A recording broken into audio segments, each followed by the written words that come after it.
Sunny spent some time in a crowded carriage of a public train. Since personal transport vehicles were rare, expensive, and demanded a special government license to purchase, most people in the city used public transportation to move around. Magnetic trains, usually simply called trams, were the cheapest and most popular form of it. During his time in the outskirts, Sunny rarely had a reason to use one, but when he did, people didn't pay him any attention. Sometimes they even went out of their way to not notice him. But now, things seemed to have changed. Sunny had his eyes closed, observing the carriage through the shadow in case there was danger. There wasn't, however. He was surprised to notice that people, especially young women, threw curious glances at him from time to time. Is the soul serpent showing? But no, his sleeves hid the coils of the shadow completely. Strange. Must be the clothes, then. Sunny had not ventured out of the academy a lot during the past 2 months, but on one of those expeditions, he had bought himself some unassuming, but pricey civilian clothes. According to Kai, they were understated and stylish, whatever that meant. Sunny basically just went for the only comfortable thing the store had in dark colors. He sighed. That just shows how shallow people are. A simple change of wardrobe, and suddenly, I'm at the center of attention. Why are girls so materialistic? To be fair, many guys stared at him, too. By the time Sunny reached his stop, he was a bit flustered. Leaving the crowded train behind, he sighed with relief, hid his hands in his pockets, and walked out of the familiar tram terminal. The part of town he came to was somewhat near its center, as far removed from the outskirts as one could imagine. It was peaceful, quiet, and green. The air was almost as fresh as that of the dream realm. The houses in this district were also the opposite of the human hives Sunny was accustomed to. Weirdly, they were all very low, no more than 2 or 3 stories high. The ground itself rose and fell in artificial tiers, each street existing on its own wide terrace. Out here, the snow was already gone, revealing beautiful lawns and greenery. The whole district looked like a garden. Obviously, not everyone could allow themselves to live here. Most of the locals were either reasonably wealthy or worked for the government. However, as far as citizens went, they were not of the highest ranks. There were other, much more affluent districts in the city, and the real elites, as well as most awakened, lived there. But that was one of the things Sunny liked about this place. He could do without being around other awakened all day, every day. Or anyone, really. It took him around 15 minutes to walk from the terminal to the desired address. Of course, Sunny could have reached it much faster by jumping through the shadows, but he preferred to not use his abilities outside of the dream realm and the academy. It made him feel more human. Finally, he stopped in front of the home that was going to be his, and stared at it for a few minutes. The house in front of him was 2 stories high, with gray walls and a slanting tile roof. It had a synthwood porch, a lawn, and a big window opening to the view of a spacious living room. There was even a garage for a PTV, and a hedge fence to separate it from the neighboring homes. It was like something out of a fairy tale. Extravagant. Ahem. Awakened sunless? Sir. Sunny was aware, of course, that a PTV had just parked nearby and that a man got out of it, approaching him from behind. He was just too consumed by the weight of the moment to show it. Turning around, he glanced at the person who called out for him. It was a short, overweight man wearing a very expensive tailored suit and an antique luxury watch. Despite his outward appearance, the man was full of confidence and had a wide, polished, professional smile plastered to his face. Sunny stared at him with a dubious expression, then said, "Lannard, right?" The man, who was the representative of the agency responsible for outfitting Sunny's new home, nodded with enthusiasm. "That's me." "Ah, the fact that you have remembered my name is very flattering, sir." "Really?" With that, he gestured to the home and smiled. "How do you like it?" Sunny hesitated, then feigned indifference and shrugged. "It's fine, I guess." Lannard lingered for a moment, then smiled even wider.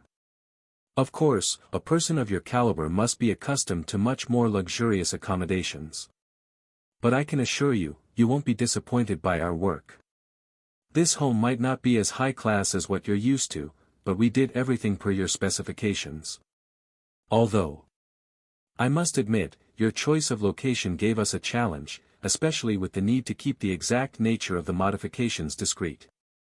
Sonny kept a straight face and tried to understand what the hell Leonard was talking about, and who he thought Sonny was. To be honest, when he had decided to buy a home, he just contacted Master Jet, told her where he wanted the house to be located and a couple of things he hoped to fit inside, and instead of giving him advice on how to proceed, she simply arranged everything with a couple of phone calls. And now, here he was.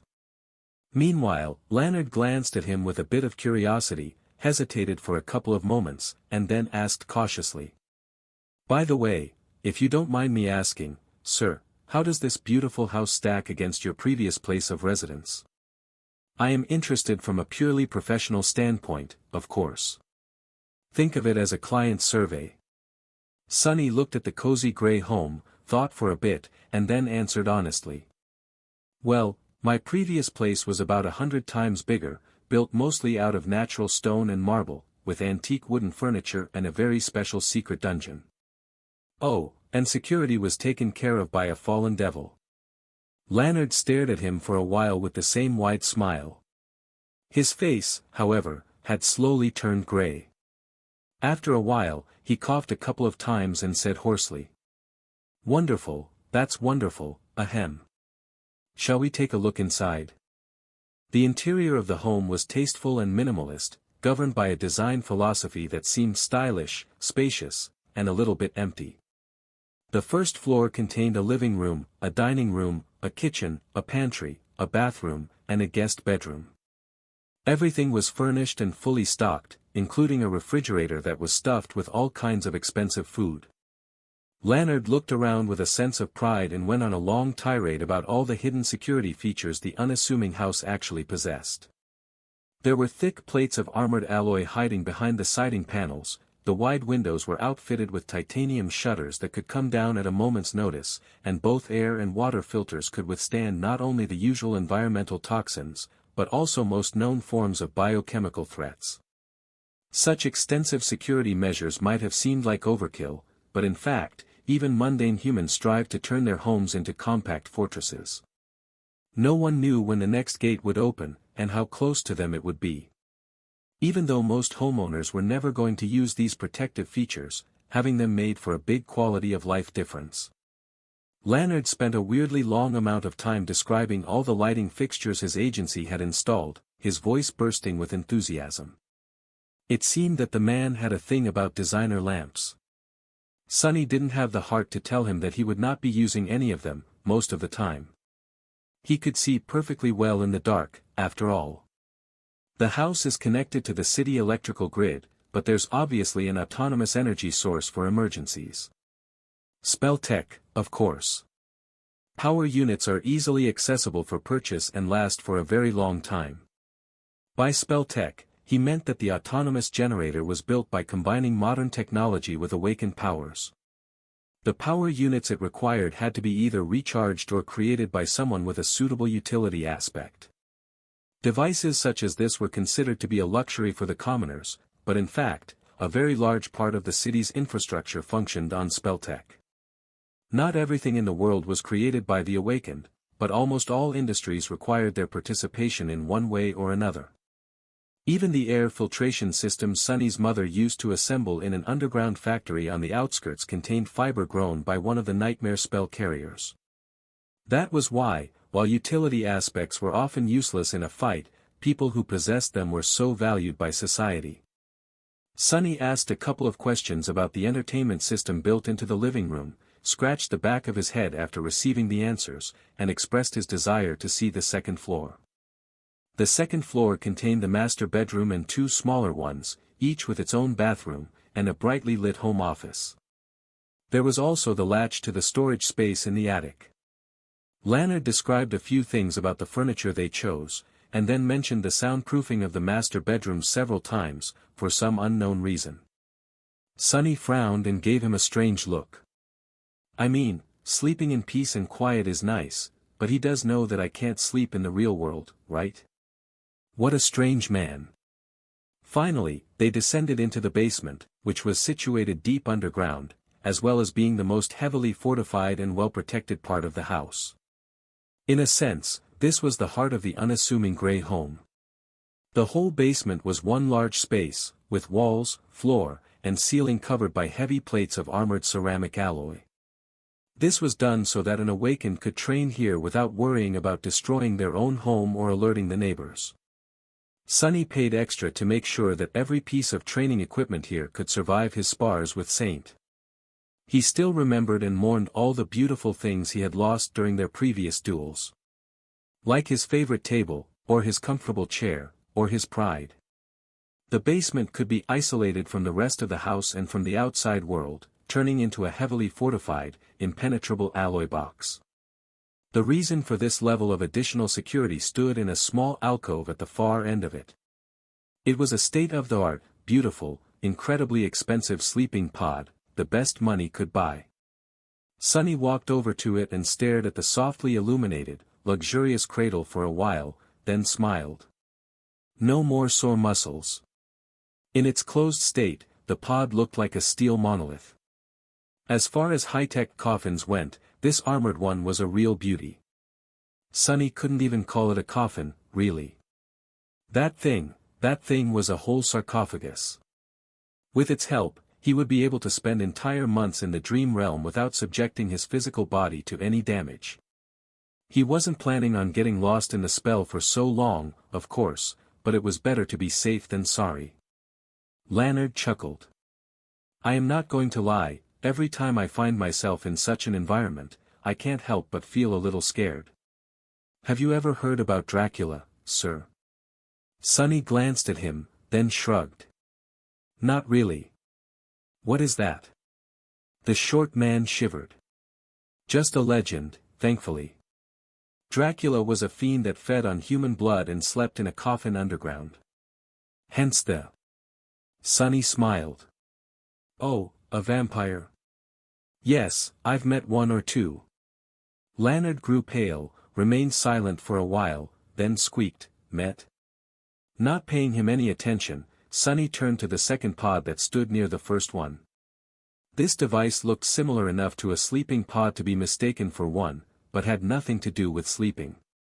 Well, not technically. It also had a cradle and a heavy lid, but unlike Sonny's new sarcophagus, it wasn't designed to accommodate a human body for long periods of time. In fact, there was a plaque on the inside of the lid advising people against overusing the equipment and asking them to behave responsibly.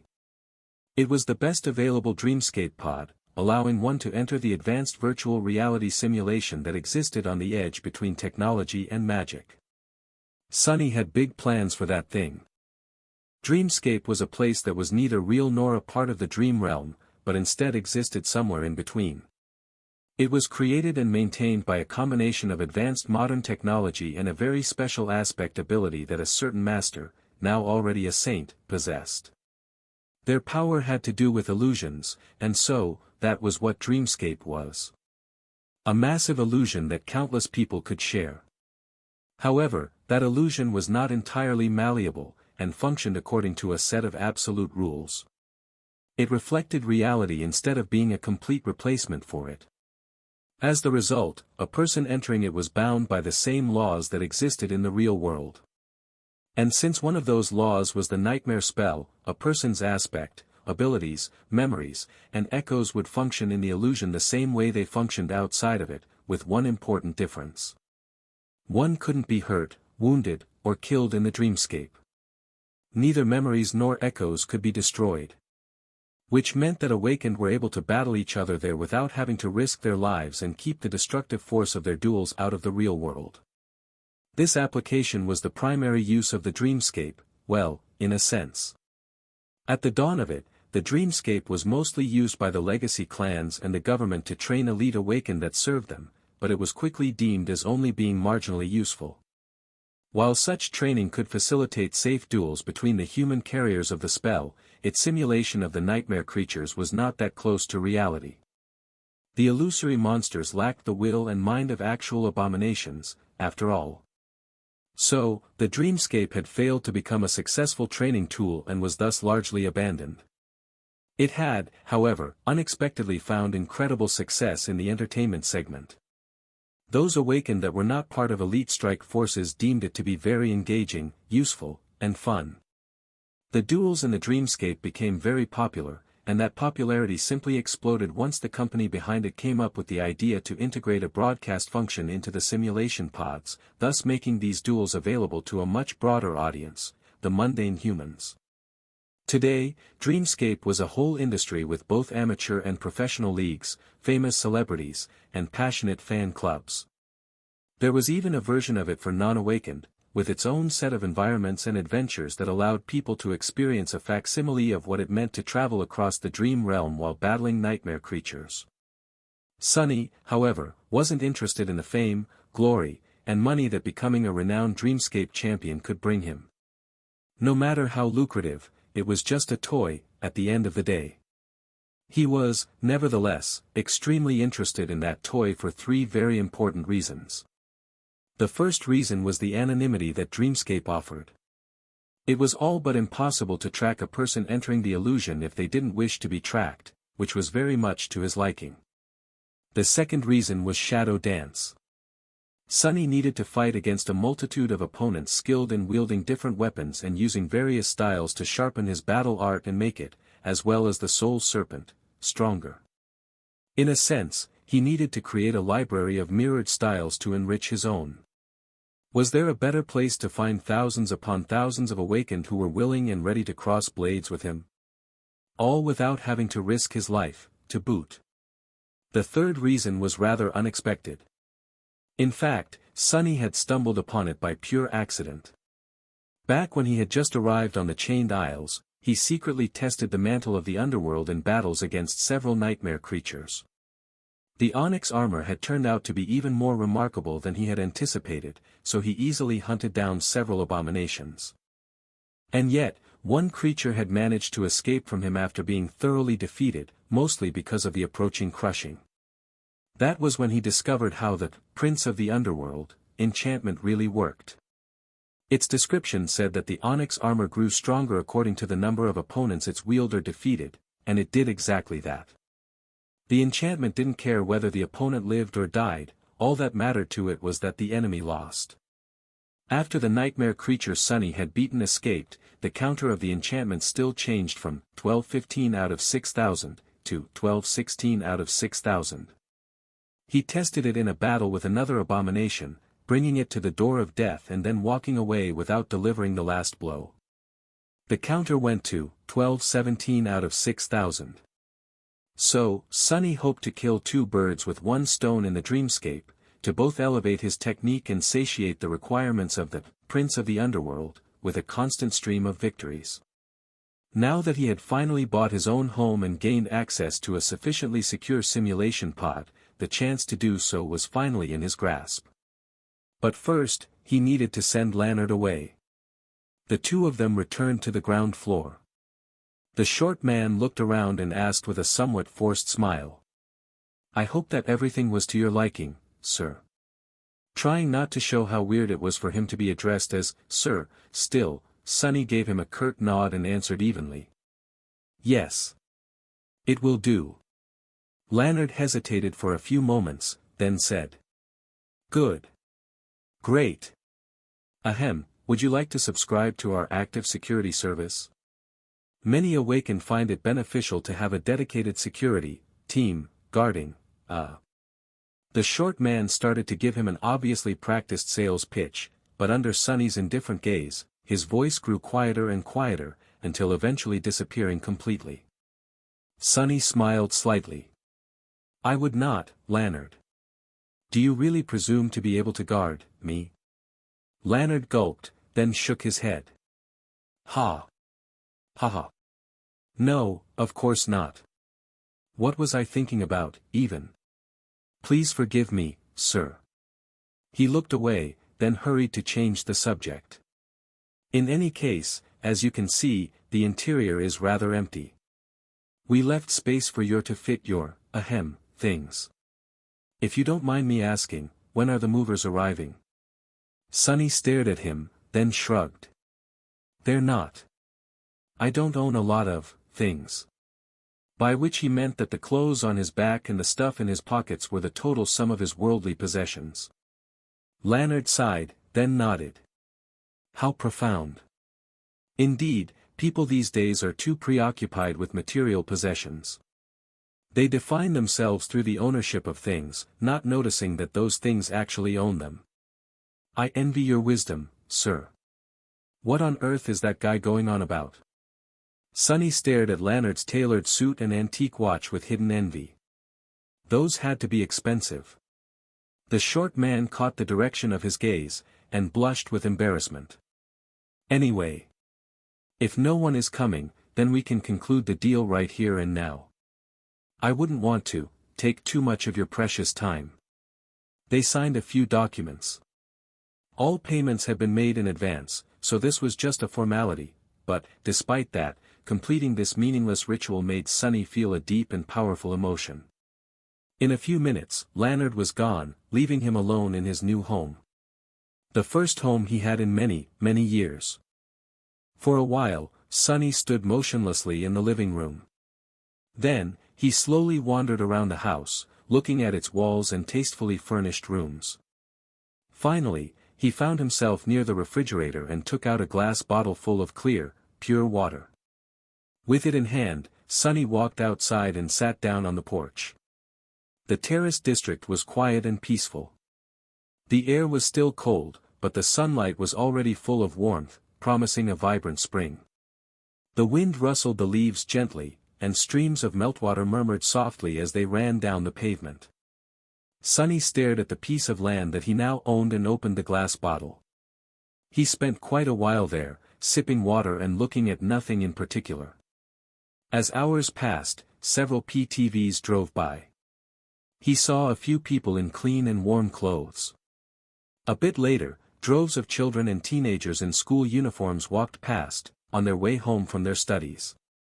After that, he sighed, retrieved his shadows, and went back inside. Bringing the empty bottle back to the refrigerator, he stared at it for a few moments. Inside, there was food, so much food. Enough food to last him for a month. All easily accessible, delicious, and well within his means.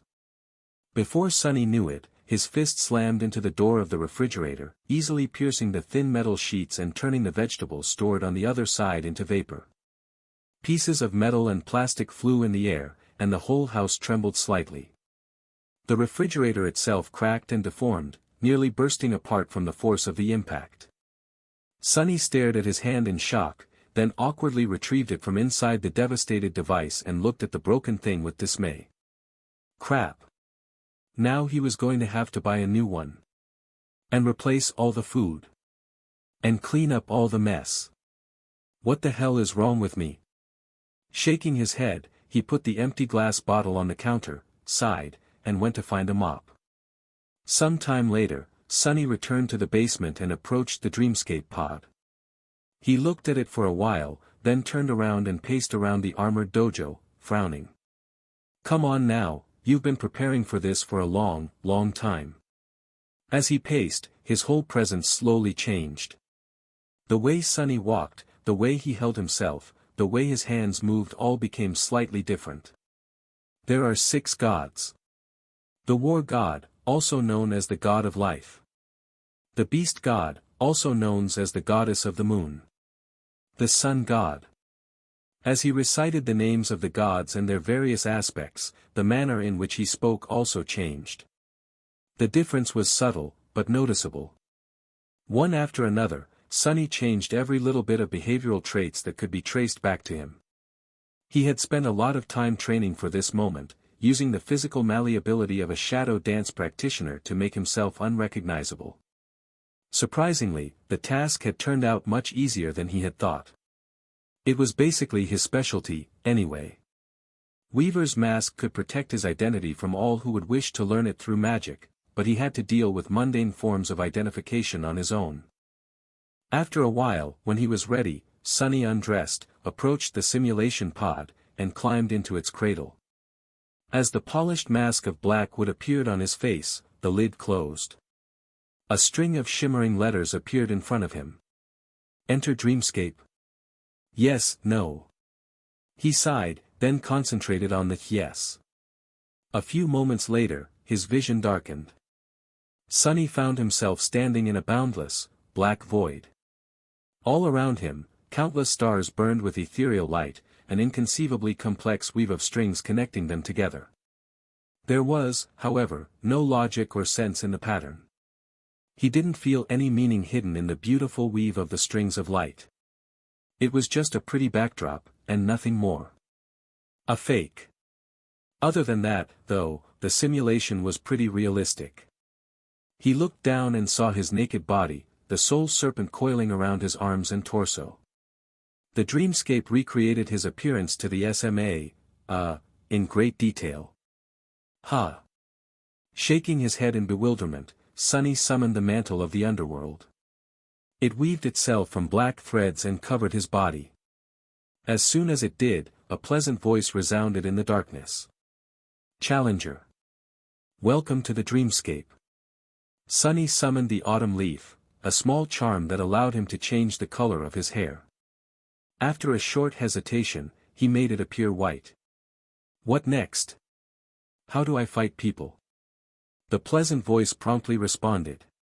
Before proceeding further, please choose an alias. He blinked a couple of times, then scratched the back of his head.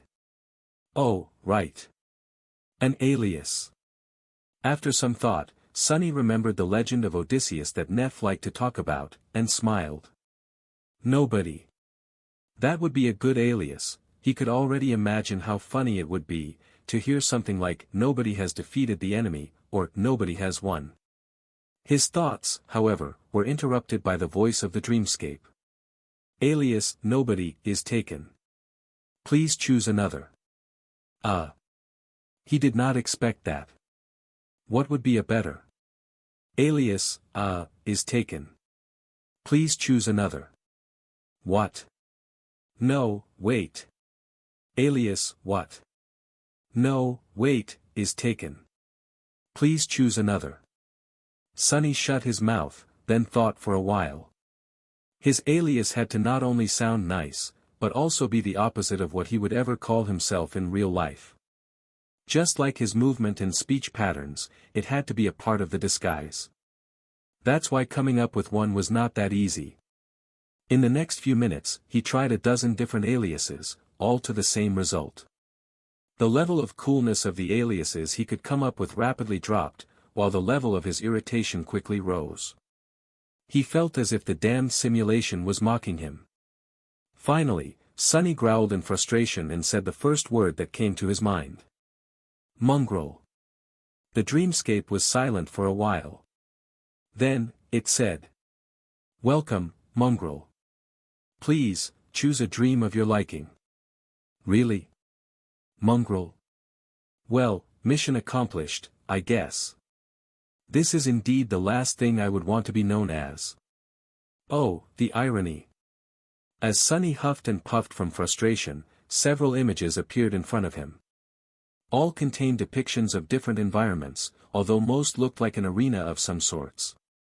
From his research, Sunny knew that the choice of an arena decided what type of opponents he would get to fight against. Some were available to everyone, some required a certain number of victories to be accessed. Professional duelists all spent their time in those elite dreams. Dreams, what a stupid name.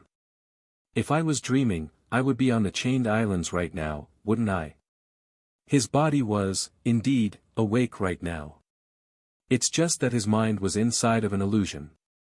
Regardless, what he needed was a place where he could fight sufficiently skilled amateurs without drawing too much attention. He knew just the place. Pointing at one of the images, Sunny said. There. A moment later, the black void disappeared, and he was suddenly somewhere else. A loud voice thundered from somewhere above. Challenger Mongrel has entered the Colosseum. Sunny was standing on the floor of a vast oval arena. It was covered by sand, which had long ago turned red from all the blood spilled between these ancient walls.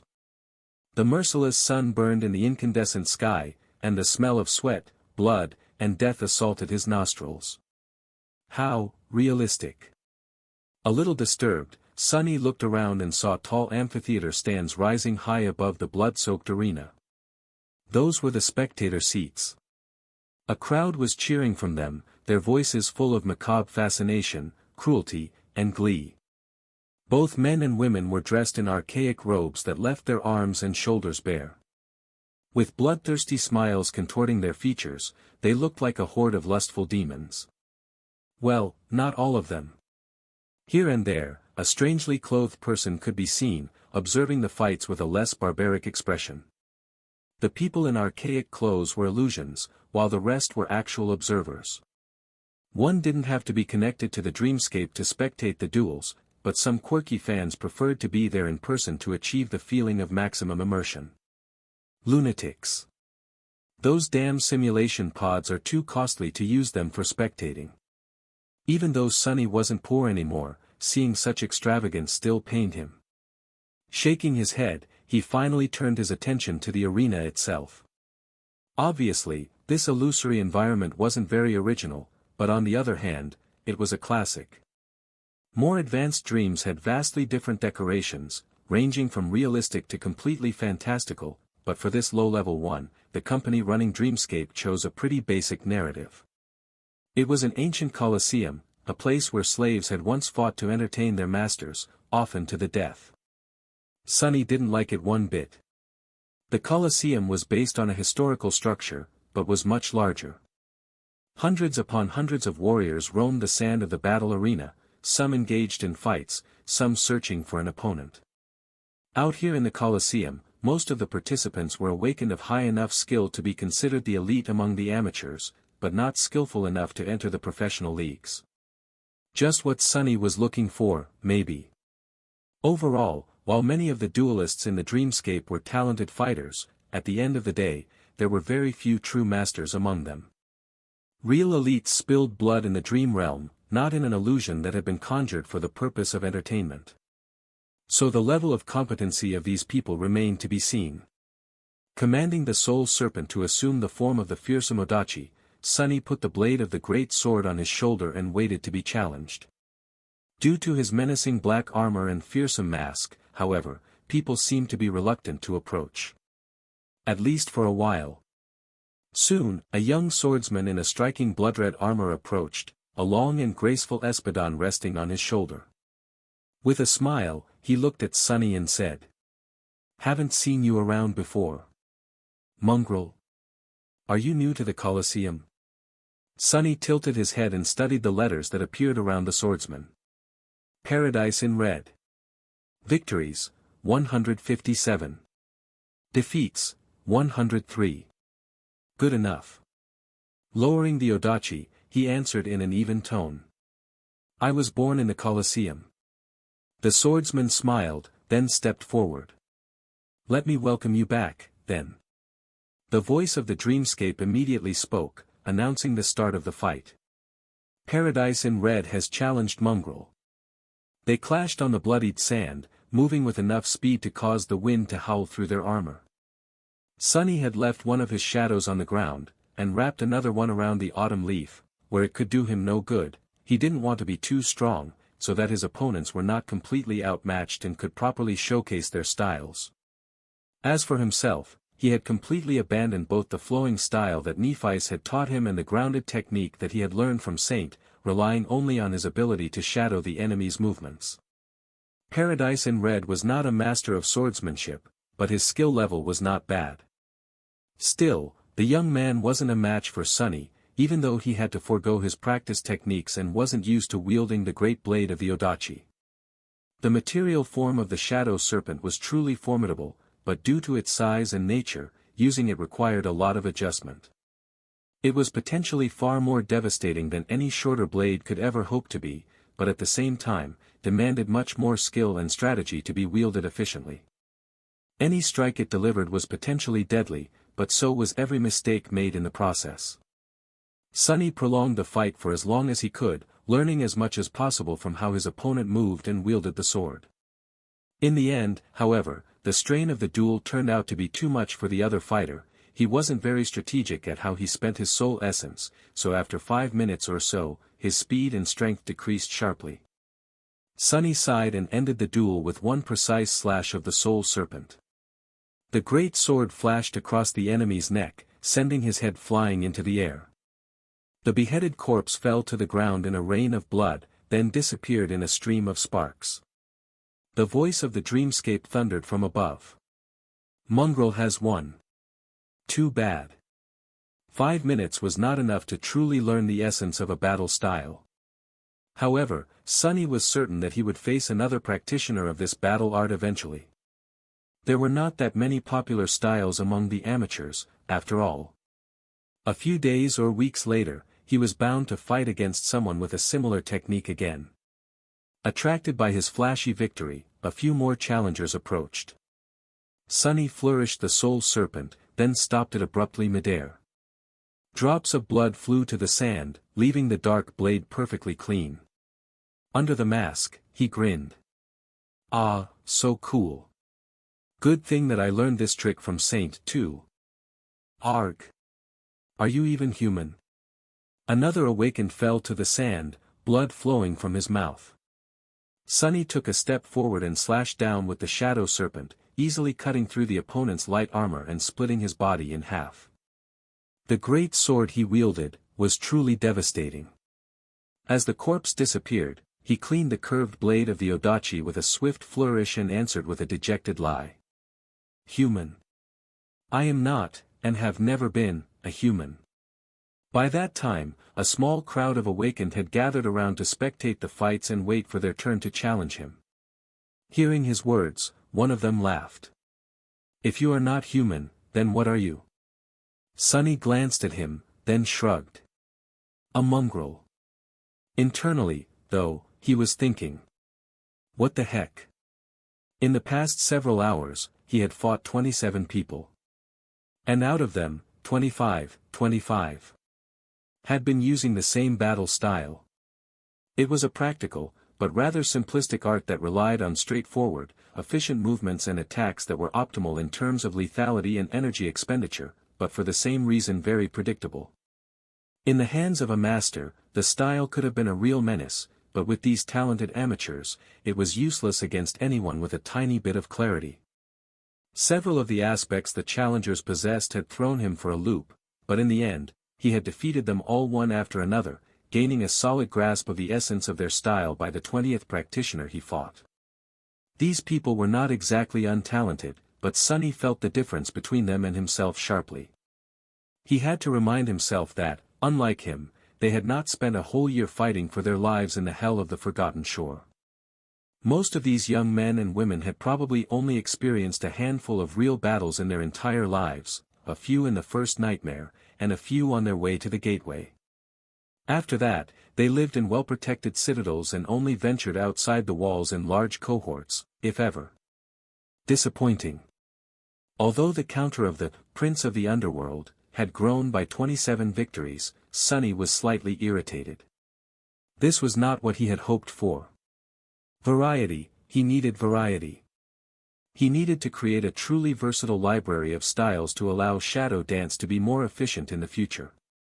The more basic styles he learned, the easier it would be for him to shadow a truly unique technique if he needed to. As he was thinking that today was a complete bust, a sudden wave of whispers ran both through the crowd of the awakened fighters and the human spectators observing them from the stands. A dozen or so meters behind Sunny, a tall figure suddenly appeared out of thin air. When people saw the new arrival, their eyes widened. Leo Stryker appeared on the Colosseum and looked around with a bit of nostalgia. A few years ago, at the very start of his career, he had been a frequent visitor of this arena. This was where it all had started for him. Times had changed, of course. Using the few moments before he was recognized, Leo smiled widely and said, "Well, well, well. Did you really think that I would forget about the public Mondays, guys? Of course not. This is a sacred tradition. Sacred, guys. Some of the Strike Force veterans might remember how I started in the amateur arenas, and now that I am a brilliant, famous, and incredibly handsome celebrity, I have to return here from time to time. To, stay humble. There were currently around 20,000 people watching his broadcast, and pretty much all of them immediately exploded with a flood of mocking messages. Glancing at the broadcaster interface that Dreamscape provided to popular duelists like him, he grinned and winked, humored by some of the good-natured jabs thrown his way. Leo Stryker was not the most extraordinary fighter in the Dreamscape, but over these past few years, he had gathered a rather large following thanks to his skill, flair, and boisterous personality. He was so popular, in fact, that thousands of younger Awakened became enamored with the battle style he and a few of his duelist buddies practiced. As the result, the Roaring Lion strike style had become all the rage among the amateur duelists, and his old mentor was now flooded by a deluge of new pupils.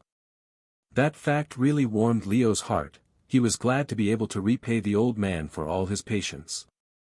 Leo spent most of his days participating in top-level duels on the professional league arenas, but on Mondays, he liked to visit a public dream or two, chat with fans, fight a few amateurs and provide them with pointers as a way to give back to the community. Today was one such Monday. Looking around the Coliseum, Leo noticed a small gathering a dozen or so meters away from him and headed over. As he walked, he heard excited voices.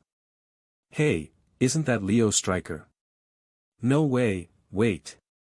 It's him. I can recognize that gorgeous armor with my eyes closed. Leo. Love you, man. Keeping it real like always.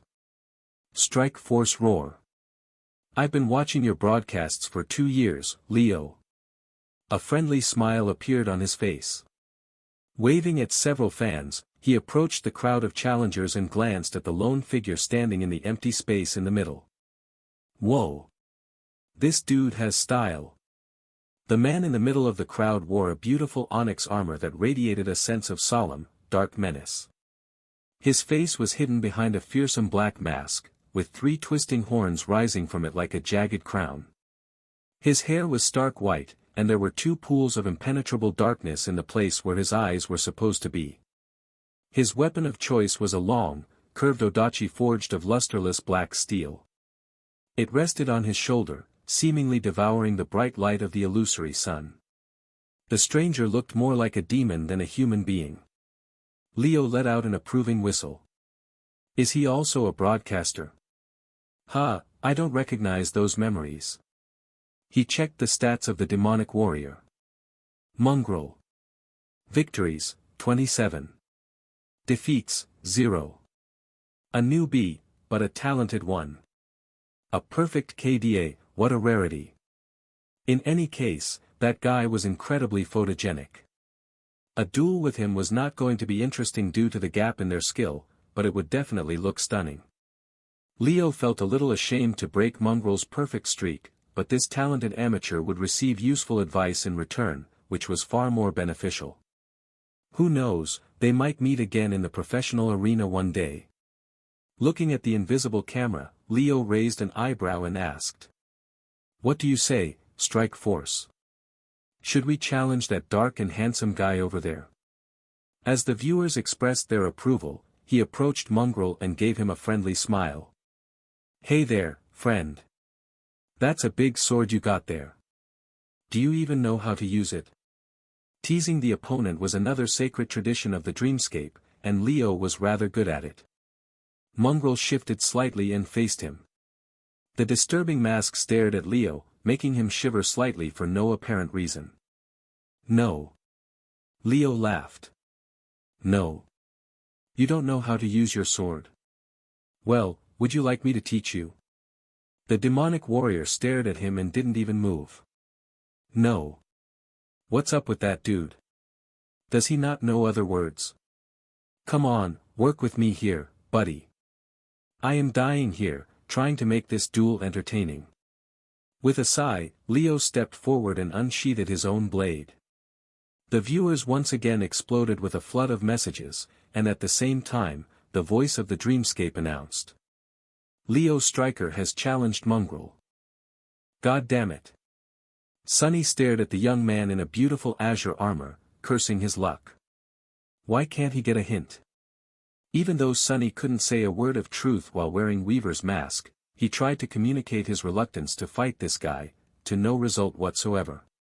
He didn't have anything against the new challenger. What did the dreamscape call him, Leo? But there was one problem. Just from the way the young man walked, Sunny could tell that he practiced the same damned battle style that everyone else here seemed to practice. And Sunny had more than enough of it for one day. Ugh. His time in the real world was limited, so he really hoped to experience a more diverse collection of opponents before it ran out. Maybe there's still hope. Maybe the next one is going to be different. It was better to finish this fight quickly, then. Sending the happy shadow from the autumn leaf to his body, Sunny lowered the shadow serpent and took a step forward. His opponent, meanwhile, smiled. Let me teach you the first lesson. You should always wear a helmet into the battle, fool. Dashing forward, Sunny easily deflected Leo's blow and pierced his head clean through by continuing the same motion. As the corpse of the eloquent young man fell down and disintegrated into a rain of sparks, he flourished the odachi to clean it from blood, returned to his previous spot, and indifferently put it on his shoulder. I swear to gods. The next person to challenge me better be using a different style. Otherwise, I might get angry. Leo Stryker found himself standing in a boundless black void, his mouth agape. His viewers, too, were uncharacteristically silent. One strike, one strike. He killed me in one strike. He lingered for a few moments, then turned to the invisible camera and forced out an awkward smile. That was really unexpected, right guys? Then, his smile grew wide and sincere. That, strike force, is what people call finding a diamond in a pile of, dung. Incredible luck. Yeah, definitely a stroke of luck. Oh, by the way, has anyone clipped it? Leo sent the clip to a couple of his buddies and waited in the dark void, chatting with the viewers and laughing about his terrible performance in the duel against the demonic newbie. That mongrel, there's something about him. Just as he had expected, his friends joined him in the dreamscape almost immediately after receiving the message. Yes, his defeat was rather embarrassing, but there was an opportunity in every disaster. This was going to be a very special broadcast. A rare and bombastic, crossover episode. Answering the invitations, two figures joined him in the black void. The viewers grew silent for a moment, and then sent so many reactions that the broadcast interface almost crashed. Well, as expected. Both guests Leo had invited were very prominent duelists, at least as popular as he was himself, or perhaps even more. One wore a heavy plate armor. There was a castle engraved on its breastplate, and 4 dragons depicted on his pauldrons and vambraces. This was Daoist Safer, a renowned swordsman who possessed a powerful aspect that allowed him to control fire. The other was a taciturn warrior in a grey silken robe. His alias in the dreamscape was the Fool, and he was known to be one of the most peculiar and persistent duelists in the professional league. Leo grinned. Hey there, Safer. Hey there, Fool. Long time no see.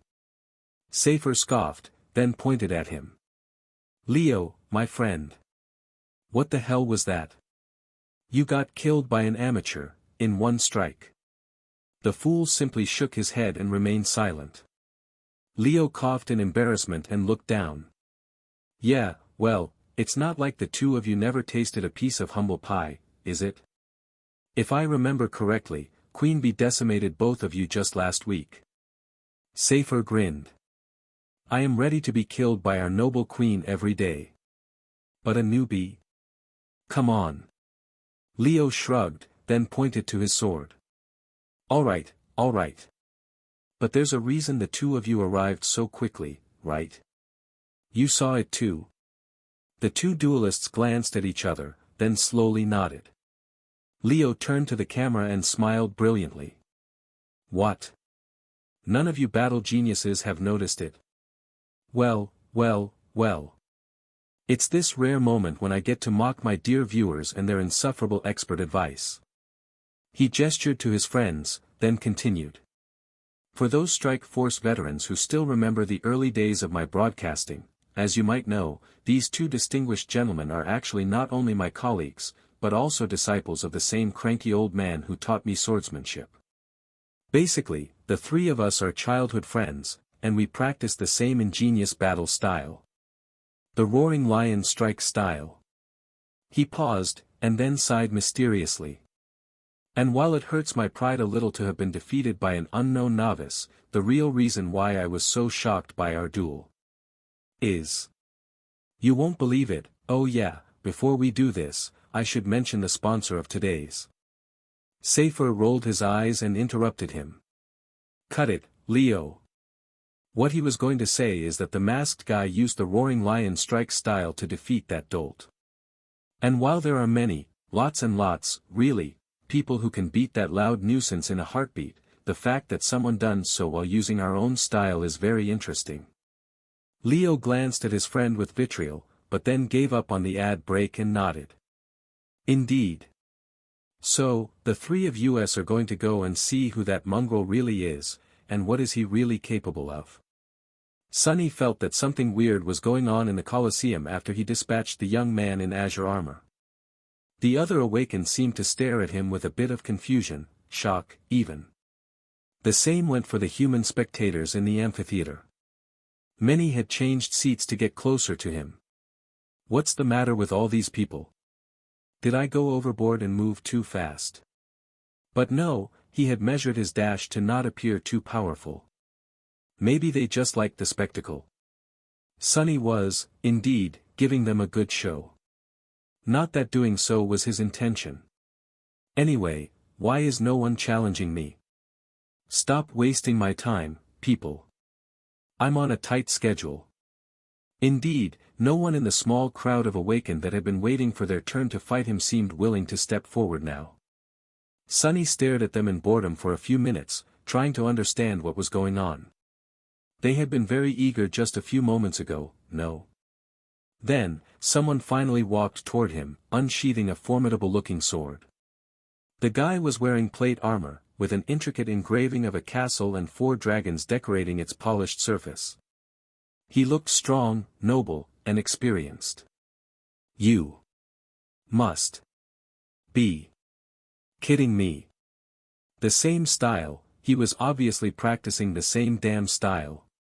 As Sonny's eyes narrowed, the voice of the dreamscape announced. Taoist Safer has challenged Mongrel. Before the guy in plate armor could even attack, Sonny unceremoniously bashed him in the face with the pommel of the odachi, swiped his foot, and then viciously thrust the tip of the great sword into the narrow crack of his visor. As blood flowed from the steel helmet, the voice of the dreamscape thundered once again. Mongrel has won. The faces in the crowd grew a bit pale. What the hell is wrong with these people? Is there no one here who knows a different style? Before Sonny could even clean the blade of the shadow serpent, a new challenger approached. This one was wearing a grey silken robe. The fool has challenged Mongrel. The bastard was wielding a heavy saber, and using the same cursed battle art. Sonny let out a low growl and dashed forward. The fool turned out to be more nimble and aware than the last two fighters. He managed to sidestep the attack. Sadly, it had turned out to be just a feint. Before he could correct his footing, the odachi pierced his chest and exited from his back. Sonny tore the great sword out of the enemy's body and stepped back in frustration. The man in the grey silken robe swayed and stared at the growing red patch on his silk garment. Looking up at Sonny, he silently gave him a thumbs up, then collapsed to the sand in a rain of sparks. Mongrel has won. Curse it all. Do I need to go to a professional arena to find a proper opponent? These people were not, exactly, bad fighters, the 3 last ones especially, but why on earth were all of them so similar to each other? Sonny looked around and noticed that the Colosseum was deathly silent. Everyone was staring at him with strange expressions. Wait, don't tell me. He scowled behind the mask, a terrible suspicion entering his mind. Is this whole arena meant for practitioners of a single style? Was I breaking some unspoken taboo this whole time? That would be a bastard move. No, wait, that doesn't make any sense. I was using the same style as them. Suddenly, a familiar face approached him from the crowd. It was the young man in the azure armor. Lion Beater, or whatever. No, oh gods, please no. I don't want to fight him again. The young man stopped a few meters away from Sunny, hesitated for a few moments, then smiled and asked in a light tone. Mongrel, my friend, if you don't mind me asking, what are you even doing here, in this amateur arena? Sunny rolled his eyes behind the mask. The answer was really simple, he was here to learn. But he couldn't say that, of course. He was also too frustrated to come up with a creative lie. Staring at the young man, he allowed the soul serpent to disappear and become a tattoo again, then said somberly. I am here to unlearn. Lion Beater blinked a couple of times, then shifted his weight slightly, clearly intending to unsheath his sword. Enough of this. With an irritated huff, Sunny commanded the dreamscape to eject him from the arena and disappeared from the Colosseum in a shower of white sparks. Climbing out of the simulation pod, he stared at it with resentment, then suddenly flinched and grabbed his hand with another. No, no, we don't want the refrigerator accident to happen again, not to this beautiful, shiny, extremely expensive pod, right? Right. I should probably go and get some fresh air, try it again next time, on a more challenging arena. With that, he threw the last glance at the high-tech device, and walked away. What Sunny did not see, though, was the crowd of awakened back in the Colosseum, all staring at the empty space where he had stood a minute ago. Leo Stryker stared at it, too, a thoughtful expression on his face. A few seconds later, he said quietly. To unlearn. Ha. Sunny salvaged some food from the destroyed fridge, had a very late supper, and went down to the basement again, this time to travel to the chained aisles. By then, all shadow essence he had spent during the duels and to keep the mantle of the underworld from turning back to stone had already been restored. Wearing the onyx armor required a constant flow of essence to maintain the feather of truth enchantment active, if Sunny wanted to keep its weight sufficiently light, at least, and with the soul serpent assuming its weapon form, Sunny couldn't use the shadow to keep the expenditure to a minimum. Wearing the mantle for prolonged periods of time was rather draining. However, it was also a perfect way to train himself on how to manage essence most efficiently. He had no complaints. It was funny, though, that the dreamscape required a person to expend real essence despite being just an illusion. Oh well. Climbing into his new, state-of-the-art sleeping pod, Sunny lay comfortably in the soft cradle and smiled. No more sore muscles. Finally. With that, he closed his eyes, and very quickly fell asleep. While his soul wandered the dream realm and his body slept, locked in an underground bunker behind multiple layers of protection, though, several things happened in the real world. The clip of his short duel against Leo Stryker had unexpectedly gone viral. All around the planet, countless people watched it with a wide range of reactions. Some found it funny, some fascinating, while some simply scrolled past it as they watched their feeds. Even those who did not have any interest in the awakened duels found it striking, though. The image of an infernal wraith clad in black onyx armor defeating a charming, noble human warrior with one swift and ruthless strike was, indeed, very cinematic, just how Leo had predicted. Even if, to his dismay, the roles had ended up being switched. What's more, even though Sunny had not even known that their fight was being broadcasted, he accidentally looked directly at the invisible camera right after cruelly putting the tip of his odachi through the opponent's eye. The image of the fearsome black mask staring emotionlessly directly at them, two pools of darkness hiding the eyes of the human being behind it, sent shivers down the spines of people watching the clip. It was chilling, arresting, and strangely hypnotic. Many of them had the same question after watching the clip on repeat several times. Was there even a human there, behind the scary mask? People who followed the Dreamscape leagues, however, had an entirely different reaction. Although they, too, appreciated the undeniable aesthetic value of the short and striking duel, they paid more attention to the actual meaning of it.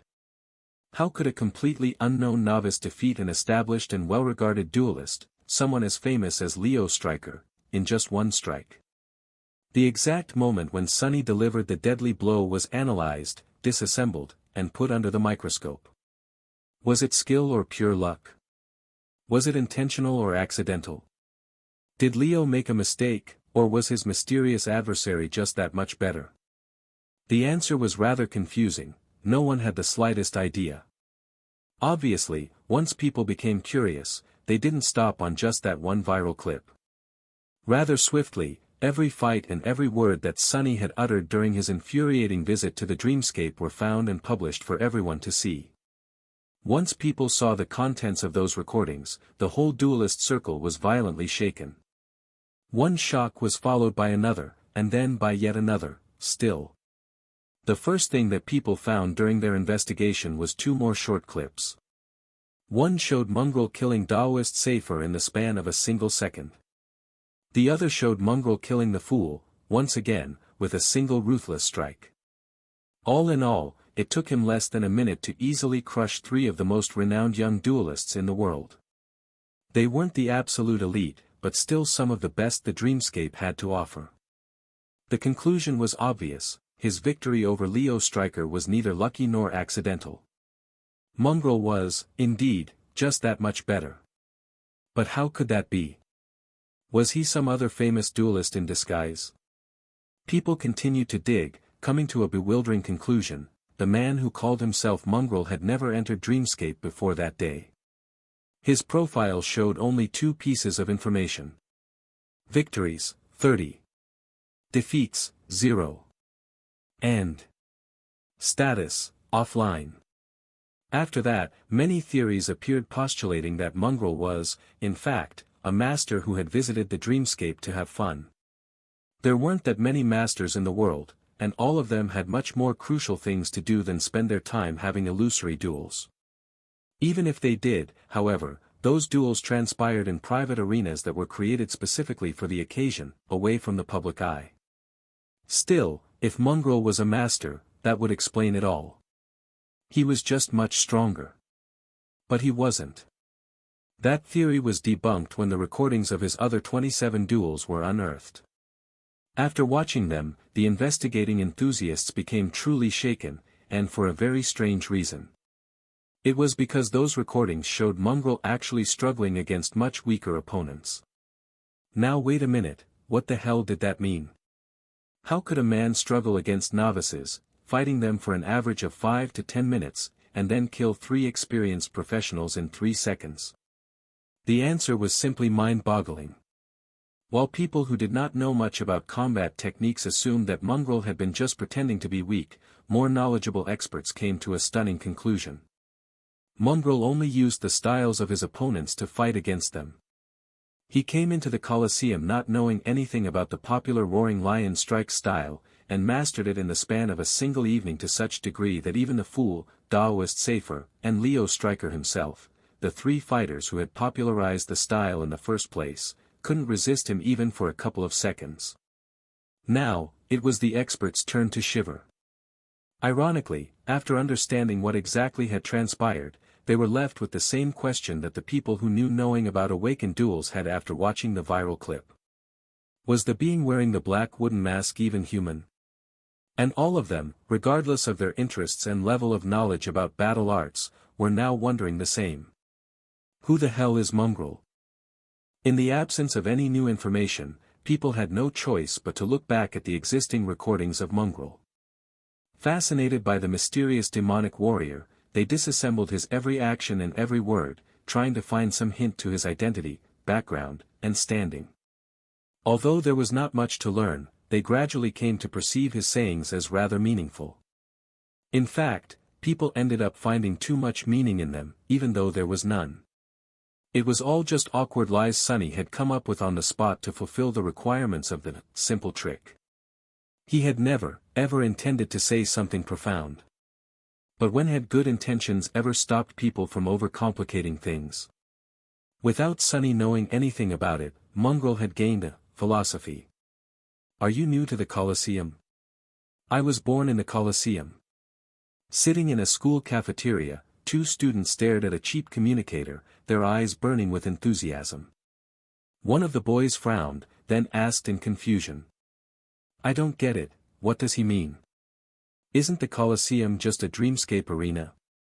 How could a person be born there?" His friend shook his head with disdain. "Idiot! Don't you get it? Mongrel doesn't mean that he was born in the dreamscape. He means that he was born in battle.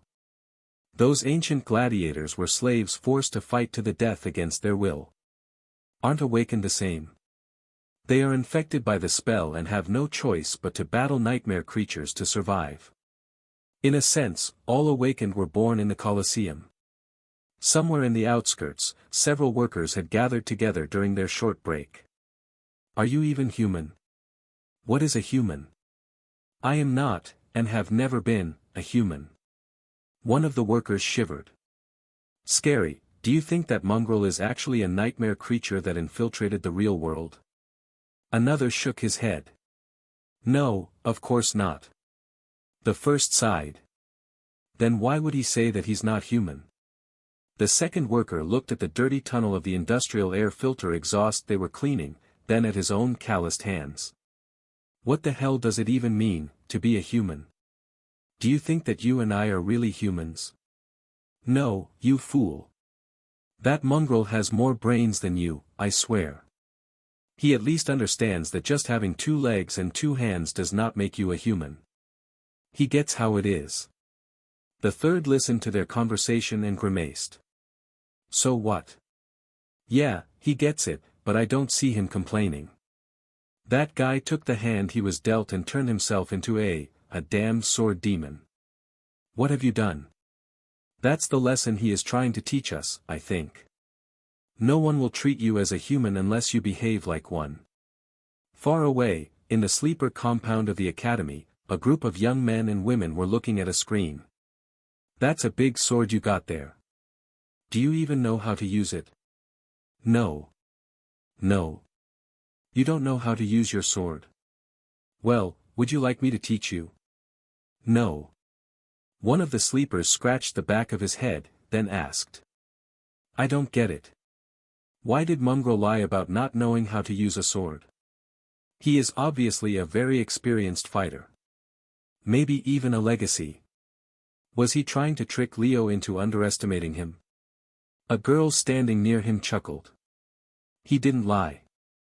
Why would Mongrel need to trick Leo? He would win against him fair and square, regardless. No, there's a deeper meaning in his words." The other sleeper raised an eyebrow. "What meaning?" The girl smiled knowingly. "Only a boastful duelist like Leo Stryker would claim to know his way around a sword. A true master, one who battles nightmare creatures in the dream realm instead of playing games with pampered awakened in the dreamscape, would know that they have infinitely more yet to learn than they already know. That's what Mongrel meant. No matter how good he is, he understands that in the grand scheme of things, his skill and power are like that of an infant." Her friend was quiet for a while, then asked. "If that's the case, then why did he say that he doesn't want to learn more?" The girl shook her head.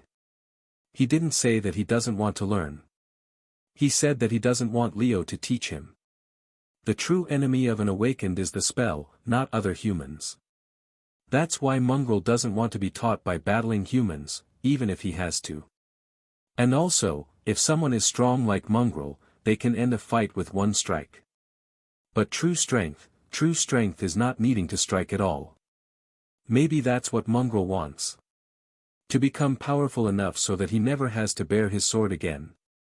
And just a few hundred meters away from them, on her way to the Academy Hospital complex, a young woman in a wheelchair was staring at her communicator with an amused expression on her face.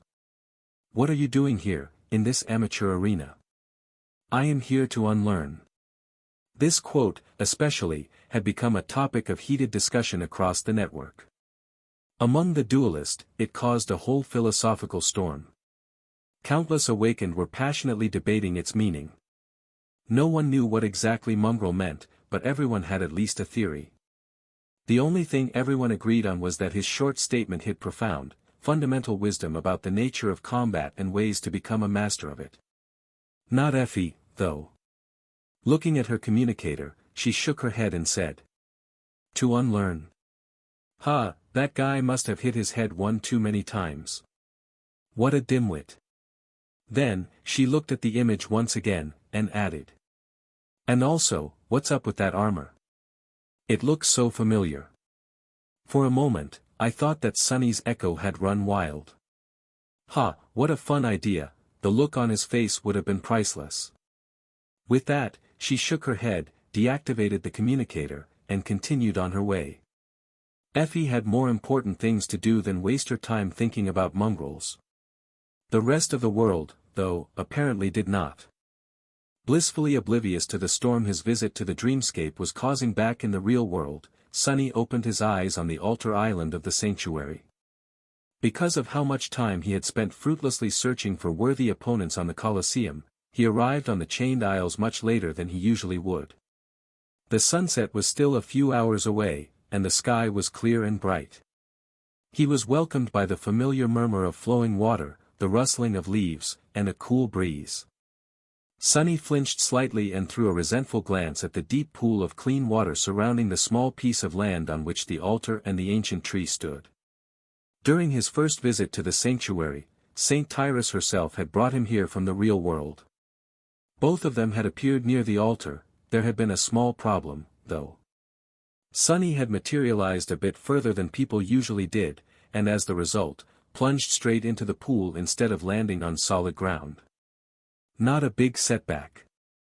However, in a moment of disorientation, he almost had a heart attack.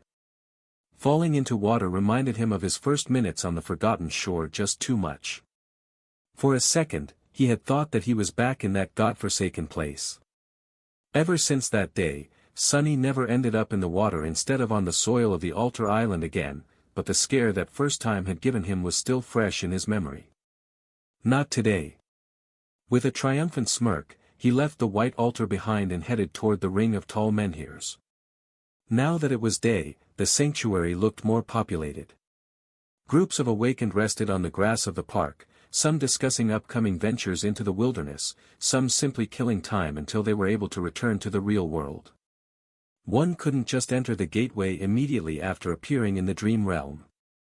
Perhaps because the soul wasn't able to withstand traveling between worlds too often, perhaps because the spell did not wish for them to return too quickly, or perhaps for some another, unknown reason, awakened had to wait several hours before being allowed to use a gateway again. The exact time they had to wait was slightly different from person to person, but in general, it was somewhere around 10 hours. During these hours, those awakened who did not wish to risk their lives in the wild expanses of the dream realm usually went about their business or fulfilled their duties to the citadel. A lot of work went into keeping human enclaves in the dream realm going. Apart from the obvious demand to keep watch on the walls and fight off attacking nightmare creatures, mundane tasks like cleaning and preparing food were also shared among the inhabitants of the citadels. In a sense, each citadel was a settlement. Some were small, some large enough to house thousands upon thousands of the awakened. The population of the three great citadels was even higher, with hundreds of thousands of humans visiting them every day. The sanctuary was a rather tiny citadel, in comparison, so each of the awakened anchored here had to do their share of work to preserve it. Luckily, Sonny had been assigned a role of an advanced scout, in exchange for his reports about the things he noticed during his expeditions and the movements of nightmare creatures across the isles. He was all but freed from other tasks, only occasionally having to do a small chore or stand watch during the darkest hours of the night. He was rather happy with that situation. Sonny greeted a few people he was on somewhat friendly terms with, entered the interior of the sanctuary, then headed to his room. Now was a good time to finish the things he had not done during his last visit. Namely, exchange the soul shard he had collected for memories or credits, and to properly study the ancient coin to draw and describe it for teacher Julius later. But the useless coin could wait. Right now, Sonny really wanted to satiate his avarice. Unlocking the chest that stood at the foot of his bed, he fished out the soul shards off its bottom and unceremoniously threw them into the pack. The strange fruits he had gathered during his last journey also went there, leaving the chest more or less empty. Noticing the golden coin glinting between a few curios that Sunny had collected in the past 2 months, he hesitated for a moment, then shrugged, picked it up, and hid it under one of the puppeteer's shroud's vambraces. All set. It was time to haggle. Returning to the park contained within the inner circle of the sanctuary, Sunny glanced at the awakened gathered there, walked over to a big, sun-washed rock and sat down on it. Taking out the soul shards, he placed them on its surface and waited patiently, pretending to be bored and indifferent. It almost looked as if he was simply enjoying the sun, while the soul shards had somehow appeared near him by accident. In the beginning, Sunny had to walk around and initiate trades, but by now, the inhabitants of the sanctuary had already caught wind of the fact that he often had soul shards to trade.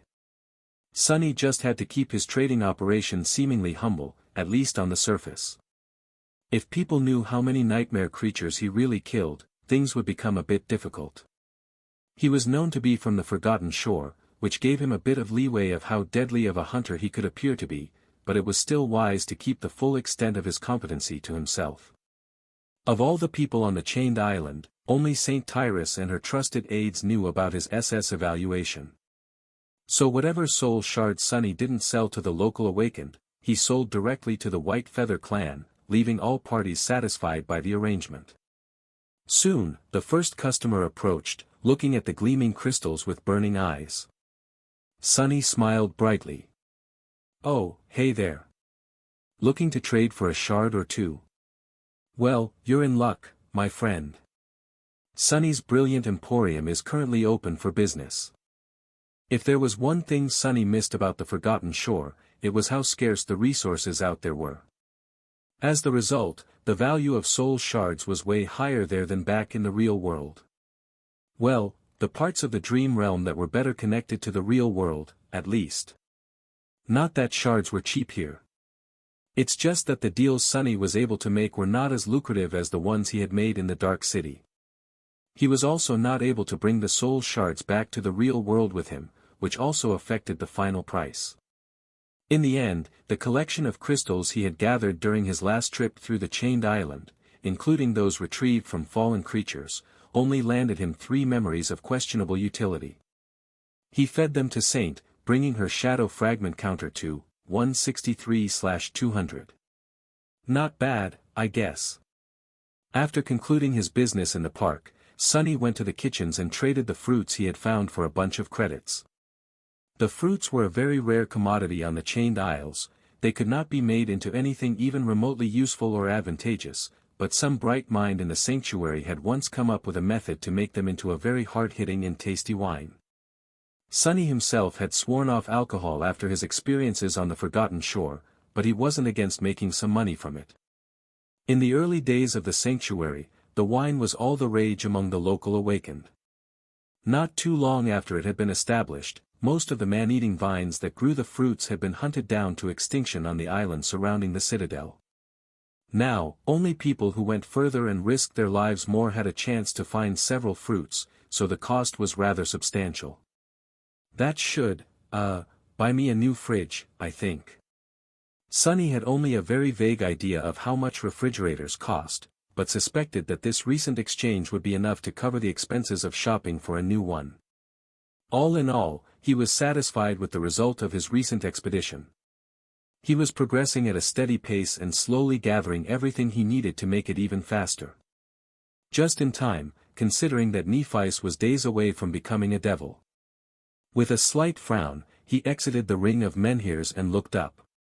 The trades took him several hours to complete, so it was already night. The crescent moon was visible in the dark sky, and the winds grew cold and forceful. Up above, heavy clouds were gathering. I think it's going to rain. Suddenly in a sullen mood, Sunny sighed and thought about his plans. Usually, he would be charting out a route for his next venture into the Isles, either going for a yet unexplored ruin or a habitat of the nightmare creatures he was preparing to challenge and kill. But these excursions took several days to complete, and he had a lot of business to take care of in the real world right now. Can I return already? He had only spent around 4 hours in the dream realm, but sometimes, that was enough, for him, at least.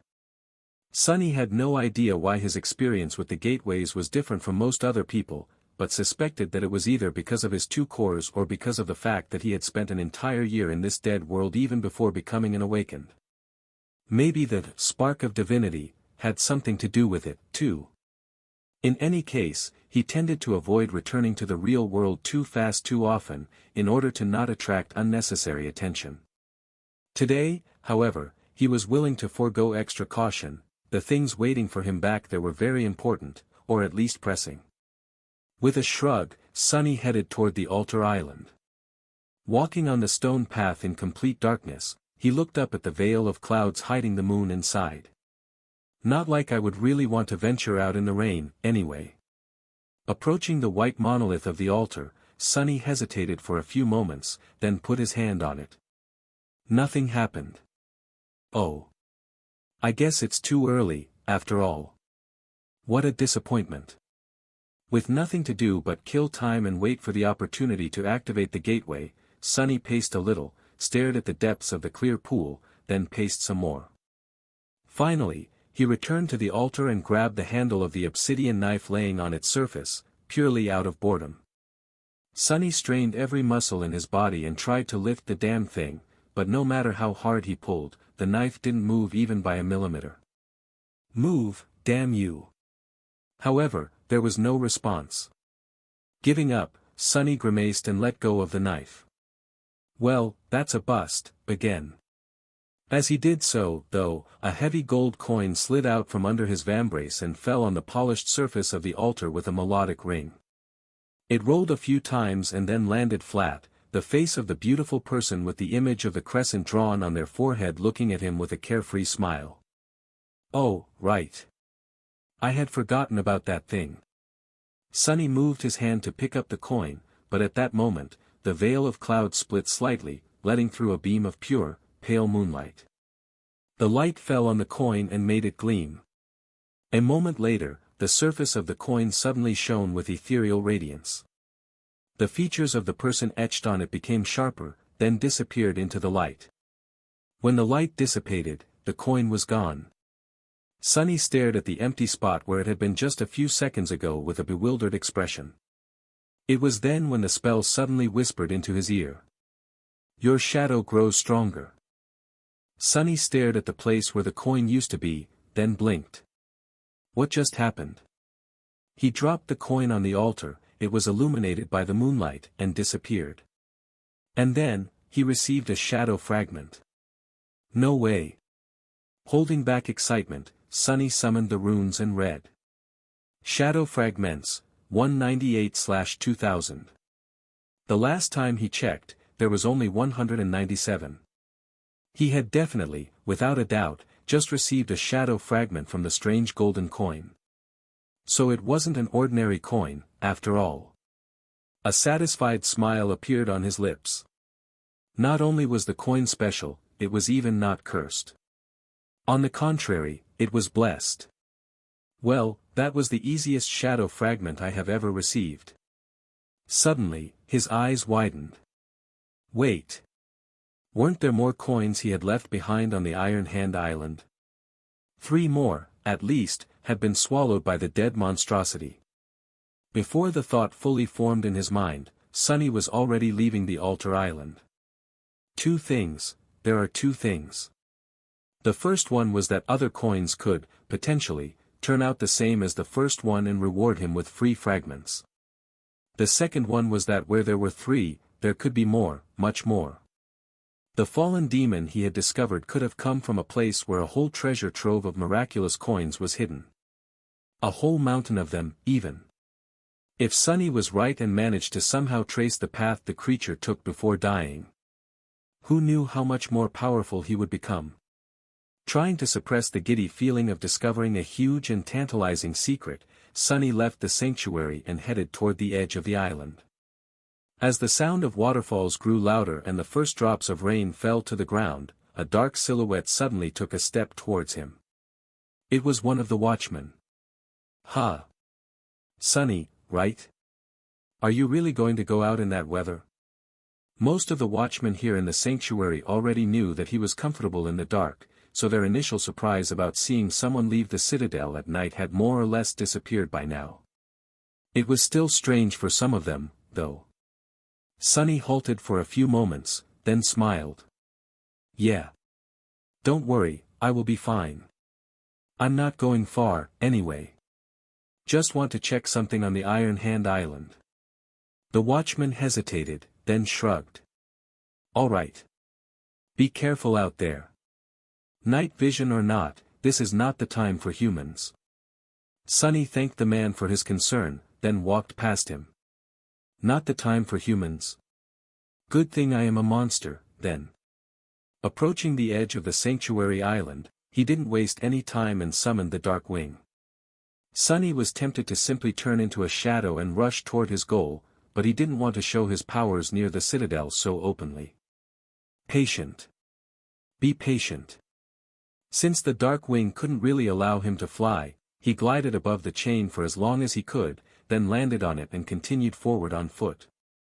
By that time, the rain was already falling rather heavily. The iron surface beneath his feet was treacherous and slippery, so Sunny had to be careful and watch his step, lest he plummeted down, into the sky below. He shivered, trying to think of a more terrible fate. With no means of real flight, he would just be falling through the darkness, endlessly, until his mind was gone and his body consumed itself from hunger, then slowly turned into dust. People on the chained isles loved to tell horrible stories about unfortunate souls who fell into the below, and Sunny could easily understand their fear. For that reason, he was very careful not to slip. Only fools fall down, knowing what waits for them below. I would never. As if to answer his thought, a gust of wind suddenly crashed into him from the side, and a distant bolt of lightning illuminated the sky. To hell with this. Not wishing to tempt fate, Sunny dove into the shadows and continued his journey as one of them. Soon, he arrived on the Iron Hand Island.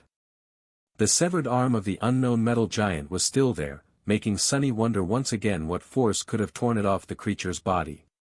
Judging by the size of that thing, the owner of the arm must have been of monstrous proportions itself. Not really on the same scale as the walking colossus of the Forgotten Shore, but still undeniably gigantic.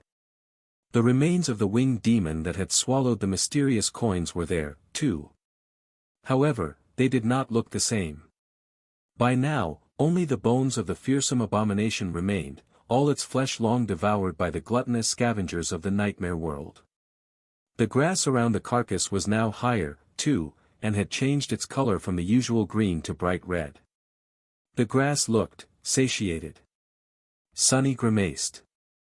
Out here in the dream realm, no creature or plant was really what they seemed. Otherwise, the thick forest on the island where he had battled the pack of fallen wolves would have been long ago destroyed by the crushing. Even the most innocent things were twisted, corrupted, and predatory. Without sufficient caution, even a blade of grass could be deadly. But he wanted those coins. Approaching the wide patch of blood-red grass, Sunny hesitated for a bit, and then took a step forward. He felt the ground moving slightly beneath him, the rustling of the raindrops changing tone as they fell on the grass. With a deep frown, Sunny summoned the moonlight shard and circulated his essence, sending it flowing furiously through the coils of the soul serpent. He also collected both his shadows and wrapped them around his body. The grass swayed slightly, and then grew still. A subtle smile appeared on Sunny's lips. Indeed, everything in the dream realm was dangerous and deadly, including humans. In fact, awakened were perhaps one of the most fearsome tribes of creatures in this world, if not in terms of raw power, then at least due to their cunning, wickedness, and unpredictability. For something as weak as a blade of grass, it was wise to avoid angering one of the awakened, especially one as dreadful as Sunny. Ah! It feels nice to be feared. With nothing threatening him anymore, he walked over to the spot where he had seen the coins last and bent down, trying to find the alluring golden discs. They were just where he had left them. The acid stored in the demon's stomach had melted the grass, but now, new blades were already rising from the ground, taller than before. It took Sunny some time to find the coins between them, the rain did not help either. But in the end, he discovered all three. The coins were identical to the first one. They were cast from gold and heavy, a beautiful wooden ship with a tree growing around its mast depicted on one side and the face of the mysterious stranger on the other. Hiding the coins in his pack, Sunny wiped the rainwater off his face and looked at the remains of the winged demon. In a flash of lightning, he saw the whole creature, red grass growing through its white bones, darkness nesting in the empty eye sockets, terrifying fangs crowding the massive, powerful jaws. Even in death, the creature looked frightening. "Where have you come from, ugly?" With a sigh, Sunny looked at the sky, allowing rain to pelt him in the face for a while. Whatever little chance he had of tracking the flying abomination by following the trail of its blood was now gone. What else could he do? Closing his eyes for a moment, Sunny walked a few steps and retrieved a piece of gnawed wood from the mud. Just as he had remembered, it resembled a broken corner of a chest, with a strip of metal reinforcing the seam. Both the strip of metal and the wood itself had been violently torn from the rest of the chest, it seemed, by the bite of the dead demon. Which meant one thing: there had to be at least one chest full of mysterious coins somewhere out there, probably. But how was Sunny supposed to find it? The Chained Isles was a vast land, full of numerous dangers and hidden places. All he knew about the creature was that it had been mortally wounded by the dwellers of the dark side and then succumbed to the crushing. Speaking of the crushing, the rattling of chains thundered in the distance, announcing that the Iron Hand Island was entering the ascent phase. Sunny had to leave this place quickly. The next time he returned, the bones of the demon would most likely already be turned to dust. Gritting his teeth, Sunny walked over to the skull of the abomination and dislodged one of its fangs with a powerful kick. Picking up the jagged bone dagger, he studied it for a few moments, and then put it in his pack. If all else failed, he would try to find an awakened with affinity to revelations and convince them to perform a divination upon the fawn.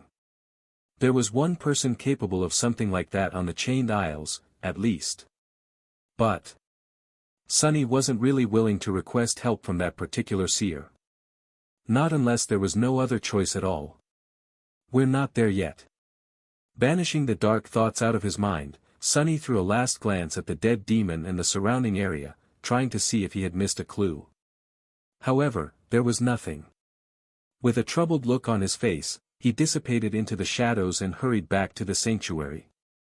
By the time he returned to the sanctuary, dawn was not that far away. Sunny snuck on the altar island and placed 2 of the 3 coins on the cold surface of the stone monolith, then waited for a bit. Nothing happened. Disappointed, he waited patiently for the moon to appear from beneath the dark veil of clouds. After some time, the sanctuary was finally illuminated by pale moonlight, and 2 coins on the altar immediately gleamed, reflecting it. Then, they shone with a soft light of their own. The coin he held up in his hand, however, did not. A moment later, the spell whispered, its voice entwined with the rustle of the leaves and the murmur of flowing water. "Your shadow grows stronger." Sunny smiled. "So, both the altar and the moon are needed." Hurriedly, he placed the 3rd coin on the altar, and soon heard the spell repeat itself for the 3rd time. "Your shadow grows stronger." That should bring me to 201. And also, was he seeing things, or had the obsidian dagger moved ever so slightly? With a skeptical frown, Sunny tried to lift the damned knife, but just as before, nothing he did had any effect on it. Ugh, whatever. His recent discovery was enough of a reward in and of itself. He had received 4 shadow fragments, the equivalent of killing a fallen monster, without having to risk his life one bit. On its own, this amount was not that considerable, but what if he found 1,000, or even a few hundred of these miraculous coins? What if he reached the treasury where the chest bitten into by the winged demon was hidden? That would change a lot. The problem was, Sunny had no idea where to look. Pacing back and forth, he thought for a while, and then said to himself, "I should probably find an expert on all things Chained Isles. Somebody who might know about this type of nightmare creature, their behavior, and usual haunts, somebody who had spent long years in this region of the dream realm and was friendly enough to talk to Sunny." Now who do I know who fits into all these criteria? Sunny stopped pacing, lingered for a few moments, and then turned his head to the ring of massive menhirs. A strange expression appeared on his face. In the early morning, a lone figure approached the hallway leading to the White Feather clan's residence. Saint Tyrus and her people occupied the northern part of the sanctuary's interior. Sunny had no idea what went on there, since he had never been invited, but he knew that both entrances to their compound were usually guarded. Today was not an exception. Before Sunny could step foot inside the hallway, a young warrior in a cuirass decorated with etchings of hawk feathers appeared from an alcove and glanced at him with a vigilant expression. "State your business, Awakened." Sunny stared at the young man with an earnest expression, then smiled. "Oh. I am here to see Master Roan. He once told me to come find him if I need anything. So, here I am. In need of something. Can you fetch him really quick?" The guard blinked a couple of times, then frowned. "What is this about, exactly?" Sunny grinned, lingered for a few moments, and then said honestly. "Demon hunting." Sunny had no idea if Master Roan was currently in the sanctuary, but judging by the fact that the guard did not immediately send him away, he probably was. The young Awakened gave Sunny an evaluating look, then whistled softly and returned to his alcove. Nothing seemed to happen for a few minutes, but then, Sunny heard the sound of approaching footsteps. A young woman wearing a simple white garment appeared from behind the curve of the corridor and glanced at him, then gestured for him to follow. Sunny shifted slightly, then moved forward, walking behind the girl. "What would you know? I am walking into the lair of a legacy clan of my own free will. Never say never, I guess." He had really never expected himself to do something like this any time soon. Instead of walking further into the compound, they entered a narrow staircase and ascended to the very top of the sanctuary. There, massive stone monoliths lay flat on top of the menhirs, creating an almost uninterrupted surface. There was a whole separate world above the citadel, as it turned out. Grass and moss covered the expansive stone circle, which stretched far into the distance. Sunny could see guards standing at the outer edge of it, keeping watch on the neighboring islands. Here and there, siege weapons were placed at irregular intervals, aimed at the sky. Right above the White Feather residence, a graceful structure was built on top of the ring of menhirs. With tall windows and beautiful ivy climbing its walls, it resembled a large stone chateau. The walls of the mansion were still wet from rain and shone softly in the light of the rising sun. A path led from its door to an airy pavilion at the edge of the stone monolith, with a round table standing in its center. The mighty griffin was laying near the pavilion, its head hidden under one of the eagle wings, while Master Roan himself seemed to be enjoying a hearty breakfast inside. The young woman gestured for Sunny to go forward and walk toward the mansion, soon disappearing behind its door. "I guess this is how saints live." For a moment, Sunny was full of envy. The chateau on top of the sanctuary seemed so beautiful, simple, and peaceful, the complete opposite of the noisy, overcrowded, and poisoned world where humans came from. Of course, that peace was a lie. The dream realm might have seemed like a paradise sometimes, but that paradise was dire and twisted, hiding all kinds of horrors that were ready to descend upon you at any moment. Whatever. My house is much better, anyway. It has all a man can need, and then some. I bet they don't even have designer lamps here. Pitiful, really. Entering the pavilion, Sunny greeted Master Roan with all respect he could muster. The older man smiled and invited Sunny to sit with a relaxed gesture. "Good morning, Sunless. I must admit, I didn't expect you to seek me out so soon. Did something happen?" Sunny sat down, smiled politely, then shook his head. "Nothing that I would want to concern you with. You see, I am not here to talk about something that happened, but more about something that might happen." Master Roan raised an eyebrow and laughed. "Don't tell me, wait, are you here with a business proposal? Am I about to become a customer of Sunny's brilliant emporium?" Sunny choked. No. What? Where did you hear about that? The handsome master grinned. I hear things. What are those bastards saying behind my back? Sonny forced out a smile, then shook his head. No, no. I am not here as a highly respected, rich, and famous entrepreneur. Nor am I here as a well-regarded member of the wilderness survival faculty of the Awakened Academy. I am actually here as an advanced scout of the sanctuary of Noctis. Master Roan grew serious. Oh. Continue. Sonny nodded, then hesitated for a bit, and finally said. After we parted 2 days ago, I returned to the sanctuary. On my way back, however, I rested for a while on the Iron Hand Island. And there, well, I found the remains of a nightmare creature there. The older man frowned slightly. That's not unheard of. Iron Hand is usually safe, but you know how chained isles are. Nightmare creatures migrate, sometimes naturally, sometimes to avoid the crushing. Sonny scratched the back of his head. That's true. However, the abomination was a fallen demon. It is strange to see one that close to the sanctuary, and especially so because I have never seen or even heard about that type of creature. It was rather scary. Roan's frown deepened.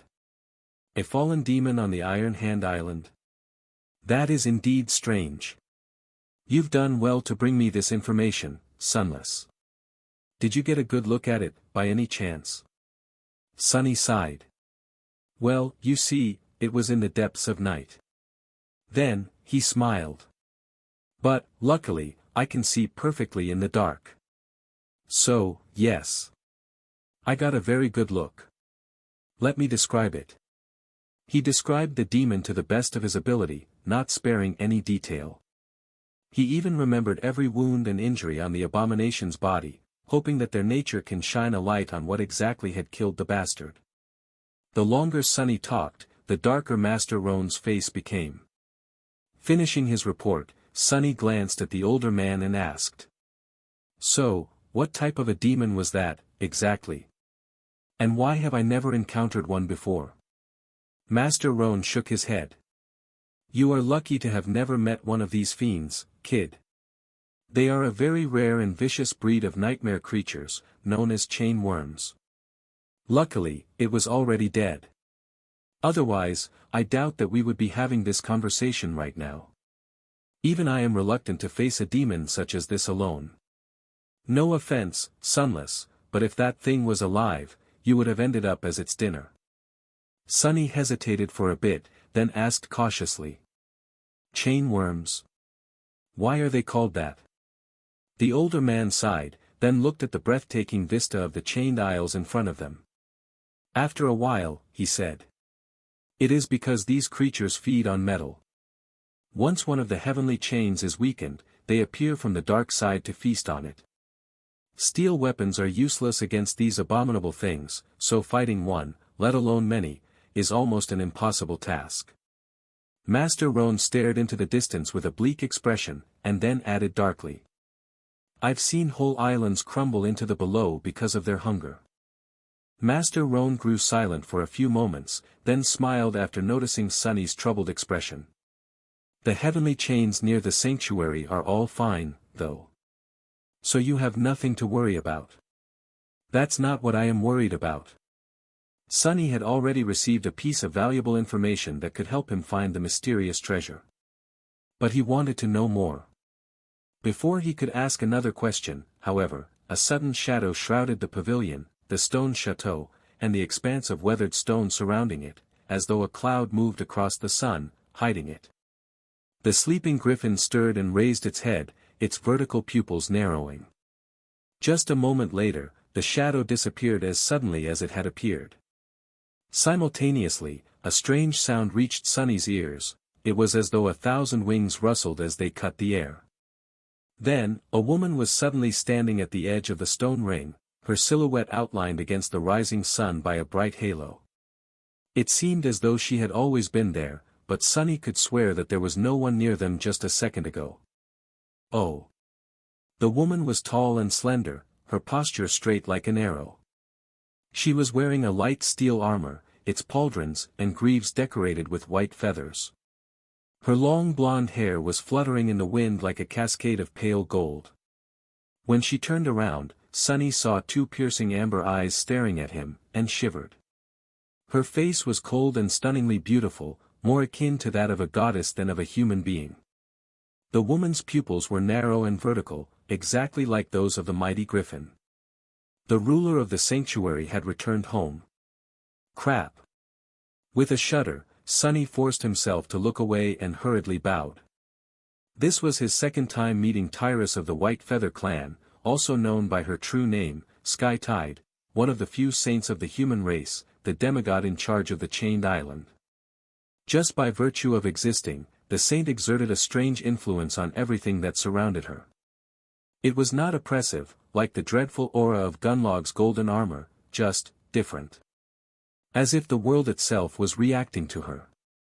The blades of grass seemed to bend slightly toward her, the wind sang subtly lower as she approached, and even sunlight appeared to become a bit brighter in her presence.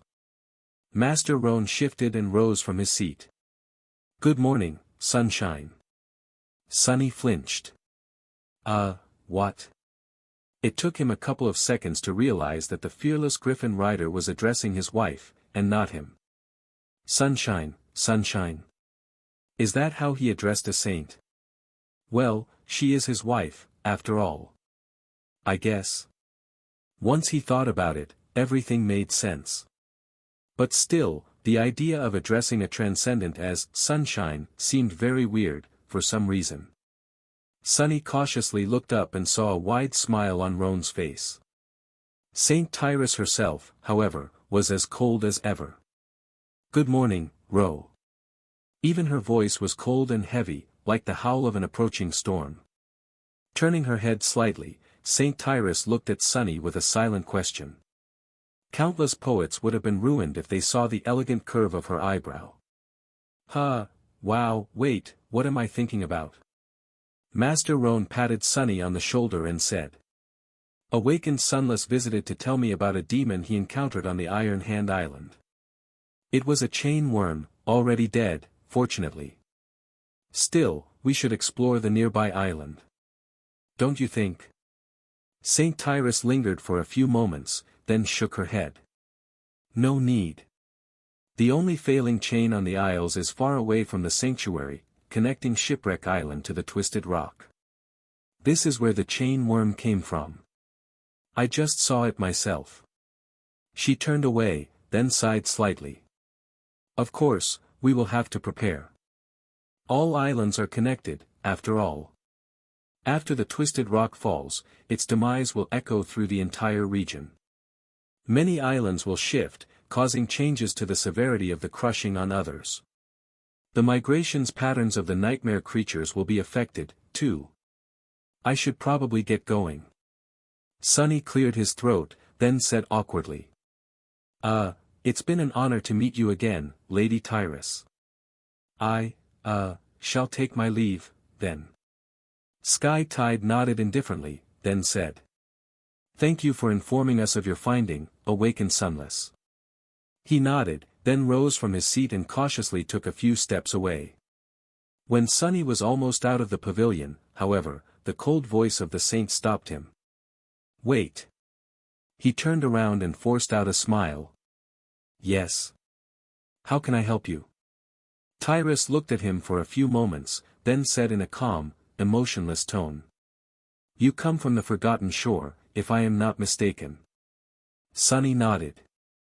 Yeah. What about it? The beautiful saint lingered for a second, then asked. Song of the Fallen, do you know her? Cassie. Why bring her up? Sunny smiled. Yes. We've met. Why? Saint Tyrus looked at him for a few moments, then said. Good. Song of the Fallen will be visiting the sanctuary soon. She will be glad to see a familiar face, I think. With that, Sky Tide turned away, letting Sunny know that he was free to go. He hesitated for a second, then walked away. As soon as neither Master Roan nor Saint Tyrus could see his face, a dark expression appeared on it. Coming to visit, what the hell is she coming here for? Indeed, just like Sunny, Cassie had chosen Chained Isles as the region to anchor herself to. Their reason was most likely also the same, the proximity of the Isles to the Hollow Mountains. Luckily, she was not a resident of the sanctuary. Sunny had no idea how the blind girl had managed it, but she somehow convinced Clan Valor to let her and her cohort anchor themselves to the second human citadel in the region, the Night Temple. While Sanctuary was closer to the southern border of the region, Night Temple was situated far to the north, almost on the outskirts of the Misty Death Zone. For that reason, the two of them had been comfortably separated and had not seen each other even once in the past months. But now, that was about to change. Exiting the White Feather residence, Sunny grimaced. Glad to see a familiar face? Hell.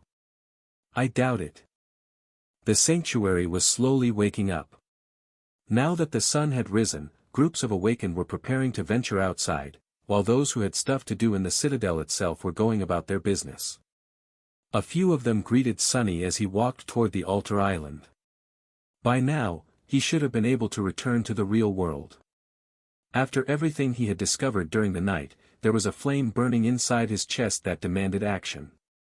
His eyes gleamed when he thought about the mysterious treasure hidden somewhere out there, in the darkness. But, although Sunny was a very rapacious person, he knew how to keep his avarice in check, well, most of the time. Shipwreck Island. Sunny had never been that far away from the sanctuary, but he had heard about that deadly place. The Shipwreck Island was situated almost at the center of the Chained Isles, far removed from both human citadels. The nightmare creatures there were especially ferocious, and the islands themselves were far more bizarre and dangerous than those closer to the edges of the region.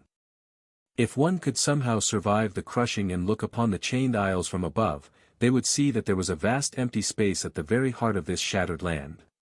Some people assumed that this was where the ivory tower had once been chained, before all 7 of its anchors were broken. After that, the islands bordering the tier slowly fell into the sky below one after another, making it grow wider and wider. The hole at the heart of the Chained Isles was slowly expanding, and one day, thousands of years from now, it was probably going to devour the whole region. But Sunny had no interest in that remote future. What concerned him right now was that the Shipwreck Island was on the very edge of the tier, and as such, presented a lot of danger for a young awakened like him.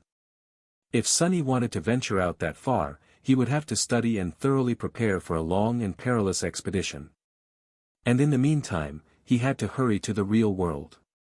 Even though he felt the call of treasure with every fiber of his being, desperate to reduce the gap between himself and Nephi's, the things he had to do back in reality were crucial. Calm down. It's nothing serious, really. Approaching the white altar, he glanced at the obsidian dagger suspiciously, then placed his hand on the cold marble. There's no reason to worry, so. The lid of the steel sarcophagus silently opened, letting out beams of light and clouds of cool mist. Sunny yawned and climbed out of the sleeping pod, then stretched with a satisfied smile on his lips.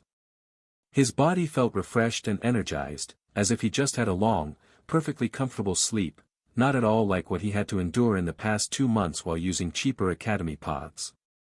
Now that is what I call money well spent. Indeed, the luxurious machine might have been the best purchase he had ever made. Not counting the mantle of the underworld, of course.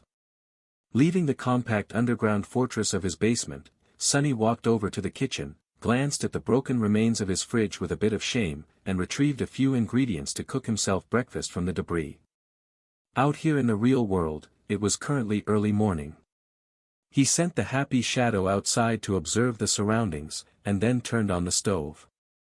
Real eggs, real lettuce and tomatoes, real bread, real bacon, real coffee, real juice. It took him just a few minutes to cook himself a breakfast that would have been considered the epitome of a lavish lifestyle by any inhabitant of the outskirts. Walking to a dining table that was too large for one person, he placed his breakfast on its synthwood surface and activated his communicator. There were no new messages, and he didn't really know what else to do with that thing.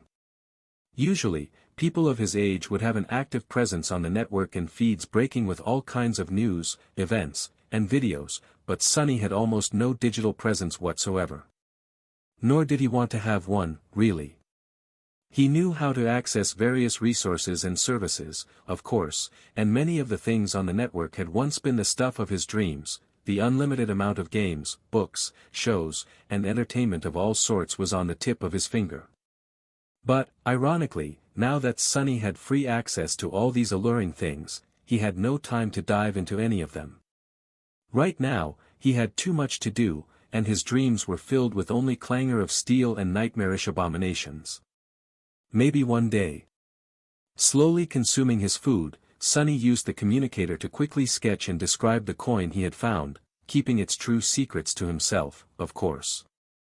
Outside, his neighbors were preparing to face the new day. The sun was rising above the giant city, and crowds of people were on their way to work. The shadow found a hidden spot on the porch of his new home and observed the quiet street from its shelter. It saw a few PTVs drive by, humming slowly as they rolled or levitated toward the exit from the terrace district. Several well-dressed adults walked by, heading for the public transport terminal. Some time later, it was time for the students in school uniforms to follow them. Sunny sipped coffee and observed these children through the shadow, trying to imagine himself having such a life. Waking up in a safe home. Eating the delicious food a parent had prepared for you, not having to think about where your next meal would come from. Going to a place where an unlimited amount of knowledge and mentorship was available to you, completely free. Having no real worries and no real fears. Just, living. What a strange existence that would be. He stared at the students with a complicated expression. They were so soft. Their clothes were soft, their eyes were soft, and their lives, too, were soft. How were these children going to survive the real world? The real world was hard, cruel, and unforgiving. Just like Sunny himself was. A person like him had a much better chance of surviving in such a world. Not to mention the hellscapes of the dream realm. Finally, the stream of students grew thin. One of the last to walk past Sunny's house was a young girl of around 14 years. She was about as tall as him, with pale skin and black hair. The girl seemed to be a bit uncomfortable in her own body, like all teenagers tended to be, and the school uniform did no favors to her slender physique. Her dark eyes, however, were very sharp and clear. Luckily, unlike her brother, Rain seemed to have taken after their mother, who was a rather attractive young woman from what Sunny remembered. Even though she was still just a child, he could already see that one day, the teenage girl walking past his home was going to become a real beauty. Finishing his coffee, Sunny placed the empty cup on the table and sighed. Found you. Indeed, the awkward 14-year-old girl was his little sister, Rain. And indeed, it wasn't a coincidence that Sunny had bought this exact house in this exact district of the city. While the terrace neighborhood was nice and charming, the real reason he had chosen this home, in particular, was because it stood next to the place where Rain lived. It was on this street, a year and a few months ago, that he had watched from the shadows as she was having dinner with her adopted family, their warm and happy life displayed for him to see through the wide window of their brightly illuminated living room.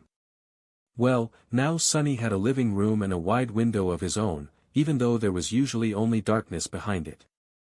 Back then, he had become painfully aware that his fantasy of saving his little sister was empty and misguided. Rain didn't need to be saved, least of all by a troubled outskirt stray like him, a ghost of the past that she most likely did not even remember. If he had knocked on her door on that night, nothing in her life would have changed for the better. Sunny wasn't the same penniless kid anymore. He was an awakened, one marked as a special strategic asset by the government. He was considerably wealthy, connected, even powerful. But, deep down, he still believed that the statement held true. His clothes and circumstances might have changed, but Sunny himself remained the same. Twisted and damaged, like anyone who had seen the truth of this world would be. What's worse, now that he had risen above his previous pathetic self, he had a whole swarm of new, much more serious problems. Nephites, the sovereigns, the legacy of mysterious Weaver, all of these things promised a future full of turmoil and danger. He was not exactly the kind of person who had good things to offer to anybody. So, no. Sunny had not changed his mind about keeping himself out of Rain's life. He wasn't going to approach her, and had no desire to meet her face to face. There was, however, a problem. Now that Sunny was an awakened, statistically, Rain's chances of becoming infected by the nightmare spell herself had grown. But even if he forgot about that statistical correlation, there was still a possibility that she would end up in the first nightmare, no matter how small. By now, Sunny was 18, and Rain was 14. Almost every person infected by the spell had fallen victim to it while being older than 16 and younger than 19, which meant that there were about 2 years left before Rain would be in real danger, and about 4 before she would be out of it. Even if they were more or less strangers and didn't owe anything to each other, Sunny felt responsible for her. Perhaps Rain did not remember him due to how little she had been at the time of their separation, but he remembered everything. To him, she was the last memento of their long-lost home. Now that he had the ability to pull some strings behind the scenes to ensure that her chances of surviving the first nightmare were enhanced, be it through access to better battle instructors or something else, he couldn't just sit still and do nothing. But to do that, he first needed to understand how well Rain was being prepared already. Hence, he bought a house near the place where she lived and let his shadows loose to explore the neighborhood and spy on her and her family. When I put it that way, it sure sounds a bit creepy. Sunny stood up, yawned, and shrugged. He was an awakened whose power lay in shadows, deceit, and bloodshed. Before that, he was a street rat willing to do anything in order to survive. Mundane humans had no idea about what he had gone through, what he had done, and what he was capable of as the result. If they did, they would probably be horrified. So, a little hint of creepiness was only to be expected. Putting on a warm hoodie, he walked outside, hid his hands in his pockets, and headed toward the public transport terminal at a slow pace. His shadow was a few hundred meters ahead, stealthily following Rain and keeping an eye on her. No one was the wiser to its presence. Sunny sighed and looked at the cloudy sky. Time to go to school, I guess. Rain went to a rather elite school, as it turned out. Judging by the prices of the homes in the Terrace district, Sunny knew that her adopted family was reasonably well-to-do, but it seemed that he had underestimated either their wealth or their connections. The school was not the most prestigious out there, but it was close. Enough that only the kids of government officials and conglomerate heirs attended it, for the most part, of course. There were a few kids who seemed to be there because of their academic achievements, but not enough to make a difference. The children of government servants arrived on public transport. Like Rain, the Chables came in expensive PTVs, which were controlled by personal drivers. Sitting at a table in a cafe a kilometer or so away from the heavily guarded entrance to the school, Sunny suppressed the desire to whistle. That's like something out of a drama. I wonder if I'll see someone getting slapped in the face today. Suddenly remembering his first encounter with Master Jet, Sunny coughed and rubbed his cheek in embarrassment. The happy shadow was still following Rain, stealthily moving from one shadowy patch to another. Then, it waited for a good opportunity and dove inside the shadow of one of the kids walking toward the same classroom as her. Sunny got comfortable and ordered a few pastries and a pot of tea. He couldn't quite believe that he was going to waste time attending school, of all things, even if it was in that very strange manner. He hadn't been to school in a dozen years already, not counting the months spent in the academy. Well, this should be interesting. A couple of hours later, Sunny was ready to claw his eyes out. Not because the lessons taught to Rain in school were boring, but because he had to watch a bunch of entitled kids exist in an enclosed space and make it as hard for everyone to learn anything as possible. The elite school seemed like a place of learning, but in fact, it was more like a battlefield. The hidden politics among the students and the hierarchy of numerous cliques they formed were more complex than the ruthless strife between the factions in the Bright Castle, and judging by their behavior, just as dire. But it was not. No one's life was at stake, no one was going to be exiled and starved to death if they did a wrong thing. All of this was simply about prestige, vanity, and standing. It was utterly stupid. However, once Sunny thought about it a bit more, he realized that it was not. Not to them, and maybe not at all. These kids were put under immense pressure, assigned a numerical value, and forced to compete with each other. As the result, they inevitably developed a fierce sense of resentment toward their rivals, which was only made deeper by the deep sense of insecurity this system instilled in them. No wonder they were at each other's throats. The school was, in fact, not only meant to teach the kids the skills necessary to survive and thrive in the real world, but also to destroy the very same softness Sunny had pondered about a few hours earlier. It wasn't hard to imagine that, at the end of it all, the best and most resilient students would become harsh and jaded, while the rest would simply be broken and discarded. A wasteful system, and one of very questionable effectiveness. Sipping tea in the quiet cafe, Sunny shook his head. Rich people. Luckily for him, Rain seemed to be unaffected by the vitriol her classmates appeared to be more interested in than the actual studying. She sat calmly at the back of the class, avoiding getting embroiled in any drama, and dutifully learned everything the teachers explained to the students. The lessons themselves, surprisingly, turned out to be very interesting. Sunny even found himself enjoying these hours very much. There had not been any combat lessons yet, but he did manage to catch this school's version of the wilderness survival course, as well as listen to a rather intriguing lecture about the early exploration of the dream realm. He also saw a lesson dedicated to various nightmare creatures, their biology, capabilities, and weaknesses. If he had known that much during his first months on the Forgotten Shore, well, it would not have changed much, really. No matter how much a person knew about these things, no sleeper was meant to face challenges of that magnitude. And yet, he couldn't help but feel a bit wistful. He had been denied access to this treasury of knowledge as a kid. Who knew how his life would have turned out otherwise? It would have been a lot more interesting and enjoyable, at least. By then, he had some idea of Rain's depth of knowledge and overall readiness for the nightmare spell, but he still did not know how well she was really being trained. He had to see her during a lesson in combat for that. After a while, Sunny had become a little bit bored. Listening to a lecture about spell tech absent-mindedly, he looked around the cafe. At this hour, there weren't a lot of people there, but that was swiftly changing. The white-collar workers from the surrounding buildings were now on their lunch break, as were senior students of the school. Several noisy groups were occupying tables near him, so he couldn't help but catch bits and pieces of their conversations. No way. When is it coming out?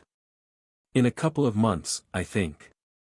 Who will play the female lead, then? No, wait. Let me guess. These guys were apparently discussing some upcoming film, excitedly wondering about the casting. Something about their conversation appeared strange to Sunny, but he didn't pay it too much attention. None. That is the mindset of a true battle master. No way he meant to say that. Who do you think Lord Mongrel is, a nobody? Of course not. He only said that because he considers social status and renown meaningless. In the eyes of a warrior, such things are not even worth mentioning. The only thing that matters is your strength. That's why he hides his noble upbringing. Sunny stared at the couple of young men that were in the middle of a heated debate, then shook his head. That's hilarious. What are the chances? Apparently, there was someone else out there with a similar alias. And that guy, from what Sunny could hear, was not only a total buffoon, but also went around calling himself a lord, pretending to be some wise philosopher and teaching people how to be a true warrior. What an idiot. Well, figures. Only an idiot would choose such an alias on purpose, after all. I wonder what this guy's problem is. He has to be horribly insecure about something, for sure. Then, however, he had to focus on Rain again, because she was finally heading for the school's dojo. The combat lesson was about to begin. The instructor, surprisingly, turned out to be an actual awakened. It was a man in his late 30s, with a mighty build and cold eyes of an experienced fighter. Sunny couldn't tell what aspect the man possessed, but he was obviously not a sheltered non-combatant. Rain's instructor was the real deal. He had to have enough money to never be required to work a single day in the real world, so the fact that he was teaching a bunch of kids in a school meant that he was doing it either because of his principles or because of an obligation to one of their parents. In any case, it was a good thing for Rain. In the next hour or so, Sunny watched the students train and fight each other with various weapons. He expected them to use fake ones, but to his surprise, the awakened instructor insisted that the kids both wore heavy protective gear and wielded real ones, even if the weapons were blunted to not pose a real danger. Good approach, I guess. Rain's level was better than he had expected. Not comparable to someone like Castor or Nephice, of course, but miles better than anything he would have been able to do at her age. She was swift, nimble, and strategic, utilizing every opening the opponent presented to her full advantage. She seemed to prefer using ranged combat, but could hold her own in a melee with the help of a wide range of weapons, from a long spear to a light saber. There were kids who were better than her, and those who were worse, but none who could compare to her in terms of wits. And yet, a deep frown appeared on his face. There is one thing that is lacking. Viciousness. His sister was not nearly vicious enough. Judging that he had seen everything he needed to, Sunny rose and left the cafe, then headed home. The happy shadow left the premises of the school, unnoticed, and soon wrapped itself around his body, but not before showing how proud and satisfied it was with its flawless performance. Yeah. You did well. On his way back, Sunny was thinking over what he had learned about Rain. His sister seemed to be smart and well-adjusted, and receiving the kind of training most kids in this world could only dream about. But was it enough? He did not know. No one could know, really. After he had returned from the Forgotten Shore, several people told him that they would have never survived in that hell. But their words rang hollow to Sunny, because how would they know? Until a person was thrown into a situation like that, there was no way to tell what would remain of their resolve once everything else had been stripped away. Brave people broke, while cowardly ones found strength that they had not even known was inside them. Kind people became cruel, while cruel people became lost. Only by looking at a mirror of a nightmare could one truly see their real face. Before Sunny entered the Forgotten Shore, he had thought himself to be strong. But once there, he had to learn the hard way that his strength was brittle and illusory, that it could shatter under the smallest amount of pressure. To survive, he had to build within himself a new kind of strength, one that could not be broken by anything, or anyone. That was how he had survived. How was he supposed to know how Rain would measure against the horrors of the spell? And how was he supposed to make her chances of surviving its trials better? Consumed by these thoughts, Sunny returned home and tried to put his mind at ease. This was not something that he could decide in a hurry, anyway. For now, he had many other things to do. Activating the dreamscape pod, Sunny climbed inside and closed his eyes. Time to relax a little. At least out there in the dreamscape, things were simple. He just had to fight, learn, and win. Granted, his previous visit to the Colosseum had turned out to be a fiasco. But Sunny had high hopes for more elite arenas. He just had to gain enough victories to enter them, about 70 more to gain access to the lower-ranked professional dreams. Not that hard. He had lost all interest in dueling with amateurs, and couldn't wait to meet better opponents who could teach him a variety of polished styles. Better do it quickly. Appearing on the sand of the Colosseum, Sunny sighed behind the mask and willed the soul serpent to assume the form of the somber Odachi. That's weird. For some reason, today, many more people wanted to challenge him. A literal crowd of awakened assembled around Sunny in a span of a minute, staring at him with disturbing intensity. Also, the challengers seemed to be way more talkative. What's up with these fools? Hey, mongrel. What is your real name? Sunny stared at the young woman challenging him, then answered with slight irritation. Mongrel. She smiled knowingly, as if struck by a mysterious epiphany, then asked. What style do you practice? Sunny frowned behind the mask. I practice no style. The girl opened her mouth to say something else, but he interrupted her by stepping forward and activating the challenge. 2 seconds later, the girl's dead body was already turning into a rain of sparks. Why are they so chatty today? I don't have a lot of time. If I want to enter a professional arena next time, I have to be fast. Looking at the crowd of awakened, Sunny sighed dejectedly and growled.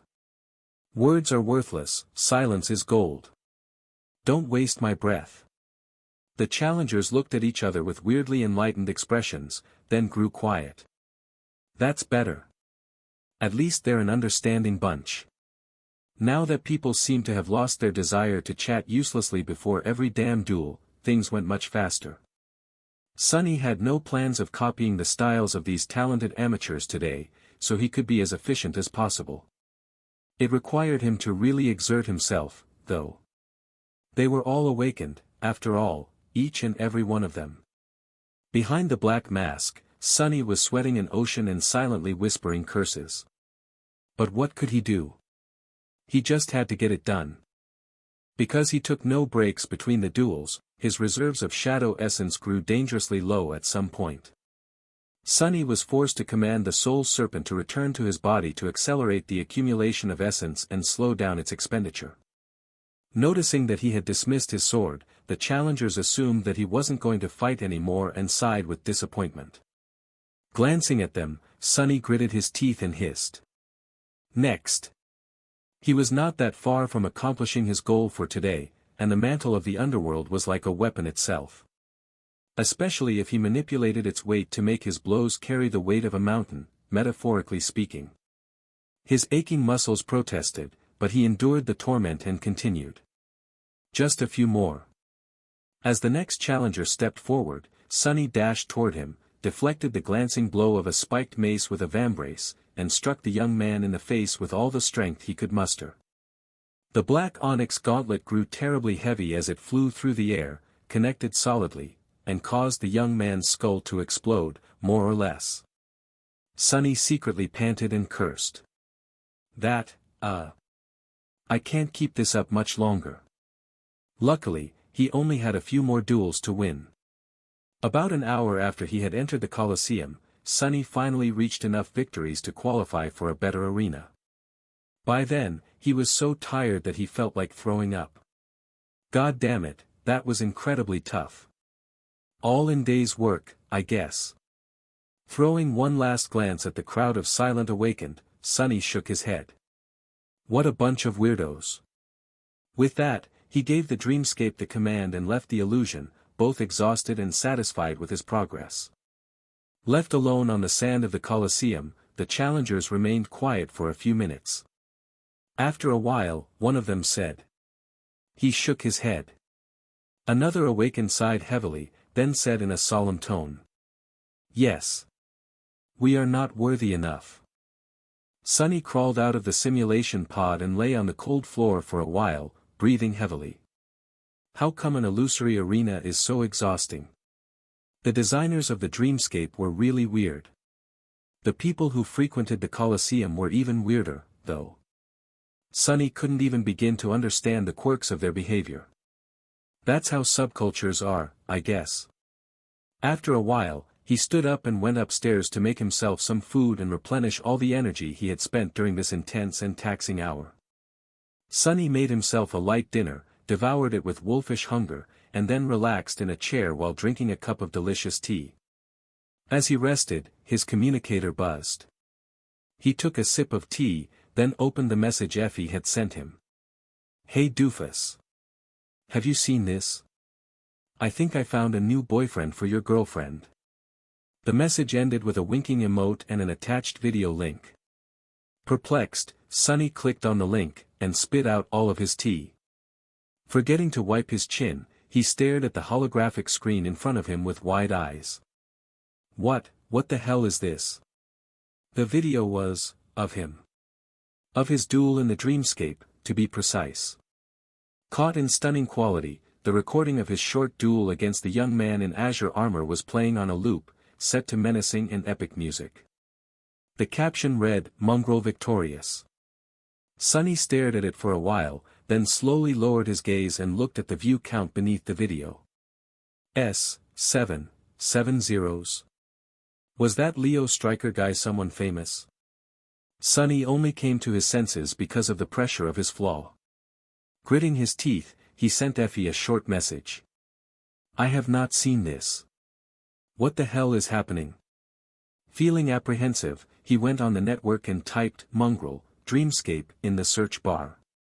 Immediately, thousands upon thousands of results showed, all featuring the fearsome image of Weaver's mask. Sonny gulped.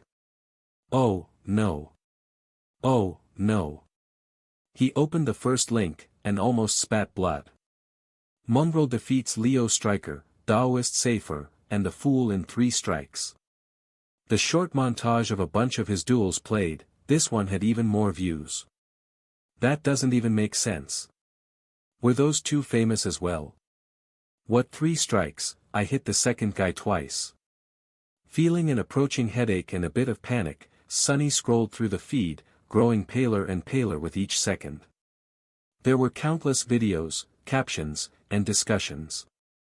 Thousands of people were fervently debating his duels, his identity, and the hidden meaning of his words. It seemed as if they had somehow become convinced that he was some sort of a profound sage, going around spouting words of enlightened wisdom. There were whole discussion boards dedicated to interpreting his teachings. Oh, no. Sonny grabbed his head, realizing that the buffoon he had heard being discussed in the cafe, was him. Come to think of it, many of Rain's classmates had been talking about this stuff, too. Had she seen this garbage as well? He groaned. At least no one seemed to have any idea about who Mongrel was. His efforts to obfuscate his identity were working, as was Weaver's mask. But the worst was still to come. As Sonny was studying the mess he had made, new notifications started appearing in the feed. Mongrel returns. Mongrel decimates the Colosseum. 70 victories in 60 minutes, Lord Mongrel's shocking rampage. Mongrel is Saint, redacted, S bastard son, confirmed. He closed his eyes. Gods. What is this crap? Opening a random link, he read in horror. Mongrel #1 sympathizer, I was there, guys. It was incredible. He was like a natural disaster. So awesome. Random shoe, did you hear what he said? Mongrel #1 sympathizer, words are worthless, silence is gold. So profound. My whole outlook on life changed. Random shoe, wow, my dad used to tell me the same thing when I tried to talk to him after school. Mongrel #1 sympathizer, wait. Shoe, are you Mongrel's son? User Random Shoe changed their name to Mongrel's son. Mongrel's son, aren't we all Mongrel's children? Sonny closed the link and went to another page. Silence is gold. One strike of a sword is worth more than 1,000 words, an in-depth analysis of the post-neo-nihilist philosophy of Mongrel. Post-neo, what? Stupefied, he opened another link. Reacting to Mongrel's 70 wins. You gasp, you lose. And another. Mongrel does not believe in styles. Styles only separate men. And another. I spent a night with Mongrel, a candid confession of a former idol trainee. Deactivating the communicator, he sat quietly for a while, and then groaned again. Oh, no. The new recording of Mongrel's stunning performance in the Colosseum flew around the globe in no time at all. Starved for new information about the mysterious demonic fighter, people became glued to the screens of their communicators. They were not disappointed by what they saw, to say the least. Mongrel's already considerable renown, or infamy, depending on who you asked, became even more widespread. Sonny had grown up in the outskirts, so he had never been really exposed both to the network culture and to the peculiar fanbase of the dreamscape. That was why he had severely underestimated the effect his recent visit to the amateur arena would have on the people interested in these things. He had only wanted to reach the number of victories required to access the professional duels as fast as possible, but failed to take into account how outstanding the feat of defeating 70 opponents in just 1 hour would look from the side. especially considering the fact that he had killed the last half a dozen or so with his bare hands, not even bothering to use a weapon. These last few duels looked especially striking, impressive, and gruesome. If before people called Mongrel a sword demon, now he had become just a demon in their eyes. What's worse, even though it took all of his power and lots of effort for Sunny to achieve these victories, due to the fact that his face was always hidden behind the fearsome mask, he appeared to be completely calm and indifferent, as if defeating so many people in a row was nothing to him. A walk in the park. Added to the fact that he had dismissed his sword near the end of the hour and then left after shaking his head, it seemed as though Mongrel was not only a demon, but also held all the rest of the duelists in utter contempt. Mongrel was disappointed in them. That disappointment ignited a fire in the hearts of many duelists of the dreamscape, pushing them to train harder, reach higher, become stronger. Mongrel's status was always in front of them, reminding these young men and women what they were striving to achieve. Mongrel. Victories, 100. Defeats, 0 inch.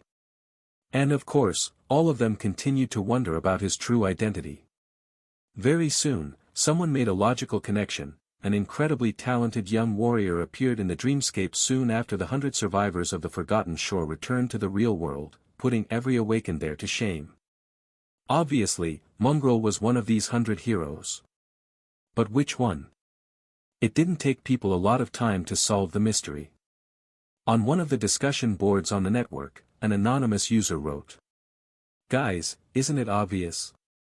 Who is among the best of the Forgotten Shore warriors, and also has a big reason to keep his identity a secret?" Another answered, Wait. You're right. It was right in front of us the whole time." And then, the shocking piece of news spread through the network as wildfire. Mongrel's true identity is Kai of Nightingale. Night and Gale Representative Agency publishes an official statement. Popular idol and fashion icon, Night, is not the controversial dreamscape sensation, nor has he ever participated in any scandalous activities under the alias Mongrel. Sunny read the latest news title on the screen of his communicator and covered his face with a hand. Oh, gods! How did poor Kai end up being involved in this mess? Had the world gone completely insane? He stared at the message icon at the bottom of the screen nervously, half expecting to receive an angry message from his friend. Or was it up to Sunny to apologize in advance? Kai had seen him purchasing the mantle of the underworld, after all. Even though the onyx armor did not look the same as it had before being repaired and turning from pure stone to the strange stone-like metal, there was a possibility that he would recognize it. Ugh!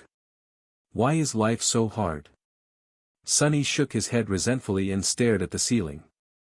And then there was the issue of Rain.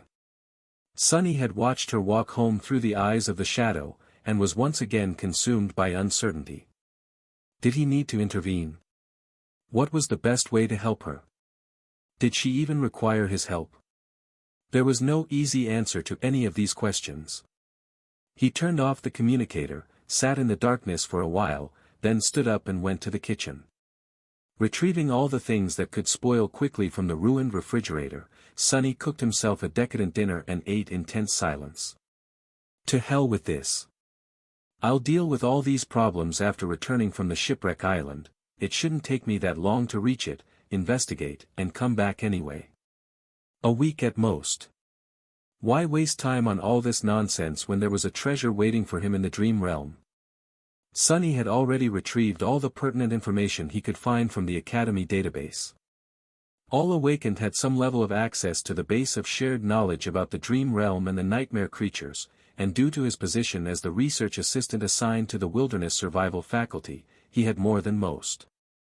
It wasn't really enough to venture on such a dangerous expedition, but at least gave him a basic understanding of what to expect. The rest he was going to have to learn from the people in the sanctuary who had actual experience of traversing those parts of the Chained Isles. And then, there was also Cassie. She could help him even more. With a dark grimace, Sunny washed the plates, spent a few moments admiring their design and craftsmanship, then went about preparing himself for a long stay in the dream realm. Soon, he entered the basement, activated the maximum level of security measures, and climbed into the steel coffin of the sleeping pod.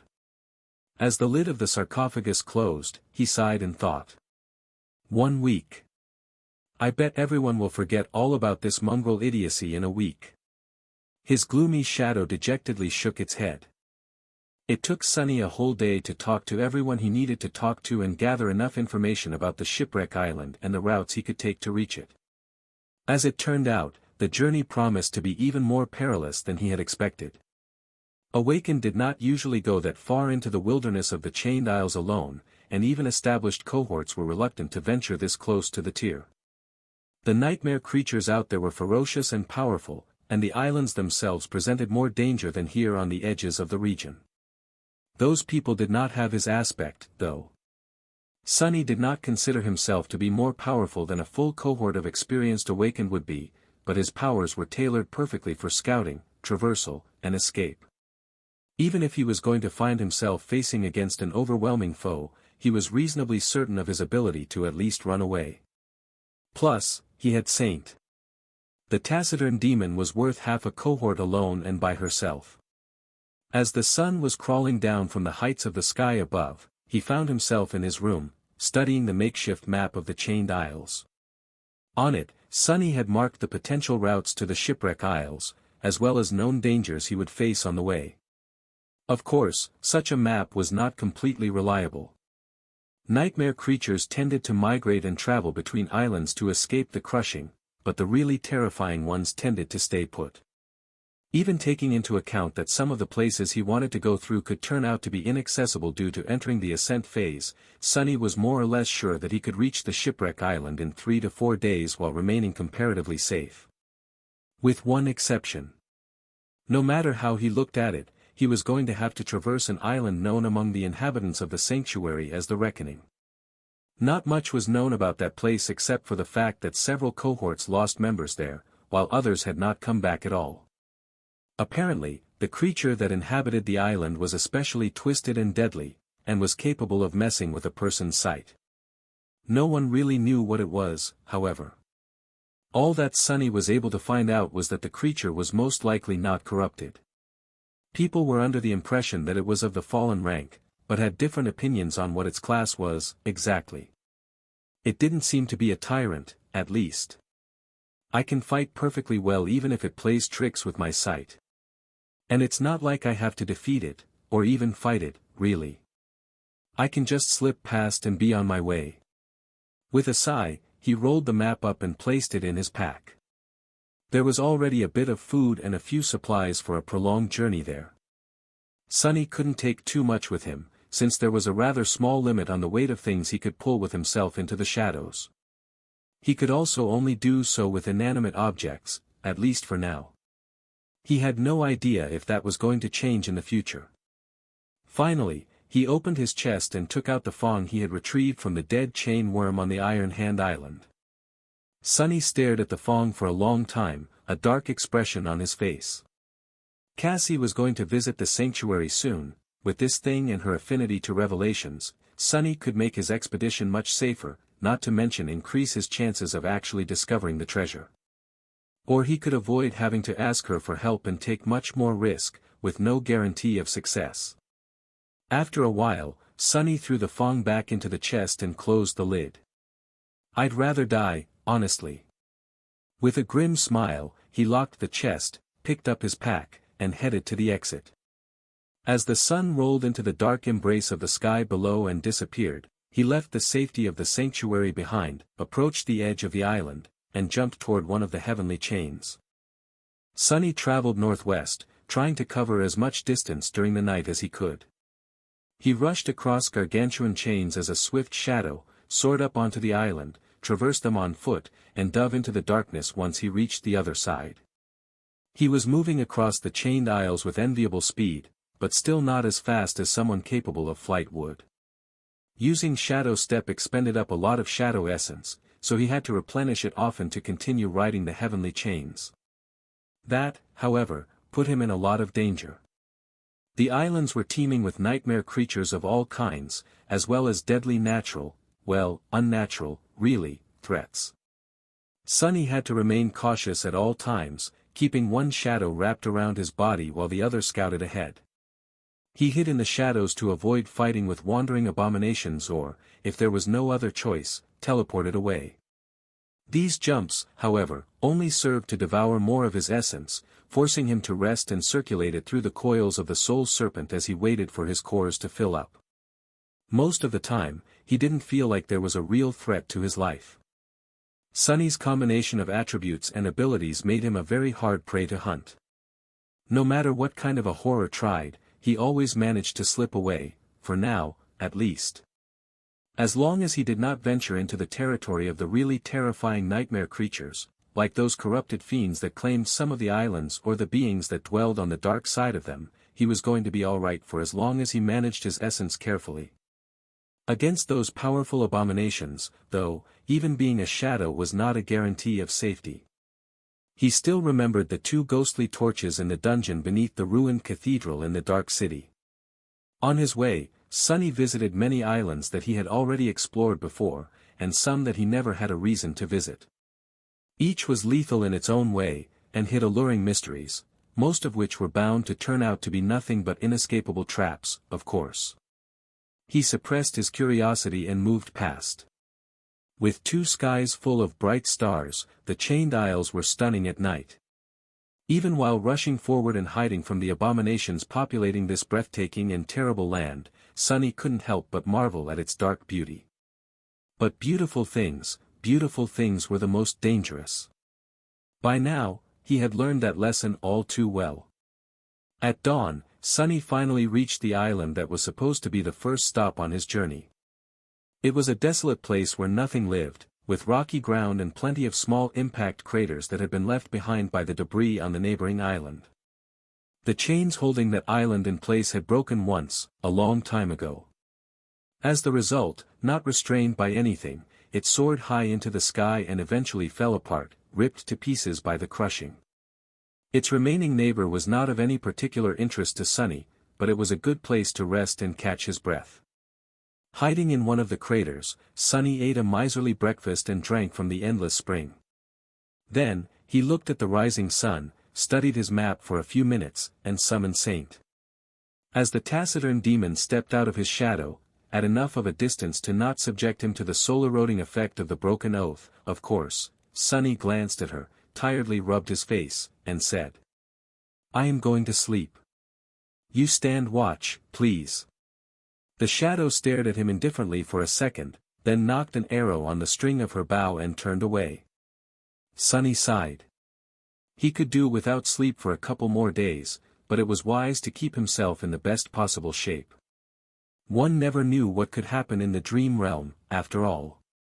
Using his pack as a pillow, Sunny lay down and closed his eyes. Just a few hours. A day later, he reached the reckoning. The ominous island that so many people in the sanctuary dreaded was large, spanning no less than 12 kilometers across. What's worse, it was supported by only 2 chains, which were situated almost exactly opposite of each other. To get to the next one, Sunny had no choice but to travel the whole length of the island. There was grass covering the ground, with a forest of tall evergreen trees visible in the distance. He could see a rocky hill far away, with a waterfall rushing from a weathered cliff. Just like everywhere on the chained isles, it was unclear where the water came from and where it went. Sunny was already too used to the strangeness of this land to pay it any attention. The reckoning seemed like a beautiful and tranquil place. Idyllic, even. However, looking at it through the eyes of the shadow, Sunny couldn't help but feel a deep sense of unease. Something was very wrong with this place. It was very picturesque, however, he couldn't see or hear any living beings on the island.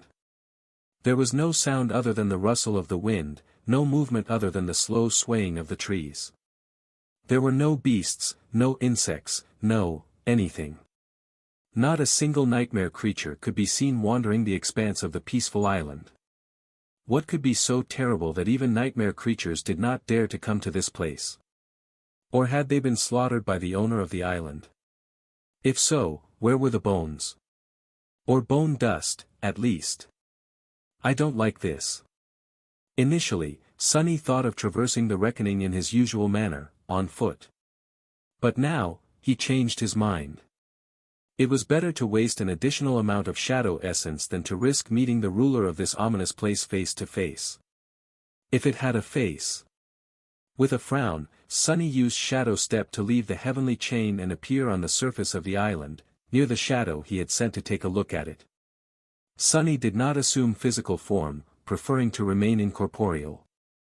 That way, he would be able to reach the other side of the reckoning unseen.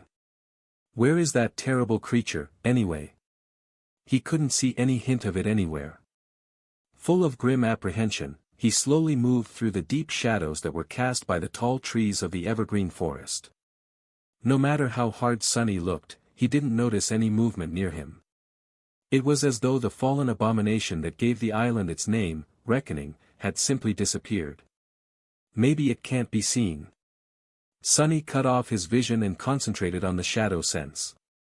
His perception of shadows came into focus, reaching far and wide. And there. What was that? There was one shadow in particular that didn't belong to anything, approaching him with terrible speed. The bastard is invisible. Sunny froze, becoming absolutely still. In this state, he was not only one of the shadows, but also indistinguishable from the larger shadow he was hiding in. He didn't possess a physical body, so nothing was supposed to be able to hurt him in that state. At least physically. The invisible creature continued to move in his direction, even faster than before. Wait, no, something doesn't make sense. Even if the abomination was invisible, why was there no sound? Why didn't grass bend beneath its feet? It was almost as if the nightmare creature that dwelt on the reckoning was, really, a shadow. Before Sunny could react, the owner of the reckoning was upon him. And then, he learned that shadows, too, could feel pain. Sunny had never fought in his shadow form, and really, he didn't even know how. All he had were his instincts, but that wasn't enough.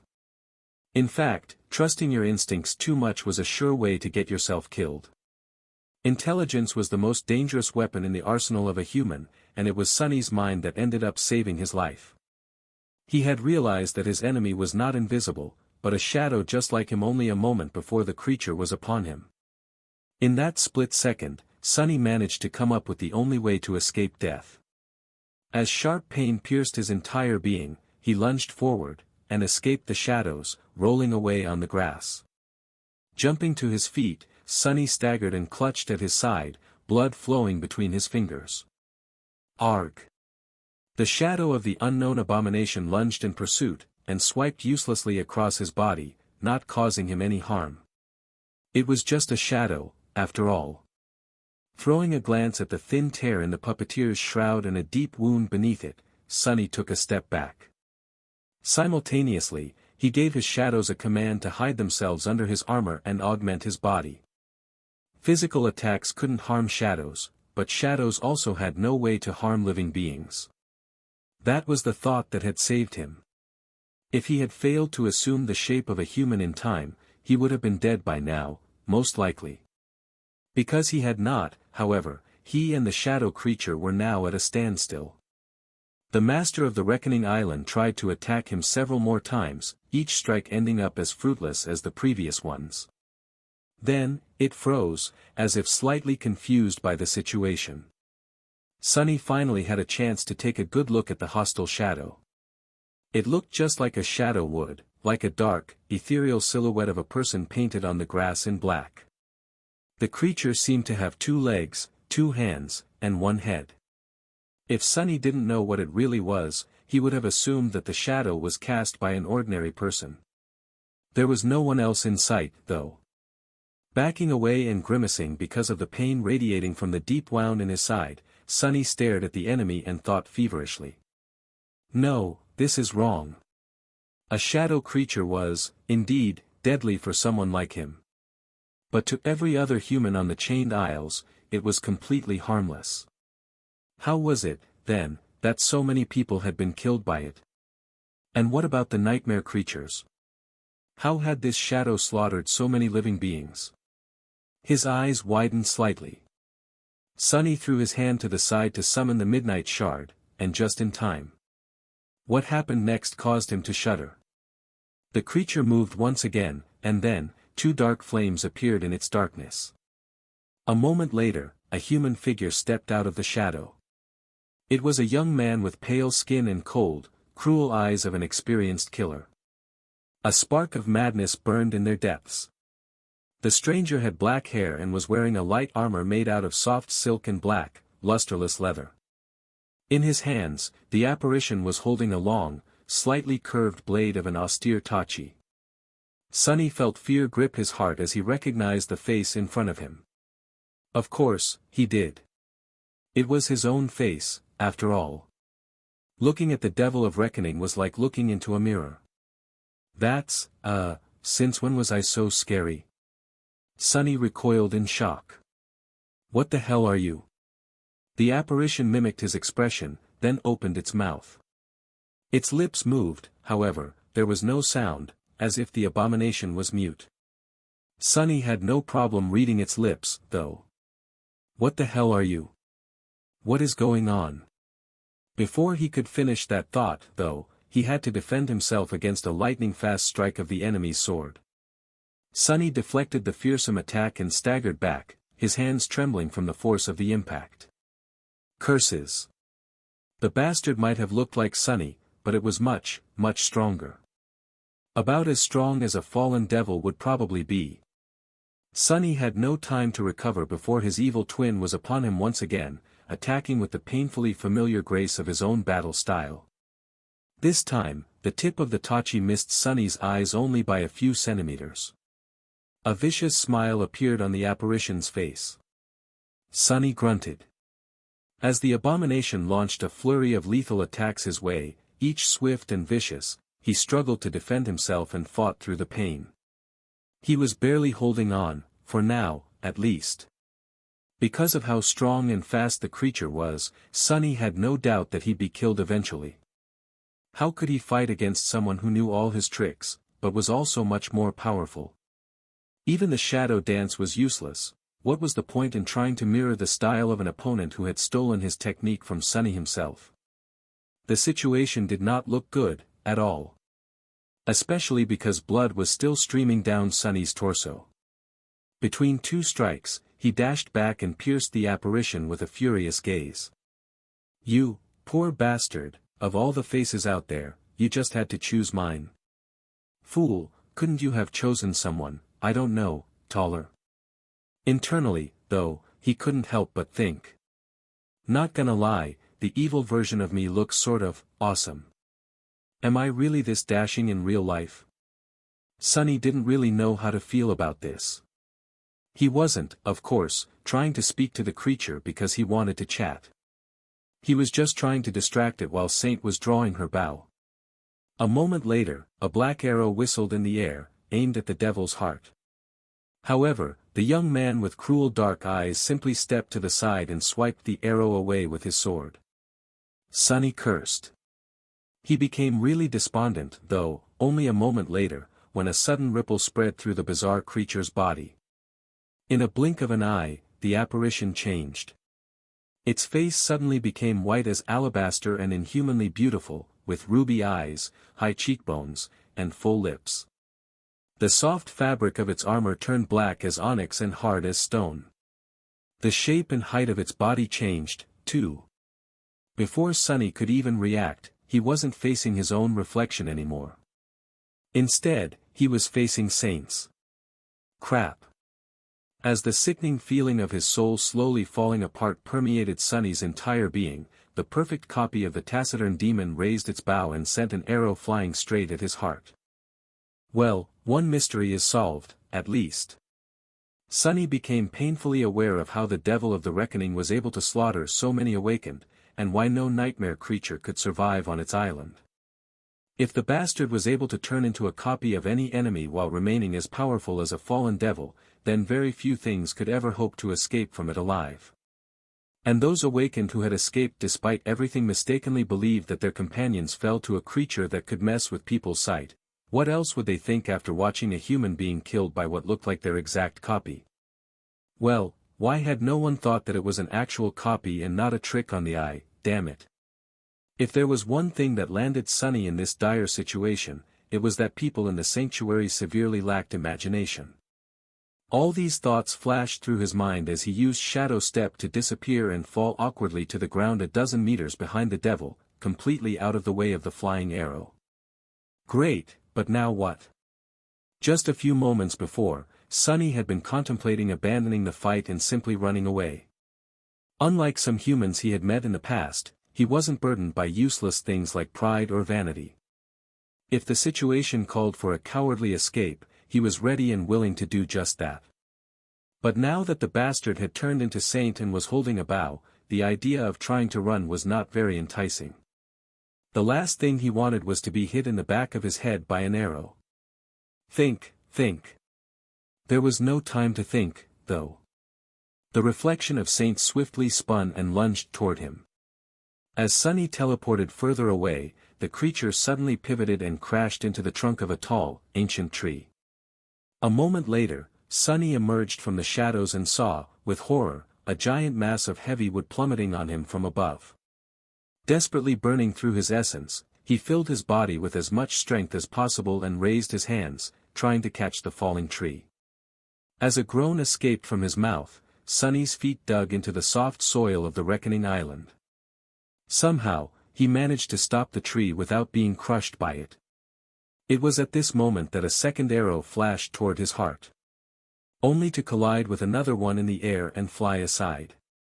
Some distance away, the real saint dismissed the bow, raised her sword, and dashed toward the impostor.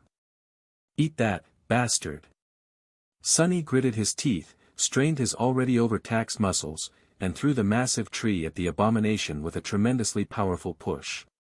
When he used his essence and augmented his body with both shadows, Sunny was able to achieve bursts of truly inhuman strength. How was the bastard going to escape this?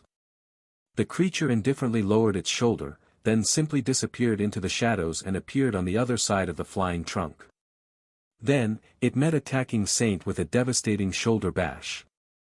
The onyx armor of the taciturn demon cracked, and she was thrown back, causing another tree to explode into a cloud of splinters. Sunny paled.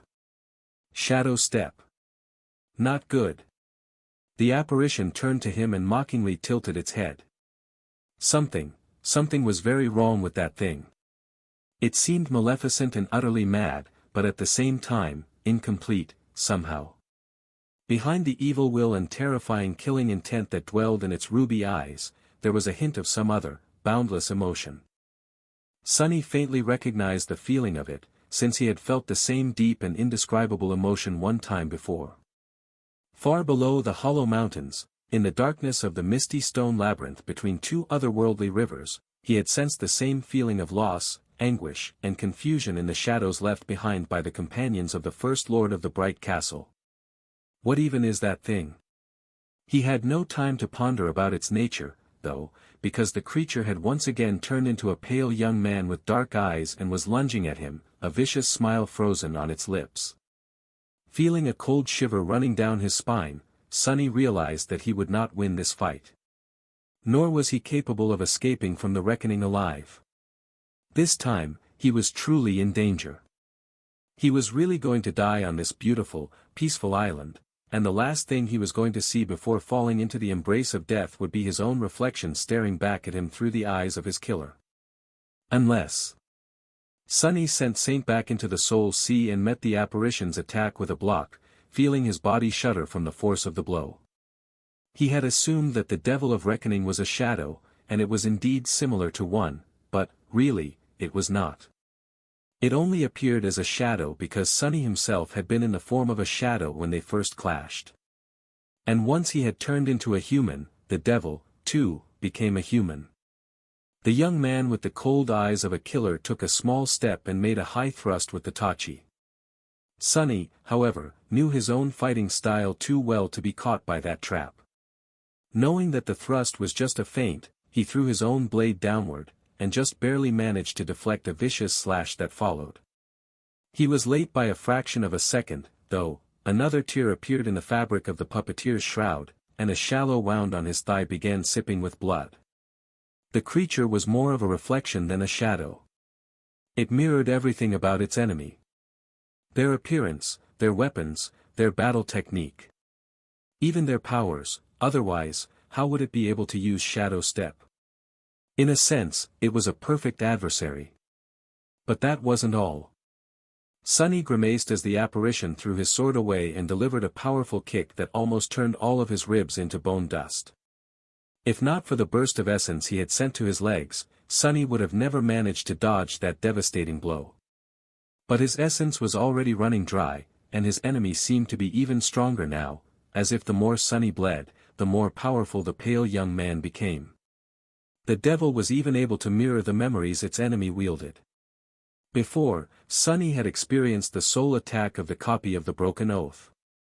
And now, the creature was obviously being fed raw power by the Blood Blossom. He attacked with the Midnight Shard to buy himself a couple of moments to think. The apparition had not seemed to be affected by the Broken Oath, though. Was that because it had assumed the form of Saint, who was immune to soul attacks? Did this mean that the devil was able to copy not only powers and memories, but attributes, too? The creature easily deflected Sunny's attack and leaned forward to deliver the final blow. Sunny's only hope to escape it was to jump back. But what else did the creature copy? Was it really a perfect reflection? There was only one way to find out. Instead of jumping back, Sunny stepped forward and collided against the apparition, completely open, unable to escape being struck down by the enemy's blade. Before the deadly strike came, however, he leaned close to the devil's ear and whispered, so softly that no one except for the two of them would ever be able to hear what he had said. Lost from light, stop. And then, the devil froze, as if suddenly turned to stone. Sunny smiled. It was a perfect reflection, indeed. The apparition stood motionlessly, frozen in place by Sunny's quiet command. He could see his face reflecting in its dark eyes, even paler than usual, beads of sweat glistening in the sun. The creature was completely still, all its terrifying strength shackled by the four simple words Sunny had whispered to it. It was, enslaved. No matter how powerful the strange abomination was, no amount of power could ever allow it to disobey the command of its new master. Sunny. By stealing his face and his powers, the creature had also inherited his innate ability, Shadow Bond. Sunny had made use of that bond to subjugate the devil, and now, it was at his mercy. For now, at least. With a pained grimace, Sunny fell to the ground and drew in a hoarse breath. That was close. The wound on his thigh was not too serious, but the cut he had received as a shadow was long and deep. Bloodweave had prevented him from losing too much blood and was going to ensure a fast recovery, but it had its limits. The wounds needed to be tended to, however, they could wait. Right now, Sunny had to decide what to do with the former ruler of the Reckoning, the dreadful creature that had slain plenty of humans, and only gods knew how many nightmare creatures, which was now under his full control. Such a powerful abomination, it would surely be very helpful to have something that fearsome serving him, unable to disobey any command. He glanced at the frozen creature and shivered. Looking at it was still like looking in a mirror, after all. Despite knowing that the thing in front of him was a nightmare creature, he couldn't help but see a slight young man with pale skin and dark eyes, couldn't help but see himself. Yes, having a fallen devil do his bidding would be extremely beneficial, especially because the apparition looked exactly like him. With a bit of cunning and preparation, Sunny would be able to seemingly appear in two places at the same time. If he ever needed to prove that he wasn't mongrel or accomplish something shady without drawing any suspicion, that would be a perfect way to do so. There were countless scenarios where such an ability would be incredibly useful. But there lay the problem. The creature was only enslaved because it had assumed his form. Since the creature could take any shape, it was going to stop possessing his aspect abilities, including Shadow Bond, as soon as it turned into something else. Then, it would be free of its shackles and able to do whatever it wanted, including unleashing its wrath on Sunny. That was why he had dismissed Saint before attempting to subjugate the apparition. He needed it to remain as his own reflection, and no one else's. Yes, he could circumvent the possibility of losing control over the terrifying creature with a long series of complex orders that would limit when and how it could use its shape-shifting. But coming up with a foolproof net of prohibitions was a Herculean task. Sonny wasn't even sure that it was possible. He had spent a long time thinking of ways to escape this exact fate, so he knew better than most, better than anyone, perhaps, how hard it was to keep an unwilling slave under control. Especially if the enslaved being was more powerful than its master. There would always be a way to twist words, find a loophole, and turn the orders given by the master against themselves. Sonny was sure of it. He had to be. So, what was he supposed to do with the frozen abomination? Standing up with a grimace, Sonny faced his perfect copy and looked at it with regret. The main reason for what he was about to do, nevertheless, was way less complicated. He simply didn't want to be a slaver. He didn't want to own any living thing. Sonny lingered for a while, and then said, "Don't be scared. I won't make you a slave. That would be too cruel of a fate, don't you think? Even for a nightmare creature like you." With that, he raised his hand, as if to caress the cheek of the pale young man, and then swiped it swiftly across his neck. Almost invisible in the bright light, the ghostly blade of the moonlight shard trembled as drops of crimson blood fell from it into the vibrant grass. The young man didn't move, but his pupils widened. A few moments later, blood flowed from between his lips, painting his pale skin red. Sonny looked at the dying apparition, deeply disturbed by the visage in front of him. It was not every day that one got to see himself die. That is. He paled slightly, but did not look away. In front of him, a person who looked exactly like himself was slowly drowning in blood, a crimson torrent flowing from his cut throat. A few moments later, when the creature was on the death's doorstep, its body suddenly trembled, and then shifted slightly. A tortured smile appeared on its face. The apparition's lips moved, but just as before, no sound escaped from them. However, Sonny thought that he had managed to read a few words. "We, never, searching." That was what the apparition had tried to say. Then, the light in its eyes extinguished. A strange ripple spread over the young man's body, and a moment later, thin cracks appeared on his skin. After a second or two, the creature shattered into a rain of silver glass, which then turned into a stream of light and disappeared. Only one jagged mirror shard remained laying in the grass, reflecting nothing but cold darkness. As Sonny stared at all this in bewilderment, the spell whispered, "You have slain an ascended reflection, mirror beast." Sonny blinked. Wait, what did it just say? The spell, however, wasn't done speaking. "You have received a memory." Sonny stared at the ground, confused. What just happened? Why did the spell call that thing an ascended reflection? What was a reflection? And why was it ascended instead of fallen? How could a nightmare creature be ascended? He frowned. Was it not a nightmare creature? How is that possible? The apparition was definitely not a human, so what else could it be if not one of the dream realm's abominations? And one more thing. The spell did not say that his shadow had grown stronger, did it? To make sure, Sonny checked the number of his shadow fragments. Just as he had suspected, it didn't change. He even dove into the soul sea, and saw that there was no new shadow among the rows of the creatures he had slain. This is very, very strange. What the hell had he just killed?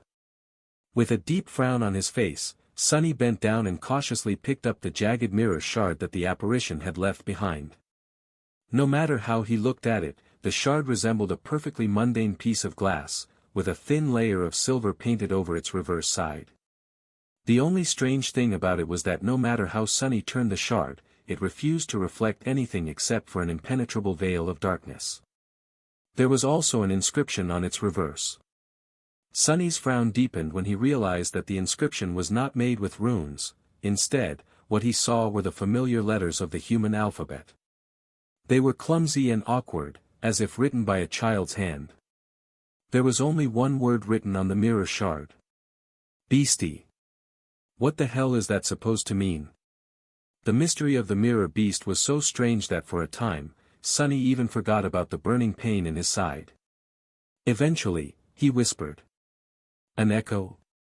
Echoes did not possess souls, so he expected that slaying one would not reward him with any shadow fragments, just like what had happened after Mirror Beast's death. The apparition, however, was obviously not an echo. It was too independent, sentient, and had too much individuality to be a simple copy of a dead nightmare creature.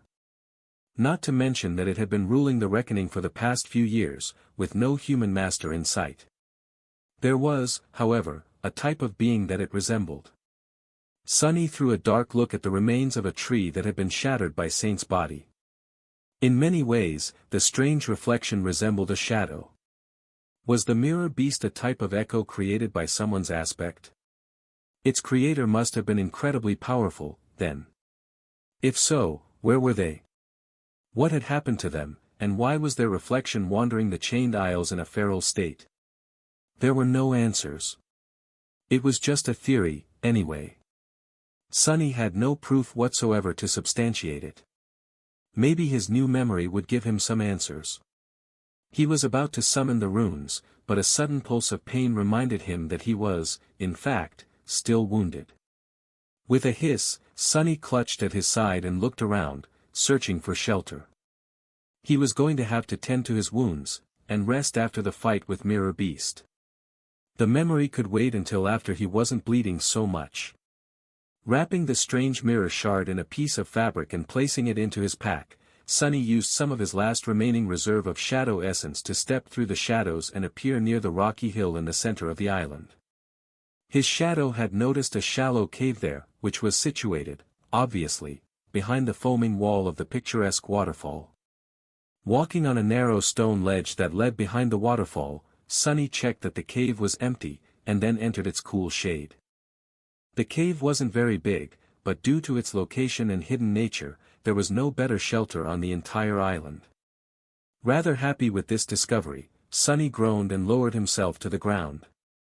Sending Saint to keep watch outside, he dismissed the puppeteer's shroud, then opened his pack and took out a small box containing several thin needles and a span of silk thread.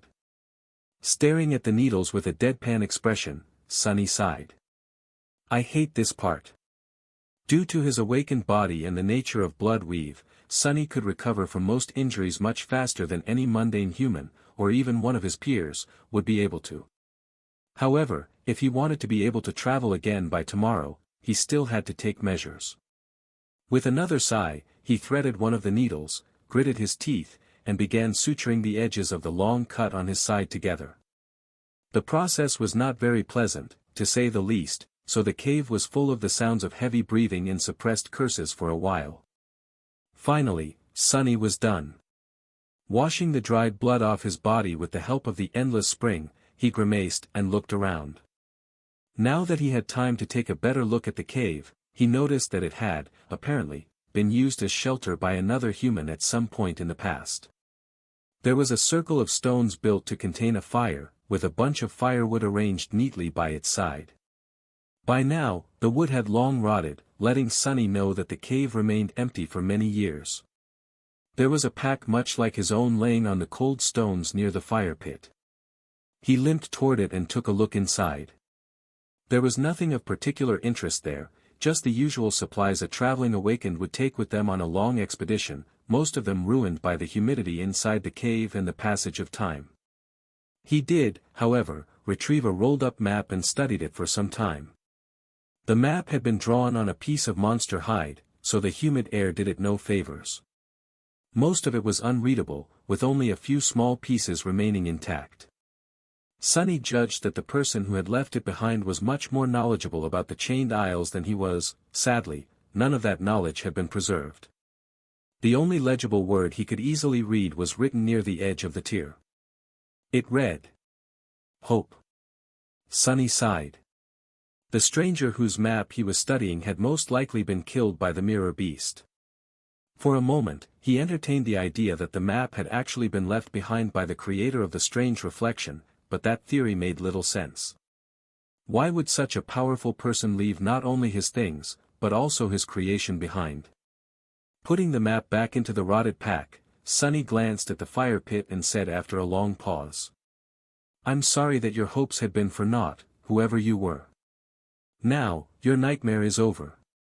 With that, he hesitated for a few moments, and then finally summoned the runes. It was time to take a look at the memory he had received for slaying the terrifying creature that the spell had called the Mirror Beast. A few seconds later, Sunny's eyes widened. Weapon. It is a weapon. Sunny stared at the shimmering runes, excitement rising in his heart. This was what he had been waiting for. Memory, cruel sight. Memory rank, ascended. Memory tier, 4. Memory type, weapon. A weapon. Sunny had been searching for a new weapon for a long time.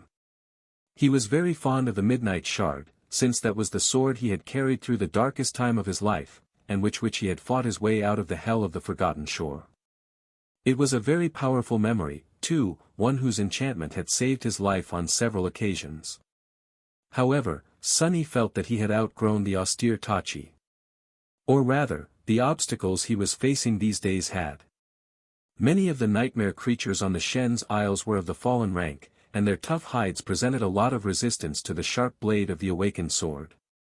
Not to mention those corrupted horrors that Sunny avoided to the best of his ability, for now, but was inevitably bound to encounter one day. The other reason he wanted to procure a new weapon was the fact that the unbroken enchantment, while extremely potent and useful, could only be accessed in very rare circumstances, namely, when Sunny was nearing death. This meant that the most powerful trait of the Midnight Shard could only help Sunny if he made a terrible mistake. If Sunny fought with skill and foresight, however, thus keeping himself from being mortally wounded, the powerful enchantment remained inactive, as it had for the past months. Paradoxically, the better Sunny performed, the less useful the Midnight Shard was to him. It was nice to have a last resort, but Sunny did not like the idea of relying on a tool that could only be effective if he failed. He wanted to possess a weapon whose enchantments were reliant on his success, and as such, both strengthened him and rewarded him for doing well. Hopefully, this was one such weapon. It was an ascended memory of the 4th tier, equivalent to a memory he would have received from a fallen devil. That was already a tremendous start. His most powerful weapon right now, the Moonlight Shard, had come from a mere fallen beast. Trying to control his expectations, Sunny trembled in anticipation and read further. Memory description, full of pride, the noble knight made a deal with the Dreamspawn.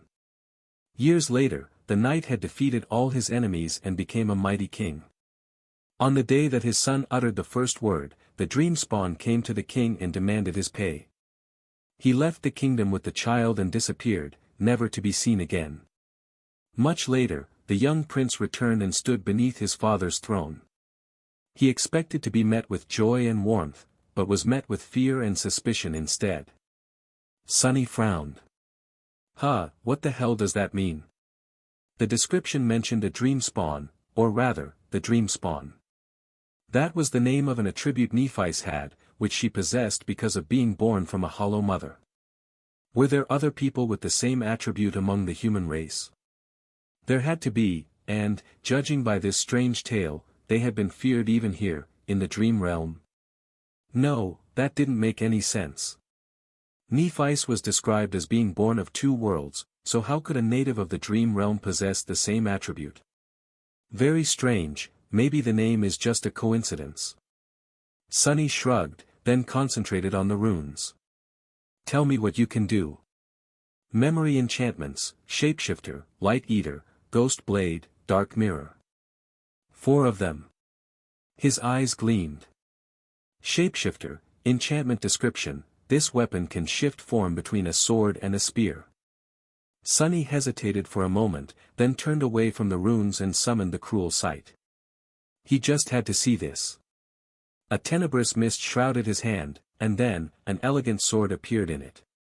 It was much shorter than the Midnight Shard, with a leaf-shaped blade that was about as long as the distance between Sunny's elbow and the tip of his middle finger.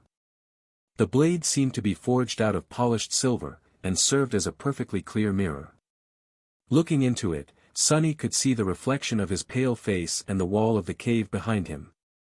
The hilt of the short sword was made out of polished black wood, which was encased in intricately engraved silver near the guard and at the pommel. The cruel sight was light and swift. Sunny slashed the air several times and smiled. It was going to take some time to get used to using a single-handed sword, but he liked it. It already felt like an extension of his hand. It was much more suited for stealth attacks, too. The sword was also double-edged, which gave him more freedom in how to use it. But that wasn't all. Following a mental command, the hilt of the sword suddenly began to extend. A second later, Sunny was holding a long, graceful spear. The black shaft contrasted against the silver blade, creating a beautiful and somber image. The blade itself kept its length, so Sunny could perform not only thrusting attacks, but also cuts and slashes. He stared at the somber, elegant spear for a bit, then commanded it to turn back into the sword. This was going to be a challenge.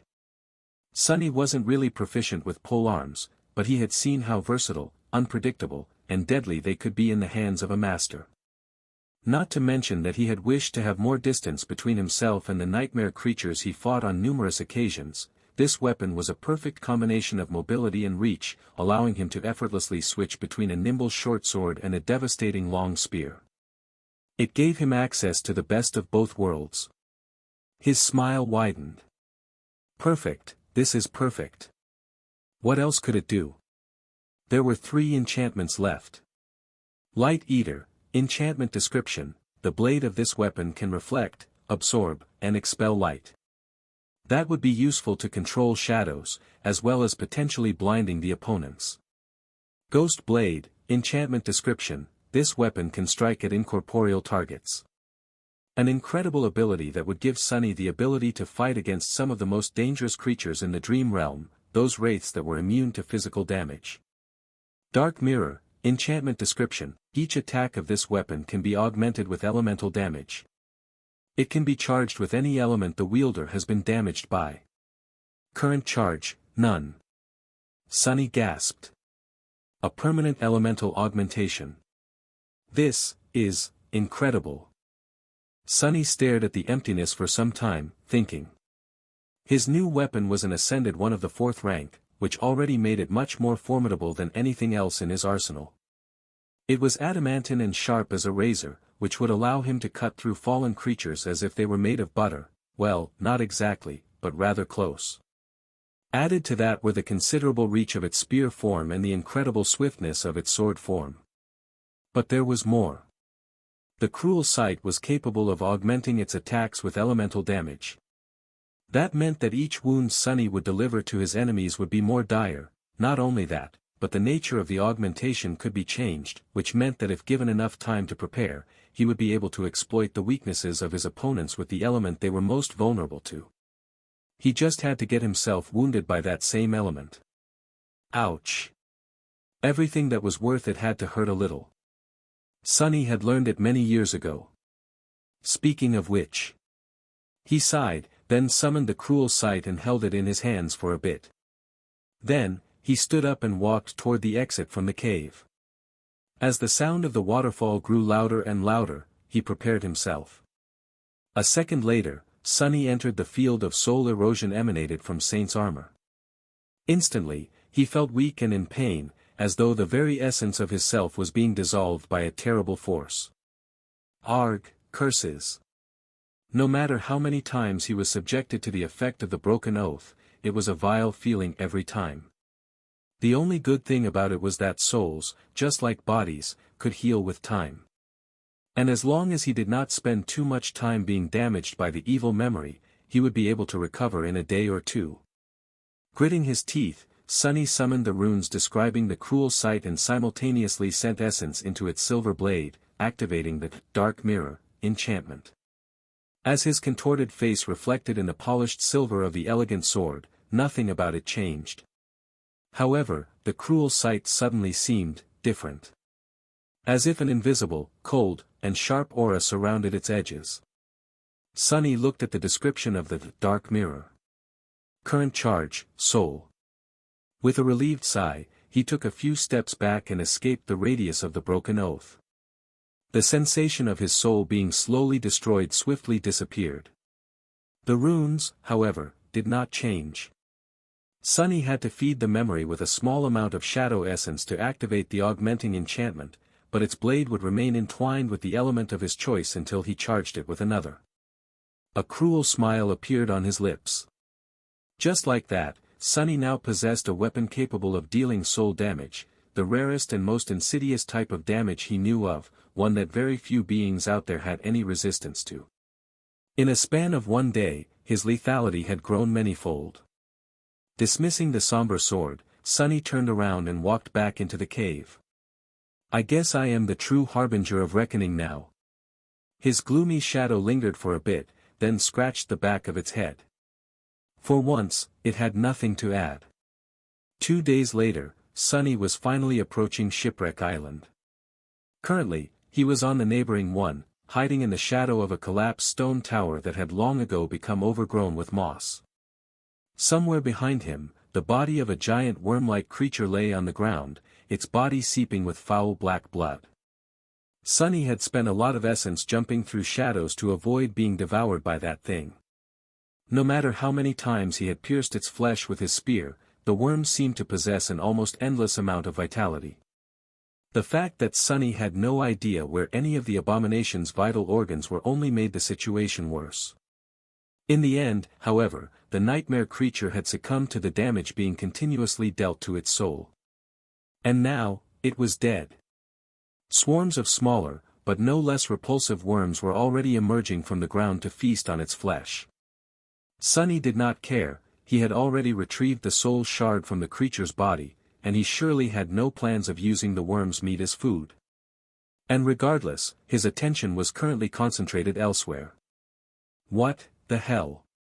The Shipwreck Island was currently at the height of its ascent phase, and loomed high above in the sky. As the result, Sunny was able to see its underbelly, far away in the distance. The downside of the island was shrouded in eternal shadow, and something vast and terrifying was moving in it. The inhabitants of the dark side were all powerful and unsightly, but the thing nesting under that one, in particular, was especially harrowing. Perhaps all islands this close to the tier sheltered such horrors. But even that was not the thing Sunny was looking at. I guess I have my answer. A long time ago, one of the chains connected to Shipwreck Island had broken, and now hung down. Entangled in it, a giant iron corpse swayed slowly in the wind. The creature resembled a man made entirely out of metal. The heavenly chain had coiled around one of his legs, so the giant hung with his head down, his face rusted and severely damaged. His powerful chest was caved in and shattered by some titanic blow, and one of his arms was torn away at the shoulder. This was, without a doubt, the creature whose lost limb gave the name to the Iron Hand Island. The dead giant swayed despondently in the wind, producing sounds of rusty metal scraping against the iron of the heavenly chain. Those sounds were loud enough to reach across the gap between two islands and be heard by Sunny in his hiding place. Looking at that humbling sight, Sunny shivered. Who could have killed such a thing? Of course, there was no way to know. Just like always, finding one answer had immediately presented Sunny with a dozen new questions. Nervously shifting his gaze between the hanged giant and the swarm of worms ravenously devouring their elder, Sunny remained hidden in the shadows and waited. Soon, the rattling of chains announced that the Shipwreck Island was starting to descend. Sunny tensed. It's time. The chain leading to the Shipwreck Island was about 4 kilometers long, which was on the shorter side by the chained isle standards. As a swift shadow, Sunny would have been able to ride it all the way to his destination in just a few minutes. Sadly, the heavenly chain was currently drawn taut and nowhere near the sky below, which meant that its links weren't covered by a thick layer of shadows. He was going to have to cross it on foot. As the ground behind him started to move, announcing the approach of something far more hungry and terrifying than the swarm of gluttonous maggots, Sunny slid out of his hiding spot, dashed toward the edge of the island, and jumped down.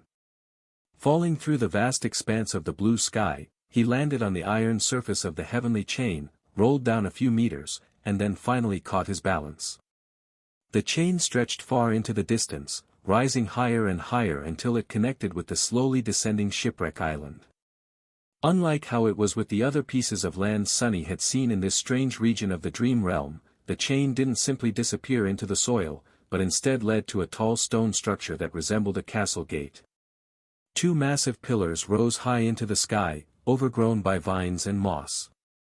The gate itself had been broken a long time ago, and now, the space between the pillars was empty, the wind passing freely through its vast opening. Further away, the corpse of the iron giant continued to sway in the air, his one remaining hand pointed at the sky below. Summoning the cruel sight, Sunny turned it into the spear and cautiously moved forward. The further he walked, the lower the shipwreck island descended, until finally the heavenly chain became almost horizontal. In about an hour, Sunny crossed the abyss separating two isles and approached the stone structure he had noticed from afar. Up close, it was even more monumental. He found out that he had been wrong, though. The pillars did not seem like they had ever served to house a massive gate. Instead, they just reached for the sky, built for some unknown purpose. There were weathered steps cut into each of the pillars, leading all the way to the top. Sunny frowned.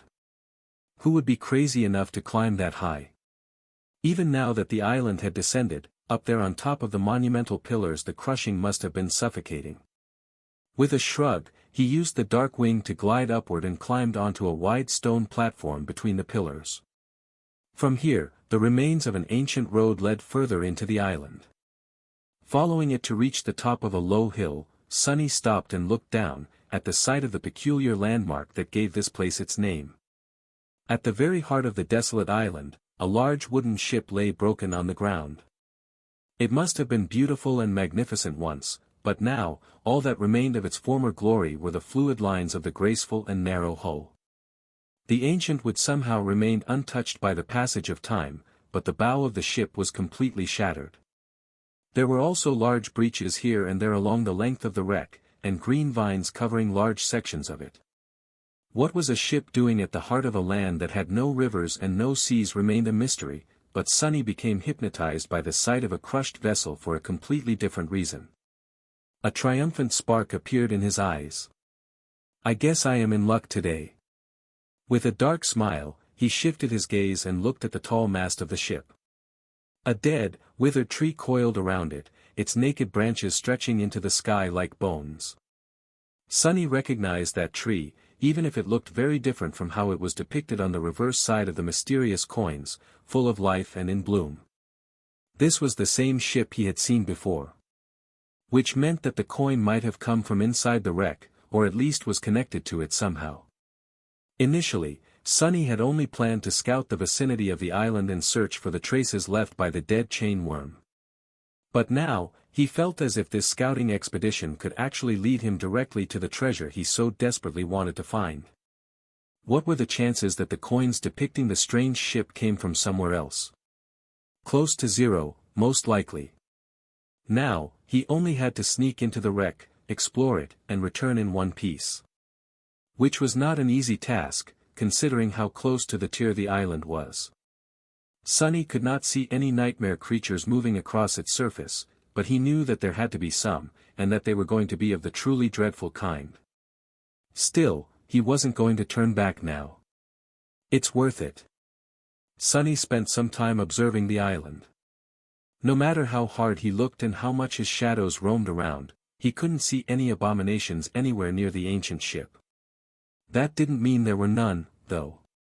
It just meant that they were better at hiding than he was at looking. After a while, Sunny frowned and summoned Saint. The taciturn demon stepped out of his shadow a few hundred meters down the slope of the hill and indifferently looked around. Then, she dismissed her bow, and instead summoned a melee weapon. The midnight shard appeared in her hands, its austere blade reflecting the black onyx of the shadow's armor. The two suited each other very well. Saint turned her back to Sunny, raised the long tachi, and calmly headed toward the distant wreck.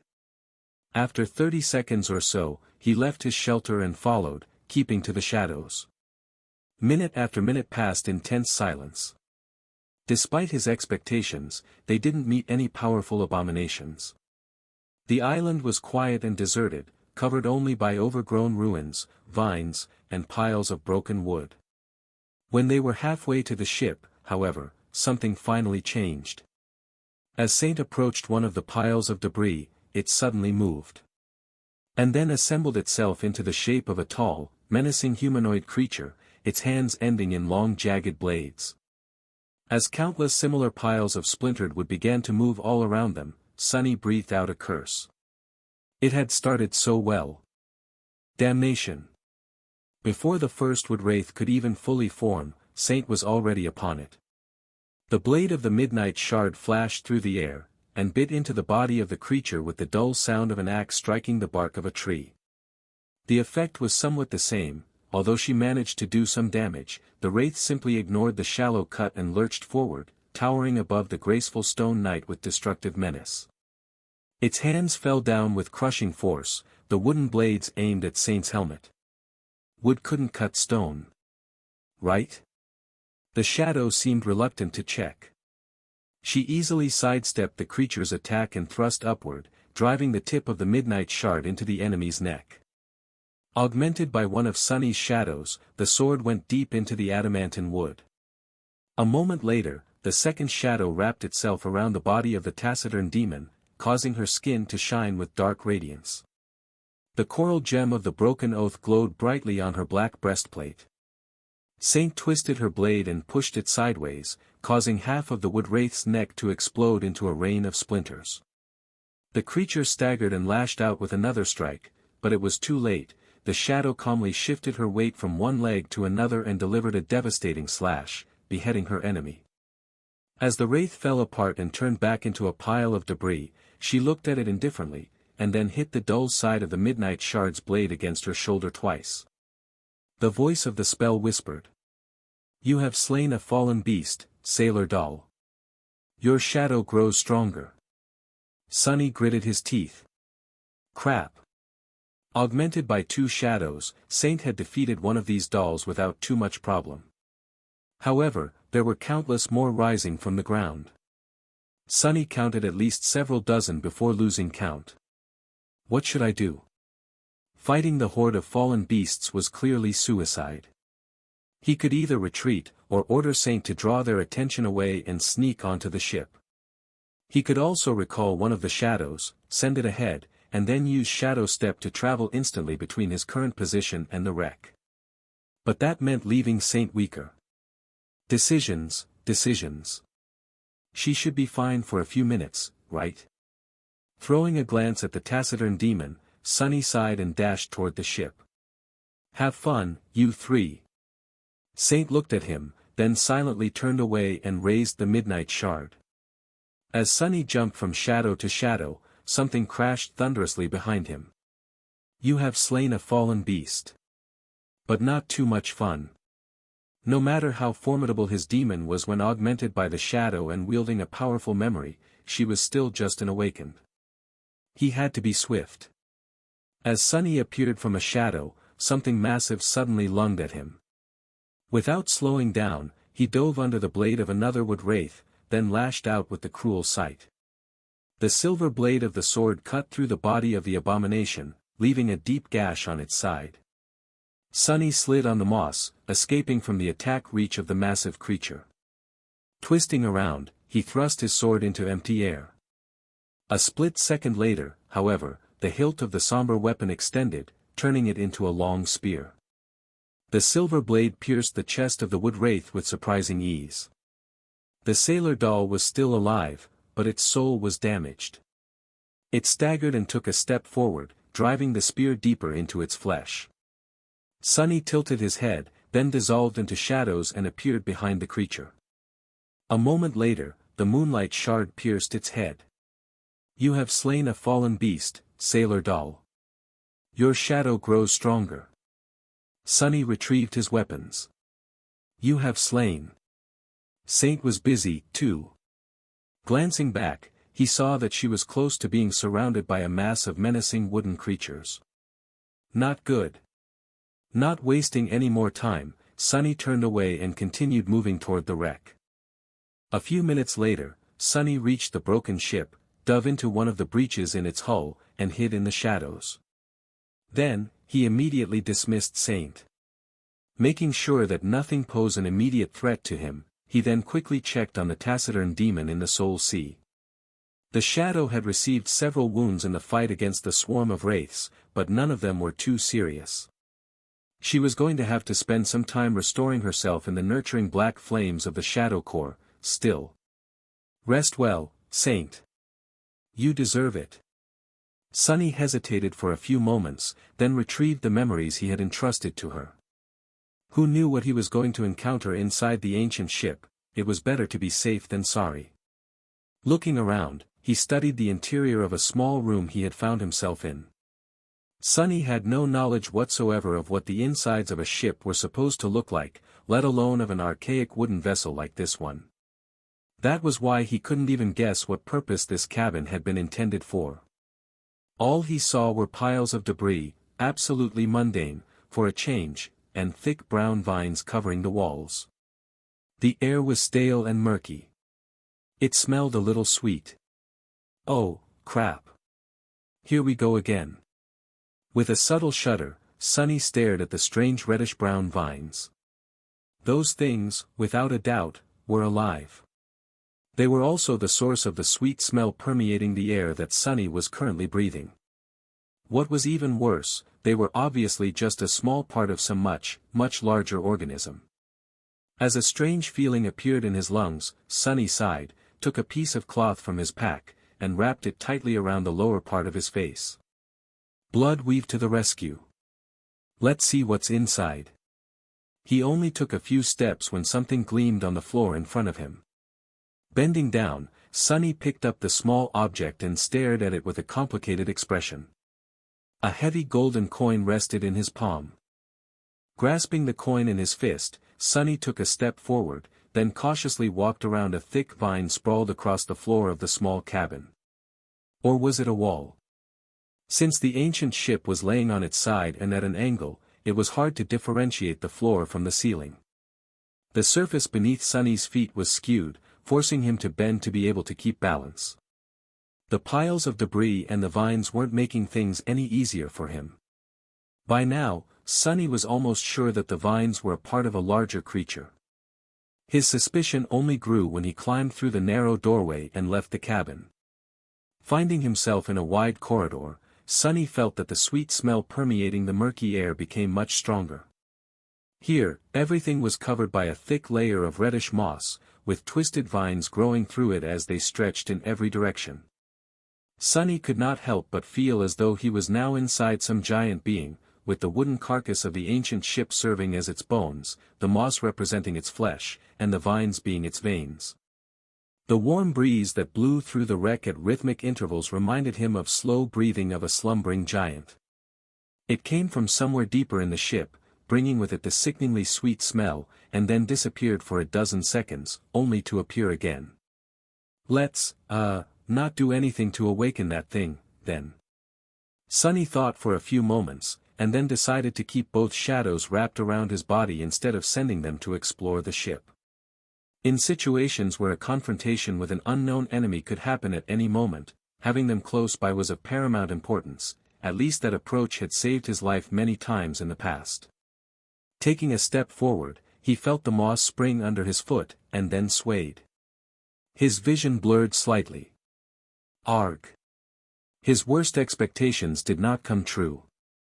Unlike the blood blossom, the tiny grains of pollen, or spores, or whatever it was that he had breathed in, had not tried to take root in his lungs and grow through his flesh.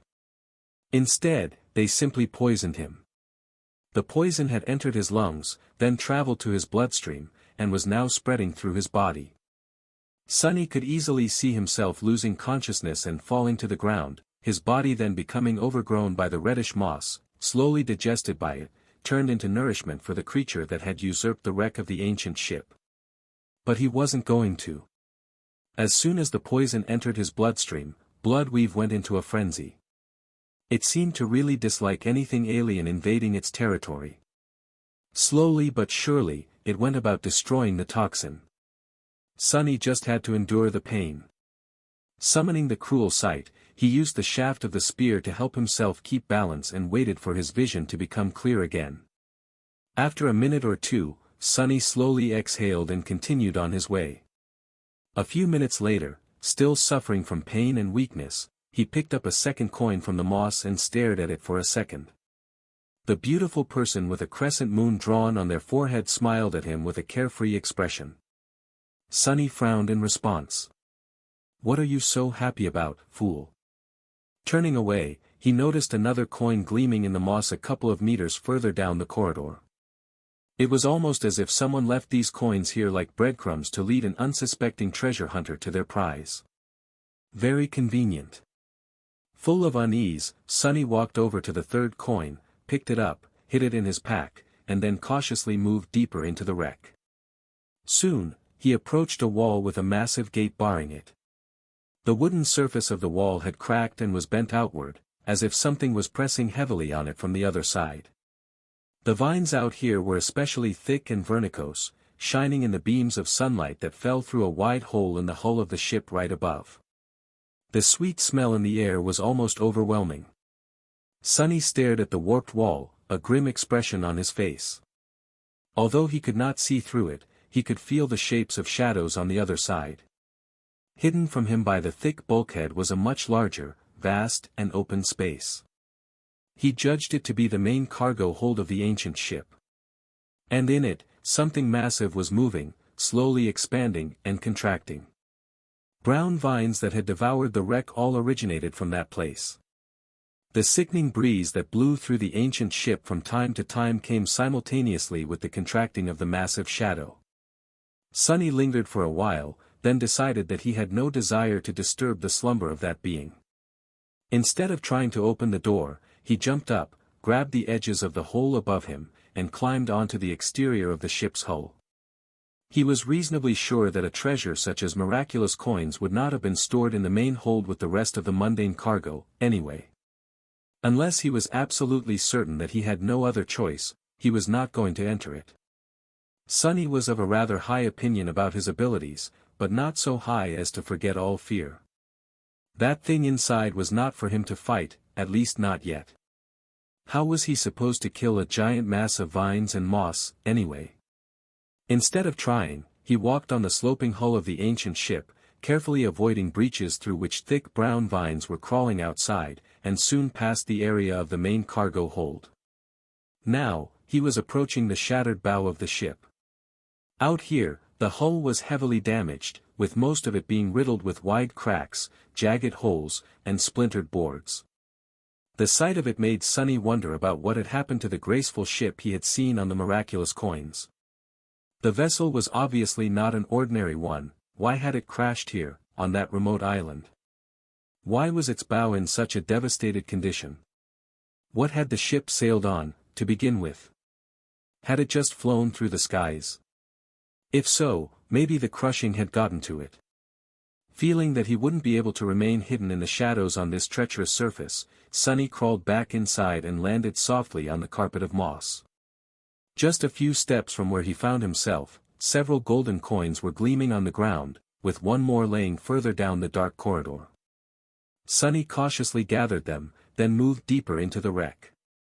It wasn't long before he found the compartment that must have served as the ship's treasury. He knew that there was something special about it instantly, simply for the fact that the floorboards around the heavy door were the only place on the entire ancient ship that was completely free of the reddish moss, the verticose vines, and the air near it was void of the sickeningly sweet smell of the poisonous spores. Standing in front of the door, Sunny smiled. Eureka! Sunny approached the heavily reinforced door and tried to sense if something was moving on the other side of it. There was nothing. It didn't feel as though something dangerous waited for him inside the treasury. On the contrary, with how fresh the air was and how clean the floorboards were, the treasury looked almost inviting. He wasn't entirely convinced, though. Sunny lingered for a bit, then commanded one of his shadows to separate itself from his body and slide under the door. It was going to remain very close, so he was willing to risk weakening himself for a bit. How do I even open this thing? A moment later, Sonny grimaced and covered his face with a palm. When did I become this stupid? Looking through the eyes of the happy shadow, he saw the armored compartment in its entirety. It was a large room, with a high ceiling and 3 heavy chests standing in its center. The entire back wall of the treasury, though, was missing, letting in a flood of sunlight through the jagged edges of a massive breach. Of course it's missing. The chain worm had to have gotten inside somehow, after all. Sonny doubted that the demon could have fit through the door of the treasury, let alone politely lock it behind itself after leaving. He sighed, then shook his head and decided to attribute this momentary lapse of judgment to the taxing nature of having to endure the pain of being poisoned. No one was there to witness him making a fool out of himself, anyway. Regardless, there was no terrifying nightmare creature laying in wait on the other side of the reinforced door. Nothing was going to attack him if he entered. Sonny considered climbing back on top of the hull of the ship and finding a way to enter through the breach in the back wall of the treasury, then simply stepped through the shadows and appeared inside. He was too excited and impatient to waste any more time, not to mention that the more time he spent here, the more chances there were of something going terribly wrong. If there were really hundreds of coins in one of those chests, though, that would be a trophy to put all other trophies to shame. A find of a lifetime. Sonny waited for a couple of seconds, letting his eyes adapt to the bright light of the sun, and then studied the 3 chests standing in the middle of the armored compartment. All 3 were open. 2 stood empty, but the third. His eyes widened in shock. The third chest was long and adamantine, its dark wood reinforced by strips of dull metal. It was large enough to fit an adult man.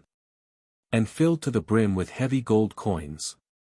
Some spilled out of it and were laying on the floor in a tantalizing pile, showing either the beautiful face of the mysterious charmer or the reverse depicting the ancient ship. Thousands, there are thousands of them. Sonny felt his heart skip a beat and swayed slightly. In front of him was a treasure that would take him all the way to forming a third core, and then some.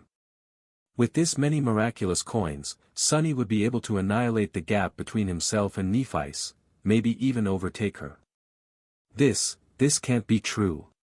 He instinctively wanted to think that it had been far too easy, but it wasn't, really. He had almost died while fighting the mirror beast, allowed Saint to be injured in a fight against sailor dolls, walked through the poisonous darkness of the ancient wreck. If it wasn't for the blood weave, he would have been already dead. How many people out there could boast about carrying the legacy of a demon in their veins? For almost anyone else, this trip would have been fatal. Not to mention that very few could have made the series of discoveries and logical conclusions that would lead them here. So no, it wasn't too easy to get to where he was currently standing. It wasn't easy at all. And anyway, Sonny was due for a bit of good luck. Recently, nothing had really gone his way, take this whole mongrel fiasco, for example.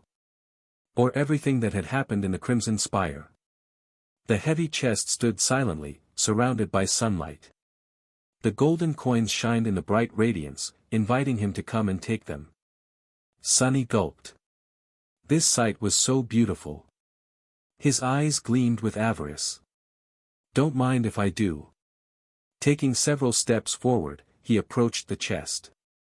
Gold is heavy. How am I going to carry all of this back to the sanctuary? Damnation.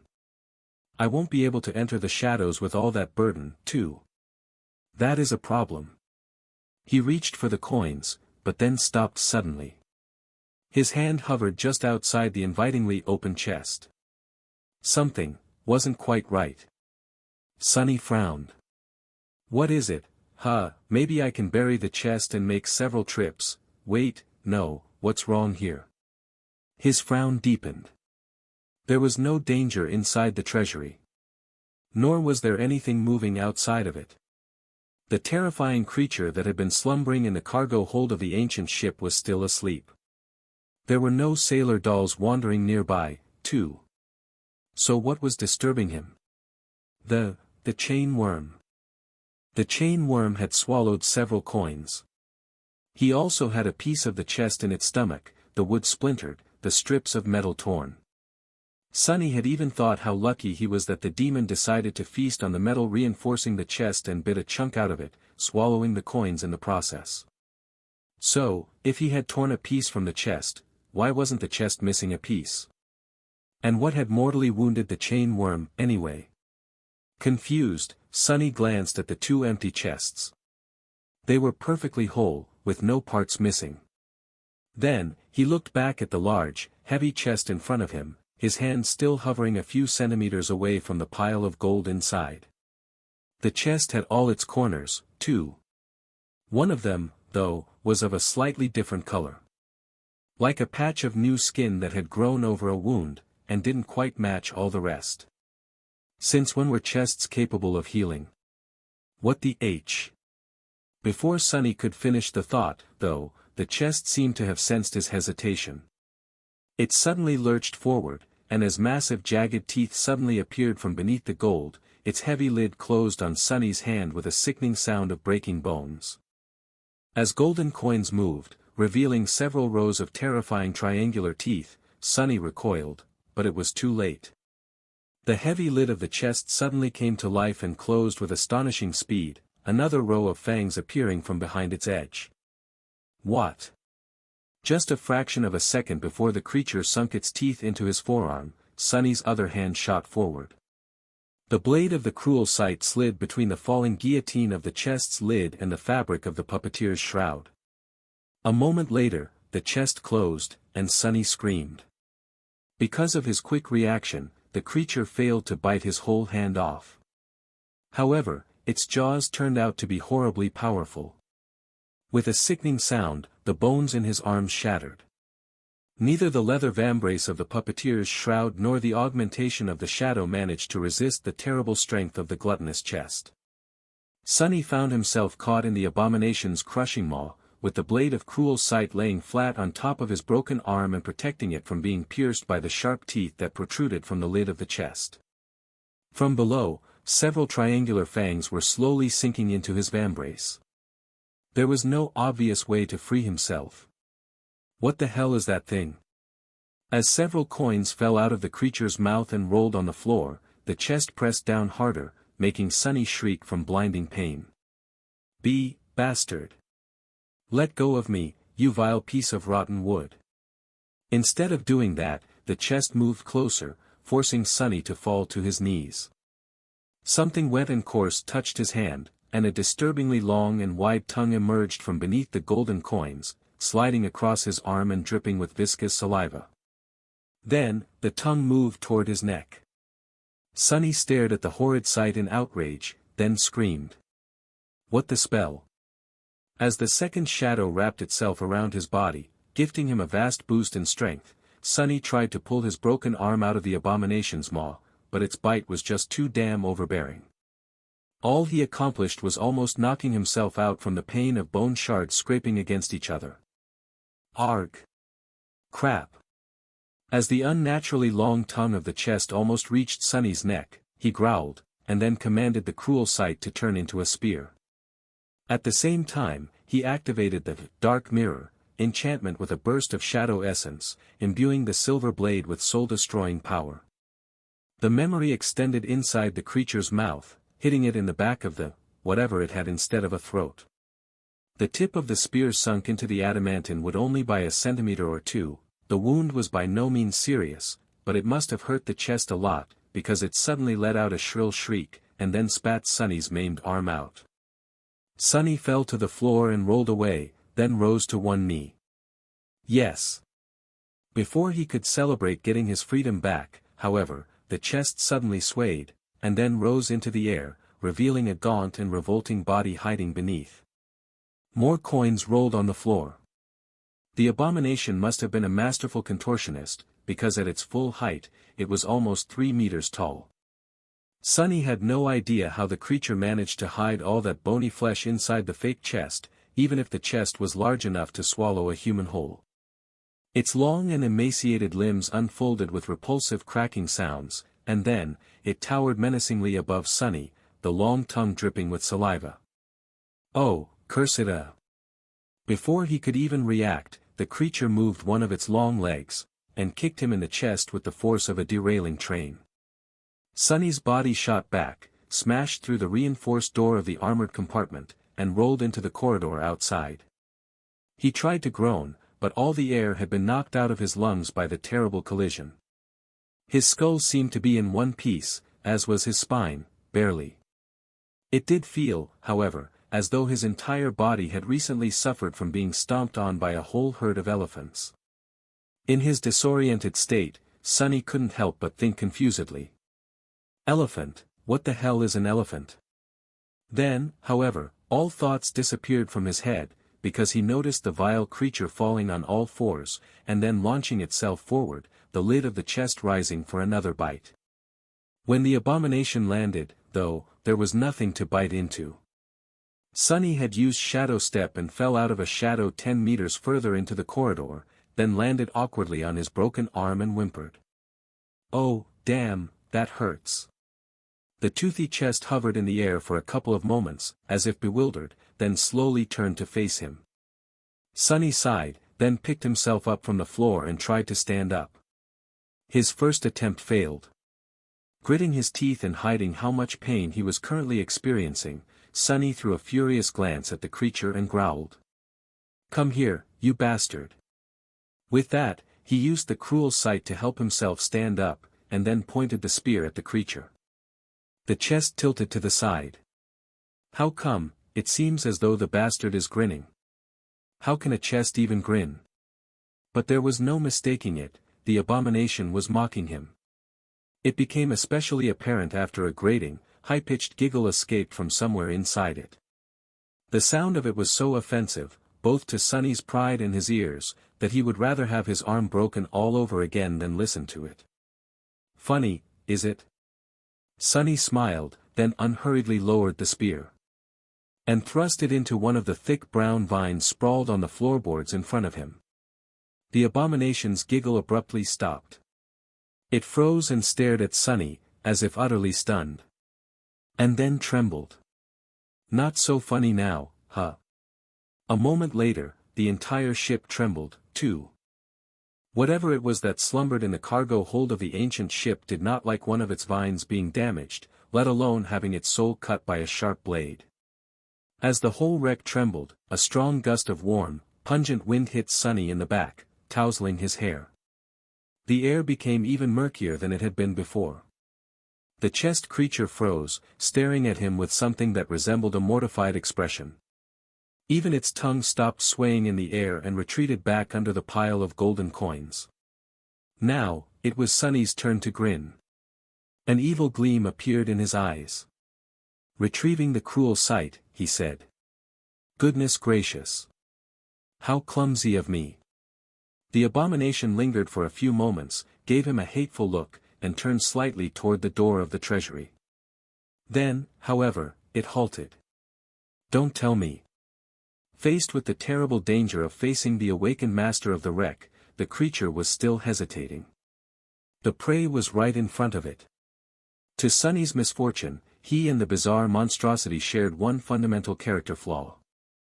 Both were very, very greedy. Before he could even blink, the abomination suddenly turned back and lunged at him with a shrill giggle rumbling from somewhere in the depths of it. All Sonny could do was spend more essence and use shadow step again, appearing on the spot where the creature had been a second ago. As he slipped on the debris of the shattered door and fell, the abomination shot through the air and crushed into the wall of the corridor, pulverizing the wooden boards and getting entangled in the vines covering them.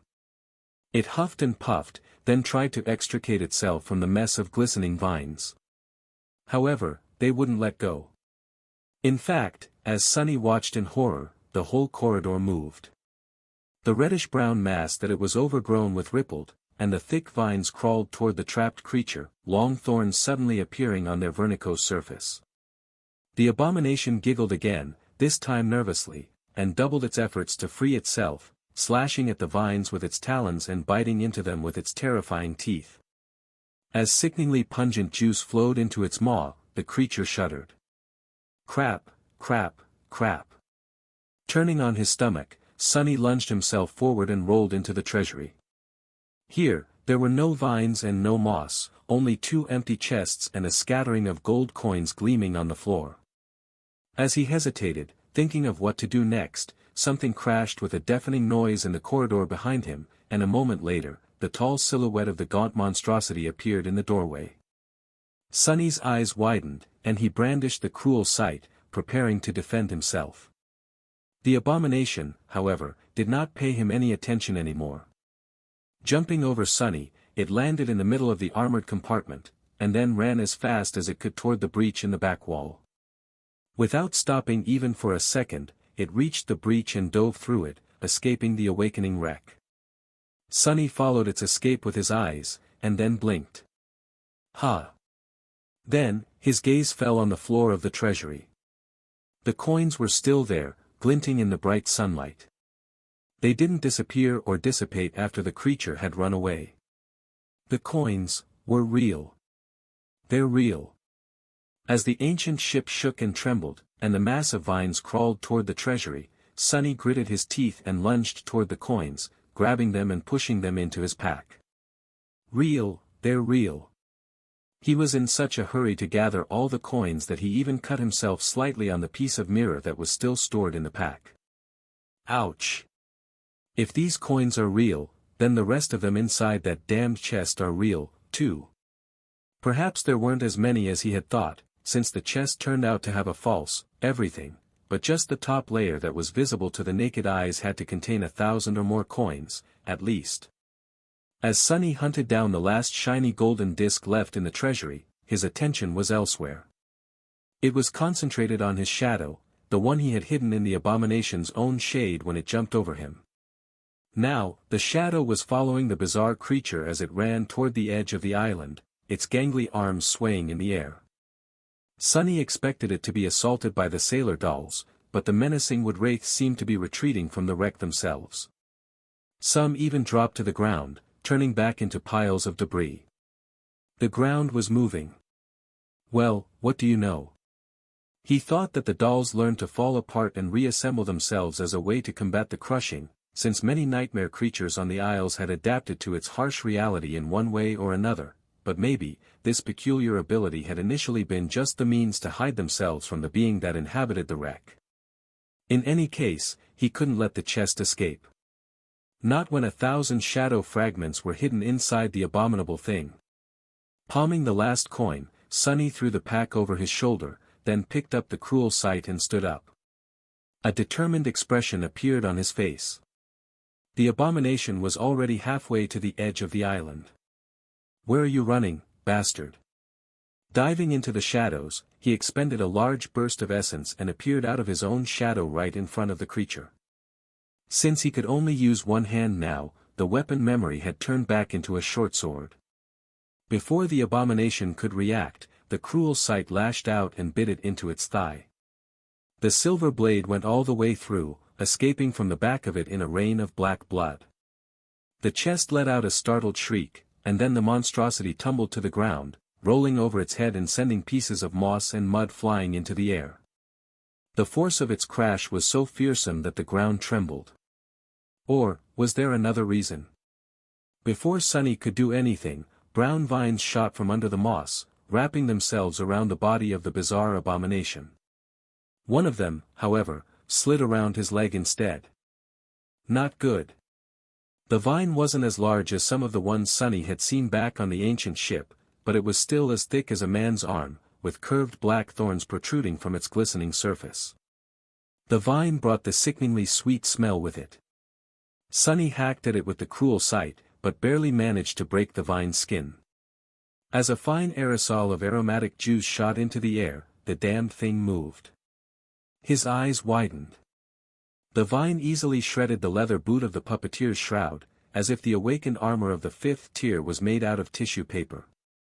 Before the sharp thorns could saw off his foot, however, Sunny cursed and brought the cruel sight down once more, this time augmenting the silver blade with both of his shadows. The short sword hacked through the vine, severing the stretch of it that was wrapped around Sunny's leg. The rest of it didn't like being cut one bit. Surging forward, it aimed at his torso. Several more appeared from beneath the moss and shot at Sunny, too. However, now that nothing was holding him, he could finally use shadow step again. Before the vines reached his body, Sunny turned into a shadow. Safe and sound in their tranquil embrace of the darkness, for now, at least, he slid a few meters away and stared at the struggling abomination. The creature was entangled by several thick vines, which moved across its body, leaving bloody trails on it. Sparks flew as the black thorns scraped fruitlessly across the adamantine surface of the wooden chest, though it seemed to be much tougher than the rest of the creature's body. The monstrosity gathered its limbs underneath it, then pushed with all its might, trying to stand up. An angry shriek escaped from its maw. The vines were trying to hold it down, but either they were much weaker here, far away from the wreck, or the abomination was much stronger than Sunny had thought. It raised to its knees, then lashed out with its talons, ripping two of the vines apart. Suddenly liberated, the monstrosity crawled from underneath the remaining vines, and then dashed toward the edge of the island on all fours. Sunny hissed. Crap! Why couldn't it just lay still and die? He escaped the shadow and ran after the unreasonably swift abomination, but it was too late. Just a few moments later, the bizarre creature reached the very edge of the island and jumped off of it without slowing even for a moment. The lid of the chest clicked close as it plummeted down. What the hell? Sunny reached the edge a few seconds later and froze as he looked down. A grim expression appeared on his face. Some distance below, a gargantuan heavenly chain escaped from the mouth of a stone structure similar to the one Sunny had seen on the other side of the island. This one was slightly different, though, mainly because both of the massive stone pillars had broken and collapsed a long time ago. The chain itself was different, too. Sunny had never seen such a thing on the chained isles. It seemed sick, somehow. Weakened. The chain was covered in rust, its iron links dim and lifeless, robbed of their usual sense of indestructible stability. This one was rather long, stretching for good 10 kilometers or so into the distance. Because the shipwreck island continued to descend, it was slightly angled upward. Sunny could see a relatively small isle on the other end of the chain, far into the distance. And everywhere in between, grotesque chain worms were crawling all over the weakened heavenly chain. Now that Sunny saw them alive, he understood that he had underestimated just how disturbing these creatures were. With their long serpentine tails, human-like torsos, and long muzzles that brimmed with dagger-like fangs, the demons looked like misshapen maggots devouring the dying chain. Or maybe it was already dead, and they were simply feasting on its corpse. Some were thin like the one Sunny had seen before, some engorged on the rusty iron and bloated beyond any reasonable measure, towering above the damaged chain like small hills of flesh. The scales on the latter ones looked like they were now made out of steel, and shined as they reflected the sunlight. Those who had not satiated their hunger yet were much thinner and flew around, resembling giant metal dragonflies. Crap! The damn chest creature landed directly on the rusted heavenly chain, gathered its long limbs, and dashed away from the shipwreck island, swaying dangerously as it went. From time to time, it fell to all fours and launched itself into the air, jumping from one link to another. It wasn't long before the bizarre abomination encountered a chain worm. The winged creature lunged at it, only to be kicked in the muzzle and have one of its wings ruthlessly torn apart. The chest creature tossed the maimed chain worm back toward the island, where its body was suddenly grabbed by a long root that lazily extended from the darkness of the dark side, then disappeared from view. The abomination took in the terrible sight, giggled, then turned around, and continued running away. Sunny hesitated. His prize was getting away. But the small island he could see in the distance had to be the Twisted Rock, the isle directly bordering the tier. There would be no more land to escape to if he went there. And the only chain that connected Twisted Rock to the chained isles was currently being devoured by the demonic worms. It didn't seem to be on the verge of collapse just yet, however. How would Sunny know? It's not like he had seen a heavenly chain break before. Perhaps it was time to give up on his pursuit and turn back. He lingered on the very edge of the island, sensing brown vines crawling closer and closer. Risk it all or retreat and lose the chance to get his hands on the miraculous treasure forever? Nephi was about to become a devil in just a few days. No matter what decision he was going to make, he had to make it right now. In the end, Sonny had to silence his avarice and consider the situation objectively. Going after the bizarre abomination posed a huge risk, but it also promised a huge reward. In the end, what made him decide was not greed, emotions, or even rational thought. It was his intuition. For whatever reason, Sonny felt a strong aversion to the idea of turning back. It was as though Twisted Rock exerted an invisible pull on him, drawing him closer. He had never experienced something like this, at least not to this degree. He knew that his intuition was not a simple thing. It was connected to the fated attribute and the special properties his eyes had inherited from Weaver. Somehow, Sonny was capable of perceiving the trembling of the strings of fate around him, from time to time. Considering how strong his intuition was pushing him toward the Twisted Rock, something out there had to be of utmost importance to his fate, or at least have a connection to it. Fine. Let's get those coins. With a grim expression, Sonny summoned the dark wing and dove into the empty abyss of the skies. Sonny glided through the skies, tensely observing the underside of the shipwreck island through the eyes of his shadow. The chain ahead of him was teeming with a swarm of fallen demons, but behind him, he didn't even want to know what the thing hiding in the darkness was. One thing became clear, though, and it was why none of the chain worms had tried to devour the iron giant that swayed in the wreckage of a broken heavenly chain, or rather, had succeeded in trying to bite a piece out of him. The dead colossus was like cheese in the mousetrap, attracting these vile creatures into the range at which the being that dwelled in the perpetual darkness could catch them. Sonny was sure that many chain worms had attempted to feast on the iron giant, but ended up being the feast instead. Currently, he was trying to avoid the same fate. Luckily, the dark wing allowed him to glide diagonally away from the shipwreck island instead of plunging straight down, avoiding the attack range of the terrifying being.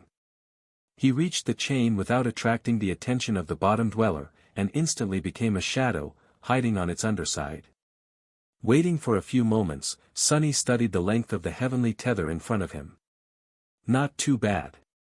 A large section of the unusually long chain hung low, reaching the sky below. He would be able to ride most of it without being noticed by the chain worms.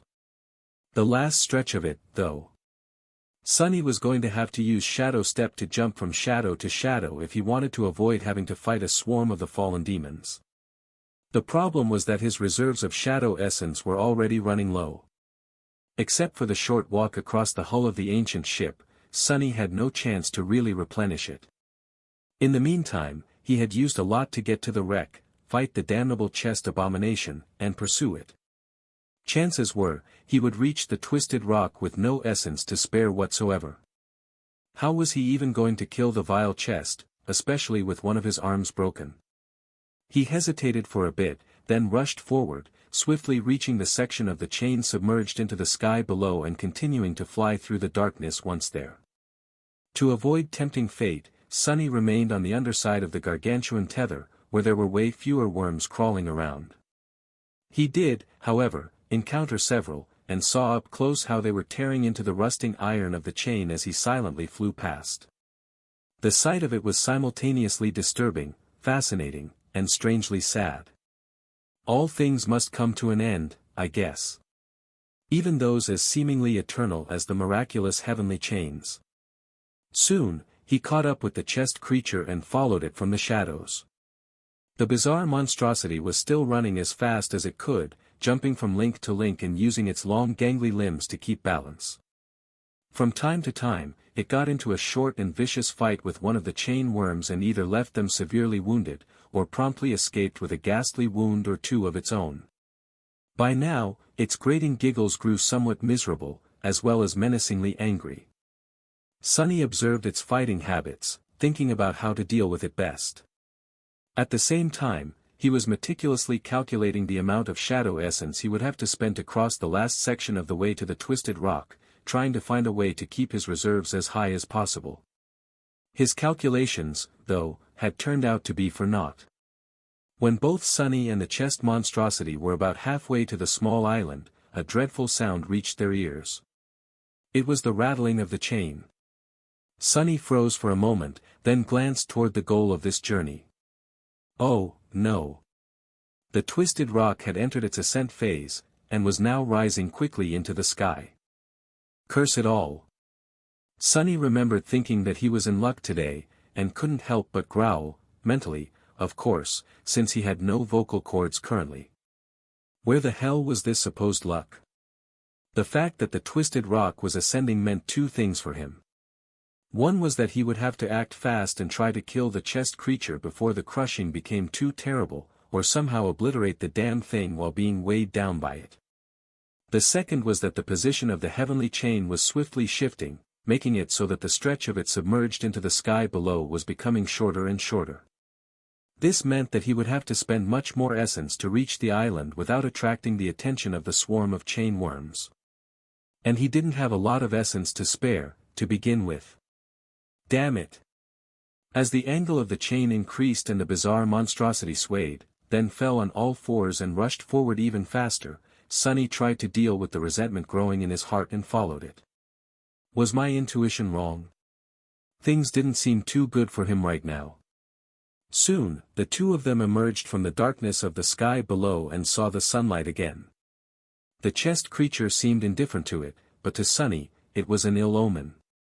Out here in the sunlit expanse of the sky above, the heavenly chain was not covered in an uninterrupted layer of shadows anymore. That meant that he couldn't move through it unobstructed. Instead, Sunny had to either step from one shadow to another, if they were close enough, or send his own forward and make use of it to jump over long stretches of brightly lit parts of the heavenly tether. Damn it! Knowing that there was no other choice now, Sunny burned through his essence in order to not fall behind the rushing monstrosity. Soon, his reserves grew dangerously low. It was still enough to reach the twisted rock, probably, but once there, he would have to fight while both of his cores were nearly empty. That meant no bursts of speed, strength, and resilience that he had already gotten used to. No access to active enchantment like the dark mirror. No more using shadow step to escape dangerous situations, at least for a while. And added to all that, one of his arms was broken and completely useless. Oh, and there was also the crushing.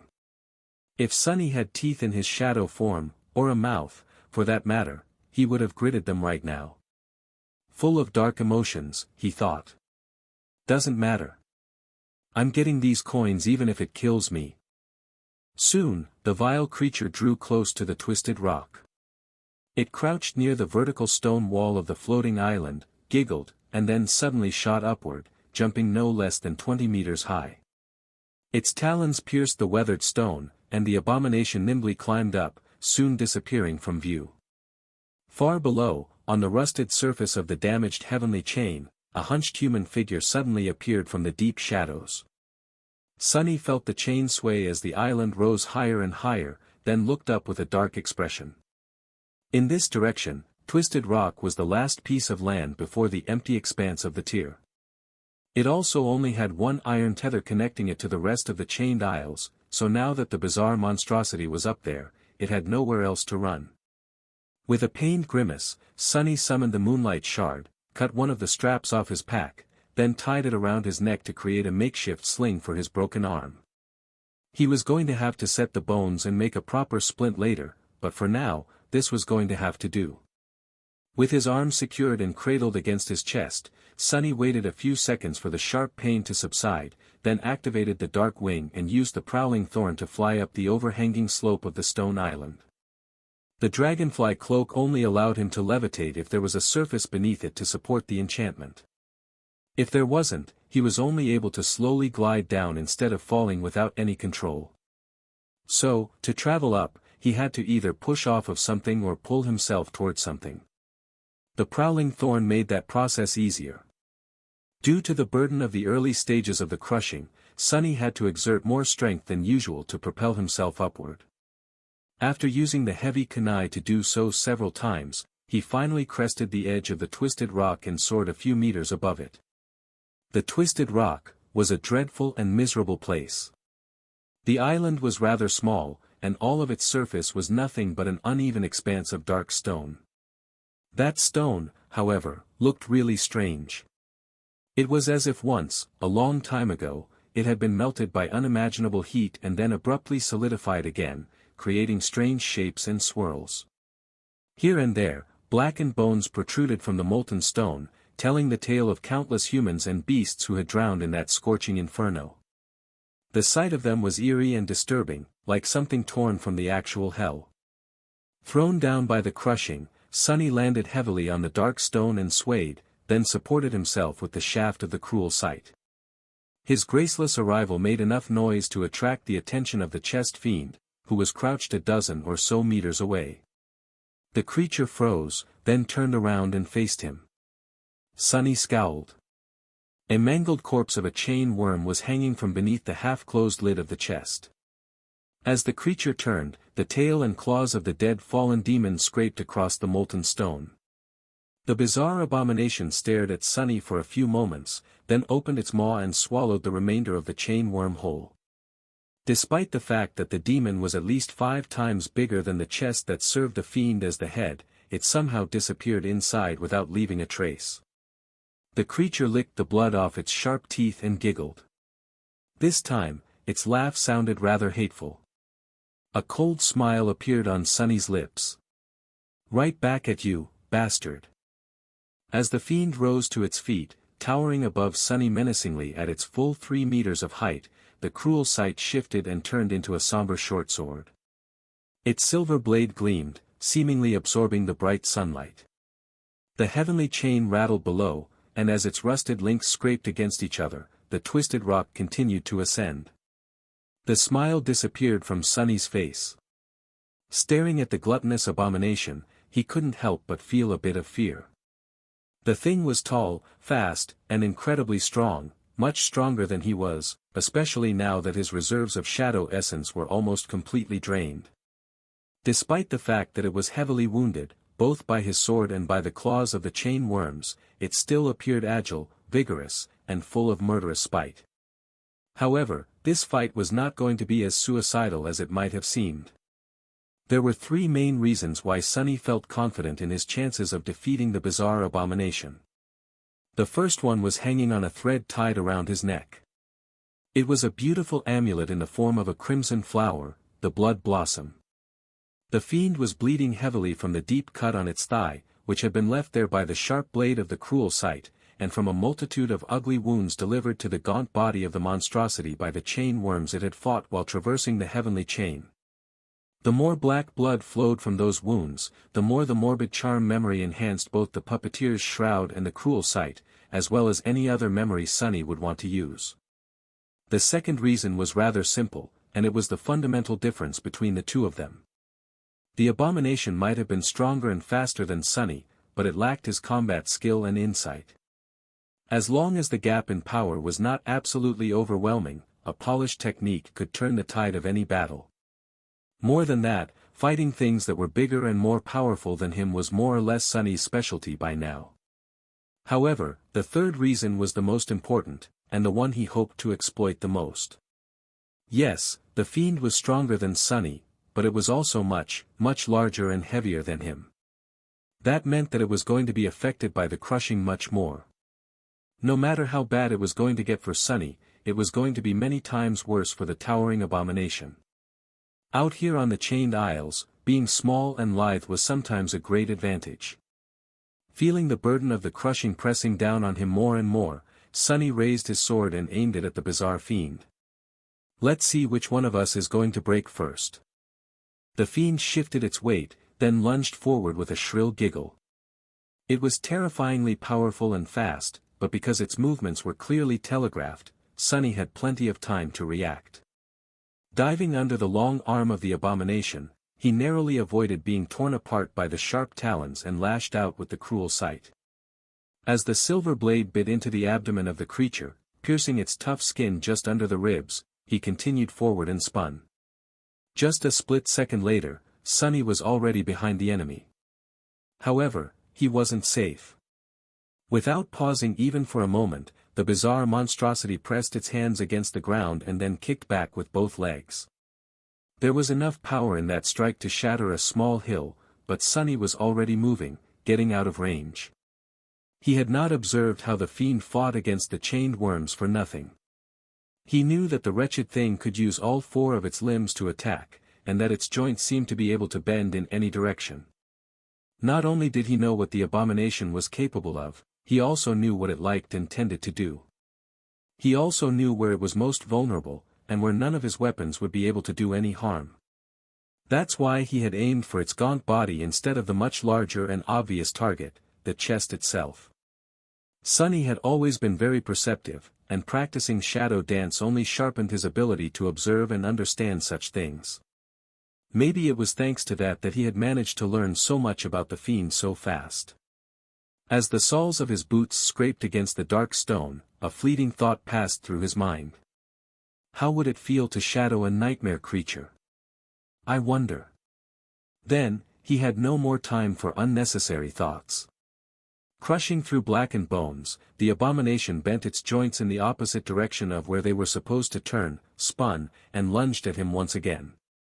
This time, it was moving on all fours, the lid of the chest serving as its lower jaw. That made it almost impossible for him to dodge out of the way. Sunny had no idea why the golden coins weren't spilling out, but luckily, they seemed to be held in place by some strange force. Unable to use his maimed arm to help himself keep balance, he had no choice but to jump down and roll under the attacking fiend. The cruel sight flashed again, leaving a deep cut on the leg of the creature. At the same time, a pulse of sharp pain radiated through Sunny's entire body. Even though he took care to protect his broken bones, he couldn't keep them from scraping against one another completely. But the worst pain was still to come. That is going to hurt. Sunny had already known that he would not be able to get back to his feet before the next attack came. Due to the fact that the abomination would have to perform it from an awkward position, it was not going to be as devastating as the previous blows. The crushing had also become considerable enough to slow down both of their movements. But those long and sharp talons were absolutely deadly even if there was not much force behind them. As the fiend pivoted and snapped one of its limbs in his direction, Sunny sent both of his shadows from his body to encompass the puppeteer's shroud. A moment later, the talons slashed across his torso, and slid from the lusterless black leather of the chest guard without piercing it. The strike itself, however, was still powerful enough to throw Sunny flying back. He counted on that, though, and used the momentum to create distance between himself and the vile creature. Landing on his feet, Sunny suppressed a groan and brandished the cruel sight once again. As the heavenly chain rattled, Twisted Rock rose even higher, and the burden of the crushing suddenly pressed him down even more. Some time later, Sunny was on the verge of passing out from exhaustion and pain. Arg! Curse you! He staggered back and hunched over, using the shaft of the cruel sight to keep himself standing upright. His breath was ragged and pained, and drops of both sweat and blood were rolling down his face. Things were not going great. For the both of them, actually. The ferocious clash between himself and the vile giggling fiend had gone for much longer than either of them had ever expected. After the first few minutes, it had become apparent that neither one could easily kill the other. Sunny was too devious and slippery to be caught by the bizarre creature, and the damned chest monster was too vigorous and resilient to succumb to the dozens of shallow wounds that Sunny had delivered to it. What's worse, all of its vital organs seemed to be hidden inside the chest, which was nearly indestructible. It was the most terrible battle of all. A battle between two cockroaches. As the result, their fight lasted for a simply stupid amount of time. By now, both were in rough shape. Sunny was almost dead from exhaustion, bleeding from several ugly wounds, and in a world of pain. The abomination looked even worse. Its gaunt body seemed to have gone through a meat grinder, and its long tongue was hanging lifelessly over the edge of the chest, not even trying to move. Neither was ready to give up, though. The fiend panted heavily and stared at Sunny. Then, it giggled once again. This time, the giggle sounded tired, slightly bewildered, but mostly full of searing hatred. The bastard really wanted to rip Sunny to shreds now. Staggering forward, it tried to swipe at him with one hand, but crashed heavily to the ground instead. Lying there motionlessly, the bizarre creature let out a despondent growl. The crushing was almost unbearable by now. Sunny wasn't sure that he would be able to withstand it for much longer, so the abomination had to be having an extremely rough time, too. In fact, it was certainly being tortured by the oppressive force much more. Very soon, both of them were going to be completely immobilized. He just had to kill it before that happened. Not sure that he would be able to take another step, Sunny extended the cruel sight to its full length and thrust it forward. The silver blade pierced the skin of the fiend, causing more black blood to seep out. Good, bleed to death, you piece of crap. He could feel the enhancement of the blood blossom become a tiny bit stronger, but at this point, it was already meaningless. The charm was just an awakened memory of the second tier, after all. Whatever boost it could provide was not that substantial when dealing with fallen nightmare creatures and ascended weapons, especially past the point where the incremental increases in its potency were truly substantial.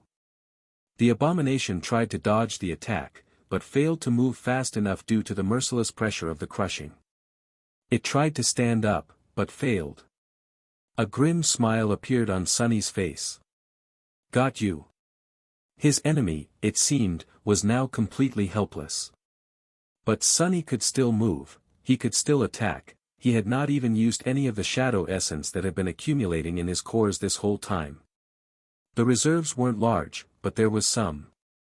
Retrieving his spear, he gathered his strength, and then thrust it forward again, delivering another wound to the bizarre creature. And then again, and then. Die, just die already.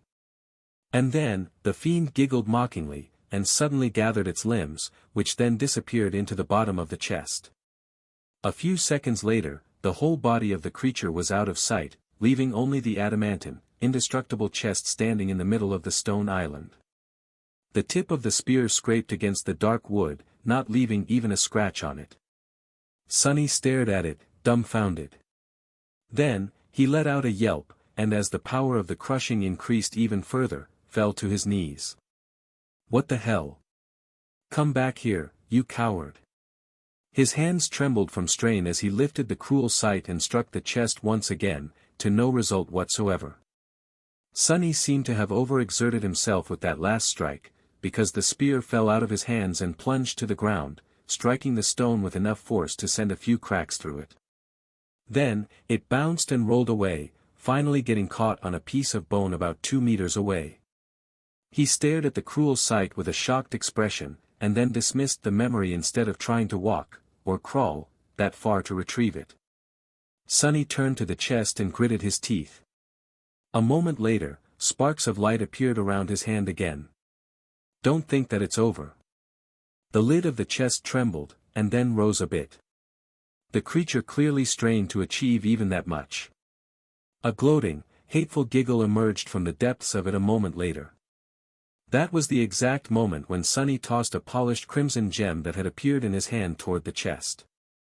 Just a split second after the broken oath flew inside the abomination's maw, the lid snapped close, pressed down by the obliterating force of the crushing.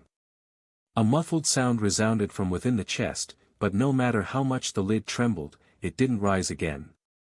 Sunny fell to the ground and laughed, then groaned and whimpered as he arduously crawled a few meters away and finally grew still just outside of the broken oath's soul-destroying reach. Laying there in complete exhaustion, unable to move anymore, Sunny grinned. Who's laughing now? Try to swallow that, you bastard. The twisted rock soared higher and higher into the sky, and as it did, a terrible crushing force assaulted the 2 living beings that were pressed into its surface, separated only by a dozen meters of dark stone. The large adamantine chest did not look too good. The wood was slowly losing its color, the strips of metal reinforcing it showed growing patches of rust. It seemed as though the creature was struck by some terrible disease. In a sense, it was, after all, the broken oath was currently destroying its soul bit by little bit. Sunny did not look that much better, though. He was laying on the hard stone, looking at the merciless skies, struggling to breathe and endure the pain. His armor was soaked in blood, and his broken arm was pressed tightly against his chest. His face was deathly pale, almost the same color as the tall and majestic ivory tower that floated high above the world, shrouded in the whitest of clouds. Every breath was a torture. Sunny knew that he was not going to bleed to death because of the blood weave, but the wounds still needed to be tended to. His broken bones, especially, were in need of attention.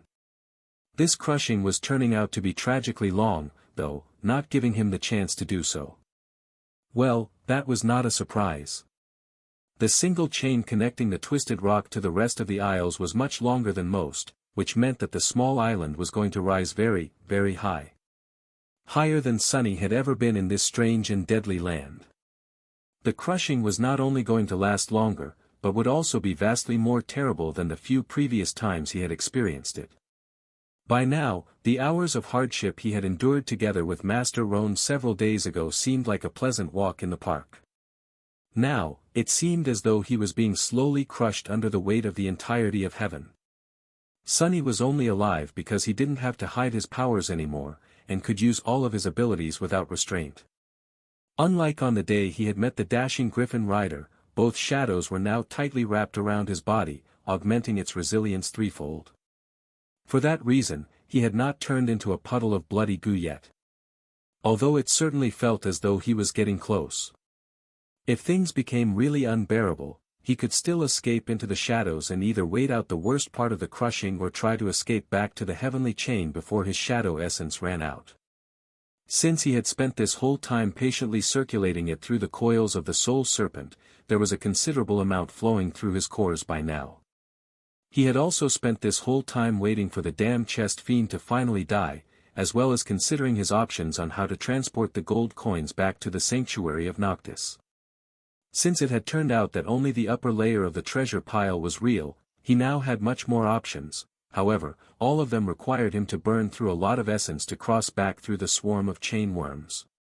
The problem was confounded by the fact that Twisted Rock was going to be destroyed soon, which meant that he could not risk making several trips to the citadel and back. He had to carry his spoils away while the island was still attached to the rest of the chained isles. For that reason, Sunny was trying to endure as much of the crushing as he could before turning into a shadow. He also did not forget about the strange way his intuition had reacted to the dying island. Before the burden of the crushing became too overbearing, he had sent one of his shadows to scour the whole place in search of anything that might have been important enough to affect the strings of fate. However, there was literally nothing on the Twisted Rock except for barren stone and ancient, blackened bones. The shadow explored every nook and cranny of this miserable place, only to find nothing at all.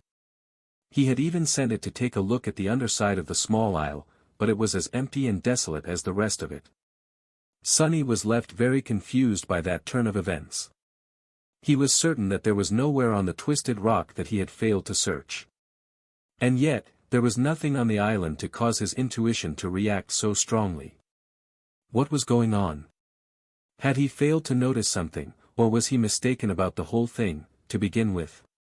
Sadly, after a while, the crushing had become too terrible for him to endure without the help of the second shadow, so he had to call it back. And now, here they were. A sudden sound attracted Sunny's attention. Glancing sideways, he noticed that a crack had appeared on the surface of the adamantine chest. Black blood seeped out of it, soon turning into a stream. A few seconds later, a second crack appeared near the first. He would have smiled if not for the fact that even such a simple action was rather strenuous now, this high above the sky below. It's not going to be too long now. A few minutes later, there was a pool of black blood surrounding the large wooden chest. Sunny endured the pain and counted the seconds. Before he reached 1,000, the vile creature trembled slightly and giggled one last time, its grating voice full of doleful outrage. Then, the bizarre monstrosity shuddered and grew absolutely still. It was finally dead. Sunny couldn't help but grin slightly. Finally, all those coins are mine. As the heavenly chain rattled and groaned, the voice of the spell resounded above the hellish stone island. Its words sounded like music to his ears. You have slain a fallen devil, Mordant Mimic. Your shadow grows stronger. You have received a memory. Despite the torturous burden of the crushing, Sunny couldn't help but feel jubilant. Not only did he receive 8 shadow fragments and a powerful memory, he had also defeated a fallen devil all by himself, without even Saint providing him any help. The Black Knight, too, had been a fallen devil. So killing one solo meant a lot to Sunny. It was a poignant milestone that made him feel like all his hard work and all the vile things he had gone through were not for nothing. He was accomplishing his goal. Growing stronger. Of course, the Mordant Mimic was not as terrifying of a foe in battle as the guardian of the ruined cathedral had been. One was a creature that seemed to have been created solely for combat, while the other mostly relied on deceit and ambushing its prey to achieve victory. And yet, the chest fiend was by no means an easy foe. If anything, its devilish nature only made it that much more dangerous. Arg! As the twisted rock rose higher, the crushing struck at Sunny with even more dreadful force, making his mirth dissipate in a wave of miserable suffering. A muffled groan escaped from his lips. Endure, just endure a bit more, this hell is going to end soon. For now, he had no choice but to keep suffering, wait, and stare at the distant silhouette of the ivory tower. The beautiful pagoda seemed so close now that he could almost imagine himself reaching out and encompassing it in his fist. With nothing else to do, Sunny summoned the runes and found the familiar cluster out of habit. Shadow fragments, 223 out of 2000. I wonder how many coins are in that damn chest. Would he be able to create the third core with their help? Shifting his gaze, Sunny found the runes describing his memories. A new one was now shown at the end of the list. His eyes glistened slightly as he concentrated on it and read the description. Memory, covetous coffer. Memory rank, ascended. Memory tier, 4. Ha! Sunny really couldn't believe his fortune. This was the second ascended memory of the 4th tier that he had acquired in a span of just a few days. Even without considering the main boon of the expedition, the miraculous coins, this journey had already proved to be incredibly fruitful. But what kind of a memory would the bizarre carnivorous chest leave behind? Curious, he read on. Memory type, tool. A utility memory. While not as showy as armors and weapons, utility memories were the foundation of every awakened's arsenal. Take Sunny, for example, some of his most precious memories were tools. Endless spring, ordinary rock, silver bell, even weaver's mask. Excited, he tried to forget about the obliterating pressure of the crushing and concentrate on the runes. Memory description, you are very strange, said Noctis. Why was his new friend so deathly afraid of chests? Why was he so timid and pale? Don't be afraid, these are just my treasure chests. They won't bite. Well. Except for this one. This one will eat you alive. Sunny blinked. That is interesting. So Noctis of the Sanctuary of Noctis was a person, after all. What's more, he or she had apparently been in possession of several treasure chests, including one that could eat people alive. Had the Mordant Mimic once been a pet of this Noctis? If so, what kind of a person would keep a fallen devil as a pet? Suddenly full of dread, Sunny continued to read. Memory enchantments, mendacious coffer, capacious chest, locomotive chiffonier, lurid trunk. Sunny stared at the runes with a deadpan expression. What do all these words even mean? Struggling to understand the names of the enchantments, he wondered if the spell was having a stroke and shifted his gaze to the descriptions. Mendacious coffer, enchantment description, this memory can mimic the form of any inanimate object. The size and intricacy of the simulacrum are dependent on the wielder's soul core capacity. Makes sense. I am sure that the mimic only assumed the form of a chest, instead of being born, created as one. I wonder what kind of a shape I can currently manage, though. He studied the runes again. Capacious chest, enchantment description, this memory is bigger on the inside. It can be summoned and dismissed while storing inanimate items. The size of the storage space, as well as the maximum weight of stored items, are dependent on the wielder's soul core capacity. Sunny suppressed the desire to grin. Yes. This was exactly what he needed right now. This enchantment solved the exact problem he was facing, the need to carry all the gold coins away before Twisted Rock was destroyed. Once again, luck was on his side. But that wasn't all. The ability to store items in the covetous coffer, and then store the coffer in his soul sea, opened up a sea of possibilities. In a sense, it was just like Effie's incredible bag, but better. The bag had to be carried around if there was anything inside of it, while the coffer could be stashed away until needed. And if so, could Sunny bring items from the dream realm to the real world with its help? He couldn't wait to find out. Thinking of all the money he would make, Sunny turned his attention to the remaining enchantments. Locomotive Chiffonier, enchantment description, this memory can move around and follow its wielder. Nice. That will solve the problem of having to carry all the items if I store too much inside. They are still going to weigh a ton, after all. Lurid Trunk, enchantment description, this memory will protect itself against potential thieves. By eating them. Sunny blinked. That is, a bit scary. I better remain on the good side of this bizarre memory, huh? Overall, he was incredibly happy with the covetous coffer.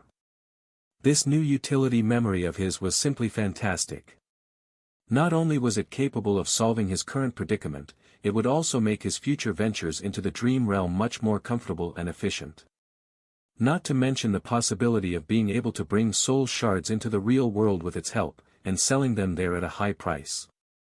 Soul shards meant money, and money meant being able to purchase memories. With more memories at his disposal, Sunny would be able to bring Saint to 200 shadow fragments faster, which would hopefully make the two of them vastly more powerful. Now, he just had to survive the crushing. He was almost ready to give up and turn into a shadow when the heavenly chain finally drew taut, stopping the rise of the Twisted Rock. One more deafening rattle rolled through the air, and then, everything grew quiet. The crushing was at its peak now. Sunny was hurting terribly, but still able to withstand it. He just had to endure until the island entered the descent phase, and the pressure would slowly start to reduce. Sunny strained his chest and drew in a hoarse breath. Thank gods. However, before he could feel any relief, the whole island suddenly shuddered, and a strange piercing noise assaulted his ears. It sounded like the sound of metal being torn apart. Sunny's pupils widened. What was that? A moment later, a deafening roar of massive iron links being torn apart rolled over the entire island, which then lurched up by a few meters and suddenly came to an abrupt stop.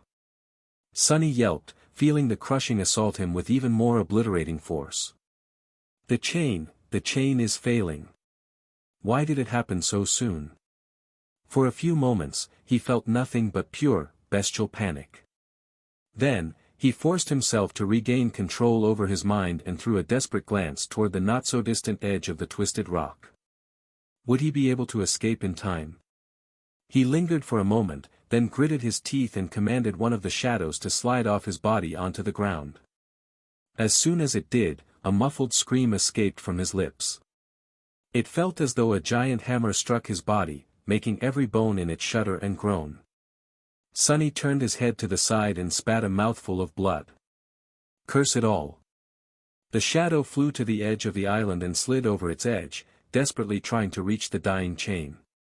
But it was too late. As Sunny watched in horror, one of the links of the heavenly tether broke. Only one, the weakest of them all, but that was all it took. No. The chain that connected Twisted Rock to the rest of the chained isles snapped in two, and as 10 kilometers of gargantuan iron links slowly fell toward the sky below, the island suddenly shot upward. Since it was still in the ascent phase, and now unrestrained by anything, the speed of its rise was simply terrifying. No, no, no. The crushing struck at Sunny with such fury that he couldn't even scream. He felt himself being slowly broken, and feverishly tried to come up with a solution. Step through the shadows, jump down and try to glide to the shipwreck island. No, that would never work. There were more than 10 kilometers separating these isles from one another, which was far outside the Darkwing's capabilities. He could try to chase after the piece of the chain still connected to the shipwreck island, but chances of catching up with it were close to zero. The length of the heavenly tether was falling deceitfully slow, but it was just an illusion caused by its colossal size. In truth, the torn end of it was flying through the air at tremendous speed, moving both down and away from the twisted rock. The repulsive silhouettes of the gluttonous chain worms were growing smaller by the second. Sunny was already late to rush in pursuit of it, and every moment that passed made the probability of success lower. Great! Goddamn great, you fool! You finally let your greed kill you. Sunny growled, full of fury at himself, but then suddenly stopped. No, that didn't make any sense. He was not on this island because of greed. Even though Sunny had made several risky decisions in order to get to the miraculous coins, at the end of it, standing on the edge of the shipwreck island, he put his avarice aside and made a sober choice. He came here because his intuition had told him that something on the twisted rock was very important to his future. But what was it? There was nothing but stone and bones in this damned place. What was he supposed to do? How was he supposed to survive? Sunny tried to calm down and think. He summoned his shadow back, and briefly regained the ability to breathe. It wasn't going to be for long, though. The crushing was already overwhelming his physical ability to resist its lethal pressure. Sunny had a few dozen seconds, at most, before he would be forced to retreat into the shadows or die. Think, there has to be a way out. Hide inside the dead mimic or the covetous coffer. No, the items inside the memory maintain their weight, which means that they, too, will be affected by the crushing. And even if not, what's the point? Even if the chest survives until the twisted rock itself is torn apart and plunges down into the sky below, I'll just be falling forever inside of a box instead of on my own. That's like dying inside of a coffin. And the twisted rock was going to be destroyed by the crushing, inevitably and without a doubt. As it rose higher and higher, it was going to start to fall apart. When enough of it was destroyed to obliterate the mysterious force that kept the isles afloat, the remaining debris was going to fall down and eventually disappear into the sky below. Alongside what was going to remain of Sunny. He lay motionlessly for a few seconds, then for a few seconds more. Another crack appeared on the corpse of the mordant mimic. Then, the stone beneath it cracked, too. Sunny did not move at all. The cracks on the stone widened and crawled in every direction. A few moments later, a heavy sigh escaped from his lips. Sunny had one last gamble left. Gathering all of his strength, he groaned and pushed himself off the ground. Even though it felt as if he was lifting a mountain, and every muscle in his body trembled at the edge of bursting apart, he somehow managed to sit up. Then, Sunny summoned Weaver's mask. After returning from the forgotten shore and deciding to create a separate persona to investigate the sovereigns, as well as do all the things that Sunny didn't want to be associated with his name, the one which would then accidentally become known as the famous Lord Mongrel, he had decided to never use any of the equipment that it wielded if there was even the smallest chance of someone connecting him to the mysterious masked man. But he had little choice right now. His last hope was fate. He knew that something had drawn him to the twisted rock, even though in the end he failed to find it. In the past, his intuition only reacted that strongly to the things that were connected to the gods, the unknown, and Weaver. So, there was a high chance that Weaver's mask would show him the way to salvation. As the cool black would caress his skin, Sunny forced air into his lungs, and sent his shadow essence toward the mask. He was going to do something that he dreaded doing for many months. Activate the mysterious unknown enchantment of the divine memory. When the power of his soul poured into the Weaver's mask, Sunny froze for a moment. And then let out a horrible, inhuman scream. The moment Sunny's essence touched the black wooden surface of the divine memory, Weaver's mask suddenly reached into his very soul and hungrily drank more, and then more, and more, and more. In a fraction of a second, all of his reserve of shadow essence was sucked dry, with only a tiny bit of it remaining, almost as if these pitiful drops were not even worth being consumed by the mask. And even then, all it could achieve was activate the enchantment for just a single moment. That single moment, however, was enough to almost drive Sunny insane. Suddenly, a horrifying pain pierced his eyes and his mind, akin to the suffering he had experienced after consuming the drop of ichor, only so much worse. Infinitely worse. As he shrieked, all traces of intelligence disappearing from his voice, the world he saw changed. Suddenly, all Sunny could see was an endless, beautiful eternity of twisting threads. Those threads transfixed everything in existence, connecting every living being and every object, every thought and every concept, every dream and every nightmare, stretching infinitely into every direction, as well as into the past, the present, and the future. These were the strings of fate.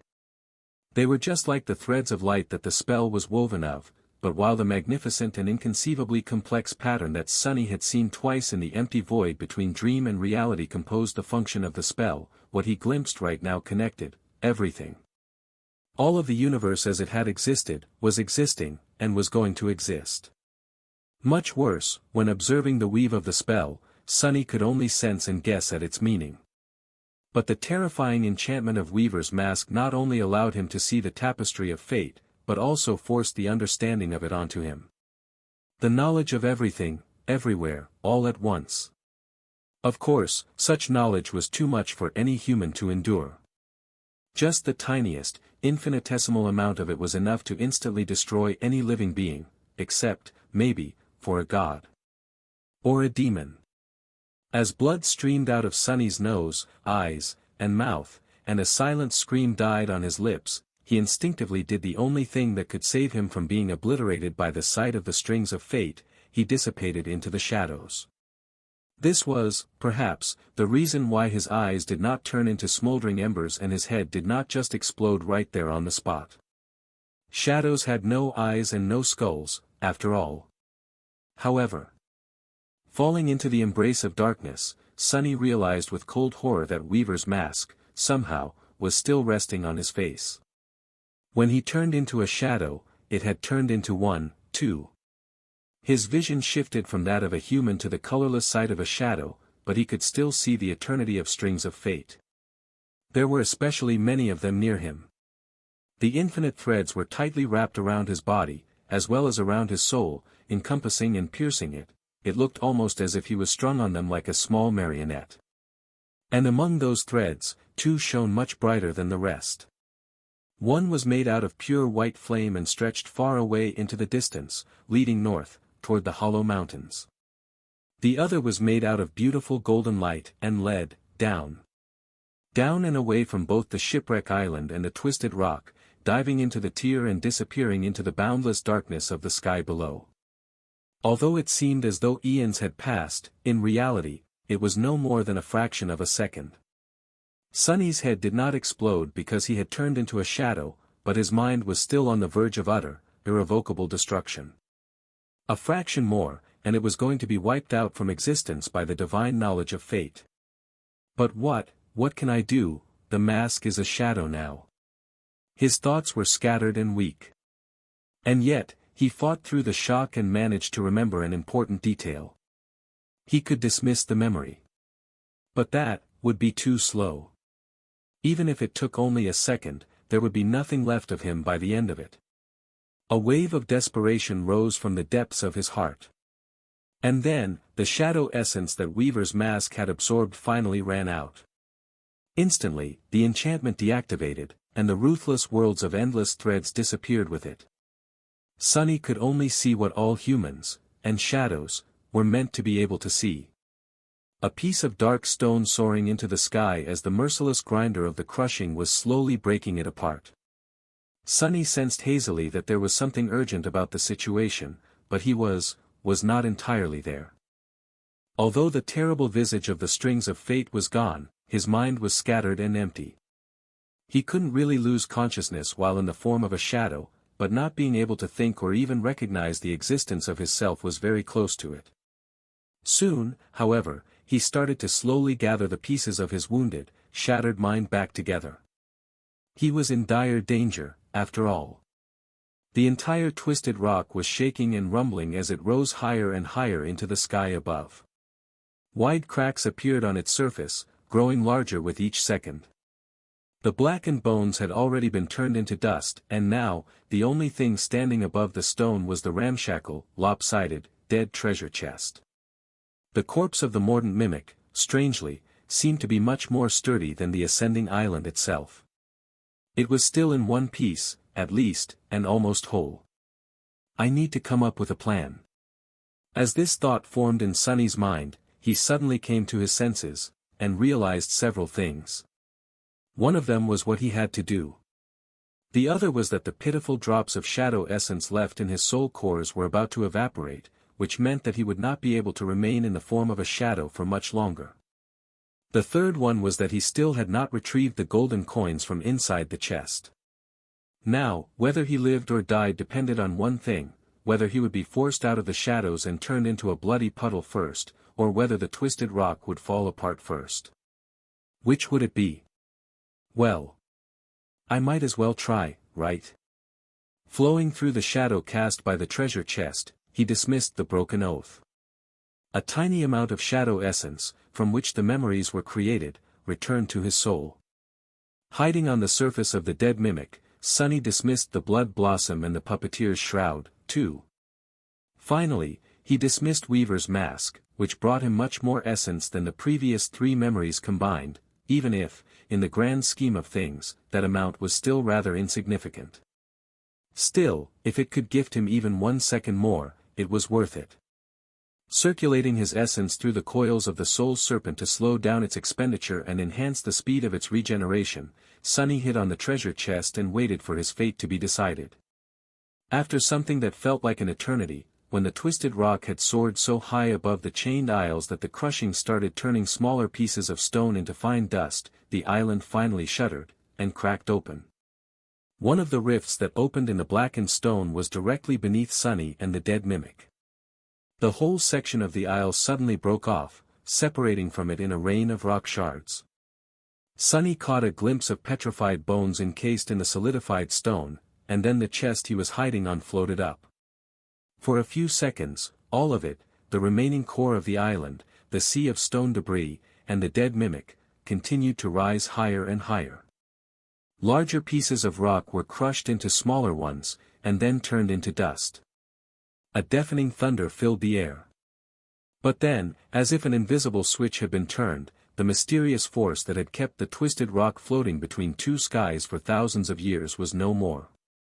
Suddenly, everything that was too heavy to be carried away by wind slowed in its ascent, froze in the air for a few moments, and fell down. The cracked treasure chest tumbled down, too, falling toward the sky below. Sonny, who was still just a shadow adhered on its side, saw the world spin around. The last drops of his shadow essence were about to disappear. But that was fine. They would last him long enough to reach the altitude where the crushing wasn't immediately lethal anymore. When it finally happened, Sonny suddenly appeared on the surface of the chest and held onto it for dear life. The pressure of the crushing first threw him against the wood hard enough to break a few ribs, then tried to rip him away. But Sonny would not let go. His damned coins were in that damn chest. Together, he and the dead mimic fell lower and lower, until, finally, the crushing weakened enough to allow Sonny to move. Summoning the dark wing, he commanded it to turn into a blur and changed the direction of their fall. However, he was not trying to move toward the distant silhouette of the shipwreck island out of desperation. Instead, he was guiding the chest in the opposite direction, aiming it into the vast empty expanse of the tier. As Sonny and the treasure chest plunged through the skies into the boundless black abyss, pieces of the shattered island pursued them. The crushing was slowly growing weaker, but it was still strong enough to kill most awakened. If not for the power of his shadows, Sonny would have been long dead. And even with it, he was much closer to becoming a corpse than he would have wished to be. His whole body was bruised, bloodied, and in pain. Which he could see very clearly, because, in addition to being terribly banged up, Sonny was also currently completely naked. What a glorious sight! Damn it! He had dismissed the puppeteer's shroud to absorb the shadow essence spent on its summoning, and had none of it left to manifest the armor again. The last drops had been spent to summon the dark wing. As the result, Sunny found himself falling into the sky below atop a lopsided treasure chest while wearing nothing but his pack and the strip of leather holding his broken arm in place. His only hope right now was that neither Master Roan nor Saint Tyrus would suddenly appear to save the day and see him in this state. He would rather plunge into the tear than live through that embarrassment. Well, not really.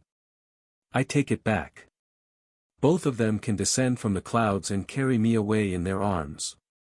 I won't mind. No, really. But no one came to his rescue. Dodging the heavy slabs of shattered stone and desperately trying to glide through the field of debris, Sunny slowly pushed the chest toward the empty expanse of the tier and prayed that nothing would damage his fragile cloak. It was having enough trouble obeying his commands already. The dark wing wasn't really designed to carry heavy weights. It could barely support just Sunny himself, and that was in normal conditions. Now that Sunny was refusing to let go of the dead mimic, and with both of them being affected by the crushing, the enchanted cloak was on the verge of breaking apart. Instead of gliding smoothly away from the falling rocks, Sunny and the treasure chest were more or less just falling between them at a slight angle. Needless to say, dodging the debris of the destroyed island in these circumstances was not easy. But, somehow, Sunny managed to protect both himself and the dark wing for long enough to escape the danger zone in one piece. By then, the crushing had become almost bearable. Sitting on the lid of the treasure chest and feeling the terrible pressure grow weaker and weaker with each second, Sunny grimaced from pain, then let out a relieved sigh. The cool breeze was softly touching his burning face, as well as his, well, everything. All things considered, the fall was not unpleasant. But then, a sudden thought appeared in his mind. What are you feeling relieved about, idiot? Oh, right. Looking down, Sunny saw nothing but the swiftly approaching, boundless dark expanse of the sky below. The endless abyss that stretched downward forever, and from which there was no escape. Not unless one knew how to fly. That was where he was headed. Except for the golden string of fate Sunny had seen disappearing into the depth of the tier, he had no reason whatsoever to believe that he would survive the fall into the sky below, let alone ever be able to return to the sanctuary and the real world. Most likely, he was going to go mad and either be devoured by some terrifying abyssal titan or die of hunger. His life, almost literally, was hanging by a thread. But right now, he didn't care. All he cared about was the physical relief of not being pressed down upon by the crushing. He was still wounded all over and in pain, but experiencing just the normal amount of it was almost euphoric. It's the small things that matter. Like not being constantly crushed by an invisible, murderous magical force. Or resting comfortably on a wide lid of a treasure chest instead of having your limbs being crushed in its jaws. Simple stuff like that. Now that the crushing was almost gone, Sunny used the dark wing to push the dead mimic deeper into the tier, as well as keep it level in the air. The treasure chest was wide and long, and its lid was flat. In a sense, it was almost like a firm, narrow cot. There were worse ways to fall into an endless abyss, really. Sunny stared at the wide sweep of the tier, trying to burn the memory of the golden string of light into his mind. The tier was situated in the center of the chained aisles, and was both vast and absolutely empty. Some people believed that the ivory tower had once stood in its middle, and was the first island to break free of its chains. Over thousands of years, islands that had bordered it were slowly destroyed one after another, causing the tier to grow. By now, it was a couple of 100 kilometers across, and from what Sunny could tell, the string of fate led to somewhere in its very center. The question was, how deep in there was the thing on the other end of the string? The longest someone had flown down into the sky below before turning back was a week. Was the mysterious object hidden in an even deeper part of the abyss? And what was that object? Sunny could not even guess. The only thing he knew was that his intuition had pushed him toward the twisted rock because of it. If so, it should have been something that would allow him to survive. Right? Of course, his fate might have been to just die there. Fate didn't really discriminate against any type of occurrence, including fatal ones. Regardless, Sonny was going to find out. It's not like he had a choice now. Feeling the air get colder, he shivered and watched the sky around him grow darker and darker. Soon, there was no light left in it at all. Sonny had fallen into the sky below. This is, sort of grim. Sonny was falling through a boundless, empty void of cold darkness. Far below, false stars were shimmering with pale white light. Their radiance, however, did very little to illuminate the sky below. Everywhere around him, there was just nothing. Sonny was still resting atop the treasure chest, holding onto it with his one healthy hand. He had no reference point to measure how far he had traveled, but suspected that the distance was swiftly leaving the realm of mundane sense and logic. He was not very educated, however, even he knew that a falling object would forever accelerate at a steady pace, theoretically. That meant that every second Sonny was falling, his speed was increasing exponentially. By now, it had to be simply insane. But he did not really feel that speed. All he felt were wisps of cold wind caressing his skin from time to time. If there was one good thing about the situation, it was that he had accumulated a bit of shadow essence and was able to summon the puppeteer's shroud again. So he wasn't naked anymore, at least. If there was one thing he did know, though, it was the approximate speed with which he could glide forward with the help of the dark wing. Adding the weight of the dead treasure to the equation, he could more or less calculate the distance he was covering horizontally. With that in mind, he guessed that he would reach the middle of the tier in around a day. Problem was, he had no reliable way to measure time, as well. There were some clues he could try to use, like the rate of shadow essence regeneration or the state of his wounds, but they were not exactly reliable. In heroic stories, characters often found themselves in similar situations. Every time that happened, the hero somehow managed to measure the passage of time by the state of their facial hair. Sadly, despite being 18, Sonny could not grow even the most pitiful of beards. That was a real shame. I guess I'm not hero material. With a bitter sigh, he stared at the lid of the treasure chest and tried to assess his physical state. Things weren't good, but they also weren't very bad. He had sustained minor internal damage due to the crushing, as well as several rather ugly wounds in the battle against Mimic. The half-healed cuts left on his body by the mirror beast had also opened at some point, and were now hurting once again. The worst injury was, of course, his broken arm. His mental state was also somewhat in shambles after being ravaged by the visage of the strings of fate. Luckily, there seemed to be no long-lasting effects. Even the splitting headache was already growing fainter. Sonny also could not remember the exact details of what he had seen, as if his mind completely erased them from his memory to protect itself. The only thing that remained was the fragment of the memory that he had preserved on purpose, the image of the thread of golden light leading deep into the tier. Sonny stared at the black nothingness, waited for a while, then slowly exhaled. Great. Now what? There was no answer. After a while, Sonny had no idea how long. He got tired of waiting for something to happen and decided to act. Might as well. The first thing he did was summon the covetous coffer. Sonny expected that an identical chest would appear near the dead one, but instead, what he saw was a miniature version of it. A box made of dark wood, with strips of iron reinforcing it, appeared on the lid of the treasure chest. It was about the size of a jewelry box, but not at all elegant. In fact, the covetous coffer looked more mean than graceful, somehow. As Sonny stared at it, the lid of the box raised slightly, revealing rows of sharp iron teeth. He blinked. I guess that's all I can manage with my current soul core capacity. Shaking his head, Sonny looked at the coffer and said in an uncertain tone. Come here. Immediately, 8 short iron legs appeared from under the box, and it scurried over before plopping down near him.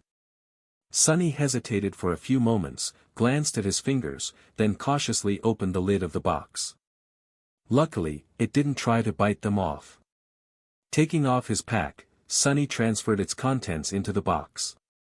Although it seemed rather small, the coffer swallowed all his supplies without any problem. Perfect. Sunny closed the box, patted it on the lid, and dismissed it. Then, he summoned the moonlight shard and methodically cut his now empty pack into strips of leather.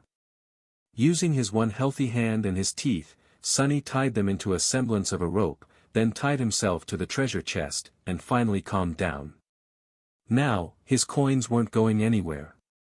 Satisfied with his handiwork, Sunny rested for a bit. He was starting to feel tired, and sleepy. Falling through the endless abyss turned out to be way less exciting than he had thought. In fact, it was extremely boring. There were still a lot of things he had to do, though. With a grimace, Sunny cautiously shifted his weight and crawled to the end of the chest. There, he used the moonlight shard to widen a crack on the side of the dead mimic and separate two long planks of wood from it. Then, he made a roll out of the last strip of leather he had and bit down on it. This is going to suck. Without giving himself too much time to think about it, he removed his broken arm from its sling, and then proceeded to swiftly set the bones, just like he had been taught. A sharp, blinding pain pierced his mind. When Sunny regained his vision and the ability to think straight, he saw that his arm did not look like jelly anymore. It seemed more or less straight. That will have to do. Hissing and cursing, he used the two planks of wood and the strip of leather to create a sturdy splint, then carefully placed it back inside the sling. Now, his broken bones had a good chance of growing back together correctly. Hopefully. After that, Sunny summoned the endless spring and the covetous coffer, took some of his remaining food out of it, and had a strangely relaxed meal on top of the dead mimic's lid.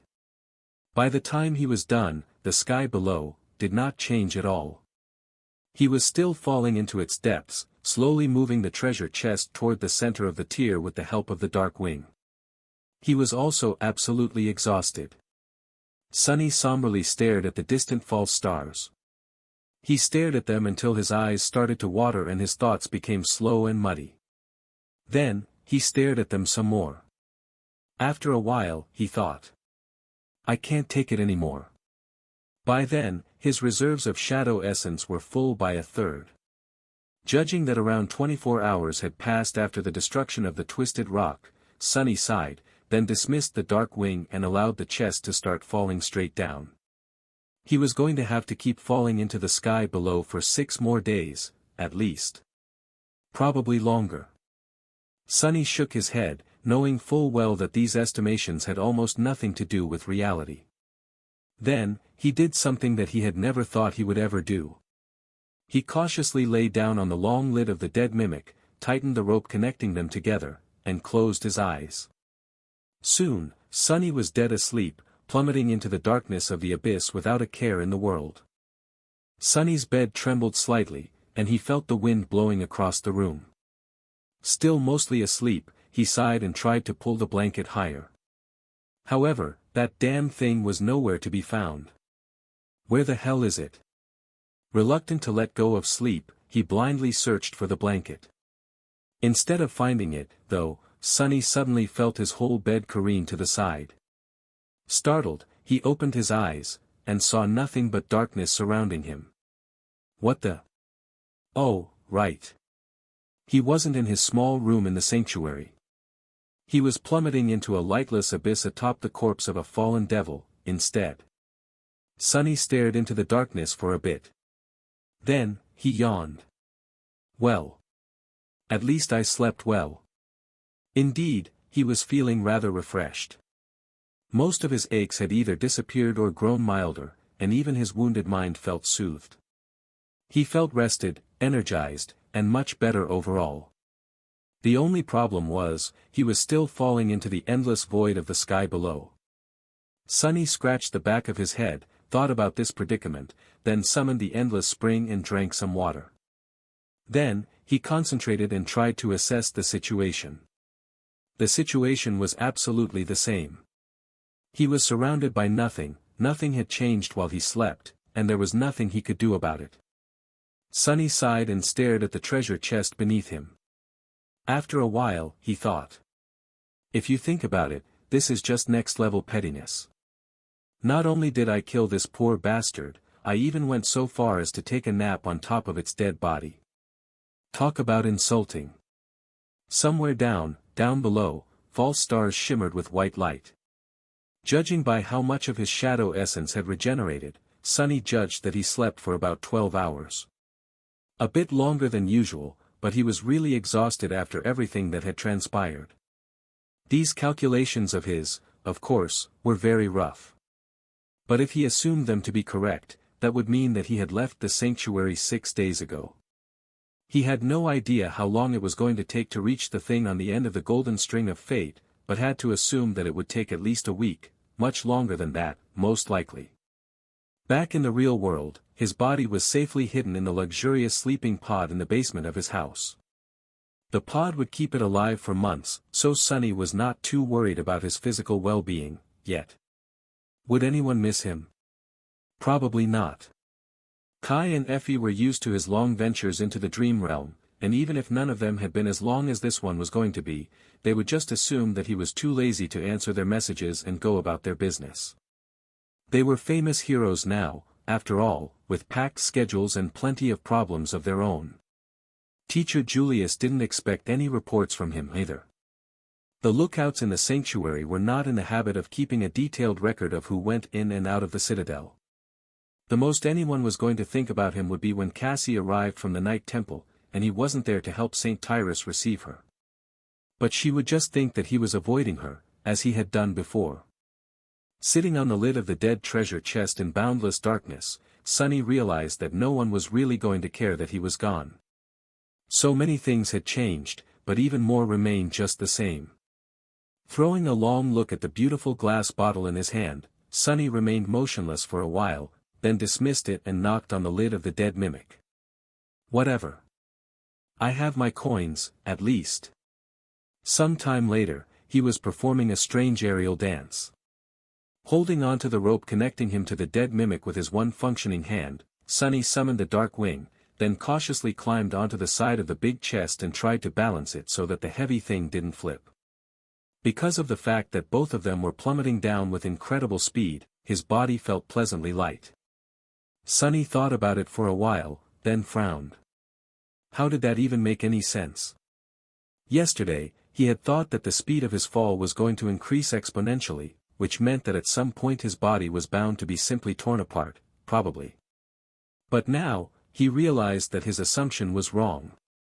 Since he could breathe in the sky below and felt the wind, or rather, the air moving past him as he fell through it, it meant that the speed of his fall had a limit dictated by the air resistance.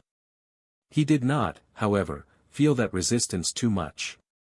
By all accounts, he should have been hearing the roaring of the wind and feeling it assault his body, instead of falling through the emptiness in something that resembled comfort. Common sense didn't seem to be working in the sky below. Better not think about it too much. What was the point of trying to understand the laws of a place that simply denied all logic? He had far more practical things to do. Trusting the leather rope to hold his weight, Sunny let go of it and summoned the moonlight shard. Then, perched precariously on the side of the treasure chest, he inserted the narrow blade of the ghostly stiletto between its lip and the lid, and tried to pry it open. The task turned out to be far more difficult than Sunny had anticipated. Not only did he have to do everything with only one hand, he also had to balance the chest to prevent it from spinning in the empty void, as well as keep an eye on the rope, hoping nervously that it would not break. After some time and plenty of exasperated curses, however, he finally managed to pry the jaws of the dead devil open. Inside its maw, a pile of golden coins was waiting for him to claim them. A dark smile appeared on Sunny's face. Then, he let out a shaky, slightly unhinged laugh. Ah! It feels nice to be rich. Summoning the covetous coffer, he commanded the toothy box to climb inside the bigger, toothier box and open its lid. Then, he started whistling a light-hearted melody while throwing the heavy coins inside. 1, 2, 3, 4, ah, what a day to be alive, 5, 6. One after another, the miraculous golden discs disappeared into the coffer. After a while, Sunny shifted his weight slightly, got more comfortable, and continued gathering his spoils. In the end, he had recovered almost 1,400 coins from inside the dead devil.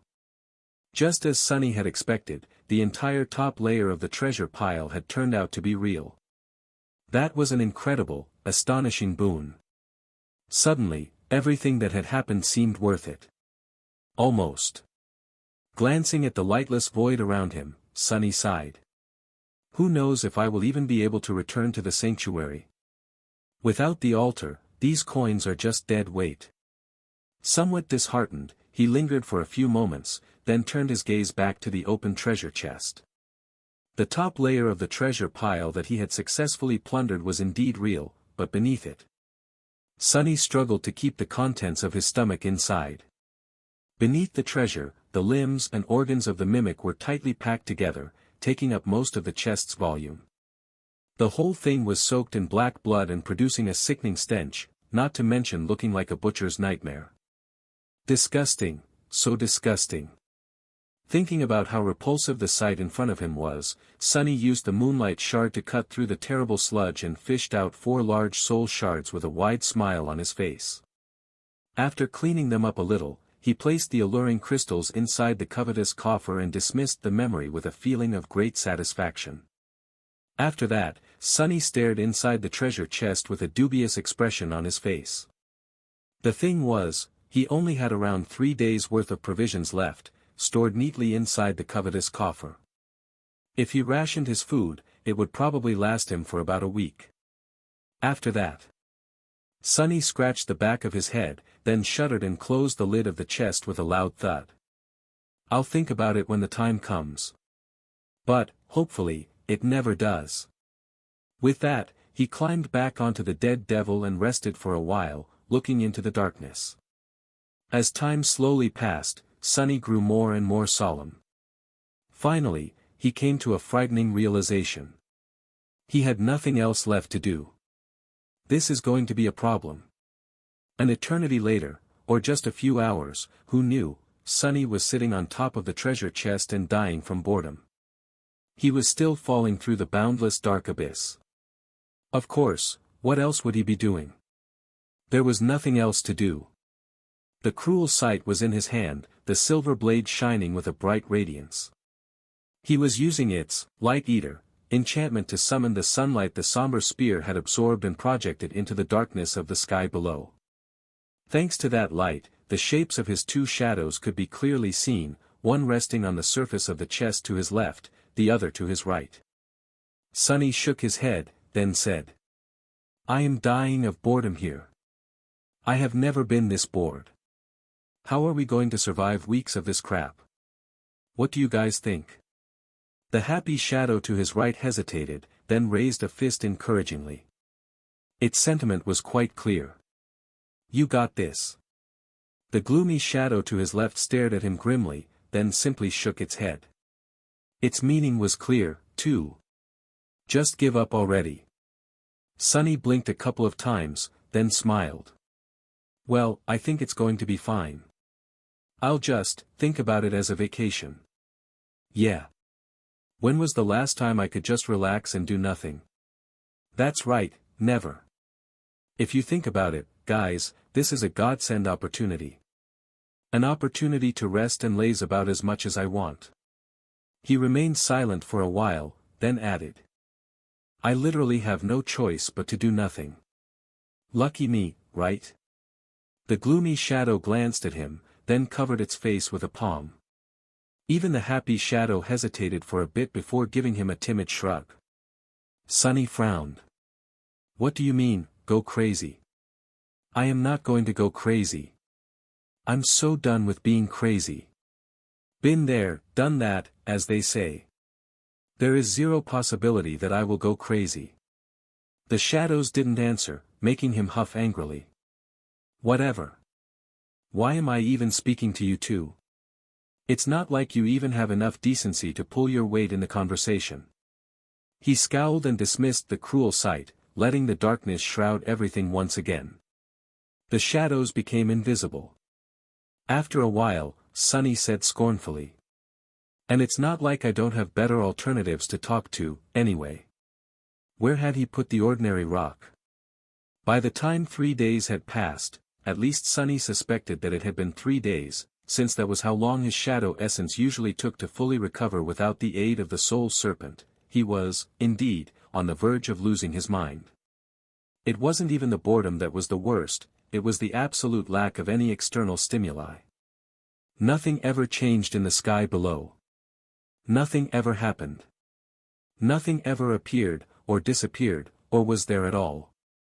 There was nothing but empty darkness, the distant shimmering stars, and him. And falling. At the start of it all, Sunny had been worried that he would encounter evil, colossal, inconceivably horrifying creatures in the abyss. That was what one would expect from an abyss, right? But there was none. By now, he almost hoped to encounter a stray titan or two. He had heard that people were prone to going insane in isolation, but never expected to be in such a situation himself.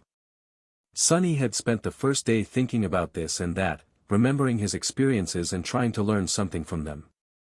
He wondered about the mirror beast and the cruel sight. Why was the silver spear even called that? Then, he understood. It was called the cruel sight because its polished blade showed a person their own reflection. He wondered about the shipwreck, the coins, the mimic, and the person called Noctis.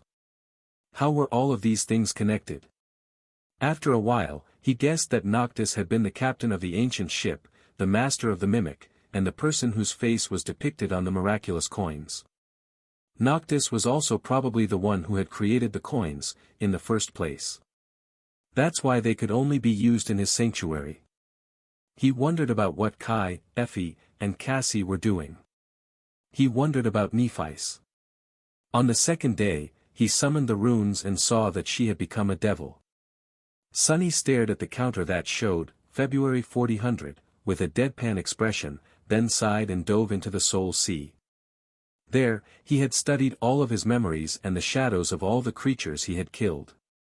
That only took him a couple of hours. Or an eternity. On the third day, Sunny just lay on the lid of the dead mimic and stared into the void. His mind was starting to behave in strange ways. Although there was nothing around him, Sunny could sometimes see strange shapes and silhouettes in the darkness, as well as hear distant noises. He wanted to think that they were real, but knew that it was just the result of prolonged sensory starvation. Human minds were weird that way, they couldn't really withstand a lot of nothing. Suddenly, the story of a man who had to turn back after 7 days of descending into the sky below out of fear of going insane made much more sense to him.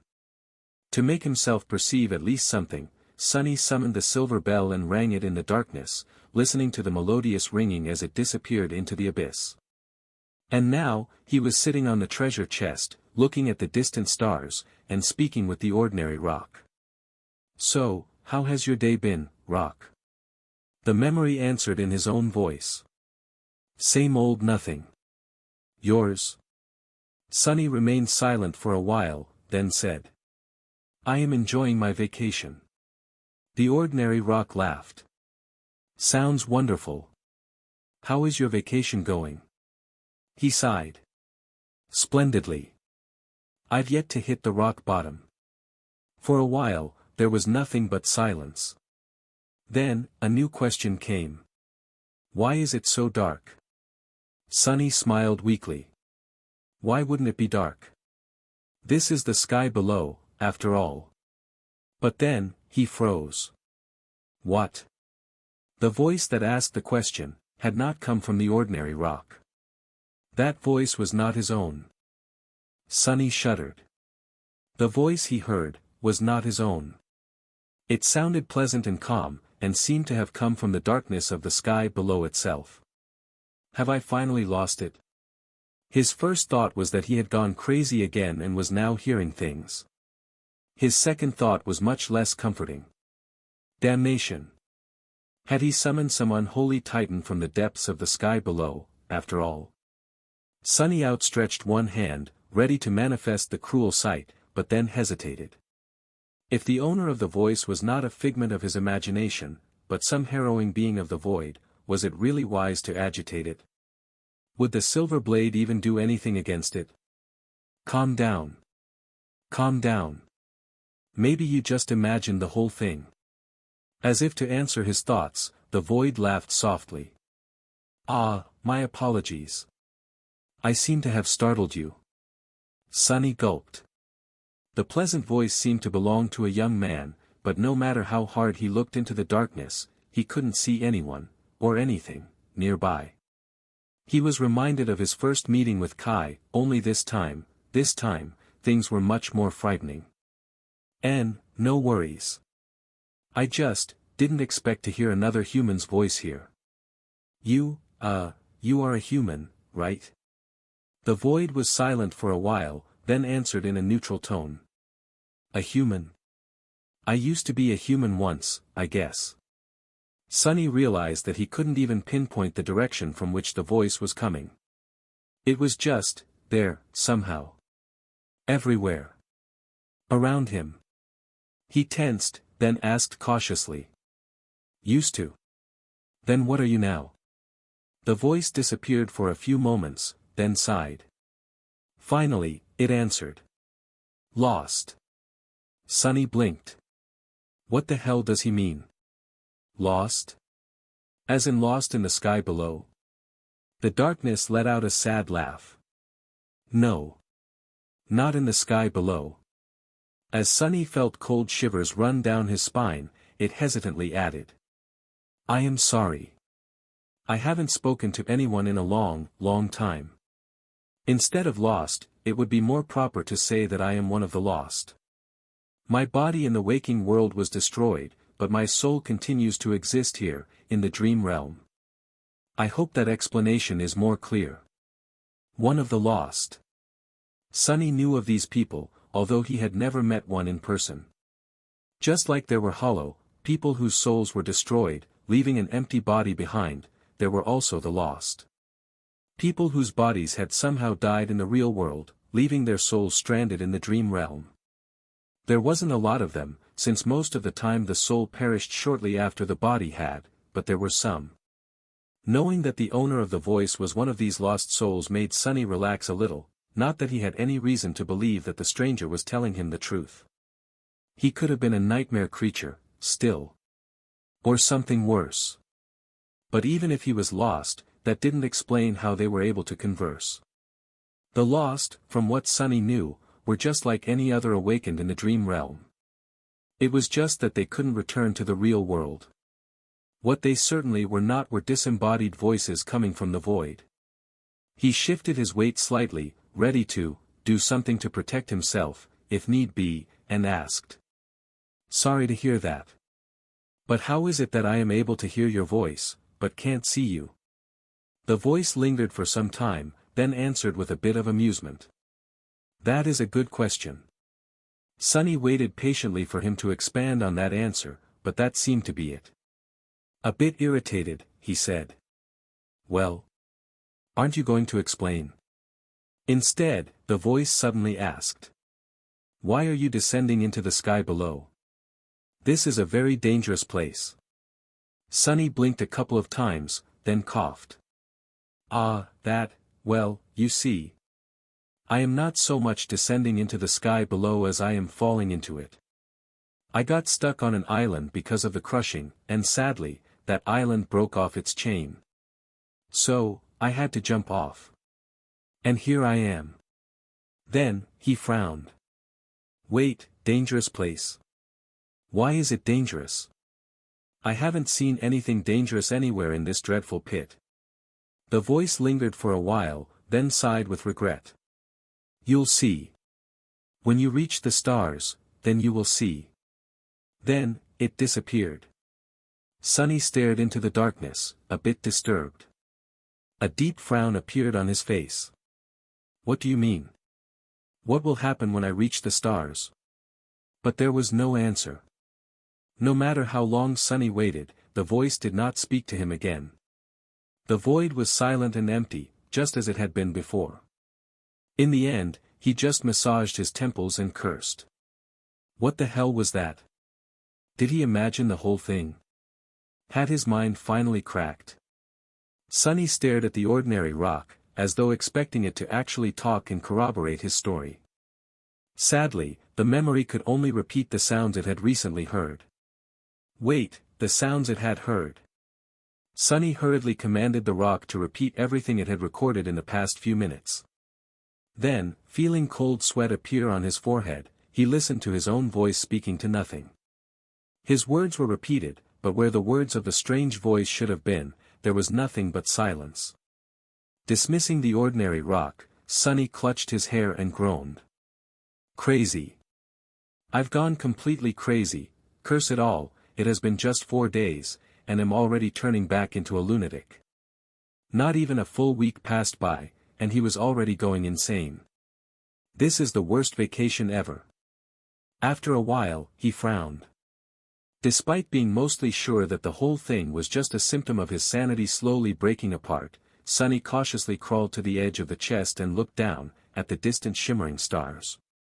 Was he imagining things, or did they seem to be a little closer?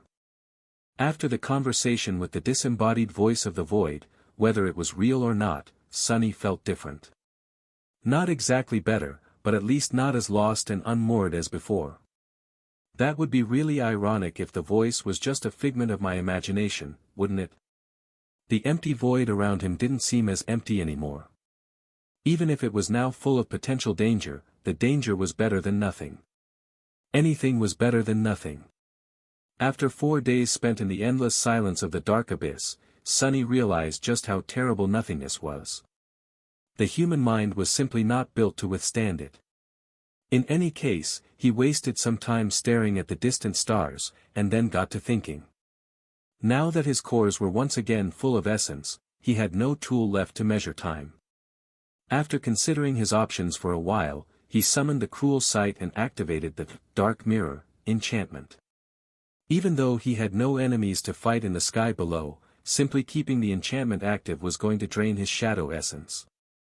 Sunny felt that he could keep it going for about 2 hours straight. After his reserve of essence became approximately half empty, he dismissed the cruel sight and sat cross-legged in the center of the dead devil's lid. Plummeting through the lightless void, Sunny inhaled deeply and closed his eyes. Then, he concentrated on the flow of essence through his body, feeling it permeate every fiber of his being. Directing it into the coils of the soul serpent, he felt its flow accelerate and widen. By using the shadow, he was going to replenish all of the spent essence in about a day. That was going to be his clock from now on. Sunny exhaled, directed the shadow essence into his left hand, and concentrated it in his thumb, then in his index finger. Thanks to the soul serpent, his control of the essence was better than that of most awakened. However, it was still rather crude. Sunny innately knew how to enhance his physical attributes by expending it, but wasn't really efficient with how he did it.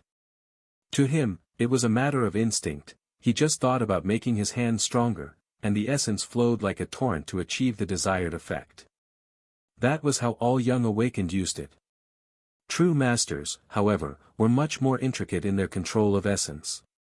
They could isolate every muscle, every nerve, every bone in their body and only enhance those parts of it that they needed to perform an action.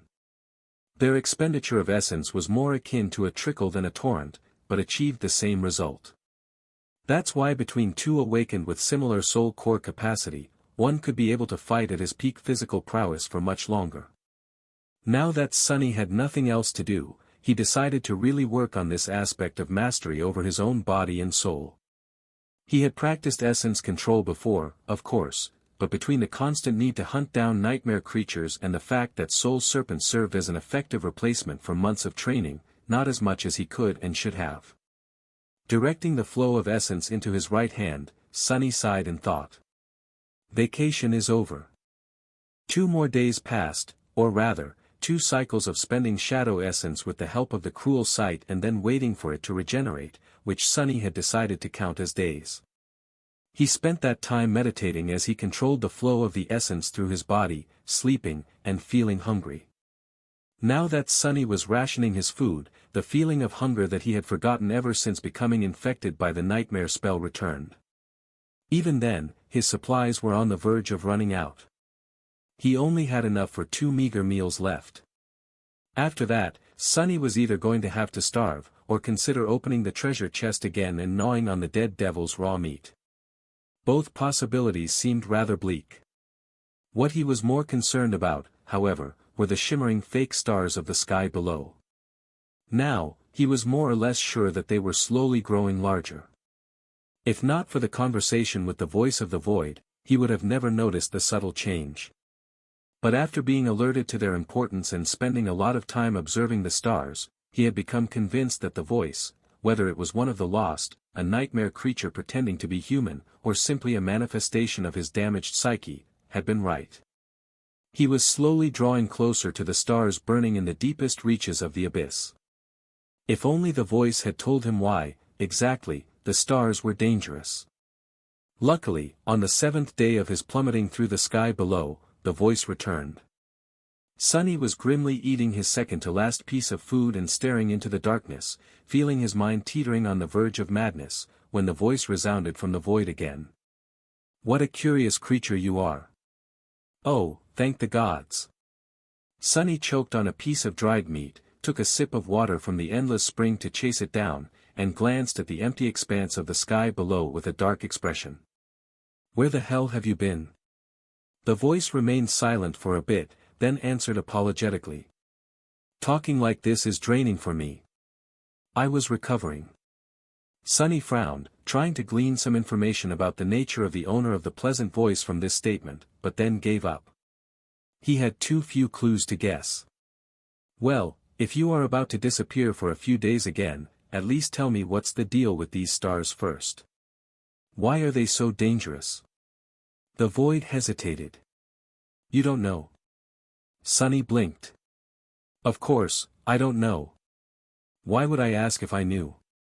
When the void answered in a few moments, it sounded slightly surprised. "Well, those lights are not really stars. They are actually remnant conflagrations of the divine flame." Sunny thought about what he just heard, then tilted his head to the side. "Divine flame?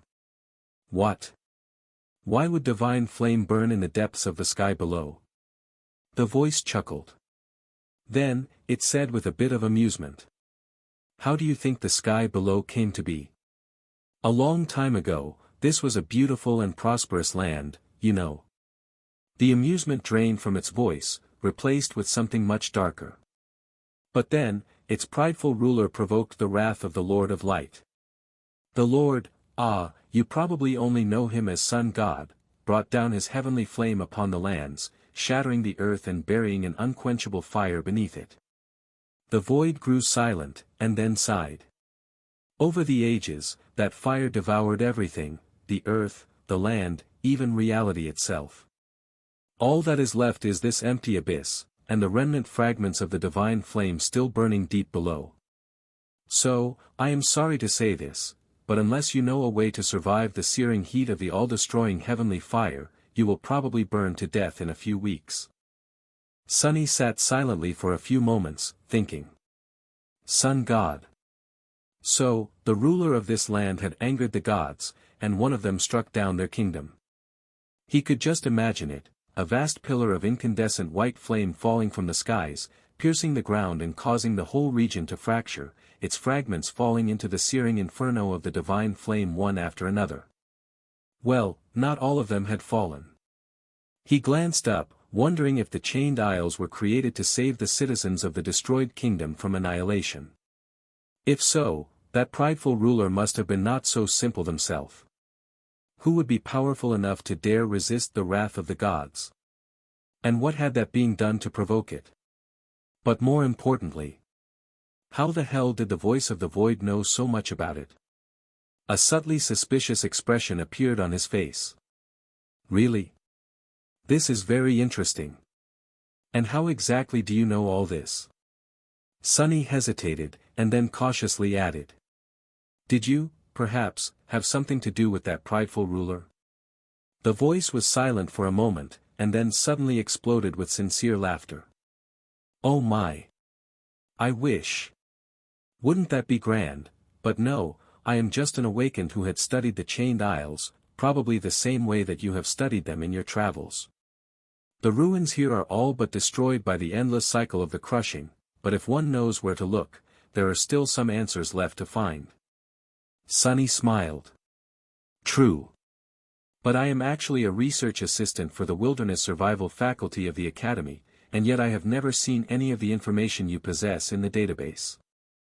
With the level of access that I have, that is very strange, isn't it? The voice chuckled. How am I supposed to report my findings to the Academy? I can't even leave the dream realm. Sunny blinked. That, actually made a lot of sense. Sort of.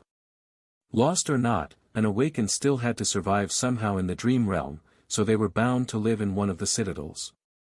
Probably. So, it wasn't like they had no contact at all with the real world, even if it was only through the other inhabitants of their citadel.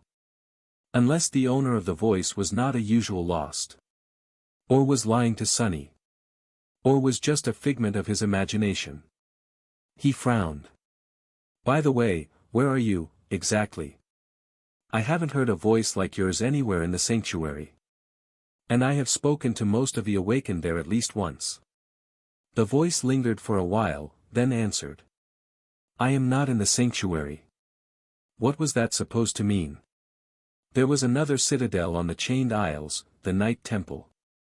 But only those serving valor were allowed to anchor there.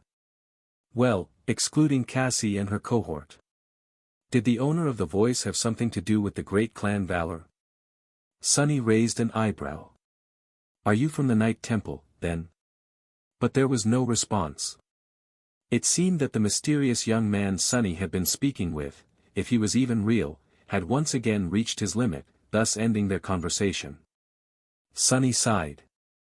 I swear to gods, this is even more annoying than when Effie leaves me on read. Who knew that a voice of the void could be more irritating than someone who had been almost literally raised by wild wolves? No manners. No decorum. Soon, Sunny regretted not asking the voice necessary questions. He would have to be more strategic with his words in the future. Survive heavenly fire, survive heavenly fire. Sunny glanced at the stars and felt that they had drawn even closer. How was he supposed to withstand the searing heat of the divine flame?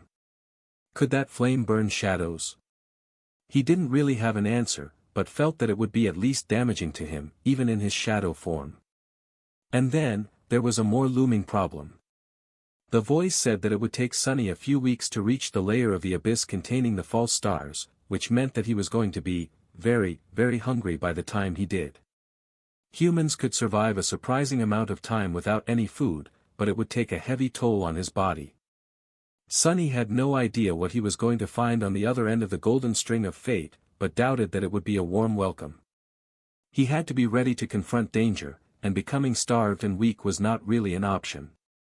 Sunny lingered for a while, then stared down, at the lid of the treasure chest. Was he really going to have to eat that? Even his shadows seemed disgusted by the idea. But hey, food was food. Right?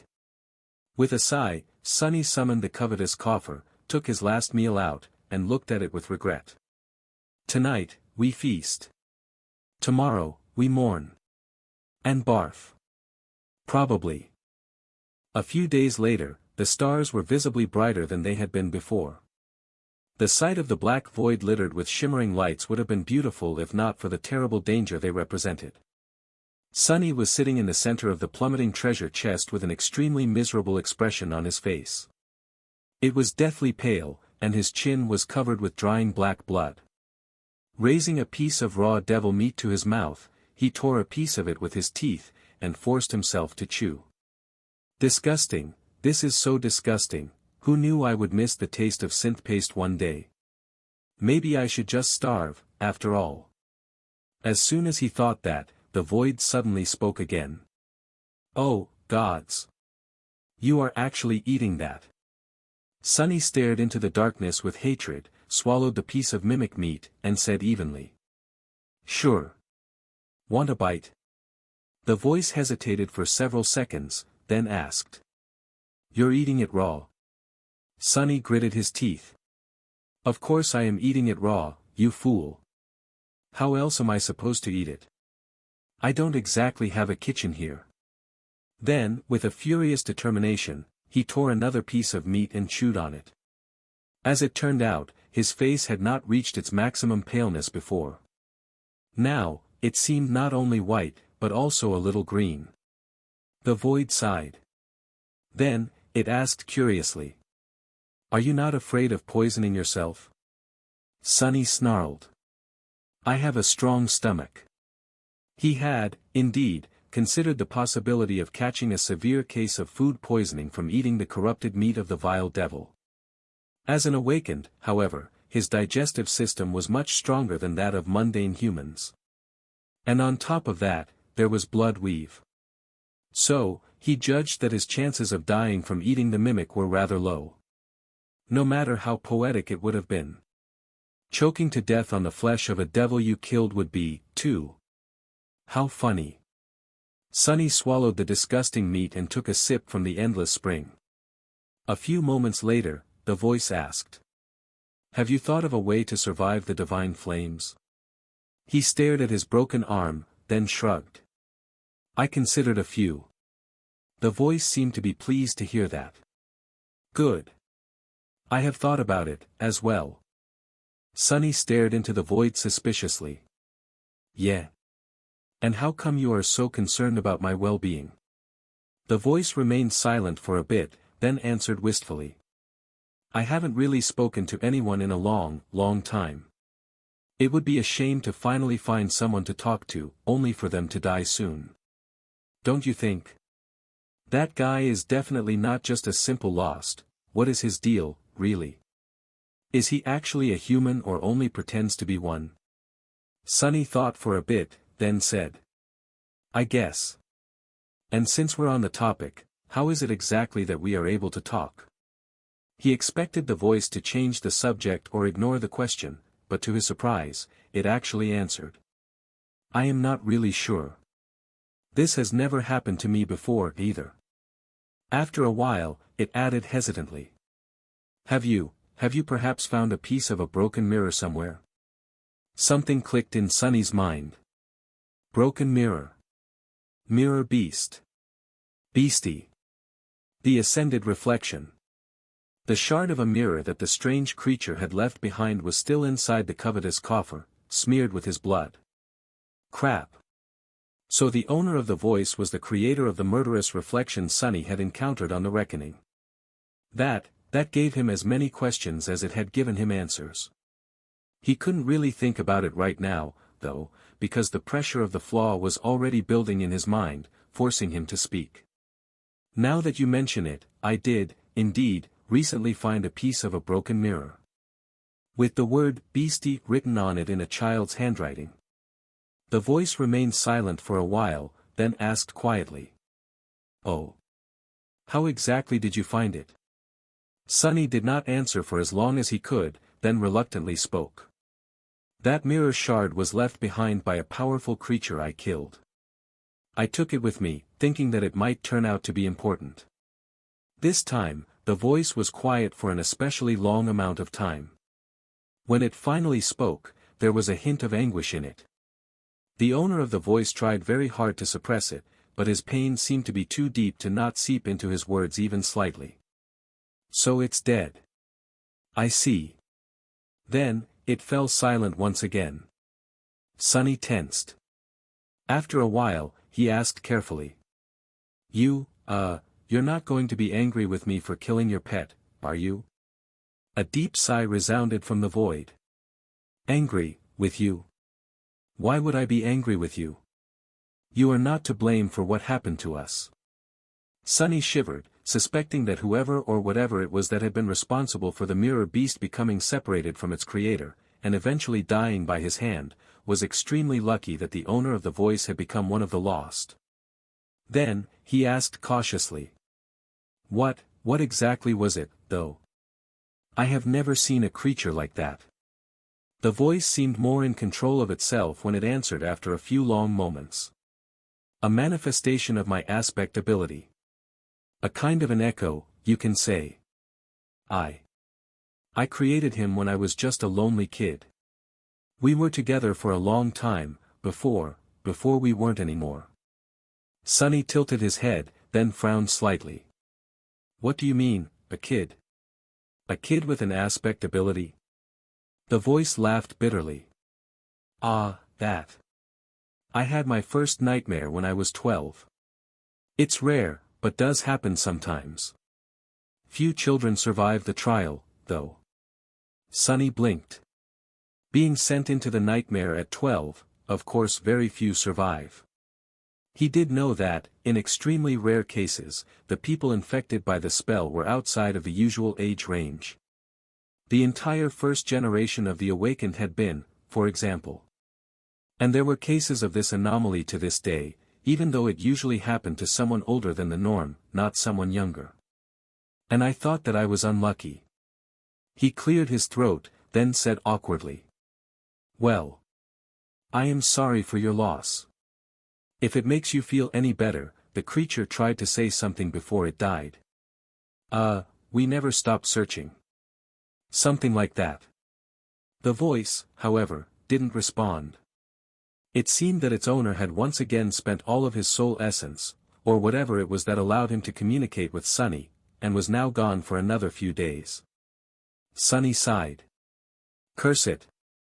I didn't even have time to ask him how to survive the damned stars. More strategic with how he chose his words, damn it. Sonny spent a few more days plummeting into the void. By now, he was having trouble remembering what it even felt like, to not be falling. The darkness seemed to be eternal and ever-present, as though he had always been here, in its empty embrace, and all of his actual life was just a strange dream. Maybe it was. No. No, it wasn't. He was almost sure. By the time the voice returned, the void had changed slightly. Not only were the distant shimmering lights now closer and brighter, but it also felt as if the air was getting warmer. Sonny was in his usual spot, sitting cross-legged in the center of the treasure chest and training to better control the flow of shadow essence. On the surface of the lid near him was a dark longbow and a quiver of black arrows. You practice archery?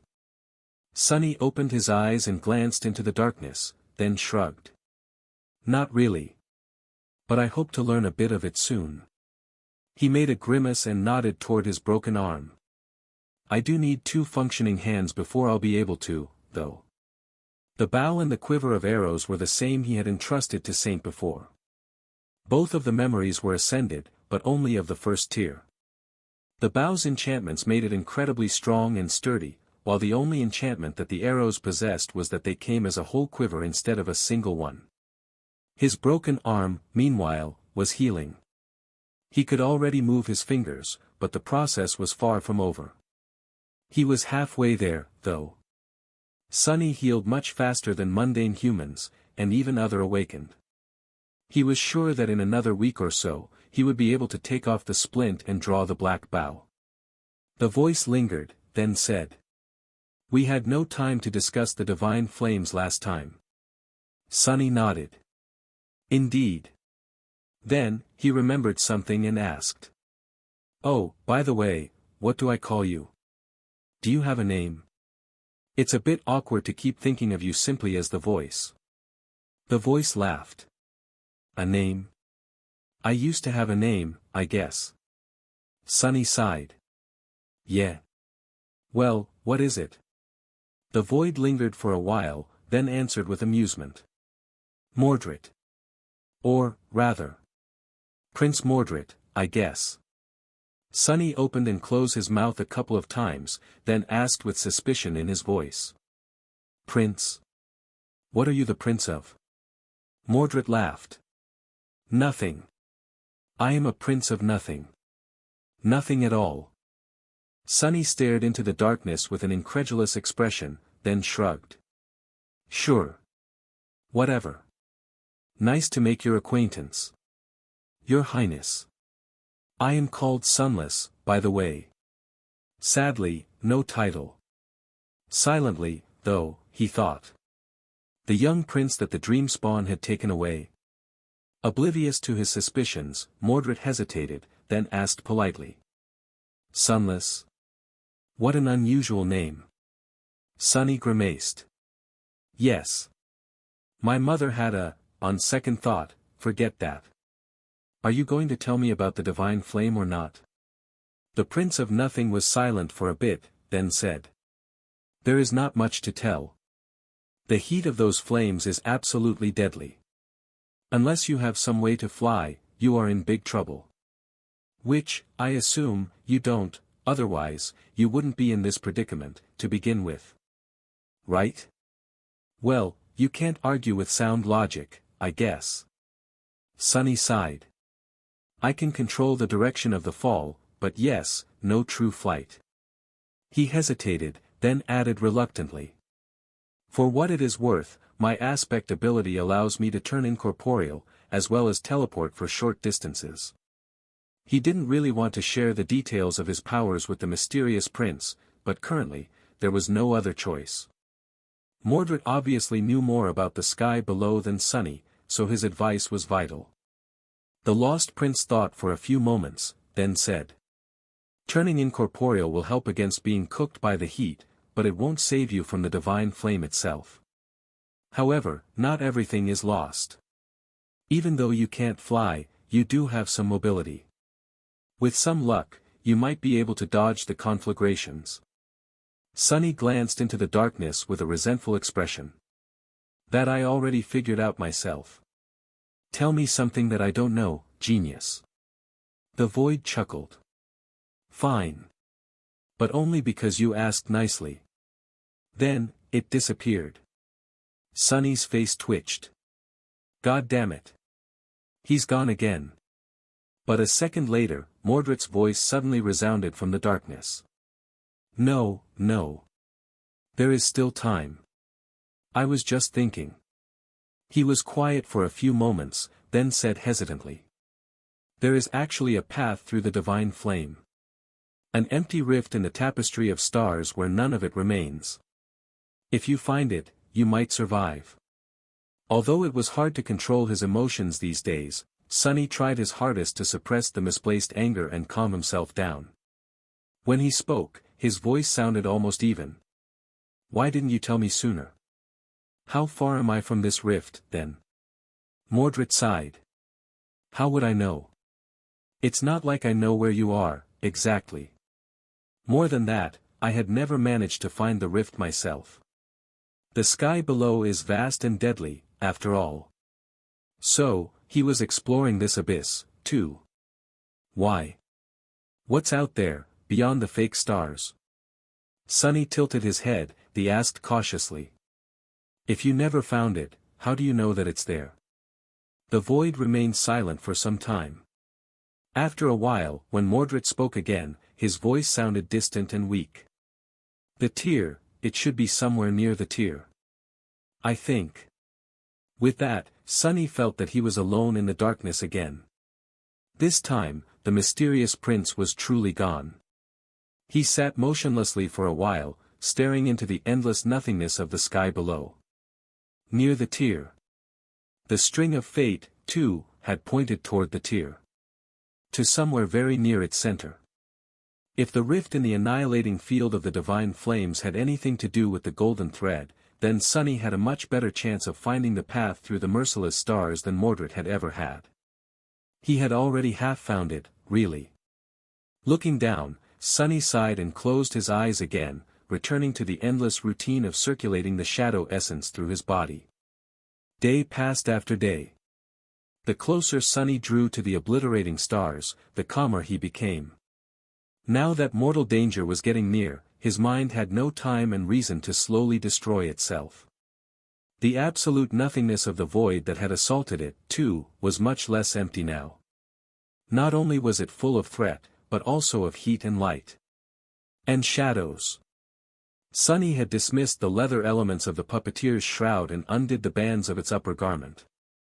Stripped to the waist, he meditated in the darkness, the soul serpent coiling around his pale and lithe body. Because of the rough diet of only eating the poisonous meat of a dead devil, he had practically no fat left. His skin looked a bit feverish and was drawn tautly across his lean muscles, making for a sight that was both splendid and a little disturbing. His broken arm had almost healed, so he removed the splint and spent some time every day doing simple exercises to bring it back to its former strength. He had to be cautious not to overexert it too soon, though. The plan of how to survive the field of stars was slowly forming in his mind. It was bound to be a gamble one way or another, but Sonny was not going to give up without doing everything he could to survive. His confidence was somewhat reinforced by the fact that he had, most likely, discovered the rift that Mordred told him about. Following the direction of the golden string of fate that had been practically burned into his mind, Sonny studied a particular cluster of the stars for an entire week before finally noticing something that looked like a tiny, almost imperceptibly minuscule gap in the vast tapestry of countless shimmering lights.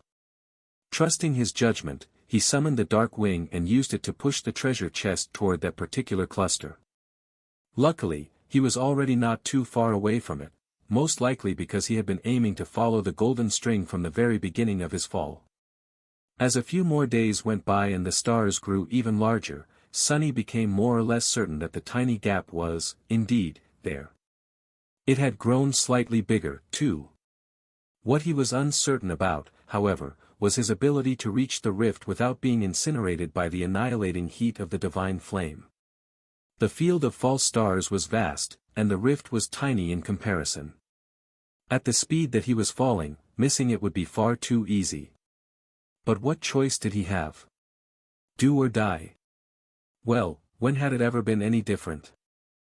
After more than 3 weeks of falling into the sky below, at least Sonny thought that it had been that long, he sighed and stood up, balancing on the dangerously swaying treasure chest.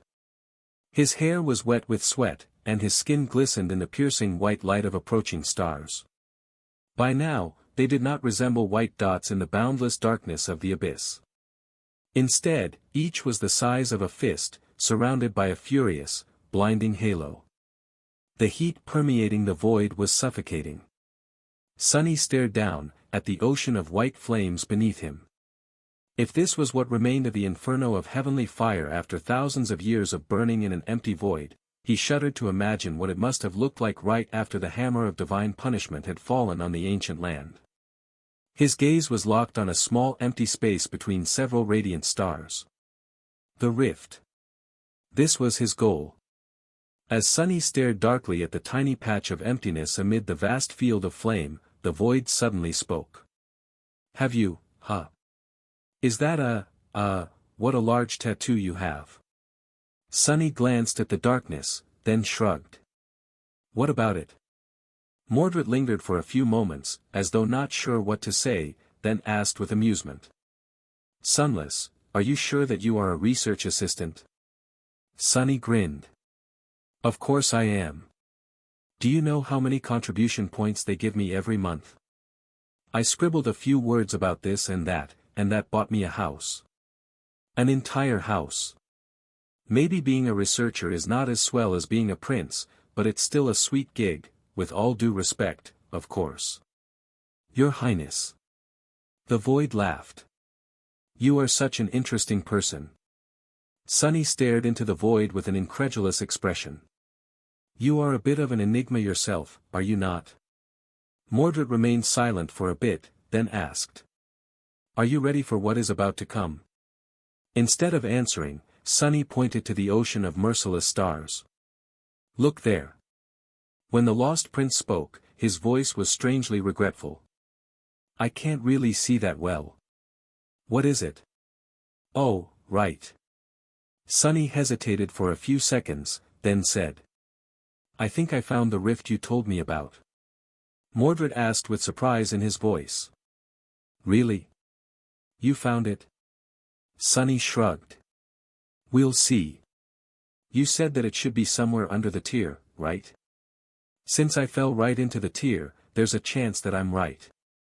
The void lingered, then said in a somber tone. What if you're not? Sonny smiled. Then it has been nice knowing you. Anyway, anything else you want to tell me before you go? I doubt that we'll have the opportunity to speak again before I reach the stars. Mordred thought for a few seconds, then said. I might not be able to reach you at all after that. So, good luck. Sonny raised an eyebrow. Really? The voice of the void answered after a long pause. Yes. Why? He shook his head. Nothing, really. I just thought that you are stuck somewhere out there, beyond the stars. Mordred chuckled. No. I am stuck somewhere else. His voice grew strangely distant. Then, an almost inaudible whisper reached Sunny's ears. I hope, survive. Sunless. Then, the lost prince was gone, leaving Sunny alone in the darkness once again.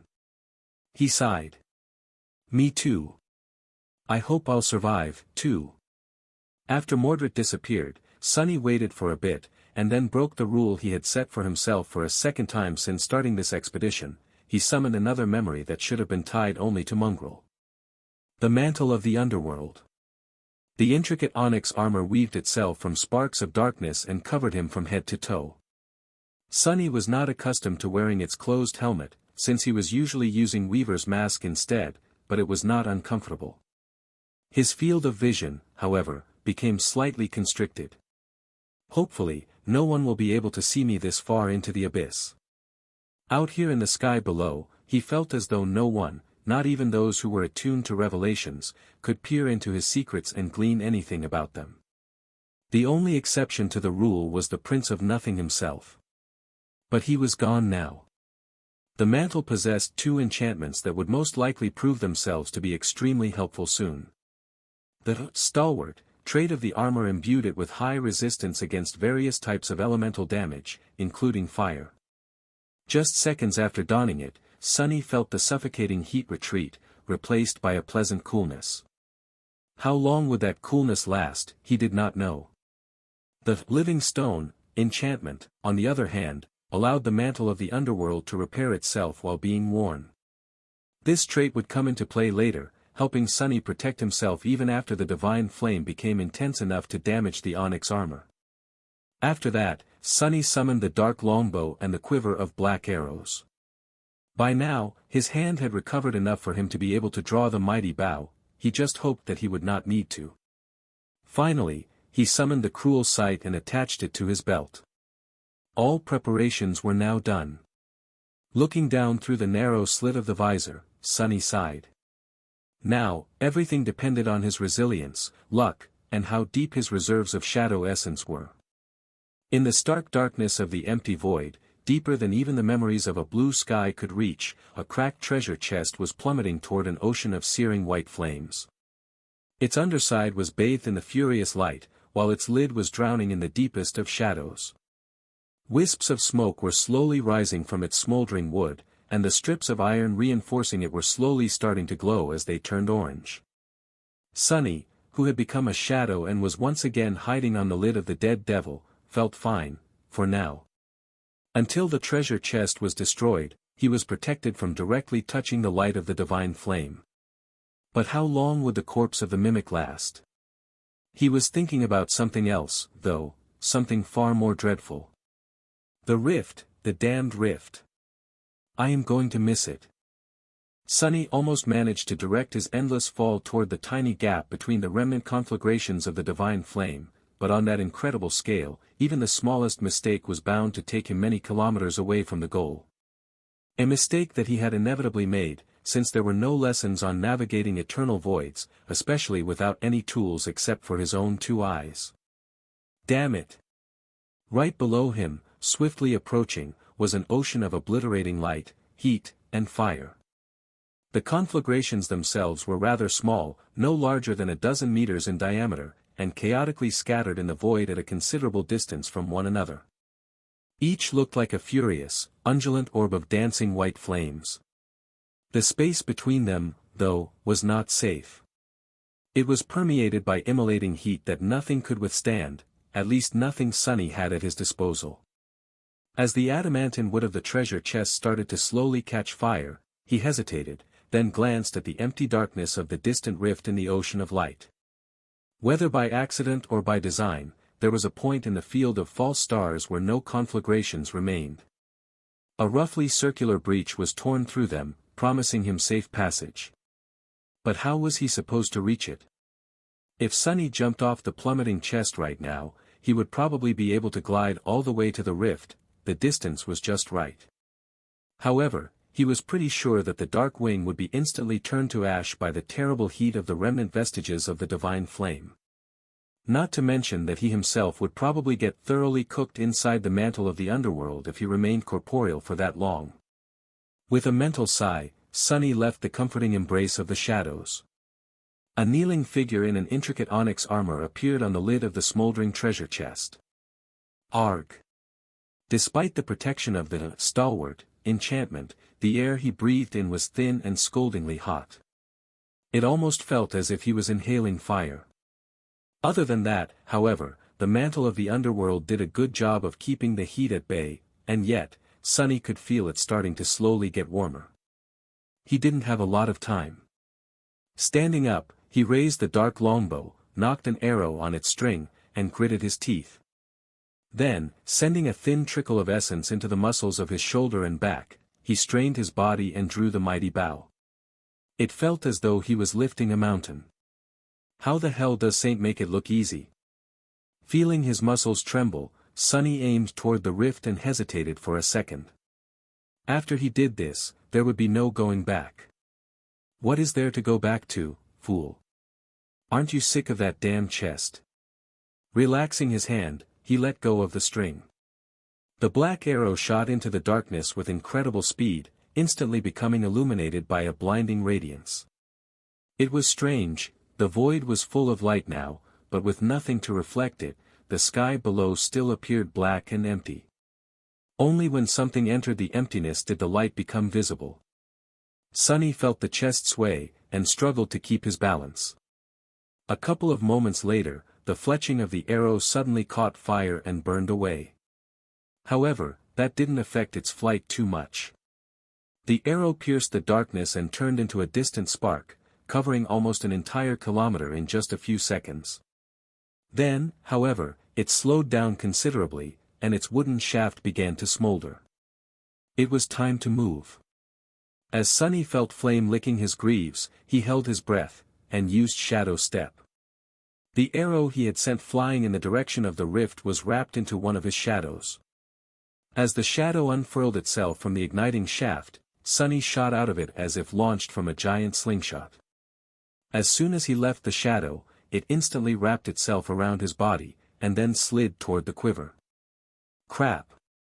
Sunny found himself flying through the darkness with nothing to support or shield him from being directly exposed to the immolating radiance. The mantle of the underworld suddenly shone in the torrent of light, instantly growing considerably warmer. It wasn't burning his skin yet, but he suspected that there was not much time left before that happened. Especially because his momentum was not only horizontal, but also vertical, and was becoming more so with each moment. He was still plummeting toward the ocean of flames, approaching it with terrifying speed. The closer he got, the more obliterating the heat would become. Twisting as he fell to orient himself in the void, Sunny knocked another arrow and drew the bow again. This time, it was considerably harder, since he had nothing to stand on and had to rely solely on the strength of his arms and shoulders. Just in the few seconds it had taken him to draw the bow, the heat became much more destructive. Another arrow flew into the darkness, and several seconds later, he used shadow step again, appearing almost 2 kilometers closer to the rift. It was still decently far away, though. Curses! Sunny flew through the obliterating darkness and struggled to knock another arrow. The glossy black surface of the mantle of the underworld was starting to glow, slowly turning incandescent. He was still fine inside, though. For now. If a little hot. Another arrow disappeared into the darkness, and Sunny jumped through the shadows again. This time, the jump devoured pretty much all of his remaining shadow essence. Whatever little there was left would not have been enough to repeat the process the 4th time. However, maybe, just maybe, he wasn't going to have to. After using shadow step 3 times in a row, and turning some of his vertical momentum into horizontal one with each jump, Sunny was now plummeting diagonally through the void, seemingly toward the very edge of the rift. I am going to make it, am I going to make it? Even if he would, it was going to be very, very close. The string of the bow suddenly caught fire and broke with a loud ring. Dismissing the bow and the quiver, Sunny sent both of his shadows to reinforce the mantle of the underworld and threw his hands and legs to the sides. He was trying to create as much surface area as possible to utilize the resistance of the air in his favor. He was well versed in all kinds of falling and gliding thanks to using the dark wing so often, so this was not something new to him. Granted, he had never done it in a heavy armor. Speaking of which, Sunny hesitated, then directed some of his remaining essence into the mantle of the underworld to activate the Feather of Truth enchantment and make the armor as light as possible. Then, all he could do was endure the growing heat and wait and watch as both the obliterating ocean of flames and the circle of saving darkness approached him at tremendous speed. His life now depended solely on which of the two was going to swallow him first. Surrounded by a radiant halo, Sunny plummeted into the darkness. His breath was ragged and hoarse, and his eyes were blinded by the piercing shine of the immolating ocean of white flames beneath him. Fearing that his eyes would be permanently blinded by it, he closed them, which helped a little. Hot, it's so hot. He was drawing closer and closer to the remains of the divine inferno, and as he did, the stone-like metal of the mantle of the underworld was growing hotter and hotter. Soon, its outer layer turned bright red. Then, it started to melt. Damn! Sunny directed more of his remaining essence through the coils of the soul serpent, activating the living stone enchantment of the underworld armor. As the onyx melted and cracked, causing him excruciating pain, the mantle began to repair itself. Before anything could fully breach the surface of the incandescent onyx, the damage was undone. For now, the enchanted armor could heal itself faster than it was being destroyed. In large part due to being augmented by both of his shadows, perhaps. Sunny encountered another problem, though. It was getting harder and harder to breathe, not even because the air was scalding and hot, but because there was not enough of it. Fire fed on oxygen, after all. Luckily, Sunny was no stranger to being deprived of it. What's more, thanks to the blood weave, he could get by without breathing for much longer than most awakened, and he suspected that he would have to do just that very soon. Hopefully, he would be able to reach the rift shortly after that. And speaking of the rift, he carefully opened his eyes a little and glanced into the blinding inferno beneath, trying to judge whether or not he was going to make it. For now, it seemed that he would easily pass the field of fire and enter the dark emptiness, but that was just an illusion. Sunny had to factor in that his forward momentum was constantly growing weaker, which meant that his trajectory would become more and more vertical the longer he fell through the searing abyss. It was too hard to tell whether or not he was going to make it. Gritting his teeth, he shifted his weight and lowered one hand, grabbing the hilt of the cruel sight. Then, he raised the silver blade to his chest, threw a cursory glance at his warped reflection, and activated the Light Eater enchantment of the somber sword. Instantly, the mirror blade began to absorb the merciless light of the false stars, growing white-hot and incandescent. Sunny, however, found himself able to see once again. He even felt a little cooler, although it might have been just wishful thinking. Surrounded by a strange bubble of darkness left behind by the devoured light, Sunny plummeted toward the obliterating stars. Almost. I'm almost there. By then, the conflagrations of the divine flame were so close that it seemed as though he could reach out and touch them. No matter how hard Sunny tried, he couldn't draw in even a little bit of air into his lungs. The rift was so close. But in the end, it turned out to be just a little bit too far. Sunny reached the very edge of the field of flames. He only had to fly past one last cluster of conflagrations. However, his fall took him straight into the embrace of fire instead. Sunny would have screamed if there was any air in his lungs. Moving at a terrible speed, he pierced right through one of the seething orbs and emerged from the other side of it, wreathed in white flame. A terrible pain enveloped his whole being. But it wasn't physical pain, it was the similar kind of pain he had experienced while using the broken oath, only magnified 100-fold. Shadows, my shadows. His shadows were wrapped around the mantle of the underworld, and so, they had been badly damaged by the divine fire. The armor itself had caught a flame and was now quickly disintegrating. The fire was spreading, too, threatening to envelop him whole.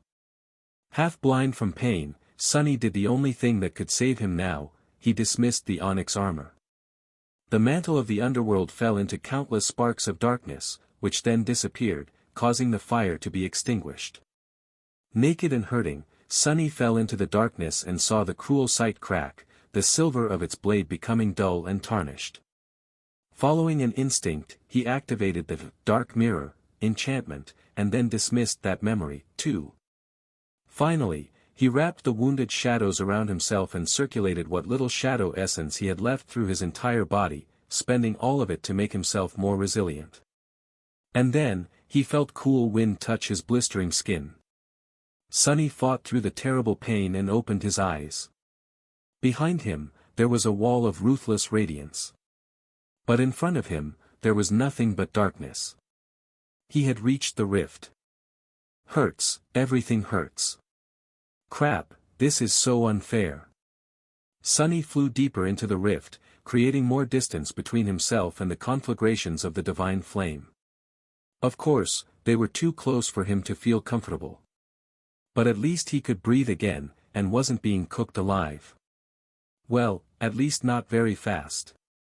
Before being badly hurt by the divine flame, Sunny had hoped that somehow, miraculously, he would turn out to be immune to it. He was technically a shadow of a sun god's descendant, after all. Why wouldn't he be immune to the manifestation of his master's domain? Well, his master's indirect ancestor's domain, to be precise. Plus, he was not just any shadow, but a divine one left behind by Shadow God himself. Light and shadows were two sides of the same coin, weren't they? As it turned out, the divine flame didn't care. Arg! Currently, Sunny was falling through the rift. He had reached its center and dove straight down, hoping to stay as far away from the surrounding stars as possible. It was as though there was a tunnel of empty darkness torn through the very heart of the field of flames, and he was following it down. Down, down, down. It was hard to even conceive of a world where he wasn't constantly falling down. Now that he had no mantle of the underworld to protect him from the blaze, Sunny was suffering a lot. Rift or not, the air was still permeated by the unbearable heat. His skin was red, with patches of it blistering. Some of it was badly burned by his unfortunate clash with the divine flame and because he had not dismissed the burning mantle of the underworld fast enough. It was not life-threatening, though. Yet. Come on. And, God damn it. But the field of flames showed no signs of ever ending. Until it did. After a while, when Sunny was on the verge of losing conscience from the constant heat, he noticed that the scattering of the immolating stars around him became a bit thinner. And then, even more so. And then, suddenly, and without any warning, he fell out of the field of divine flame and found himself surrounded by nothing but blessed nothing once again. The radiant inferno was now above him, growing further away with each second. It looked as if heaven was on fire. And beneath him. Sunny looked down and shivered. What, how? His eyes widened in shock. Out there in the empty darkness of the void, something even darker loomed, hidden from the radiant light of the ocean of flame above. Sunny peered at the distant black silhouette and shivered. What the hell? What is it doing here? Far below him, a small island cut from dark stone floated in the endless emptiness, surrounded by drifting slabs of shattered obsidian. A tall and magnificent pagoda stood in its center, built of a flawlessly black material that was neither wood nor stone. Its lusterless walls seemed to devour any light that touched them. It was the perfect replica of the ivory tower, but at the same time its opposite. The two pagodas were so alike that for a moment, Sunny even thought that he had somehow found himself high up in the sky above. But no. The island that the obsidian tower stood upon was different. It was larger than the one every awakened on the chained isles was used to observing in the skies, and had no broken chains hanging from its stone slopes. On its desolate surface, remains of mysterious structures could be seen, turned to ruin by the passage of time. Several obsidian pillars protruded horizontally from its edges, stretching into the empty void like strange wharves. From high above, Sunny couldn't see much of the island in detail. But he was approaching it fast. Crap. Too fast. Sunny hesitated for a moment, then suppressed the desire to immediately summon the dark wing. The divine flames were still too close, and their heat could damage the fragile memory. He had to wait for a bit, there was still time. Even if it was going to run out pretty soon. Sunny continued to fall, waiting. With every minute, the heat of the immolating stars dissipated a little. And with each minute, the dark island grew closer and closer. Finally, knowing that there was no more time to waste, Sunny summoned the dark wing and commanded it to turn his fall into a glide. The dragonfly cloak turned into a blur behind his back, but it also began to produce thin wisps of smoke, threatening to catch a flame at any moment. Curses! Supported by the enchantment of the dark wing, Sunny's descent started to slow down little by little. His speed, however, was too great to be nullified in a single instant. It was dropping swiftly, but was it swift enough to prevent him from splattering all over the surface of the mysterious island? And was the transparent cloak even going to endure for long enough? Sunny cursed and trembled as he watched the obsidian tower approach. Here goes nothing. Damn! In the end, he still landed with enough speed to potentially shatter all bones in his legs from the impact against the ground. At the last moment, however, Sunny turned into a shadow and dove into the deep darkness enveloping the island instead. Safely embraced by the shadows, he submerged himself into them, and finally allowed his mind to relax. Safe. I'm safe. He was finally safe. For a few seconds, at least. Sunny was in a world of pain. His shadow essence was running out, too. Also, he had no idea what terrifying danger was waiting for him on the mysterious island that remained hidden in the deepest reaches of the sky below for thousands of years, nor what deadly secrets waited for him inside the obsidian tower. But for now, he did not care. All he cared about was that he was not falling anymore. Bliss, this is pure bliss. Floating in the dark embrace of shadows, Sunny couldn't get enough of the fact that, for the first time in almost a month, he was stationary. He finally had solid ground under his feet again. Metaphorically speaking, of course. In any case, it was such a beautiful feeling. Sunny allowed himself to relax and rested for a bit, safely hidden in the deep dark shadows. After a while, he sighed and forced himself to turn his attention to the outside world. Moving closer to the surface of the deep darkness that embraced him, Sunny cautiously took a look outside. Strangely, what met him was complete and utter silence. There were no nightmare creatures on the island, no abyssal horrors, no terrifying beings to devour him whole. Not even a single unholy titan slumbered nearby, ready to wake up at the slightest disturbance. The island seemed empty. Which was very fortunate, considering that Sunny was running very low on shadow essence and was going to have to assume his physical form soon. He hesitated for a few moments, then took stock of his equipment and himself. His soul was seriously wounded, but not beyond its ability to heal itself, in time. His body was not exactly whole, but in somewhat of a splendid shape, considering all that had happened. He even had all his limbs intact. Both the mantle of the underworld and the cruel sight, as well as the dark wing and saint's bow were heavily damaged. Luckily, none of these memories were completely destroyed. It was going to take a long time before he could use them again, though. Days, maybe even weeks. On the bright side, Saint herself had recovered from the wounds received on the shipwreck island ages ago. Sunny actually could have summoned her at any point during his journey through the sky below, but there was no real reason to. Plus, the treasure chest would not have accommodated both of them, especially considering how much the living statue weighed.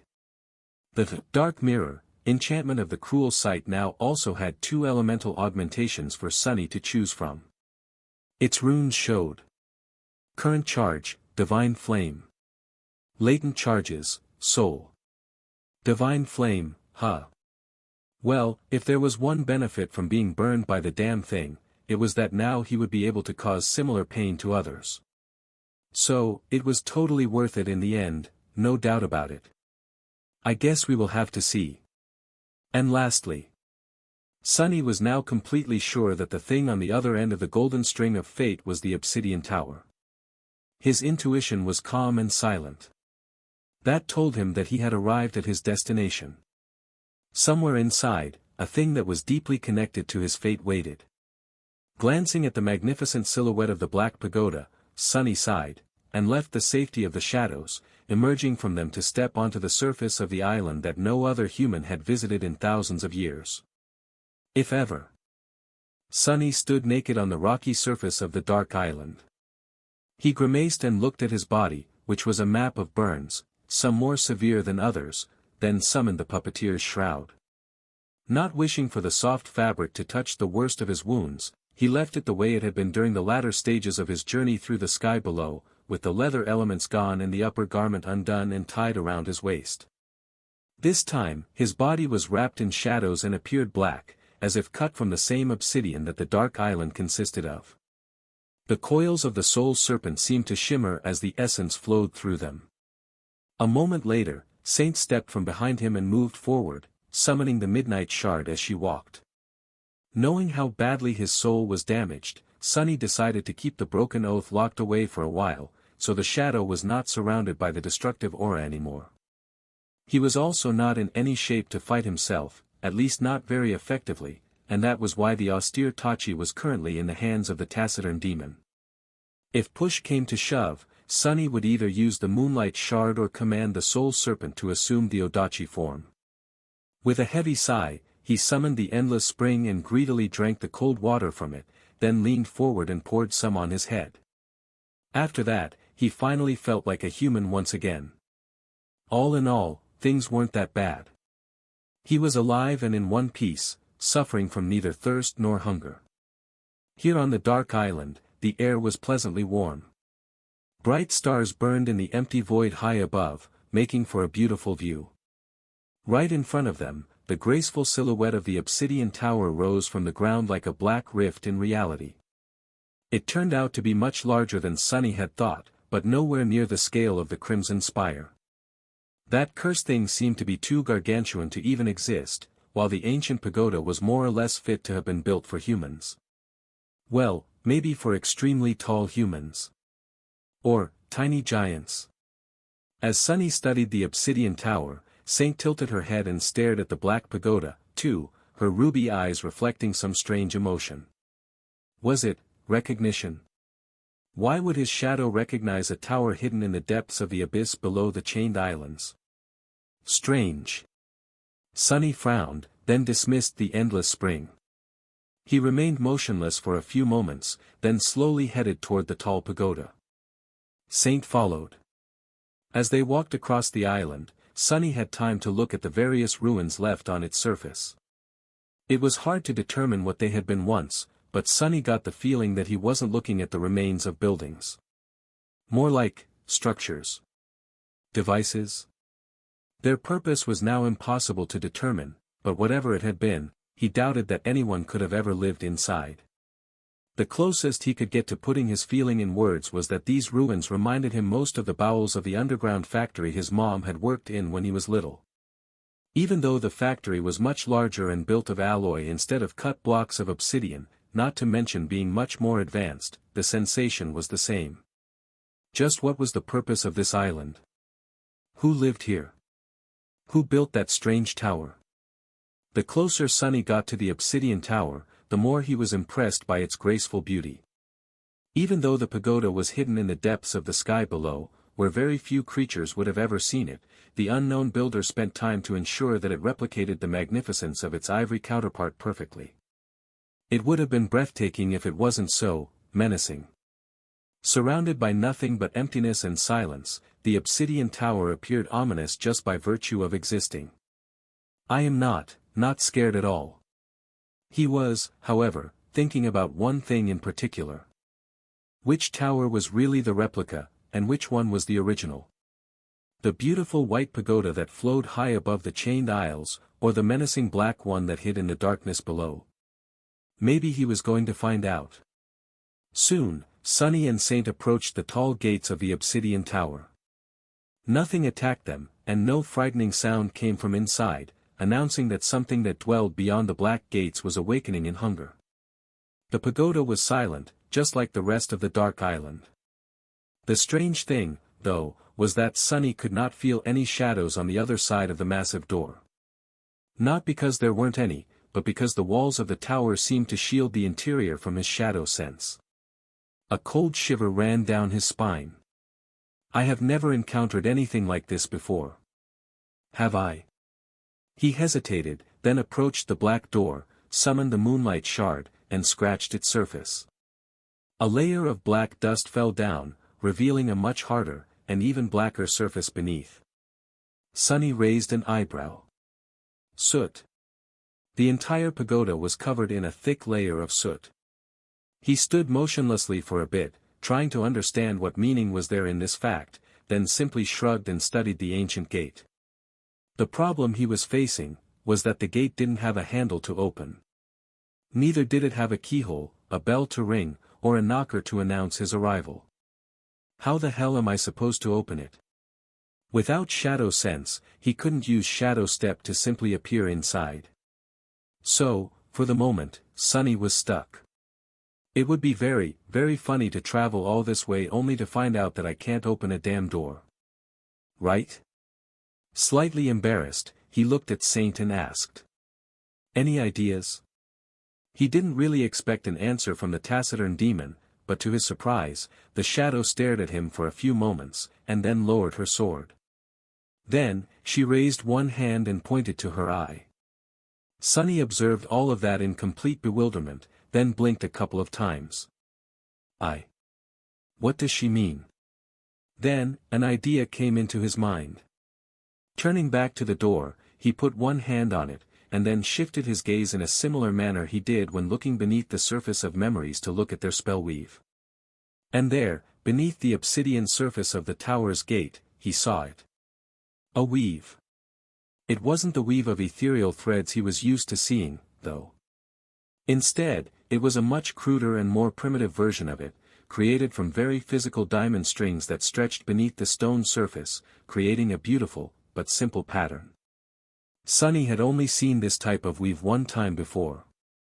Inside Saint herself. Back when she was just an echo, he had noticed it hidden behind the radiant pattern of the spell weave. He had thought that it was what made the stone warriors alive, in the first place. That it was created by the last child of the unknown in the cavernous halls of his dark domain. And that it might have been the precursor of the spell itself, or maybe an imitation of it. Was this tower built by the Lord of the Underworld too, then? Sunny hesitated for a moment, then moved his hand to a particularly bright node of the diamond weave and sent a small amount of shadow essence into it. For a moment, nothing happened. And then, the gates of the obsidian tower opened. Visible only to Sunny, the diamond weave beneath the surface of the gate ignited with ghostly light. Almost immediately, a thin vertical crack appeared in the ancient stone. Then, the gates silently opened, and a gust of wind hit Sunny in the back. He took a few steps away, hiding behind Saint, and cautiously looked over her shoulder at the dark entrance. Nothing was moving in the darkness. From what he could see, the interior of the obsidian tower seemed quite mundane. As soon as the gate opened, his shadow sense could finally penetrate the invisible barrier surrounding the graceful pagoda. It didn't detect any danger, as well. It really did seem safe. He waited for a few moments, then coughed and waved a hand in front of his face, trying to get the soot that had flown into the air away from it. Ah, well. Nothing to worry about, then. Let's go. Sunny glanced at Saint, lingered for a second, and added in a polite tone. Oh, ladies first. The taciturn demon turned her head slightly, stared at him with one ruby eye, then simply walked forward and stepped over the threshold of the ancient tower. Sunny waited for a few moments, and followed. Tightly gripping the handle of the moonlight shard, he dove into the darkness that reigned behind the tall frame of the entrance, took a dozen steps forward, and found himself in a wide corridor that seemed to encircle the entire first level of the pagoda. The corridor stretched both far to the left and to the right. Here and there, Sunny could see large doors leading to differently sized rooms that were situated in the direction of the tower's outer wall, all the way to the bends of the corridor. And right in front of him was an intricate wooden gate decorated with beautiful engravings. Behind it was the central hall of the tower. Sunny hesitated for a bit, then pushed the wooden gate, which opened easily and revealed a vast chamber on the other side. That smell! His eyes widened. Behind the gate was a large hall with a very tall ceiling. As soon as the gate opened, glass lanterns ignited on its walls, filling the interior of the obsidian tower with ghostly blue light. There were various things in the hall, all of which demanded Sunny's attention. There was a stand holding smith's tools and implements, all masterfully crafted from black obsidian and silver. A badly burned worktable with a scattering of beautiful soul crystals on its black surface.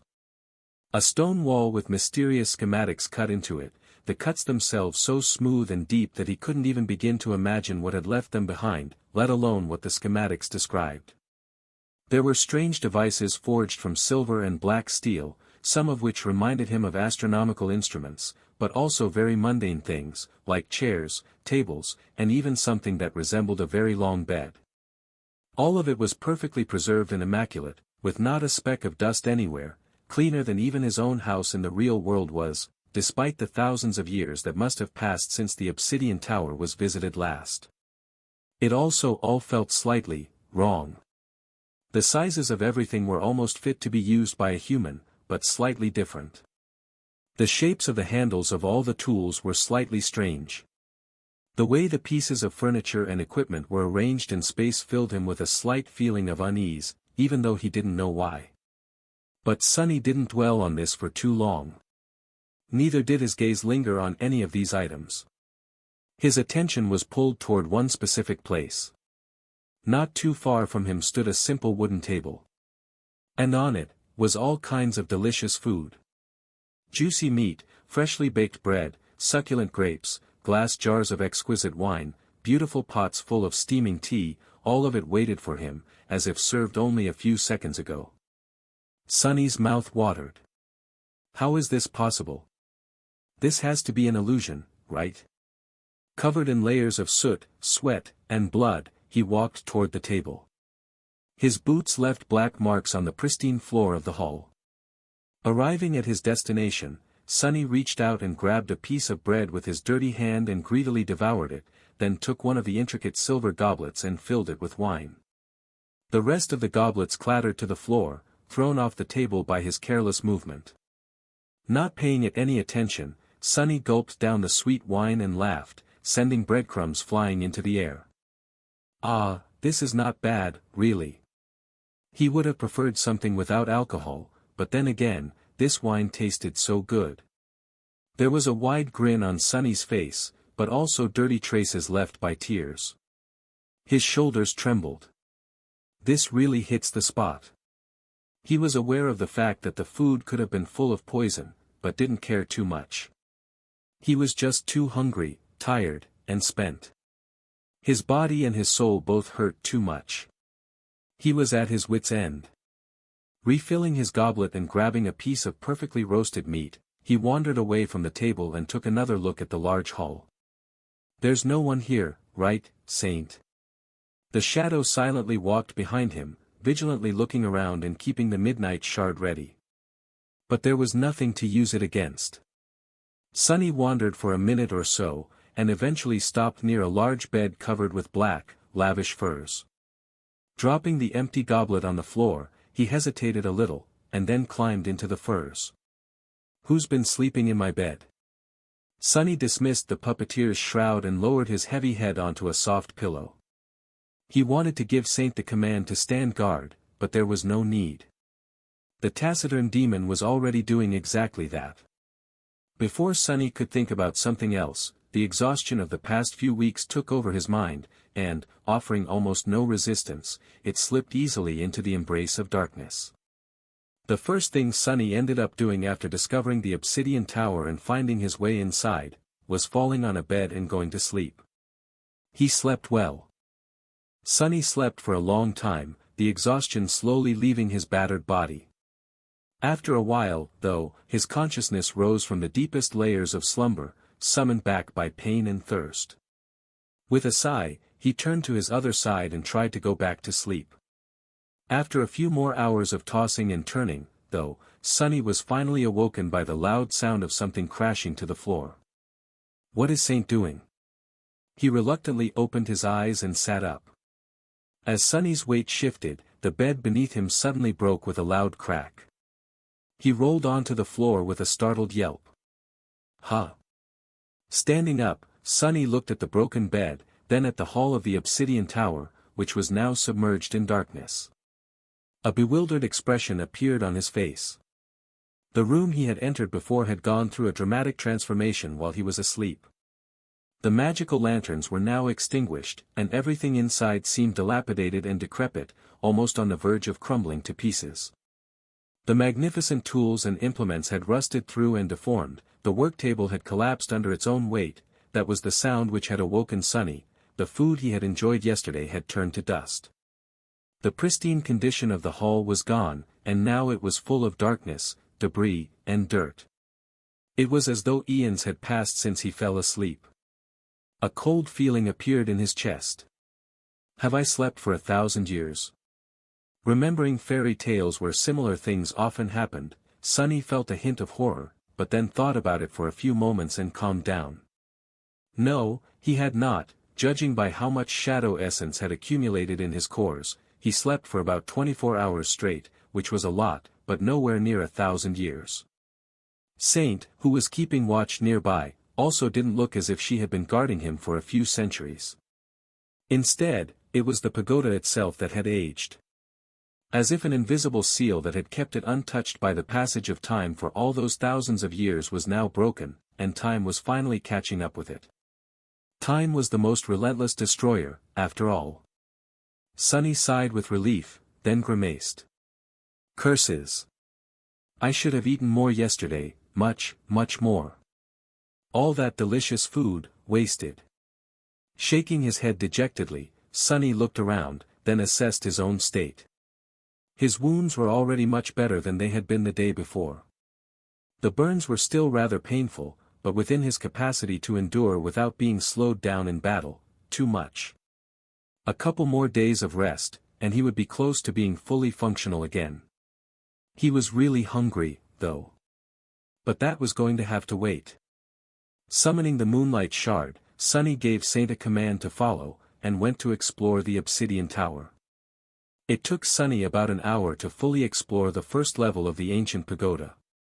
Some of the doors in the outer corridor had collapsed and turned to dust, some remained standing and required him to use a tiny bit of shadow essence to unlock them. Behind the doors were all kinds of rooms. Most of them were empty, suggesting that the master of the tower had moved away a long time ago, taking all the valuable things with him, while some contained weathered debris and dust. Sunny spent a lot of time trying to understand what all these things had once been, but the damage done by the accelerated time was too extensive to even guess. Such a shame. Feeling strangely disappointed, Sunny decided that it was time to move on to other levels of the tower. He still had to find the thing that had pulled him toward this place, as well as, hopefully, some means of returning either to the Chained Isles or to the real world. The idea of being stuck on this island forever did not seem very appealing. Especially now that there was no food anywhere around. Not finding anything interesting on the first level, Sunny decided to explore further. From the outside, it had seemed as though the obsidian tower had 6 levels, which really surprised Sunny. He had expected there to be 7. However, after finding 2 stairwells, one stair leading up, the other down, he realized that there was an underground level, too, which explained this small discrepancy. Everything having to do with the spell and the dream realm had a tendency to be tied to the number 7, except the gods, of whom there had been only 6. I guess that's why they are called gods, no law can bind them. Not even such a weird and random law as all things coming in 7s. Sunny looked up, then looked down, and decided to explore the underground level first. Letting Saint go ahead, he entered the spiraling staircase and descended into the depths of the dark island. Unlike the ground level, the basement of the obsidian tower turned out to be one giant hall. And in it, Sunny recoiled. For a second, it seemed as though hundreds of dismembered corpses were piled at the center of the hall, forming a morbid hill. But as Sunny took a step back and instinctively raised the moonlight shard, he realized that he made a mistake. The bodies piled in the center of the chamber were not that of people. Instead, they were dolls. Hundreds of broken porcelain dolls, each the size of a human, were discarded in the underground hall. Their fragile bodies were shattered and broken, laying there like abandoned toys.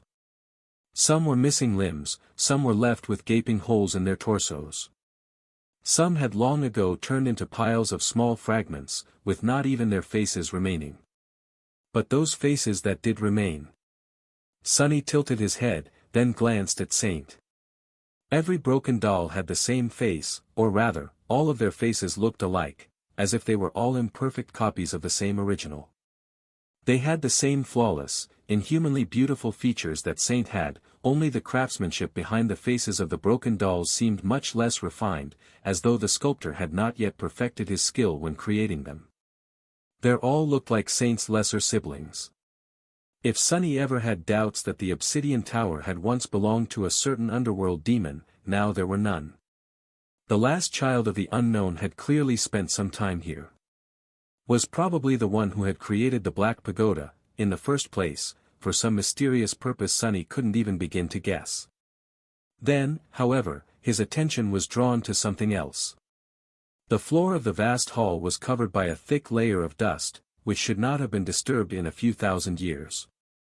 But it had been.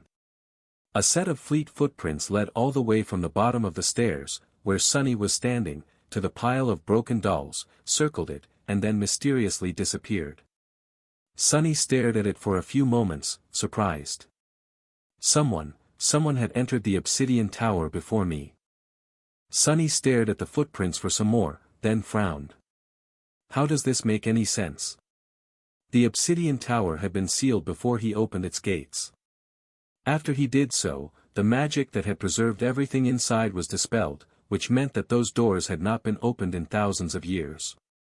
It wasn't that easy to gain entry into the pagoda, to begin with.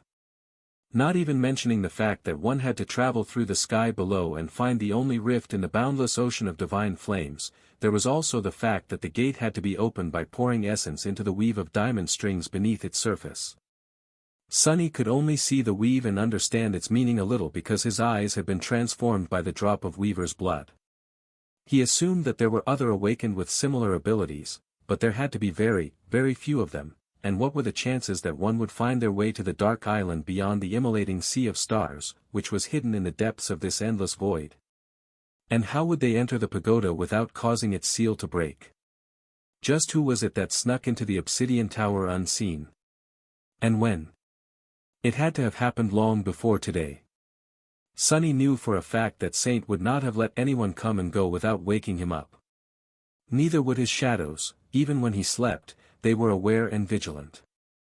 So, it could have happened at any point in the thousands of years since the tower had been abandoned by its rightful owner. For now, he had no answer. Feeling a little apprehensive, Sunny approached the pile of broken dolls and studied them for some time. Saint came closer, too, and stared at them silently.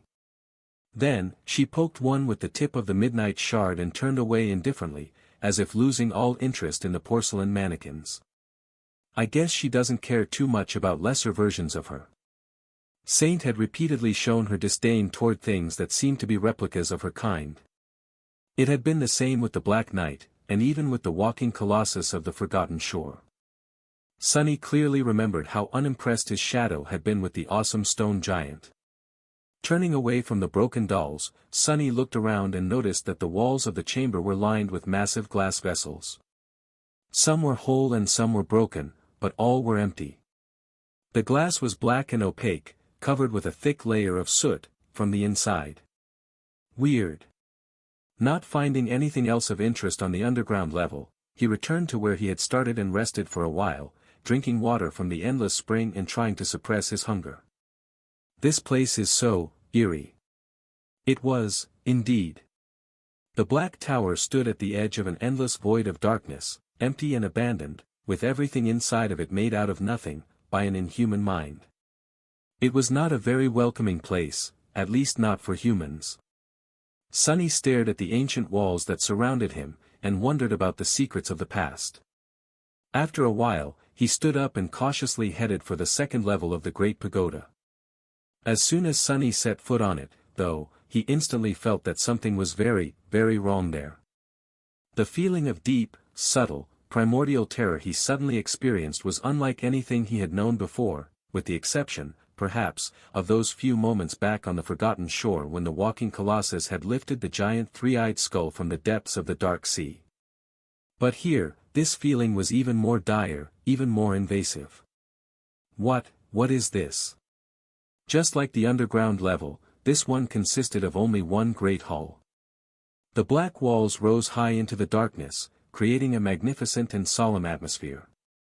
At the center of it, cut into the obsidian floor, was a massive silver brazier. And in it, Sonny shuddered and took a step back. Something was growing from the brazier, spreading outward like a vile kind of rot. It had infected the very stone of the ancient tower, turning it into a semblance of repulsive, black, pulsating flesh. The silver brazier was infected by the terrifying growth, too, its metal somehow becoming a part of it. It seemed as if everything would become absorbed and transformed by the spreading corruption as long as it was touched by the harrowing growth. Entire worlds would be devoured by it, perhaps, if given chance. The thing slowly spreading from the ancient brazier felt like pure evil. Sonny shivered, gave Saint a signal to stay back, and shifted his gaze slightly. He was looking past spreading black flesh, at the source of this harrowing infection. At the very center of the brazier, blackened by the flames that must have raged in it once, lay a severed human arm. Well, it resembled that of a human, at least. The arm was much longer than it should have been, and the hand had 7 fingers that ended with sharp claws. The rot seemed to be spreading from a terrible torn wound on the forearm, to the charred and emaciated flesh, and then outward, to everything else around it. Despite the repugnant state of the severed arm, the cut that separated it at the shoulder seemed clean and perfectly smooth, as if delivered by a steady and unfaltering blade. But Sonny was more affected by something else. A deep frown appeared on his face when he noticed it. In his mind's eye, the vile arm was radiating a blindingly bright, overwhelming, beautiful golden radiance. It was awash in the light of divinity. A frightening thought appeared in Sonny's head. Can it be? In front of him, stricken by the harrowing rot, was a severed arm of a deity. It was also the reason why fate had brought him to this lost and forgotten corner of the abyss. Sonny stared at the severed arm of an unknown deity, then at the harrowing, profane rot spreading from it. Then, he tiredly rubbed his face. Why can't anything ever be easy? He was sure that his fate was somehow connected to that arm, which meant that he was going to have to get to it somehow. But Sonny was also sure that there weren't enough rewards in all of the universe to make him go anywhere near that rot, let alone touch something infected by it. He had the feeling that this thing was way, way out of his league. In fact, he suspected that a divine being had ruthlessly severed their own arm because even someone as powerful as that had no means to resist that spreading corruption. What was Sonny supposed to do, then? Well, trying to remain as far from the rot as possible, he studied it for a while before coming to a strange conclusion, or rather, a strange question. If the corruption was so terrible, then why had it not spread through the entire tower? Why had it only managed to crawl a few meters out of the silver brazier, turning a small portion of the second level of the pagoda into its flesh? Scratch that. Why didn't the whole island become one giant chunk of rotten black, whatever the hell that thing is? The answer was not hard to guess. It was because the rot, just like everything else inside the tower, had been sealed away from time for thousands of years.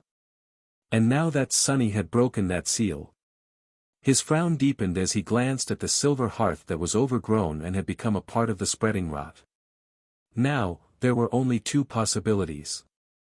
Time was going to catch up to the devouring corruption, and it was either going to slowly consume everything, or starve and die.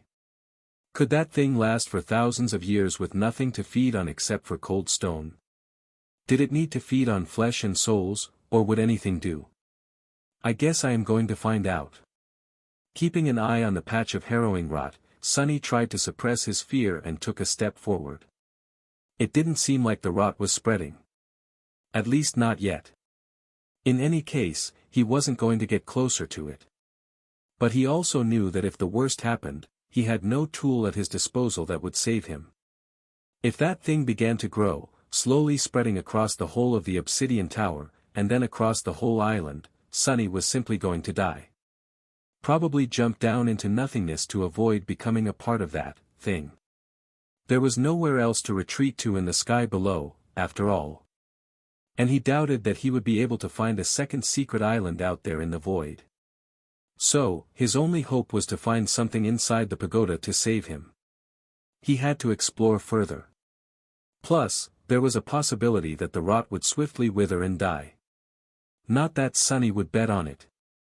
Pressing his back against the cold obsidian, Sonny dismissed Saint and skirted around the outer wall of the great hall until he reached the staircase that led higher, to the third level. There, he summoned the taciturn demon again, hesitated for a bit, and then left one of his shadows to keep an eye on the devouring rot. Feeling irrational panic at the thought of turning his back to the silver brazier, Sonny gritted his teeth, and then cautiously ascended the spiraling stairs. As soon as the terrible thing disappeared from view, he let out a relieved sigh and realized that his entire body was covered in a cold sweat. Raising a trembling hand, Sonny wiped his face, and then continued to climb higher. Saint being by his side gave him a little confidence, at least. The shadow seemed absolutely unperturbed by the horrific visage they had left behind. I bet fear can't even fit into that stone head of hers. Do shadows have the ability to be afraid? He didn't know whether or not Saint could feel fear, but the gloomy shadow certainly could. In fact, behind its haughty exterior, it was rather cowardly. He was sure that the bastard would have been trembling all over if not for the fact that it was currently wrapped around his body. Trying to distract himself with these thoughts, Sonny entered the third level of the obsidian tower, and froze, dumbfounded by what he saw there. I see. Wait, no. What the hell am I looking at? The chamber he found himself in was smaller than the previous 3 halls he had explored, mostly because the pagoda narrowed the higher it went, but also because the level was separated into several chambers. And in that chamber in particular, dozens of porcelain's arms floated in the air, each at a different level of being disassembled into tiny parts.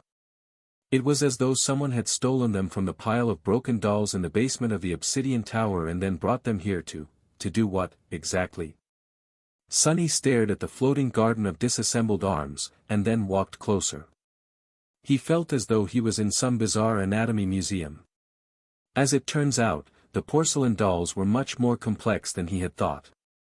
In their disassembled state, their limbs showed how intricate the design was, and how many moving parts went into making each one as functional and articulated as that of a human. The joints, in particular, seemed like a marvel of engineering, not to mention the incredibly delicate weave of the diamond string beneath. Even Spelltech automatons could not boast of that level of ingenuity and intricacy. But why were these arms brought here and taken apart? Who had done it? The prince of the underworld himself? It didn't look like it. Why would he need to study his abandoned creations?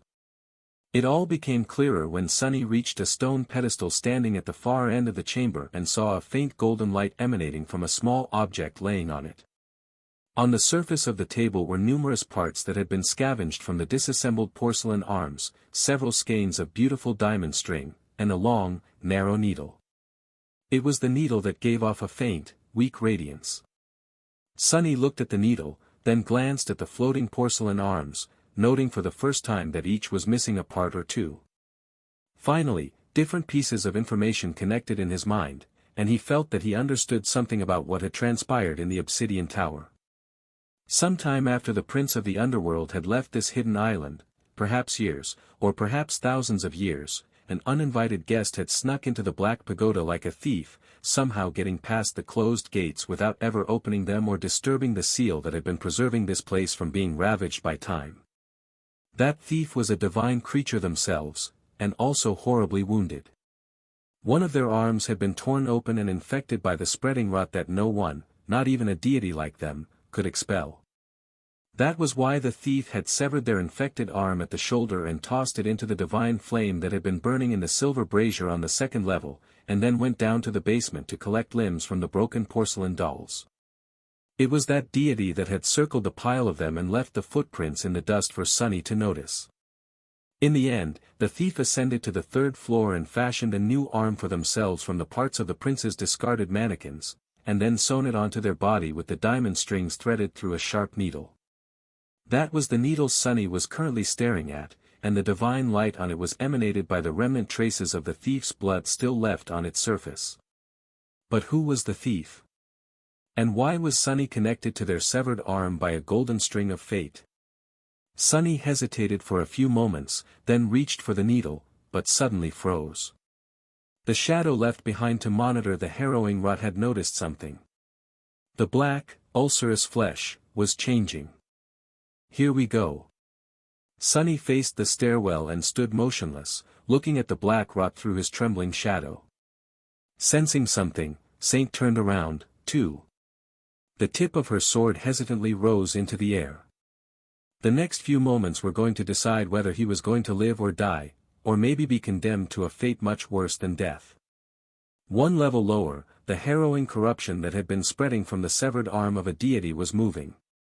The black ulcerous flesh was rising and falling, as if in the throes of death or transformation. Sunny gritted his teeth, waited for a second, and then breathed out with immeasurable relief. Dying, it's dying. It felt as though he had been sentenced to execution, only for a pardon to arrive at the last possible moment, when the rope was already pressing on his neck. Indeed, the terrifying rot was withering. As thousands of years that passed since it was locked in the obsidian tower caught up with it, the devouring corruption appeared to be dying of starvation. The stone surface assimilated into it convulsed and wriggled, as if consumed by pain. The silver brazier was melting. The growths of the bulbous black flesh were slowly receding, their color turning ashen. The process was slow, but at the edges of the patch of corruption, the rot was already turning into wisps of darkness, which then disappeared without a trace. As tension left Sunny's body, he couldn't help but sway a little. Good, something has gone my way, at last. Before, he had been considering his options and finding no possible way to escape from the rot if it was to start spreading. He had considered trying to damage it with broken oath, but doubted that anything the awakened memory could do would work, considering that even the original owner of the seven-fingered hand resorted to severing their limb completely instead of trying to destroy the spreading corruption. He had also entertained the idea of using the cruel sight, which was now infused with divine flame. But something told Sunny that the massive brazier where the rot had taken root had once been full of it, too. That was apparent from how charred the severed arm of the transient deity was. If even thousands of years of burning and annihilating divine flame couldn't destroy or stop the black rot, then what hope did he have? In the end, though, the corruption had destroyed itself. Neither divine flame nor an actual deity had been able to damage the black rot, but its hunger, and the relentless nature of time, were. Thank gods. Sunny inhaled deeply and tiredly closed his eyes. The corruption was slowly dying, pieces of it slowly disappearing, bit after bit. All that was left behind were the damaged stone and the memory of primal horror. He grimaced. But also, damn the gods. Why would they allow for such a thing to exist? Shaking his head, Sunny wiped the sweat off his face, then turned around and walked back to the stone pedestal. Reaching with one hand, he picked up the long, sharp needle and stared at it for some time. The needle seemed to have been made out of polished iron, but due to the traces of divine blood absorbed by it, the cold metal had assumed a faint golden shine. Sunny looked at it for a long time, trying to understand if this was a mundane item or some mystical artifact. In the end, he had to admit that he had no clue. The needle did not turn into a memory like Weaver's mask had. He didn't see any spellweave inside of it either. However, the needle also didn't feel like a simple object. It was strange. He thought for a bit, then summoned the covetous coffer and carefully placed the needle inside. The skeins of diamond string also went in, easily disappearing into the gluttonous box. I will have time to study it later. With that, Sunny hesitated for a bit, then reluctantly headed back toward the second level of the great pagoda. He was going to watch the harrowing rot die, and then try to approach the severed hand of the mysterious deity. Some time later, Sunny was sitting on the lowest step of the stairs leading to the great hall, staring at the massive brazier in its center. What was left of it, to be precise. The devouring corruption took its sweet time dying. Even the hunger of thousands of years could not destroy it so easily, it seemed. The black flesh writhed and pulsated, disappearing little by little. Several times, veins of rot tried to spread outward, clearly sensing the presence of a living being nearby and lusting to absorb it, him. But the profane infestation was too weak to overcome the entropic power of starvation. The silver brazier, which had long ago become a part of the horrid corruption, melted and fell apart, then disappeared into wisps of pure darkness. Soon, it was clear that the rot was not long for this world. All that remained from its vile flesh were a few growths infused into the severed arm itself. Staring at the disintegrating rot, Sunny felt both deep, primal terror and a strange compulsion to try and damage it a little in hopes of being credited for the kill by the spell. Who knew what reward he would receive? But in the end, Sunny remained still. Firstly, because he wasn't even sure that the corruption would be acknowledged by the spell as a creature. He didn't really know if that thing was alive, for the lack of a better word. If it was an entity, a process, or a manifestation of some profane law that he didn't know of. Secondly, because he was absolutely unwilling to approach the rot, even now that it was dying. He wasn't even willing to let his memories get anywhere near it. The memories were connected to his soul, after all. Who knew if that thing was capable of spreading to a memory, and then to his very soul through the invisible link? So, Sunny simply sat silently and waited. After a while, the corruption finally died. The charred flesh of the severed arm became ashen, crumbled into dust, and finally disappeared in wisps of deep, impenetrable darkness. All that remained was the empty hall, the patch of mangled obsidian in its center, a single piece of pristine alabaster bone shining with blinding gold radiance. A sole phalanx of a finger. Sunny waited for a few minutes, gathering his courage, then sighed and stood up. He glanced at the small bone, scowled, and walked toward it. It was time to see what fate had in store for him. Sunny stepped into the patch of mangled obsidian and slowly approached the alabaster phalanx, then kneeled beside it and lingered, studying its golden shine. He was trying to determine if any sign of the harrowing rot remained, but also felt pulled toward the radiant bone and found it hard to look away. All of this insanity, just for that little piece of bone. What secrets does it hold? He hesitated for a moment, then reached down and picked up the phalanx. Sunny had instinctively expected it to crumble into a torrent of white sparks and hear the spell proclaim that he had acquired a new memory, just like what had happened with Weaver's mask, that memory being, perhaps, another drop of ichor. But nothing of the sort happened. The bone felt cold and smooth to the touch. There was still marrow inside, wet and infused with bright golden radiance. Sunny tilted his head, stumped. What was he supposed to do now? In hindsight, the fact that the phalanx was not going to turn into a memory was rather sensible, obvious, even. After all, memories were simply copies of real items recreated by the spell, just like echoes were copies of actual creatures, or items conjured by it from scratch following some unknown principle. This, however, this was the real deal. The alabaster bone had nothing to do with the spell. It wasn't a recreation, it was the original. Sunny frowned, feeling unsure about how he was supposed to proceed. Then, a certain scene suddenly appeared in his mind. Back in the ruined cathedral of the Dark City, Saint stood above the rusted remains of the Black Knight, holding a black gem in her hand. With a hint of some dark emotion burning in her ruby eyes, she raised the gem to her mouth, and bit into it. Before he could fully process the implications of this image, Sunny followed a strange instinct. Without allowing himself time to think about it, he opened his mouth, put the phalanx inside, and swallowed it. What? He blinked a couple of times. What did I just do? Sunny stared at his empty hand, in which a divine bone had been just a few seconds ago, with wide eyes. And then, it was as though a furious fire ignited in his chest. Crap! Sunny tumbled to the floor, feeling a harrowing pain permeate his entire being. It was the unbearable agony he knew and remembered all too well, the feeling of his very nature being forcibly changed into something that it was never meant to be. That nothing was ever meant to be. Or maybe simply not allowed to. It was the opposite of the euphoric sense of rebirth the awakened experienced after completing the first nightmare or returning from the dream realm for the first time, the feeling of your whole body being torn apart and reassembled, only to be torn apart once more. Arg! Here we go again. The torturous suffering he was experiencing was very similar to what he had gone through after consuming the drop of Weaver's blood. Back then, it had felt as though every muscle, every fiber, every molecule in his body were destroyed and recreated over and over again, becoming slightly different with each time.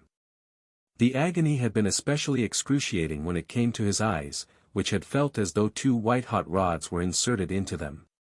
This time was different. The pain was concentrated in his spine, in his bones, in the marrow permeating them. His fingers in particular felt as though there was molten, incandescent, liquid metal flowing through them.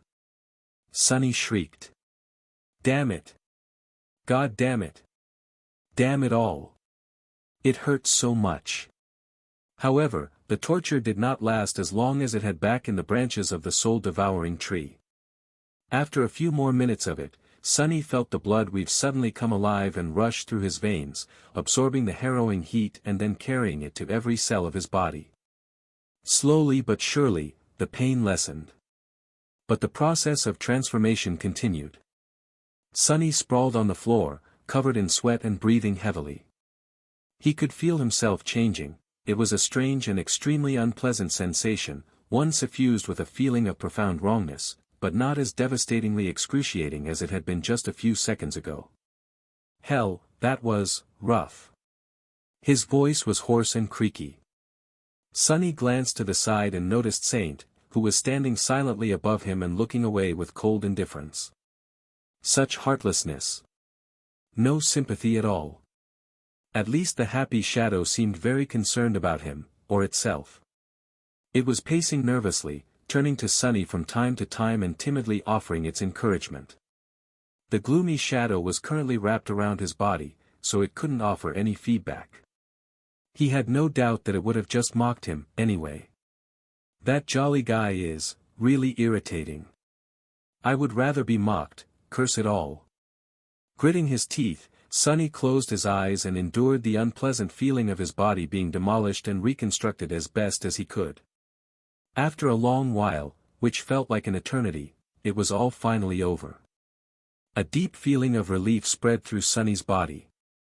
It felt more solid, somehow. Strong, firm. Resilient. Just what have I? The voice of the spell suddenly thundered in the solemn dark hall, interrupting his thoughts. Was he imagining it, or had there been a note of dark excitement in it? It said, "One of your attributes has evolved. You have acquired a new attribute." You don't say. Sunny struggled to sit up, and then hurriedly summoned the runes. What have I done to myself this time? The runes shimmered in the air in front of him, and Sunny quickly looked at the cluster describing his attributes. Attributes, faded, ember of divinity. Wait, ember. This was new. He concentrated on the ember of divinity, and studied the string of runes. Attribute description, deep within your soul, an ember of divinity shines, almost ready to erupt into a radiant flame. So I have an even higher affinity to divinity now. Makes sense. He had just swallowed a phalanx of an actual deity, after all. Impatient, Sunny turned back to the list of attributes, where 3 more remained. The first 2 he knew all too well. Child of Shadows, Blood Weave. But the third one was new. At the very end of the list, several new runes appeared. Sunny held his breath, and read. Attribute, Bone Weave. Bone Weave. Sunny let the sound of it echo in his mind, overwhelmed by a feeling of savage joy. He didn't know what that attribute gifted him, yet, but was certain that it would be something special. The Blood Weave had saved his life so many times, after all. And after his encounter with the mordant mimic, he learned that having strong bones was as important as having tenacious blood. Shifting his gaze away from the runes, he stared at one of his hands, then made a fist. This was the arm that had been shattered by the vile creature, and then slowly healed while he was falling into the sky below. Even though Sunny had already been able to use it for the past few days, it used to feel weak, awkward, and slightly damaged. But now, it was as good as new. More than that, actually. It was better than ever before. All of his bones felt much more durable and resilient. Stronger. His joints seemed to be slightly more agile, too. His teeth felt as though they could crush stones and cut through metal. The strangest change, however, happened to his fingers. It wasn't very apparent, though. On the surface, it simply felt as though they had grown subtly more sensitive, the tactile feeling of touching things becoming deeper and richer. However, Sunny suspected that the true change was more profound. He just didn't know what it was, exactly. Bloodweave had altered his eyes in a very fundamental way, so Boneweave had to have a lot of promise. He ran his fingers across the soft surface of the puppeteer's shroud, vividly feeling the silken fabric slide against his skin. Neat. Then, Sunny stretched his limbs, sensing their newfound agility. He was already weirdly limber due to practicing shadow dance, which demanded the utmost level of pliability from the practitioner's body. Now, however, it was even further enhanced. Satisfied, Sunny turned back to the runes and read. Attribute, Bone Weave. Attribute description, you have inherited a part of Weaver's forbidden lineage. Your bones have been altered and imbued with steadfast temperance. He tilted his head, stunned by the somewhat expected, but still profoundly fascinating piece of information he just received. Weaver's legacy. So the severed arm had actually belonged to the mysterious demon of fate. It was Weaver who had snuck into their siblings' tower while bearing a terrible wound, sliced off their rotting limb, and then fashioned a new one from the parts scavenged from the broken porcelain dolls before sewing it onto their body with diamond strings. It was Weaver's footprints that Sunny had seen in the basement of the great obsidian pagoda. He trembled. Even though Sunny had seen many incredible things and lived through many unlikely events, both wondrous and terrifying, he suddenly felt awe. It was as though he was suddenly in the presence of divinity. Demon of Fate had been to this dark island, had walked the same halls that Sunny walked, and breathed the same air. The sharp needle infused with remnant traces of their blood was currently inside his storage memory, as well as the diamond string they had used to sew a new arm to their body. Unlike the miraculous black mask, the needle was not a memory, either. It was the actual thing. But most of all, Sunny had swallowed a phalanx bone of the divine being in question. Crazy. This is crazy. He blinked a few times, then suddenly thought. Was this how Neff felt when she first met Kai, I wonder? What a random and ridiculous thought. Then, a slight frown appeared on his face. Why would Weaver secretly come to their younger brother's abandoned workshop? What was the harrowing rot that had been spreading from their wound, and what manner of creature could have wounded them so terribly? What could even damage a deity? Sunny had so many questions. Luckily, the description of the bone weave was not over. Several strings of runes still remained. He concentrated and read. When children of the unknown rebelled against the gods, Weaver was the only one to refuse the call of war. Despised and hunted by both sides, they disappeared. No one knew where Weaver went and what they did, until it was too late. Sunny shivered. A few things became more clear from this short description. Firstly, it cemented his suspicion that, at some point in time, the 7 demons, children of the mysterious, unknown who were also strangely described as having created themselves, had waged war against the gods. Or, rather, 6 of them, since Weaver apparently decided to not join either side in this conflict. Secondly, Weaver's reluctance to participate in the war had landed them in big trouble with both the gods and the other demons, unsurprisingly. One side would have seen the demon of fate as one of the enemies simply by virtue of them being a demon, while the other would have seen them as a traitor, for that same reason. That could potentially explain how Weaver ended up being ghastly wounded, and why they had to sneak into the obsidian tower in secret. These 2 pieces of information were extremely fascinating, but it was the third one that gave Sunny pause. No one knew what Weaver did, until it was too late. That sounded so ominous. That made it seem as though Weaver alone had turned out to be more terrible than both the 6 demons and the 6 gods combined, in the end. What exactly had Weaver done? Sunny really wanted to know the answer to this question, and not only out of idle curiosity. He was carrying 2 parts of Weaver's lineage inside of him now, after all. The lineage that was described as being forbidden. Was the reason for that connected to what Weaver had done? Just as always, the answers Sunny had received brought him a swarm of new questions. Curses. With a sigh, he dismissed the runes and stood up. There was no sense in pondering about that now, not without finding more information, both about the demons and the gods. After all that had transpired, he was incredibly tired and hungry. But mostly hungry. With a resentful sigh, Sunny gave Saint a sign to follow and headed back toward the first level. Several days later, Sunny was sitting on a piece of broken furniture in the central hall of the first level of the obsidian tower. The covetous coffer stood near him, its lid open and its sharp teeth revealed. He was holding the cruel sight in his hand. The silver blade of the somber spear was incandescent with white radiance, infused with divine flame. Sunny was currently using said divine flame to roast a piece of repulsive, slightly rotten black meat.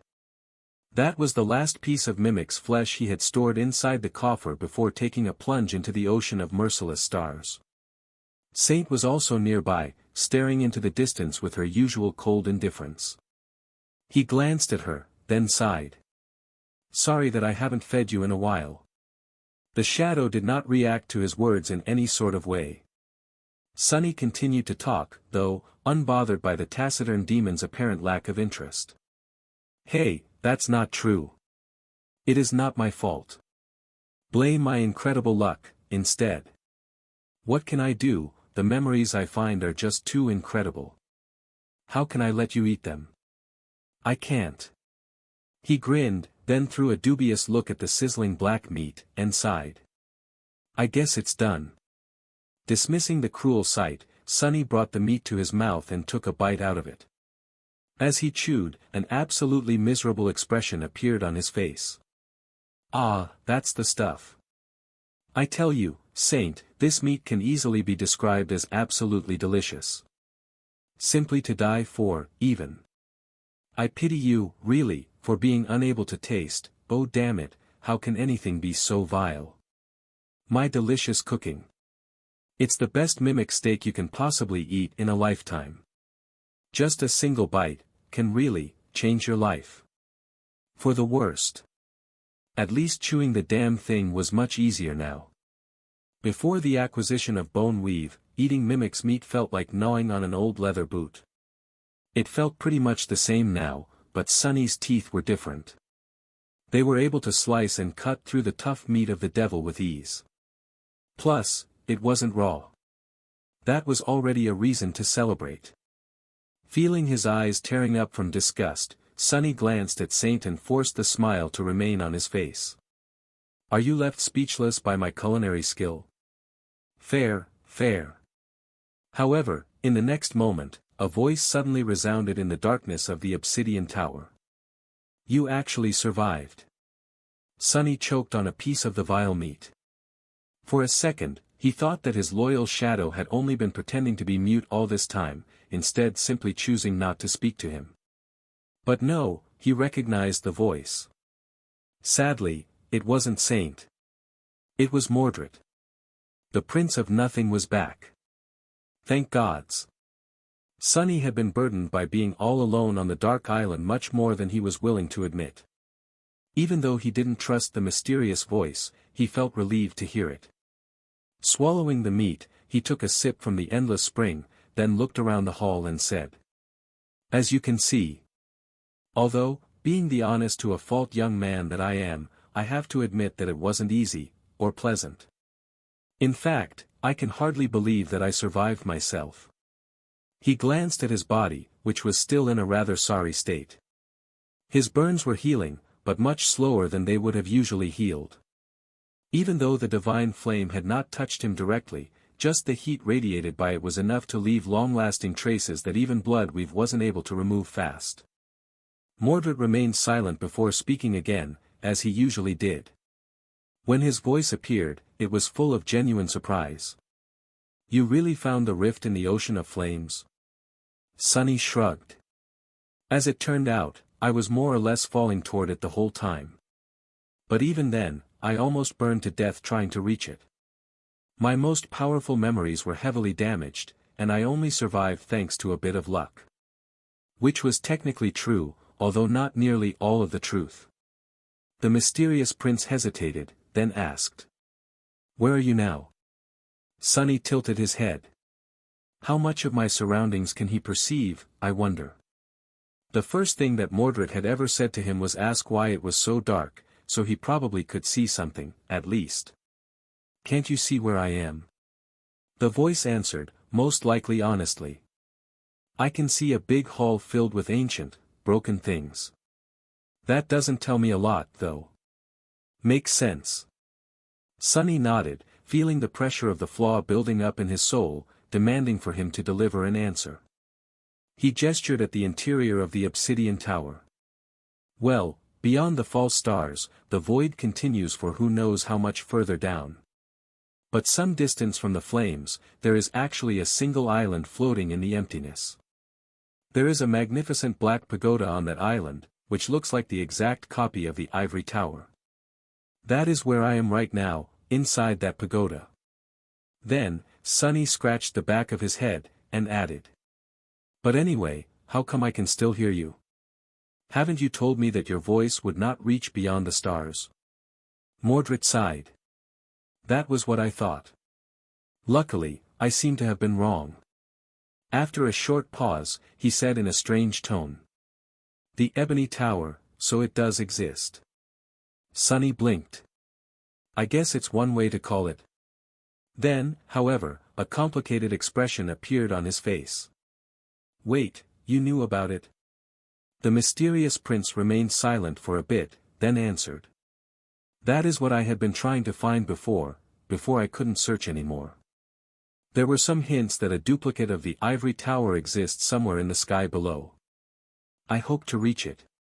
Sonny chose his next words cautiously. "Oh, really? What else do you know about that place?" Mordred thought for a few moments, then answered wistfully. "It is said that a very powerful being came to this shattered land after it had been destroyed by the Lord of Light. Back then, the sky below was not as boundless, and there were much more fragments of divine flame still burning in its empty darkness. That being wanted to harvest those flames." Suddenly, a lot of small details about the dark island and the obsidian tower became much clearer. Sonny already had suspicions about the true purpose of this place, but now, they were confirmed. The ruined machines outside the pagoda, the blackened worktable, the massive glass vessels covered with soot from the inside, the silver brazier. The prince of the underworld had not truly lived in the magnificent pagoda. It was not his home, just a station he had built in the ocean of flame, which had been much larger back then, to harvest some of the divine fire. Why he had need of it, Sonny did not know.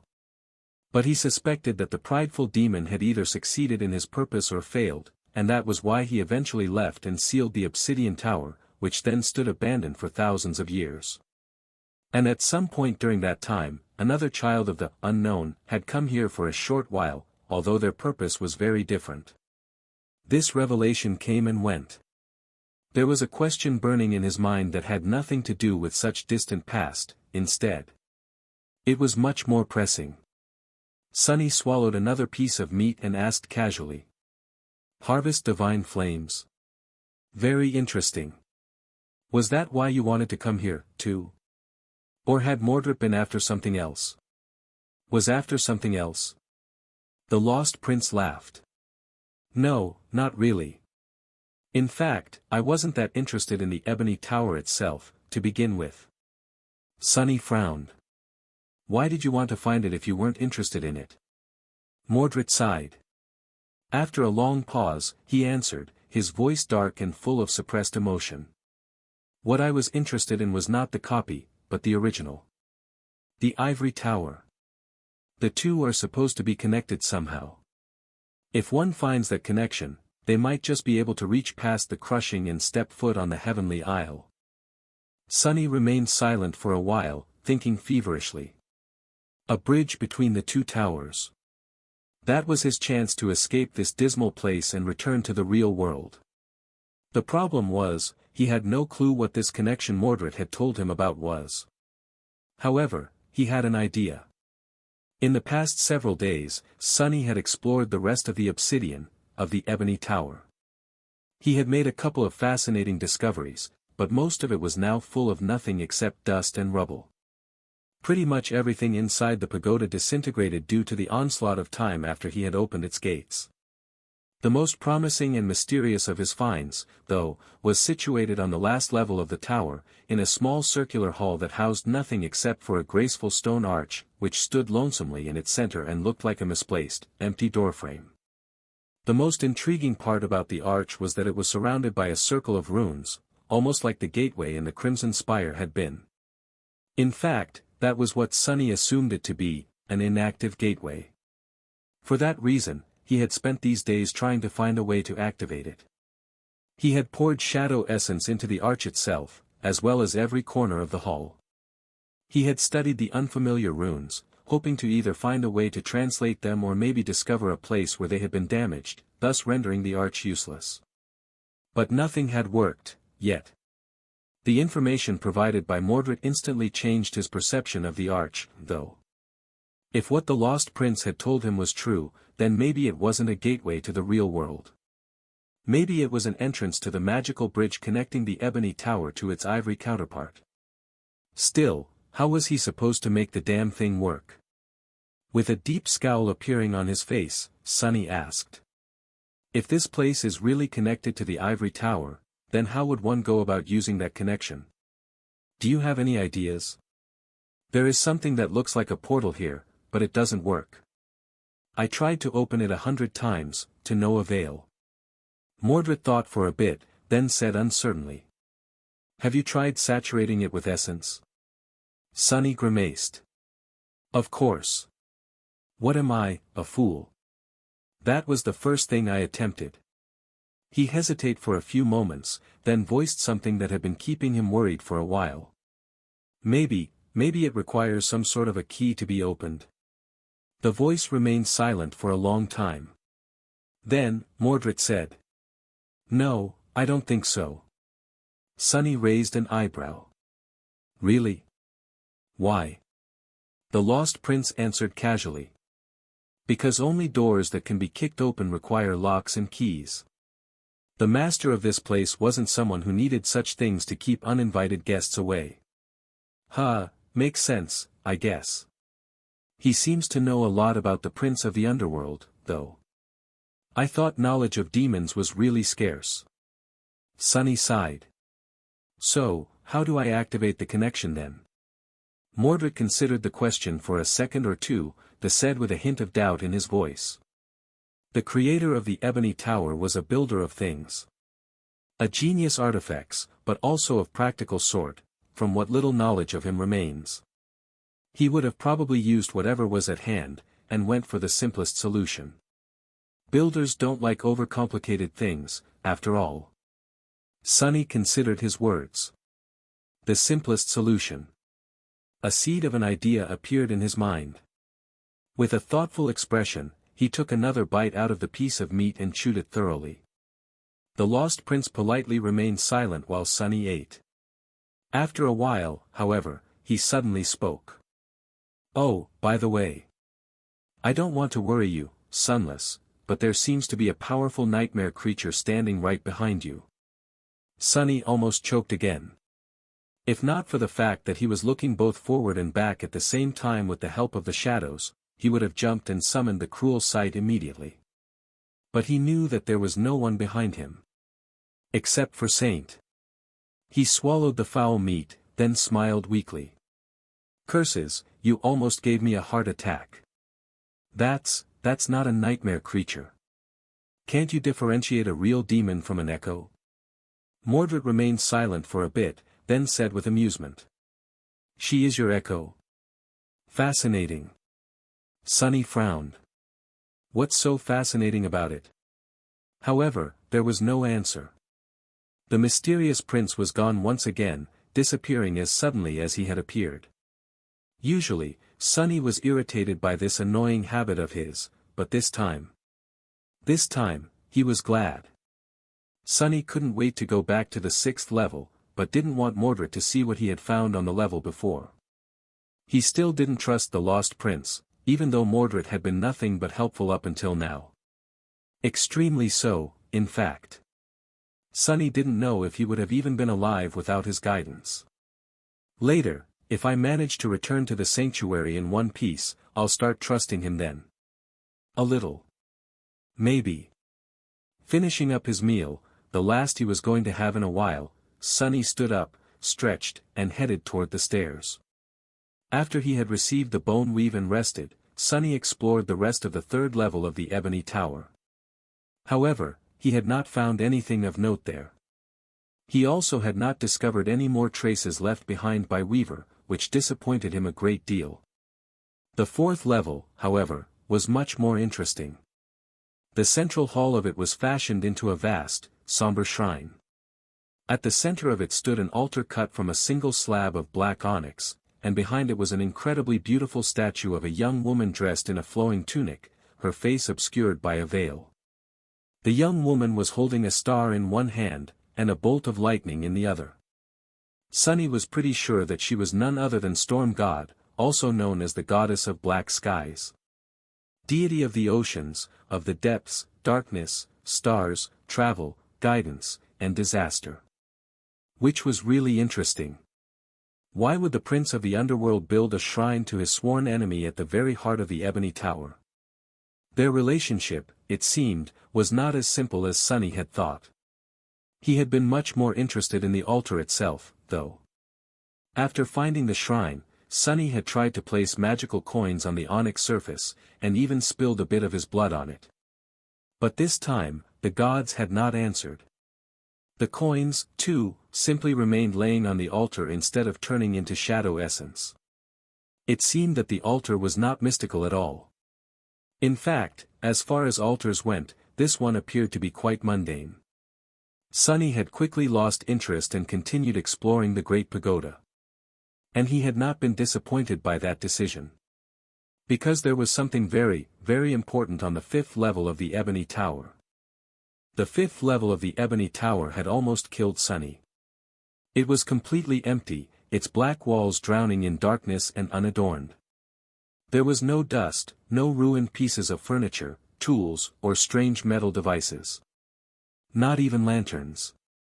There were, however, countless runes carved into the walls themselves. And almost all of those runes were of the kind that radiated a sickening, dire sensation that made one feel as though their mind was breaking apart. The same mysterious runes that the spell used to describe the unknown, and that Sunny had seen written on the floor by the prisoner of the small cell that was hidden under the ruined cathedral in the Dark City. Back then, looking at them dealt a heavy blow to Sunny, but he persisted and was eventually able to read a single phrase that the prisoner had written, unlike everything else, in a familiar script. "Hail Weaver, demon of fate. Firstborn of the unknown dash." On the second to last level of the Ebony Tower, however, there were much more of the terrible runes. And most of them seemed far more intense, far more powerful. When Sunny had first set foot into the dark hall, he yelped and jumped back, then rolled down the spiraling stairs all the way back to the shrine of the storm god. Good thing his bones were now much more hardy. Eventually, however, he had returned to the Hall of Runes. Sunny knew that looking at the vile writings could destroy his sanity, maybe even outright kill him, so he had done so with his eyes closed and while leaving the shadows behind, so that they, too, could not see the ancient walls. Even then, he felt a terrible pressure constantly assaulting his mind. He was not going to leave without learning at least something from this chamber of secrets. Where else would he ever be able to study writing left behind by an actual demon? So, he tried to limit the scope of what he saw and glance at the obsidian walls, one little section at a time. The experience was nothing short of horrid, but at least tolerable. And only when Sunny summoned Weaver's mask was he able to look at the portions of the hall without feeling like passing out or falling down in a fit of convulsions. The forbidden runes turned less dreadful, but did not give up their secrets. He didn't know their language, after all. The spell, too, either refused or failed to translate them. His exploration, however, was not for naught. Because, while slowly moving around the dark hall, he discovered something extremely valuable. It was a map. Or rather, a strange semblance of one. Both the runes and the images constituting the map were cut into the stone, their lines smooth and deep. Sunny did not know what tool the prince of the underworld had wielded to leave these markings behind, but imagined him simply using his nail to cut into the indestructible stone that even divine fire couldn't destroy.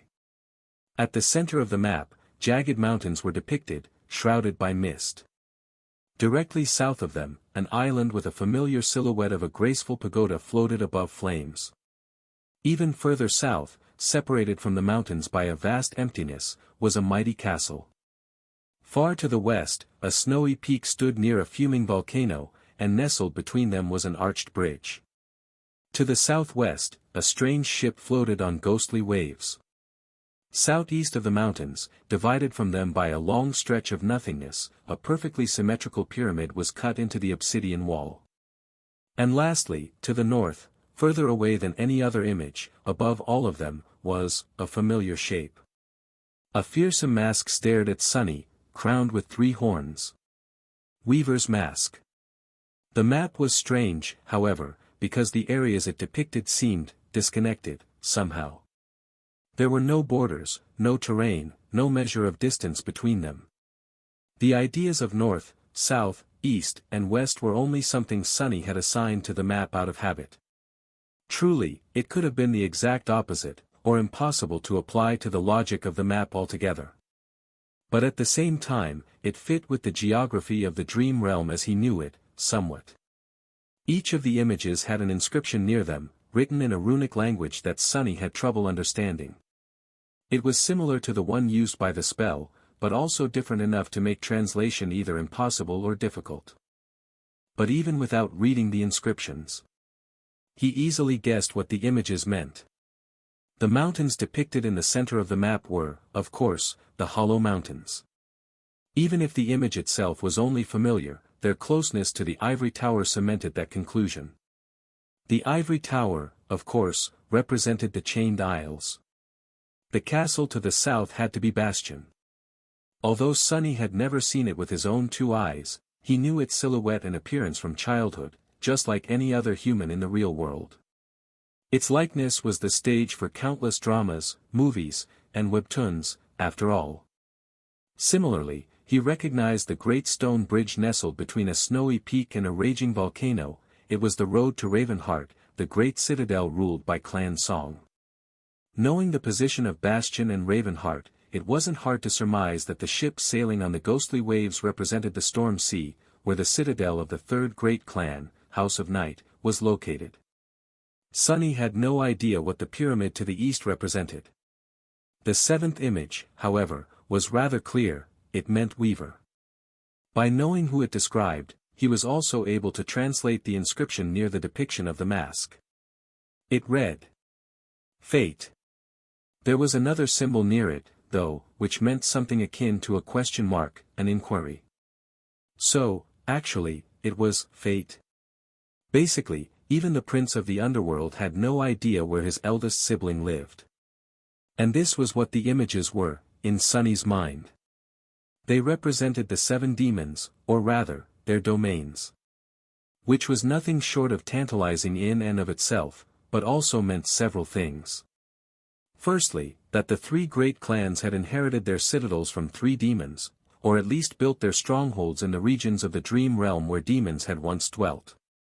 Secondly, that the underworld, most likely, was situated beneath the Hollow Mountains. This death zone was the very dark and cavernous domain to which the prince of the underworld had retreated after his conflict with the goddess of the black skies. And lastly, that the ruler of the beautiful and prosperous land that had invoked the wrath of Sun God and doomed their kingdom to destruction, and eventual transformation into the Chained Isles, was a demon, as well. Coincidentally, the inscription cut into the stone near the image of the ivory tower was the only one after that of weavers that Sunny was able to translate, since the runes closely resembled those usually used by the spell. It was desire. The other meaning of the runes, however, was hope. The ivory tower had once belonged to the demon of hope. That revelation had given Sunny a lot to think about. The demon of hope, or desire. A demon whose power was most likely tied to souls and mind. What act could such a being have committed to cause Sun God to destroy their whole domain? And what had happened to that being after? Just as usual, there were no answers. Sunny was slowly learning more and more, though. For now, the pieces of information he had earned were scattered and disconnected. But if he continued to slowly accumulate knowledge, one day, they were going to start clicking together. And then, what terrible and wondrous truths would he uncover? Enough to make up for a lifetime of lies, perhaps. Apart from inscriptions dedicated to Weaver and the Ivory Tower, Sunny failed to translate anything else. He had, however, memorized every little detail of the unfamiliar runes describing the Hollow Mountains, Bastion, Ravenheart, a ship sailing on the storm sea, and the mysterious pyramid to the east. I'll have to visit Teacher Julius when I'm back in the real world. He has to know something about this script, right? Thinking about the map, Sunny entered the rune hall, kept his eyes closed, and walked to the entrance to the stairwell leading to the 6th level of the Ebony Tower. The last one. When he entered the chamber of the stone arch, he sighed with relief. The pressure emanated by the terrifying runes was finally gone, leaving his mind at ease. The headache caused by them, however, was going to persist for a few more minutes. Sunny sat down, leaned his back against the wall, and stared at the arch while waiting to fully recover. The highest level of the Great Pagoda was not very large, in comparison to the 6 others. It was just one big hall, circular in shape, and almost completely empty. The only thing inside of it was the arch itself. It was tall and composed of the same material as the rest of the Ebony Tower. In fact, the arch didn't seem to have been built. Instead, it was almost as if it had simply grown out of the floor, without any seam separating it from the black stone. It looked like a doorway that someone had put in the middle of the chamber, for some reason, and then forgot to attach a door to it. This was Sunny's only hope of escape. He stared at it for a long time, thinking about how to make the portal work. In the past, he had tried a lot of things to activate the arch, as well as studying the circle of runes surrounding it. But nothing he had done accomplished anything. His recent conversation with Mordred, however, had given Sunny an idea. What had Mordred said? That the prince of the underworld was somewhat of a divine smith. A builder of things, but also of the practical sort. That he would have used whatever was at hand, going for the simplest solution. That more or less confirmed what Sunny knew of the prideful demon already. After all, Saint and her kin had been created by the prince of the underworld. In retrospect, Sunny had completely failed to understand the magnitude of that accomplishment. To create a living being from nothing, a whole race of them, really. That did sound like something that only a god would be able to do, didn't it? The prince of the underworld, however, was not a god. He was a demon, a lesser deity. Was the creation of Saint and her people his way of showing the true divinities that he was in no way inferior to them? Or was he guided by some different ambition? I wonder how the gods reacted. Teacher Julius had described demons as terrible beings that inspired fear because of their unknown origins and strange powers. What happened after one of them had accomplished something that was supposed to be in the purview of only the gods? Saint's description, back when she was an echo, said that she and her kin were designed to bring peace, but were born into an endless war instead. But regardless, that was not the point. The point was that Saint was made out of stone. Sunny had always thought that it was an integral part of her design, a fundamental aspect of the vision her creator had for the living statues. To make them stronger, perhaps, or harder to destroy. But after witnessing the porcelain dolls and speaking with Mordred, Sunny was not so sure anymore. The broken dolls showed that the material from which to make his creations had not mattered to the prince of the underworld too much. What was at hand, the simplest solution? Was Saint made out of stone, simply because there was a lot of stone in the hollow mountains for its prince to use in his experiments? There was nothing but stone there, really. That, can't be right, can it? But somehow, Sunny felt that it was, indeed, right. He glanced at Saint and blinked a couple of times. Lazy bastard. Sunny shivered, half expecting to be struck down for thinking about the mighty demon in such unflattering terms. When nothing happened, he shook his head and returned to his thoughts. There was plenty of stone in the hollow mountains, but there was literally nothing around the ebony tower. But what about in the past? What had there been a lot of around it back at the time the prince of the underworld resided in the sky below? What would he have used to power his magical engines? This pagoda had been built to harvest divine flames, after all. Feeling the headache finally retreat, Sunny stood up and walked over to the arch. Then, he summoned the cruel sight, activated the dark mirror enchantment, and poured his essence into it, watching the silver blade become infused with incandescent white light. Then, he hesitated for a moment, and lightly pressed the tip of the somber spear against the cold black stone. Immediately, it was as though the floodgates had been opened in his soul. The shadow essence flowed into the cruel sight, and through it, the divine flame flowed into the arch. Sunny staggered. In just a few seconds, all of his essence was spent. However, the portal did not open. Something in the hall did change, though. The circle of runes surrounding the obsidian arch began to glow with weak, shimmering light. That light was dim and barely visible, but it was, without a doubt, there. Sunny stared at the runes for a long time, and then, a wide grin appeared on his face. Bingo! For the next few days, Sunny's life became rather monotonous. He would meditate while circulating the shadow essence through the coils of the soul serpent to enhance the speed of its recovery, pour it into the obsidian arch, and repeat the process. With each cycle, the runes surrounding the portal became brighter and brighter. The portal was slowly coming to life, filling Sunny with hope so intense that he struggled to contain it. He had no doubt that he would be able to activate the arch. And then, he would go to the ivory tower, find a way to descend back to the chained isles, somehow, and return to the real world. And buy a new refrigerator. And stock it with all kinds of food.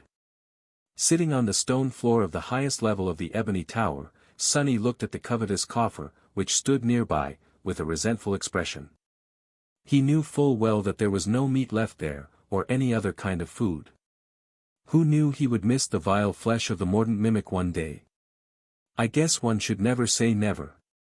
Sunny was close to fully replenishing the shadow essence, so his thoughts began to wander. Out of boredom, he dove into the soul sea, stared at the shadows for some time, then paced around, then summoned some of his memories and read their descriptions for the 100th time, then stared at the looming black suns of his shadow cores, then paced some more, then summoned a few other memories. Boring, so boring. After a while, something finally attracted his attention. The runes of Weaver's mask had apparently changed a little. Before, there was a unknown in place of the name of its third enchantment. After Sunny had activated that enchantment, almost frying his brain in the process, the name changed, however. He blinked a few times, then looked at the runes again. Did I read it right? But no, there was no mistake. The first two enchantments were just as before, Mantle of Lies, and Simple Trick. The third one, however, now had new runes describing it. Memory enchantment, where is my eye? Where is my eye? Enchantment description, helps the wielder peer into the tapestry of fate. Sunny looked at the runes with a deadpan expression for a few moments, and then laughed so hard that it threw him out of the soul sea. Oh gods, where is my eye? Priceless. By the time he was done laughing at Weaver's strange naming sensibility, the cycle of restoring the shadow essence was complete. Sunny shook his head, smiled, then stood up and summoned the cruel sight. By now, the circle of runes was burning with a furious white radiance, turning the somber black hall into a stark tapestry of darkness and light. It seemed as if the air inside the arch was rippling slightly, hazy from heat. He walked toward the obsidian arch and, without wasting any time, touched it with the tip of the silver spear. Once again, his soul essence was devoured at terrible speed. This time, however, only half of it was consumed. As bright light suddenly hit Sunny in the eyes, he took an involuntary step back and raised a hand to shield them. A cool breeze caressed his face, and he could suddenly smell bark, grass, soil. Life. When his eyes adjusted to the brightness, Sunny slowly lowered his hand and looked at the arch with a bewildered expression. It was as though a rift in reality appeared inside the ebony tower. All around the portal, the hall was just as it had been, dark, somber, cut from lusterless black stone. Inside the portal, however, was a clear blue sky. Sunlight had suddenly invaded the ebony tower after thousands of years spent in utter darkness, and brought with it the sounds of the wind and the rustling of leaves. Sunny could see the skies, but also the ground. A beautiful green meadow continued from where the obsidian floor ended, full of vibrancy and life. A shadow of a tall tree shaded the proximity of the portal, and there was a path of white stone leading from it toward. Some distance away, a pristine white wall rose higher than Sunny could see through the portal. Surrounded but the blue skies, clouds, and vibrant green grass, it seemed to be the epitome of beauty and tranquility. The whole sight was like a paradise. He swallowed. The ivory tower. Mordred was right. What's more, judging by how softly the grass swayed under the wind and how lazily the branches of the tree moved, the heavenly island was really not affected by the crushing. In that regard, at least, it was safe. Yes. Suddenly tense, Sunny quickly glanced at the circle of runes. Just as he had expected, it was already growing dimmer. The portal was burning through the meager amount of divine flame Sunny had been able to charge it within these past days, and was going to close soon. Curses. Well, it was not as though he had not been prepared to go through the arch as soon as it opened. He had done everything he wanted to do in the ebony tower, given the circumstances. There was not much to be done here, to begin with. Time had destroyed every possible trophy he could have found, and the most valuable treasures, the bone weave and the knowledge of the map left behind by the prince of the underworld, were already in his possession. Now, he just had to escape alive. Dismissing all of his memories, Sunny wrapped both shadows around his body, and dashed toward the light. Please don't be an illusion. He appeared near the portal, dove inside, and stumbled, falling to his knees. His fingers touched the soft grass, and, with his tactile sense enhanced by the bone weave, Sunny felt every tiny detail of its texture, of the rich soil beneath, of the heat of the sun on his skin. It was all real. It was wonderful. As the portal shimmered and closed behind him, Sunny closed his eyes tightly and let out a short, quiet cry. He had too many emotions boiling in his heart to put them into words. He made it. He escaped from the void. He left nothing behind. While Sunny was feeling the joy of escaping from the sky below, something else happened. Somewhere far away, or maybe close by, there was a room built of cold stone, full of deafening silence. It was dark and empty, arranged in the shape of a heptagon, with 7 corners drowning in deep shadows. There were 7 mirrors standing at each of the 7 walls of the room, pointed at its center. There was nothing there. However, in each of the 7 mirrors, a figure of a young man reflected, sitting on the stone floor with his hands chained behind his back. The young man was still and motionless, almost as if he was just a statue and not a living being. But then, something changed. A few moments after Sunny crossed the portal and appeared on the aisle of the ivory tower. One corner of the young man's lips curled upward slightly, forming a hint of a smile. Mordred was glad to see Sunny escape, too. "Saint, come look at this." Sunny sat on the soft grass, enjoying the sunlight and the cool wind. He had not even known how much he missed them, missed everything, really. Looking back, it was hard to imagine that he had endured more than a month of utter nothingness without losing his mind. His experiences in the Dark City, it seemed, made him far more resilient. The shadow of the ivory tower was slowly moving closer as the evening approached, marking the passage of time. It was peaceful and quiet on the green meadow of the heavenly island. Answering his call, the taciturn demon appeared nearby and stood silently, observing the magnificent white tower. Her ruby eyes, however, did not show any emotion. He sighed. "Well, I think it's lovely."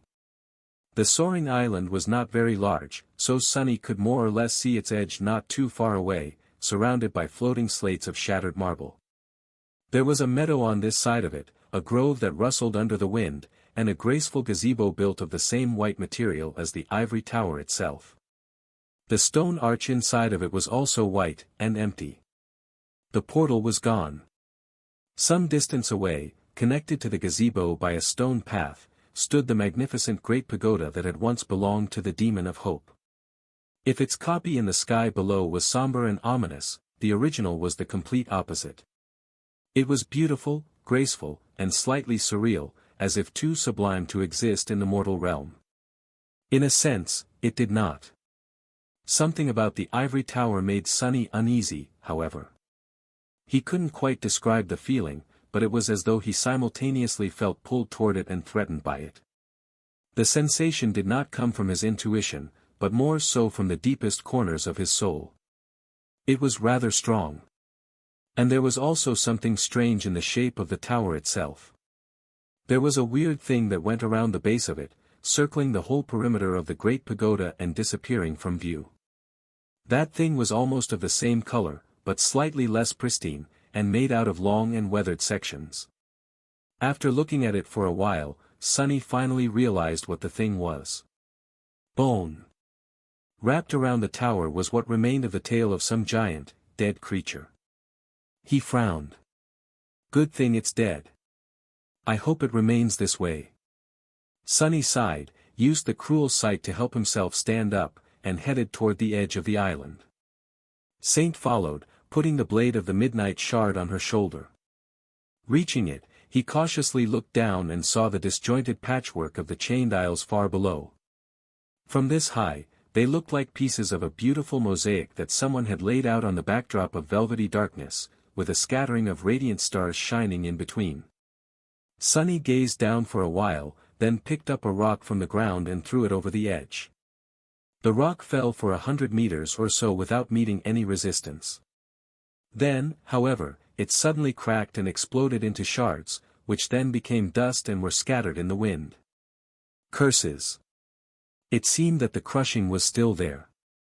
It's just that the ivory tower itself was not affected by it, as well as the island it stood upon and a small area surrounding it. How was he going to come down? Sunny stood at the edge for some time with a resentful expression on his face, then turned around and walked deeper into the island, circling the ivory tower from the left. On the other side of the great pagoda was a clear lake, with streams of water flowing out of it and falling over the edge of the island. In the bright sunlight, it seemed as though the entire surface of the lake was shining with pure golden radiance. Sunny looked at his reflection in the water, then at an intricately engraved bench standing near it, cut from white stone. Finally, he walked further on and reached a vantage point from which the gate of the graceful tower could be seen. Oh! The gates looked very similar to those he had opened in the depths of the sky below, with the main difference being the color and the absence of soot. As well as that there were skeletal remains of a giant beast lying in front of them, its serpentine body wrapped around the tower, its massive skull resting right near the tall white doors. Each of the terrifying fangs of the great beast was as long as Sunny was tall, at least. Deep darkness nestled in its empty eyes. He shivered. Is that a dragon? Indeed, it was. Right in front of Sunny were the weathered, snow-white bones of an actual dragon. The image of the mighty creature laying dead in front of the pristine tower was solemn, mysterious, and terrifying. What could have killed such a being? Thinking that he didn't wish to know, Sunny lingered for a while, then headed toward the remains of the dragon. He was desperately hoping that the great beast would not stir and come to life. If that happened, well, it was better to not even think about it. Reaching the white skull of the mighty creature, Sunny hesitated for a bit, then walked between the terrifying fangs and approached the gates. They were slightly ajar, so he didn't even need to use essence to unlock them. Sunny gathered his courage, raised his hand, and pushed the gates open. Suddenly, he felt a bit sleepy. What is this? Shaking his head to chase the sleepiness away, Sunny walked inside the tower and found himself in a great hall, bright light streaming through its tall windows. The air inside, however, was infused with a strange, shimmering darkness. And in its center, there were chains. 7 chains sprawled from the pristine white floor, as if growing out of it, each ending in a broken shackle. The shackles were inscribed with a myriad of runes and marred, their metal torn. They were also the source of the strange shimmering, which rose from their surface in ethereal wisps. A chaotic, ever-changing mass of pure darkness pulsated in the very center of the great hall. No, it was not darkness, rather, it seemed like a rift in the fabric of reality, one that could devour even light itself. Sunny tensed, then took a tentative step forward, hoping to see what was hidden behind the darkness. As soon as he did so, however, a familiar voice echoed in the silence of the great hall. Stop, Sunless.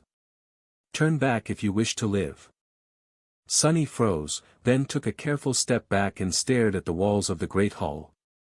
Mordred's timing, this time around, was impeccable.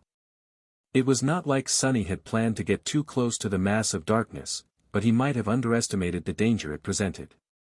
To be honest, he felt that he wasn't thinking entirely straight. It was not like he had lost control, but the strange pull he felt outside the tower was much stronger here, exerting a subtle effect on his mind. Sunny tensed and glanced at the pulsating dark rift, then realized that the pull emanated from the shackles that were the source of it. Why? What is that thing? The lost prince remained silent for a few moments, then sighed. I really can't make sense of you. Sunny blinked. That was not the answer he had expected. What? What is that supposed to mean? Mordred answered with a bit of doubt in his voice. Nothing, really. It's just that, some things about you suggest a certain background, but then there are as many contradictions. Don't you know what a seed of nightmare looks like? Sunny jumped back, then cautiously looked at the mass of shimmering darkness again. So, that was a seed of nightmare. A vile manifestation of the spell that grew in the dream realm and eventually blossomed, opening a gate to the real world for the nightmare creatures to enter. The thing that awakened were supposed to seek out and destroy by challenging the nightmare contained within. No wonder it exerted a pull on him. He scowled, then said with annoyance. How am I supposed to know what a seed of nightmare looks like? I only became an awakened a few months ago. Mordred spoke in his usual polite tone. Have your clan elders not taught you anything? Sunny opened his eyes wide, a shocked expression appearing on his face. Clan? What clan? Do I look like a legacy to you? The lost prince did not answer, letting Sunny boil with outrage in silence. Eventually, he slowly exhaled and asked dejectedly. Anyway, are you sure that that's what it is? Mordred lingered for a long time, then said quietly. I am. I searched for it for a long time, after all. Hearing these words, Sunny frowned. What? Wait, is that why you were trying to reach the ivory tower? To challenge a nightmare? He rubbed his face in frustration, trying to find a way to make sense of that statement, then shook his head. Why the hell would you do that? There's no shortage of seeds of nightmare everywhere in the dream realm, ones that are not hidden behind endless voids and oceans of divine flame. These things were not so numerous that one stumbled on one every day, but also not so rare to go to these lengths to reach one. What had Mordred been thinking? The lost prince answered after a short pause, his voice slightly amused. You are not a legacy, indeed. Sunny let out a heavy sigh. Either you are extra obscure today, or I can't understand you for some reason. What do legacies have to do with any of this?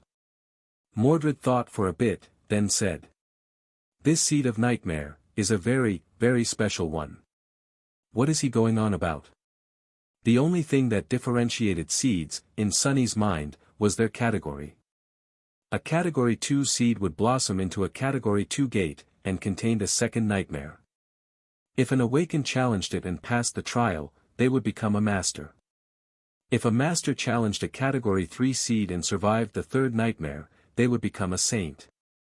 The same thing went for sovereigns, although there only had been 3/4 nightmares conquered in all of human history, as far as Sunny knew, and he knew more than most people. How could a seed be special? As if guessing what he was thinking about, Mordred spoke.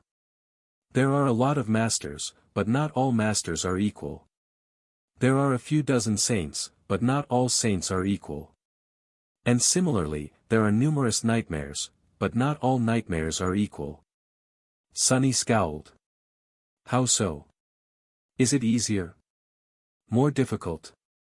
The lost prince sighed. Neither. As far as the difficulty of the trial is concerned, the spell is always fair, in its own perverse way. However, that doesn't mean that the outcome is always the same. What enemies you vanquish determine what memories and echoes you receive. What battles you fight determines what experience you will bring back. Sunny thought back on his own arsenal of memories, and had to admit that the more unique nightmare creatures he had fought, the greater the reward was. In that sense, challenging a unique nightmare would certainly pose more risk, but also promise a greater boon. Add the existence of the lineage memories into the equation. A deep frown appeared on his face. Mordred, however, was not done talking. But more than that, the nature of the nightmare you challenge determines what knowledge you will receive, and what secret you will be able to glean. As a researcher, you should know that the lessons humans can learn from the decrepit ruins in the dream realm are not that profound. Where do you think most of our knowledge comes from? It comes from the stories people bring back from their nightmares, of course. That made sense. There were actual natives of the dream realm out and about in the nightmares, after all. Like Oro of the Nine. Even if he was really just an illusion created by the spell was no simple thing.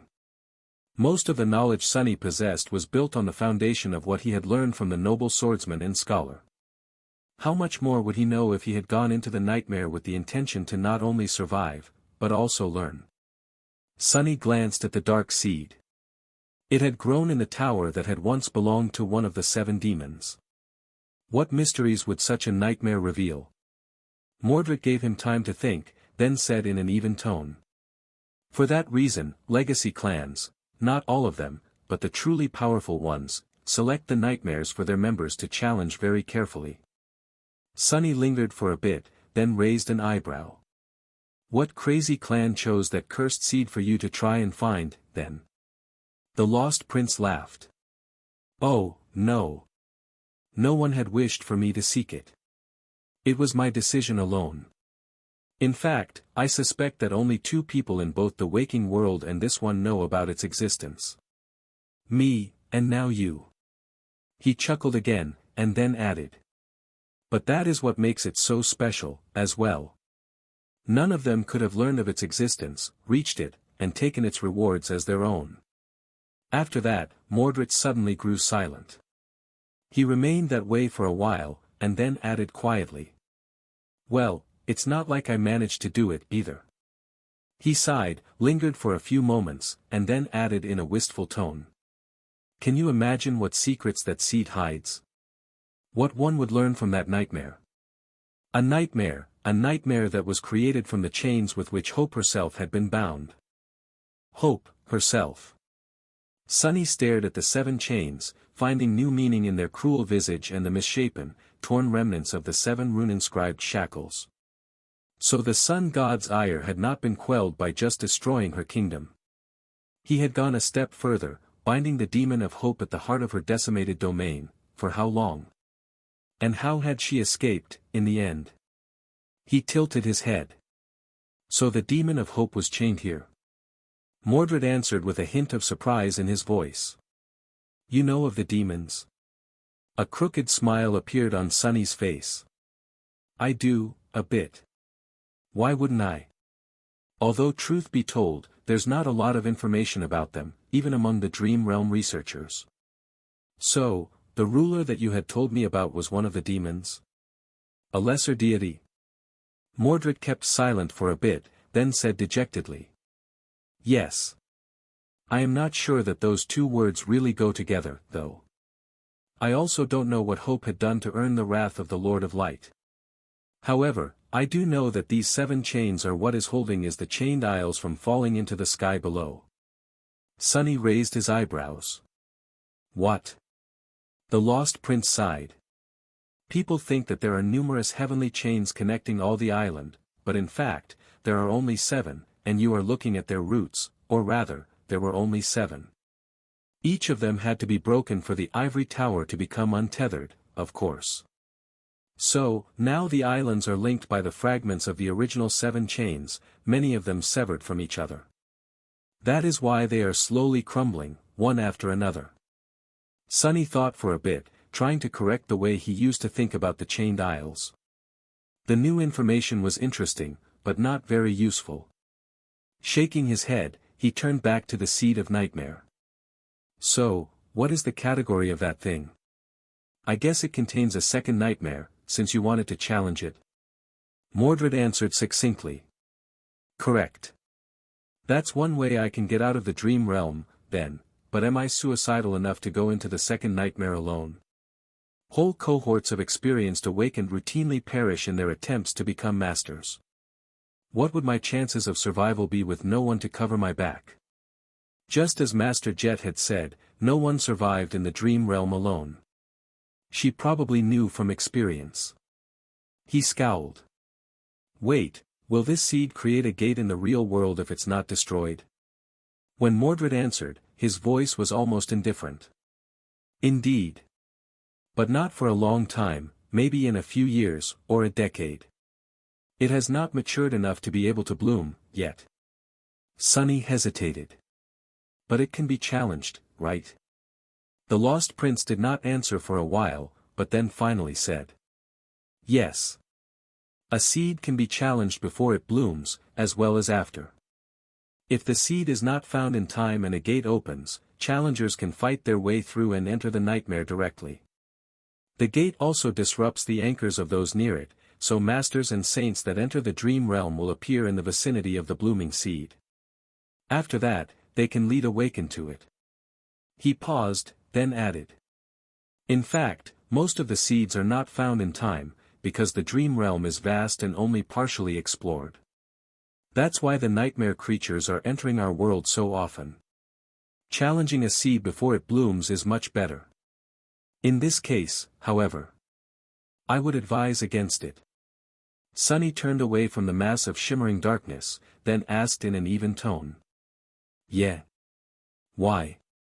Mordred let out a heavy sigh. Conquering a second nightmare alone is not impossible, but attempting it is tantamount to gambling your life away. The chances of returning alive are very slim. That is why Awaken challenged them as members of cohesive, experienced cohorts.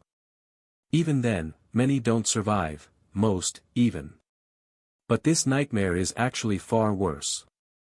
Entering it is a guaranteed death sentence, regardless of how many challengers there are. Unless. Sunny kept his ears open, suddenly very attentive. Unless what? The lost prince remained silent for a short moment, then said. There is a black altar in the place you call Night Temple. On it lies an ivory knife. Only those who have shed blood on the altar and received the memory of the knife have a chance to survive the trial that hides within this seed. Sunny blinked a couple of times. Wait, that sounds very familiar. He thought for a few seconds, then asked. Would the obsidian knife from the white altar of the sanctuary of Noctis work? Mordred laughed. Sure. Having both would be even better, incredibly so. However, I don't know the method to receive the memory of the obsidian knife. The ritual seems to be different from the one required for the altar in the Night Temple, and I have never figured it out. You didn't, but I might have. The image of the covetous coffer appeared in Sunny's mind, full of golden coins. There were almost 1,500 of them inside. Would that be enough to allow him to lift the obsidian knife off the altar? He had a feeling that it would. What do these knives actually do, though? And how the hell do you know all this? However, there was no response. Mordred was once again gone. Sunny was left alone in the beautiful hall of the Ivory Pagoda, staring at its white walls and the darkness that had taken root between them. The seed of nightmare was calling to him, demanding to be challenged, and destroyed. Or maybe simply to be fed a delicious human soul. Crazy. This is crazy. Challenging a second nightmare alone was very similar to throwing his life away, and that was even without the particular piece of information that Mordred had given him, that no one would be able to survive this very special nightmare without a memory of one of the two altar knives, or better yet, in possession of both. The question was, what was worse? Challenging the nightmare, or attempting to survive the crushing? Sunny remained in the Hall of Chains for a while, looking at the seed of nightmare and the shimmering darkness that suffused it. Then, he walked outside. Full of thought, Sunny passed between the jaws of the dead dragon and slowly headed toward the lake. There, he sat on the stone bench and stared at the water with a dark expression on his face. The wind lightly caressed his face and his pale skin, soothing the few remaining burns that he had received in the sky below. Saint stood silently by his side, her graceful onyx figure reflecting in the clear waters of the lake. A heavy sigh escaped from his lips. I am almost home. More than a month ago, he had ventured on an expedition to explore the shipwreck island and search for clues about the whereabouts of the treasure left behind by mysterious Noctis. He had only planned to be gone for a week. He had found the treasure, but also fought and defeated two devils, one fallen, and one ascended, receiving two powerful memories in the process. After that, he gazed at the tapestry of fate through the eyes of a divine mask, and plunged into an endless abyss. He spent several weeks plummeting through a sea of nothingness, only to be met by an ocean of flames in its depths. On the other side of the fire was a black tower built by an ancient demon, and in it was a severed hand of a deity, consumed by a terrible rot. There, Sunny swallowed a phalanx bone of Weaver, and received the second part of their lineage. After that, he used divine flames to open a portal between the dark void and the sunlit heavens, and found the 7 chains that a god had once used to bind Desire, the demon of hope.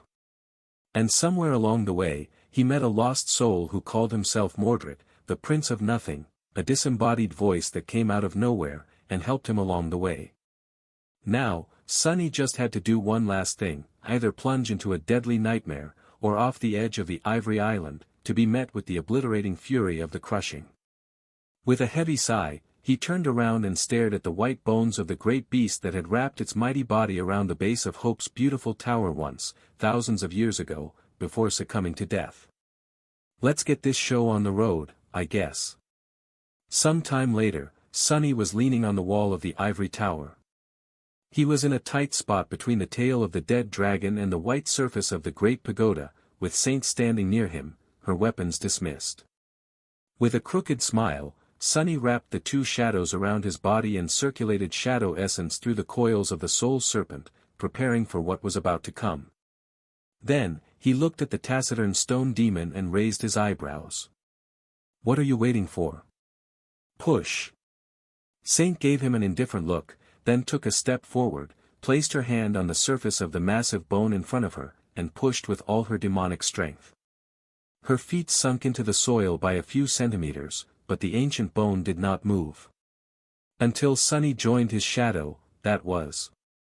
Pressing his shoulder against the adamantine white surface, he poured shadow essence into his muscles, and pushed, too. Although it felt as though the strain was going to kill him, the bone finally gave. One of the massive vertebrae comprising the dead dragon's tail rolled over, separating from the rest. Come on. Keep at it.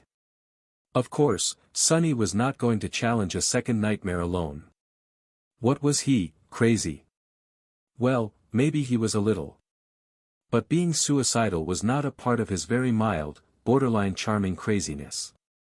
Instead, he was going to throw a piece of the dead dragon's tail off the edge of the ivory island and ride it all the way down to the ground, hoping that it would survive the onslaught of the crushing.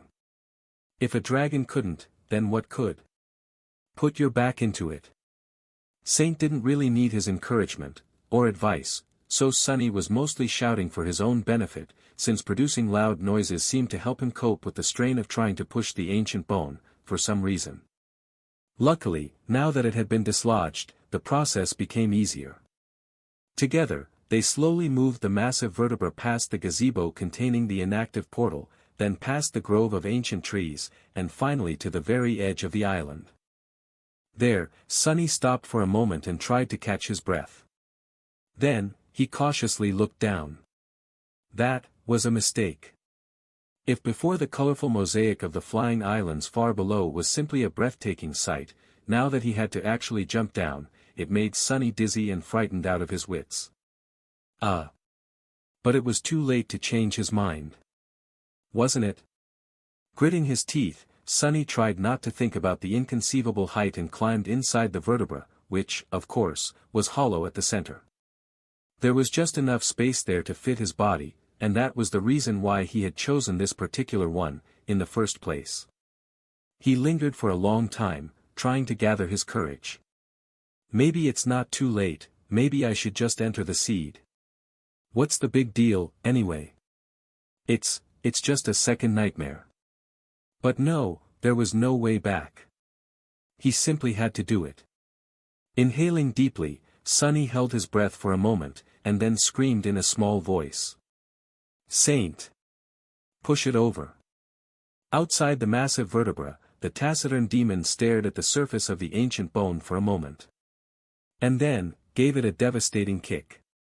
As the tailbone of the dragon plunged off the edge of the ivory island, giving Sunny a serious rattle, he yelped, dismissed Saint, and dissolved into the shadow that dwelt in the hollow space inside the vertebra. Of course, he wasn't going to try and survive the crushing in his physical form, he just needed a large enough shadow to hide in.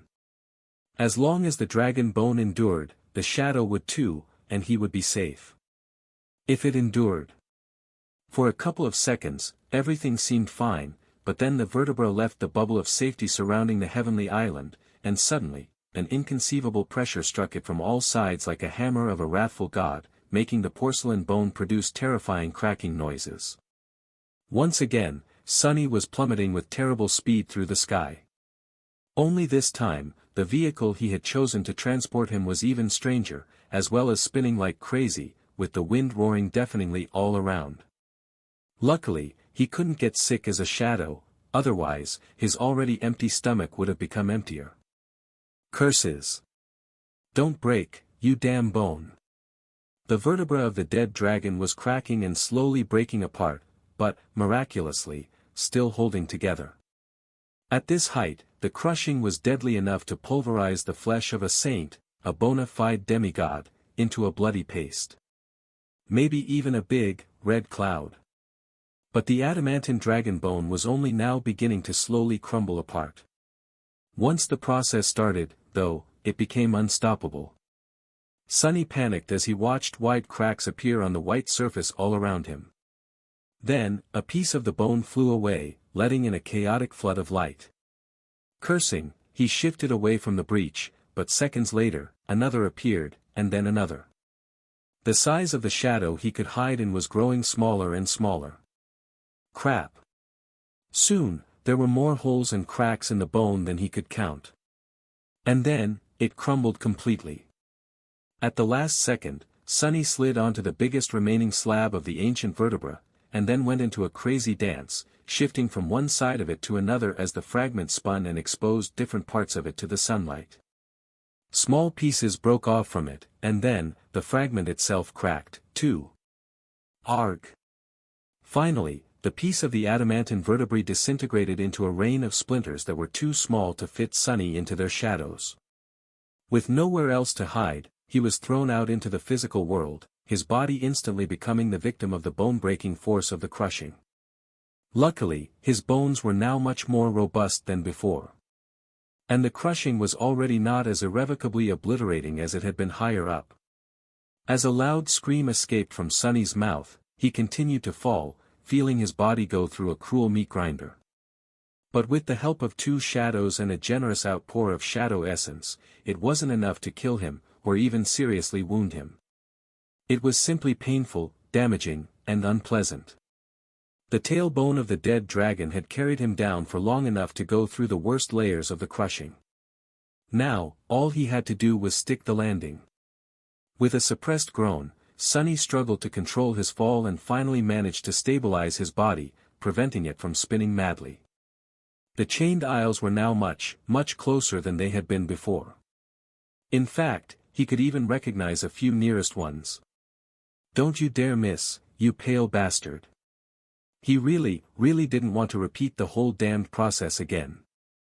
Summoning the dark wing, Sonny waited for a second for the dragonfly cloak to activate its enchantment, and then slowly started to turn his fall into a glide. A single thought rang in his mind. "I made it. I actually made it, crap, I really did." Some time later, a figure of a young man fell from the skies and nimbly landed on the index finger of the giant iron hand that lay in the center of a peaceful, quiet island. The young man looked a bit strange. He was naked above the waist, with several half-healed burns covering his pale skin, and a menacing, intricate tattoo of a coiling black serpent covering his arms, as well as a large part of his torso. His black hair was wild and disheveled, and his dark eyes seemed a little crazy. Sonny swayed a little, caught his balance, and turned to a group of awakened who were sitting around a dancing campfire, staring at him with their mouths wide open. A bright smile appeared on his face. "Ah! Good day to you, fellow humans. Say."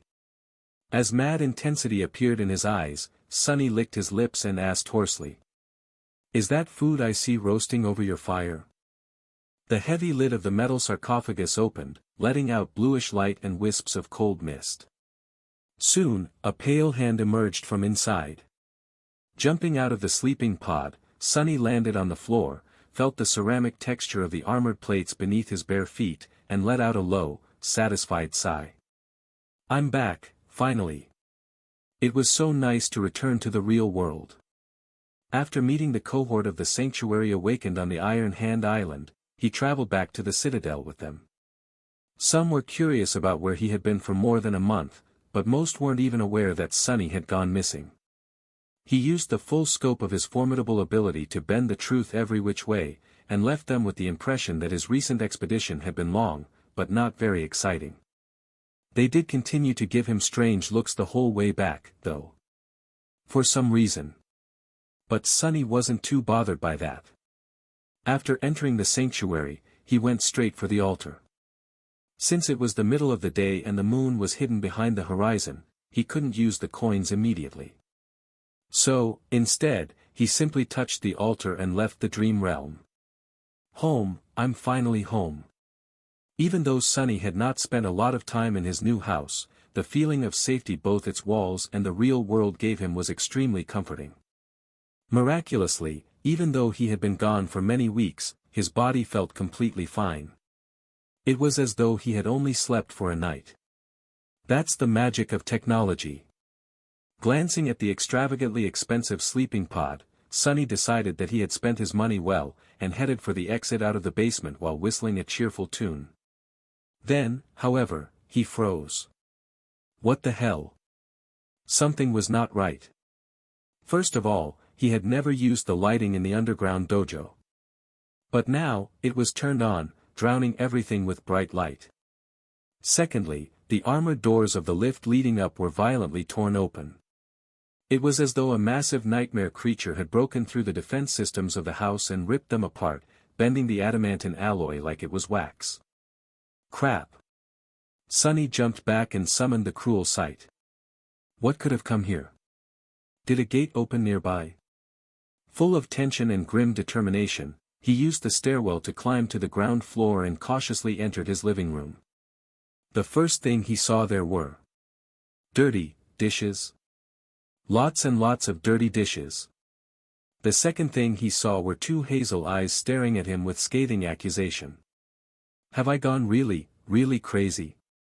Somehow, Effie was in his living room, sitting in her wheelchair with a bowl of steaming cup noodles in one hand and chopsticks in the other. There was a very disgruntled expression on her face. What the hell is she doing here? What's going on?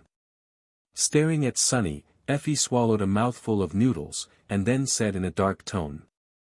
You're back. Way to make your friends worry, asshole. As it turned out, back when Sunny had been falling into the sky below and thinking about how no one would miss him, he was very, very wrong. In fact, the opposite had happened. About 2 weeks after he stopped answering their messages, both Effie and Kai got worried. Effie went to the academy to check on him, and that was when they learned that Sunny moved out of the dormitory. Bastard. You could have told us that you bought yourself a house, you know. You owe me a housewarming party. Sunny blinked. A what party? Is there really such a thing, or is she pulling my leg? Not knowing where to find him, Kai used his connections to learn Sunny's new address. Since he was limited in where he could go without drawing the attention of the press, Effie went instead. And when she found the basement locked, well. My armored doors. It was you broke them. She sneered. What are you crying about? Those armored doors of yours were pathetically easy to break, anyway. Buy yourself better ones. Anyway, I thought that I was going to find your corpse in the sleeping pod. Do you even know how that made me feel? A heavy expression appeared on her face. That would have been a real tragedy. Sunny sighed. Well. At least she cares. I mean, just think about it, all those amazing memories you hoard, gone just like that. If you're going to die, at least give them to me before you do. Spoke too soon. After making sure that his life signs were stable inside the sleeping pod, Effie stayed to keep a watch on him, while both she and Kai tried to find out where Sunny was. Apparently, they went as far as contacting the representatives of the White Feather clan. You didn't. Sunny grabbed his head, realizing that he had a lot of explaining to do once he was back in the sanctuary. A cohort of random awakened was one thing, but if Saint Tyrus herself was aware of his disappearance, things were going to get much harder for him. Effie snorted. Of course we did. We also contacted Cassie and her fire keepers, since they have a cohort in that remote hellhole you are anchored at. But even she didn't know where the hell you have disappeared to. Curses. They even brought Cassie into it. Sunny groaned. But why would you do all this? Effie gave him a long look, then shook her head dejectedly. Doofus, can you stop being such a doofus? He stared at her in bewilderment. What is that supposed to mean? She shook her head again and activated her communicator. Ponder on it. And while you're at it, be quiet for a few minutes. I need to call Kai and tell him that you have turned up. Poor guy must have flown halfway to the Chained Isles by now. Sunny eyes grew wide. Flown, what? Effie gave him a pitying look. Then, she said. What part of be quiet did you not understand? After Effie gave Kai a call and let him know that Sunny was alive and back in the real world, they spent a minute in awkward silence. Sunny looked around, taking in the sight of his once pristine and orderly living room. Now, there were dirty dishes everywhere, as well as empty packets of takeout food, at least he thought that that was what they were, since he had never actually bought one before. Effie was such a slob. There were even several pieces of clothing thrown into a corner. Speaking of clothing. Crap. By the way, Sonny, when did you get this badass tattoo? A big, long snake no less. Makes a girl wonder. He sighed heavily, cursing the fact that he had not adjusted the puppeteer's shroud after summoning it back in the basement. There were no burns on his skin now, after all. It's not really a tattoo. It's a magical serpent that helps me control and regenerate essence faster. Don't ask why it manifests as a tattoo, because I have no idea, really. He hesitated for a bit, then asked. So you've been just living here for these past few weeks? Effie shrugged. Sure. Someone had to monitor your vital signs. Plus, my family, well, they deserved a break after taking care of my comatose body for 4 years, and everything before that. So I bought a very nice place for us, and then, sort of, moved out. Then, an animated expression appeared on her face. Don't worry, though. The stuff you keep in your bedroom remained a secret. I can't even go up the stairs, remember? Sonny stared at her in outrage. What stuff? There's no stuff. I don't even use the bedroom. I can't really sleep, can I? Effie laughed. Right. Makes sense, that you are not doing it on the bed kind of guy. Oh, yeah. What happened to your fridge? He glared, then looked away in embarrassment. Ah, that. I sort of broke it. By accident. Then, a sudden smile appeared on his face. Wanna go buy a new one? Since Kai wanted to meet, Sonny and Effie decided to visit an elite shopping center in the center of the city, and then wait for him in a posh restaurant nearby. The former huntress also told Sonny that she would hold off on asking questions about his unexpected adventure until all three of them were together, so that he didn't have to repeat everything twice. Which suited him fine, since he needed time to decide what he wanted to tell his friends, and what would be better kept to himself. There was so much he needed to think about, and do. The journey into the sky below had not only disrupted his plans in the real world, but also added new things to his agenda. From training to wield a spear better to setting up a shop to sell the soul shards he had brought back with the help of the covetous coffer, there were just too many opportunities in front of him. He also had to decide what to do about Rain. And continue practicing shadow dance in the dreamscape. Everyone had forgotten about Mongrel by now, surely. No doubt about it. Adult life is hard.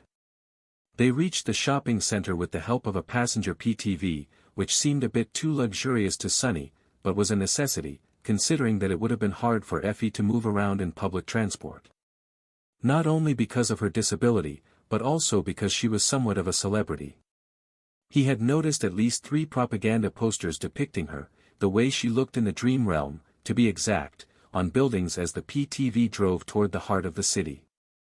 Even he had to agree that Effie looked impressive. Like a beautiful goddess of war that knew no fear or would never surrender to anything, not even the hopeless darkness of the forgotten shore.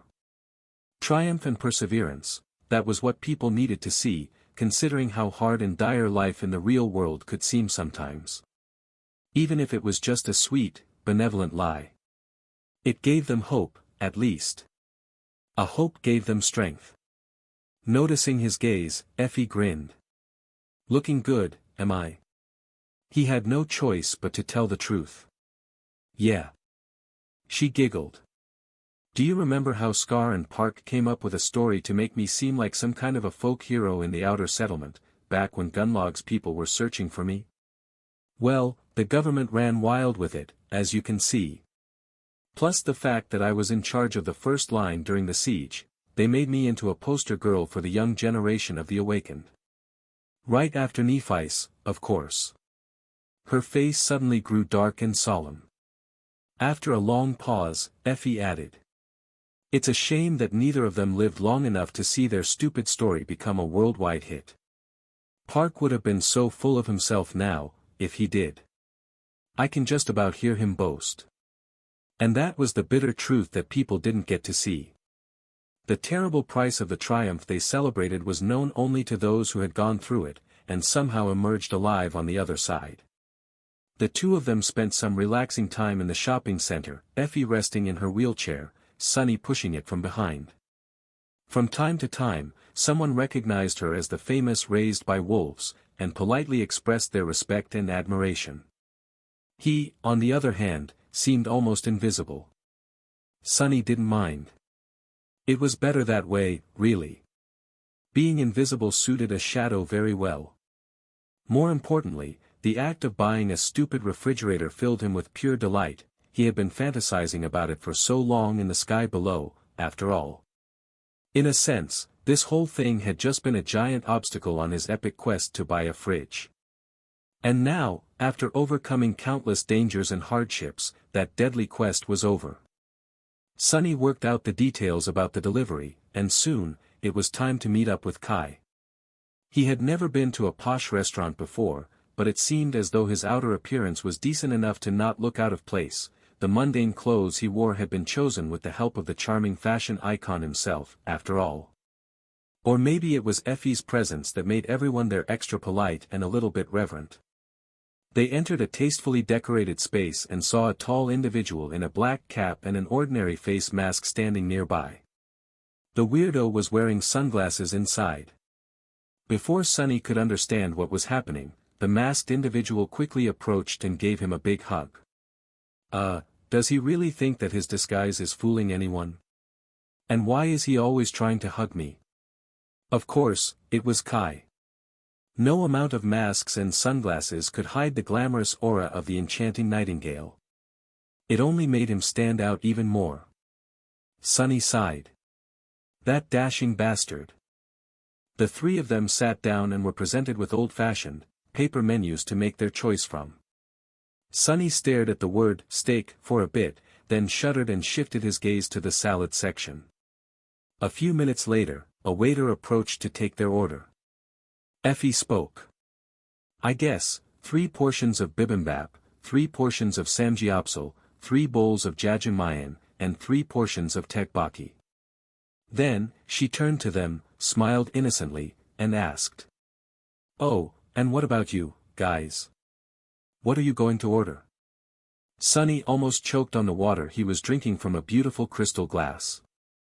The waiter, though, somehow managed to keep a straight face. What a professional. Since they were seated in a private booth, Kai finally took off his cap and sunglasses, then smiled brilliantly. His voice sounded so sincere that it irked Sunny, a little. It's so nice to see you, Sunny. Effie and I were really worried. Sunny cleared his throat. That's, thanks. I guess. I sort of assumed that you wouldn't notice that I was gone. Effie sighed. I am starting to wish that I didn't, you idiot. Anyway, what the hell happened? Why were you gone for an entire month? He hesitated, then said. Do you want to hear the long version, or the short version? Kai gave him a curious look. Let's start with the short version, I think. Sunny scratched the back of his head. All right. Well, in that case. I basically just wanted to find clues about a hidden treasure, but ended up almost being eaten by a treasure chest, falling into a bottomless abyss on top of a devil's corpse, and being burned by divine flames. Luckily, there is this voice I can hear in my head sometimes, and it helped me to only get burned a little. Effie tilted her head and gave him a strange look. Kai's smile paled a little. Sunny took a sip of water and continued in a carefree tone. Anyway, deep in the void, I found a black tower. There were some broken dolls and a rotting severed arm inside, which I, ate, sort of. From the black tower in the abyss, I went to a white tower in the skies, and then rode back to the ground on a dragon's tail. That's basically it. Oh, and before all that, I kind of killed myself, I guess. Got a very nice memory out of it, too. The two of them stared at him for a few moments, and then sighed almost simultaneously. Kai shook his head. I take it back. Let's hear the long version. Sunny explained the sequence of events that led to him being gone for more than a month, keeping a few things to himself, like the true number of the miraculous coins he had collected, everything having to do with Weaver, and the real reason for why he was so desperate to grow stronger as fast as possible. When he was done, Effie giggled. Well. That, faded, attribute of yours has really been in overdrive lately, hasn't it? A sour expression appeared on Sunny's face. I guess. I had solid 3 months of nothing too bad or too good happening before that, though. But that's the thing, when it does finally happen, one thing usually leads to another. It's not all terrible, though. I had to work really hard to survive, but other than that, this expedition was a windfall for me. Kai took a sip of tea, and then said thoughtfully. And what about this voice? Mordred? Do you trust him? Sunny hesitated, then shrugged. After I made sure that he is not just a figment of my imagination, I came to believe that Mordred is indeed one of the lost, and most likely an awakened just like we are. Most likely, he can communicate with me over a large distance because of the mirror shard I picked up after putting down that strange artificial echo of his. Other than that, though, I don't know. He is very mysterious, to say the least. He thought for a bit, and then added. Every piece of information he had given me turned out to be true, so far. And very helpful. I might have not been alive right now if not for him. So it's hard to say, really. Kai smiled. Well, in that case, he is all right in my book. Sunny paused as the waiter approached to bring the dirty dishes away and refill their glasses. After they were alone once again, he remained silent for a bit, then turned to Effie. But anyway. I do believe that what he said about the seed is true. I think I can get the obsidian knife, which is supposed to make the nightmare easier. So. I wanted to ask. Effie, I know that you can snap your fingers and have a dozen of the most powerful awakened cohorts in the world accompany you to conquer the second nightmare. But, would you consider challenging one with me? He expected her to tease him a little before giving an answer, but Effie remained quiet for a bit, an uncharacteristically serious expression on her face. After a while, she said. Challenge a nightmare? Now, barely 4 months after we had become awakened. Are you crazy, Sunny? He smiled. No, I don't mean now. Both of us need time to grow stronger and prepare, of course. After saying that, Sunny looked away. In 7 months. After the winter solstice. That's when I plan to return to the ivory tower and go into that seed. Will you come with me? Effie looked at him for a long time, then smiled, too. Sure. Why not? I wouldn't have it any other way, even. But, Sunny. I have one condition. He raised an eyebrow. Really? What is it? Effie glanced at Kai, then said calmly. You need to convince Cassie to join us, too. I don't know what happened between the two of you, but it doesn't matter. Members of a cohort don't need to be friends. They just need to work well together, and our cohort worked perfectly, back on the Forgotten Shore. Castor is dead, and Nephi's is gone, but Cassie is still here, and we both know how invaluable her aspect is. As Sunny's face darkened, she added. Plus, isn't she anchored at the Night Temple? She can help you get the ivory knife, as well. That princeling said that having both would be much better. A nightmare is a nightmare and will be absolutely deadly, no matter how prepared you are. Letting go of any advantage is stupid. Convince Cassie. A wave of anger and protest rose from the depths of Sunny's heart. Even though he had time to recover from what had happened in the Crimson Spire and understood the reason why Cassie had done what she had, he was still full of resentment. He was still hurt. He was still unwilling to even think about forgiving her. But Effie was right. No matter how he felt about Cassie, she was a boon for any cohort, especially now, since she had grown much more confident in her powers after becoming an awakened. She also had other survivors of the Forgotten Shore following her as they waited for Nephi's to return, and the connection to the clan Valor emissaries in the Night Temple. He didn't have to forgive her to fight side by side with her. He just had to trust that she won't betray him again, which he reluctantly did. Even though Sunny didn't want to give Cassie the benefit of the doubt, he knew that she had learned a bitter lesson. A heavy sigh escaped from his lips. What should I do? It was at that moment that Kai, who had remained silent during their conversation, suddenly spoke. If you don't mind, count me in, too. I want to challenge the second nightmare with the three of you, guys, as well. In fact, even if you do mind, I insist. Both Sunny and Effie stared at him in surprise. After a while, the former huntress asked. Challenge the nightmare with us? Don't you have a great position in Bastion, safe behind its walls? Has Sunny infected you with his madness? Kai frowned, then looked away. After a while, he said. Yes, I do. But, do you guys remember Aiko? She had a gambling den in the Bright Castle. Well, anyway, Aiko has a real talent for managing various things, so the agency hired her as my manager. One evening, we ended up talking about the Dark City. A sad smile appeared on his face. Both of you only lived in the outer settlement, which had its own share of challenges, of course. Much more dire than what we who paid tribute faced in the castle. But life wasn't that bright there, either. He remained silent for a bit, then continued. Aiko had it way worse than I, though. Especially after one of the Pathfinders made a point of making her life a living hell. Andal, whose head Lady Nephice eventually took off his shoulders. We all knew it, but no one really helped. A heavy sigh escaped from Kai's lips. Because what could any one of us really do against one of the Pathfinders?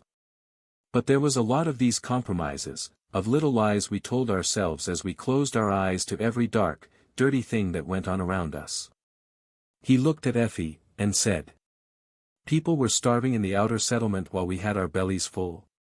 Well, it wasn't our fault, because the castle couldn't feed everyone. Surely, if there was more food, we would have shared. The guards decided to harass someone. Well, that wasn't our fault either, because Tessai was too powerful, and we were too weak to resist him. And so on, endlessly. Everyone went as far as they needed to keep thinking of themselves as one of the good guys. Kai grew silent, then said quietly. But, you see, it actually was our fault. All of us have committed the same crime, we were all weak.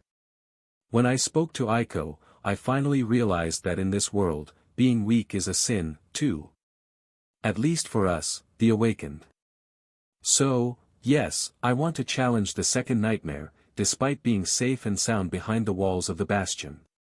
Because I never want to close my eyes to anything, ever again. He looked at them, then smiled. 7 months. That's more than enough time for me to prepare. Plus, don't you need someone who can fly? Or are you going to simply jump into that weird undersky again and just hope to miss all those flames? Sunny coughed. Kai had a point. Well, if you put it like that. After Kai's unexpected and poignant confession, they spent some time simply relaxing, laughing, enjoying their food, and chatting about this and that. Kai shared his experience of winning 12 consecutive weeks of the Avatar Singer and having to lose on purpose in the end, and the furor his face reveal and the subsequent announcement of Night and Gale's upcoming comeback album caused in the music industry and among the fans. He also complained about having to hire a second publicist because of a strange scandal he had gotten somehow involved in on the network, causing Sunny to look away in shame and keep his mouth tightly shut. Effie mostly talked about all the fried chicken wings she had eaten and all the sorts of beer she had drunk, as well as what types of nightmare creatures she had hunted, and fried, and ate. She also joked about all the propaganda events the government wanted her to participate in, and the various ways with which she had managed to dodge most of them. Sunny shared his experience of buying a house, and how it made him feel. He almost got sentimental thinking about his beautiful armored doors that Effie had smashed through, and about his new, expensive, shiny refrigerator. Finally, Kai had to return to his schedule. Before they parted, though, he hesitated, then took out two colorful pieces of synthetic paper from his pocket with a very embarrassed expression on his face. Without saying anything, he handed the brochures to Sunny and Effie. Sunny took one, and stared at it with a confused expression. It appeared to be an invitation of some sort. On it was an image of two people standing back to back with swords in their hands, both of them extremely beautiful, in a professional kind of way. The guy was dark-skinned and handsome, with broad shoulders and an incredibly masculine face. The girl was thin and languid, with a slim figure that bordered on being gaunter than Sunny had been in his outskirts days. She had a doll's face with big, glistening eyes and full, slightly parted lips. She was also wearing a very strange and impractical armor, a regal cloak, and a very expensive silver wig. "What the hell is this?" The title at the top of the brochure read, "A Song of Light and Darkness." And right below it, in a smaller font, "Light shines brighter in the darkest of nights. Passion blossoms hotter in the cold heart of despair." Sunny stared at the piece of paper in his hand with wide eyes. "Kai, my friend, what did you just hand me?" Effie laughed. "No way. They finished filming it." Kai coughed. "That, yeah. The premiere is in a week, actually. My agency arranged for me to attend and give a short speech. So, will you two come, please?" Sunny shook his head. "No, wait, no, actually, what is this thing?" Effie looked at him with pity. "Haven't you heard? They made a movie about us. I mean, about what happened on the Forgotten Shore, sort of. Have you not heard about all the casting news?" He slowly shook his head. "No." Then, Sunny frowned. All right, I get it. But why would I ever want to go and watch this?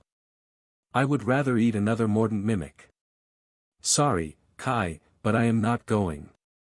Effie looked at him with mischief and grinned.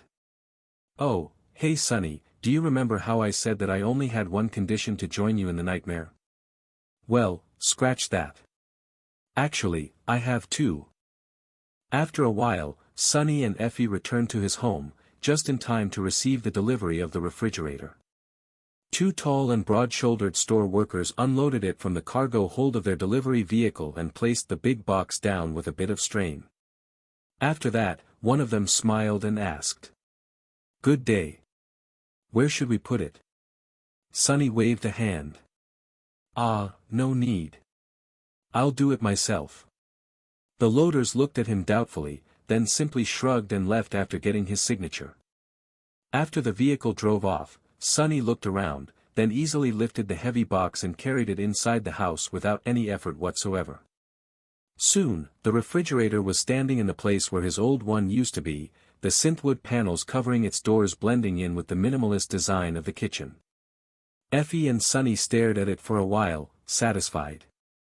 Then, he said, "I like it, a lot." Effie smiled. "Yeah. Really ties the whole room together, doesn't it?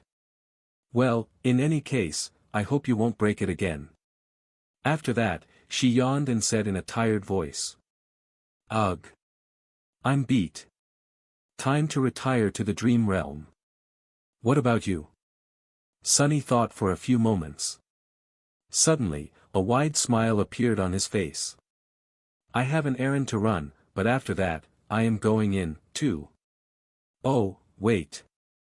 Where are you going to sleep?" Effie shrugged. "Your guest room, where else?" He blinked.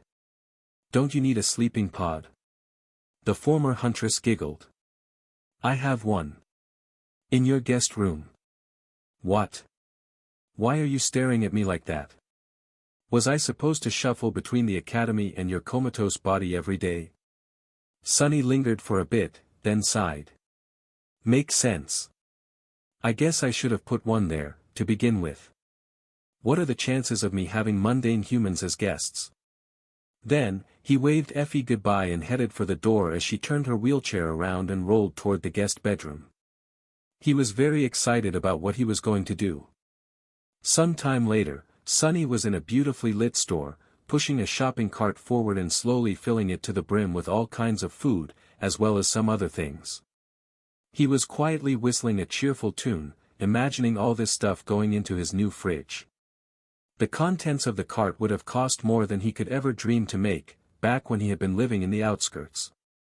But now, he could not only afford it, but even do so without having to count his money or feel apprehensive about the cost. He could just buy as much he wanted, of any quality that he wanted, and bring it back home, his own home. Life had changed so much. After a while, he felt as though he got enough. Now that he had the covetous coffer, he could not only bring soul shards out of the dream realm, but also bring stuff from the real world to the chained isles.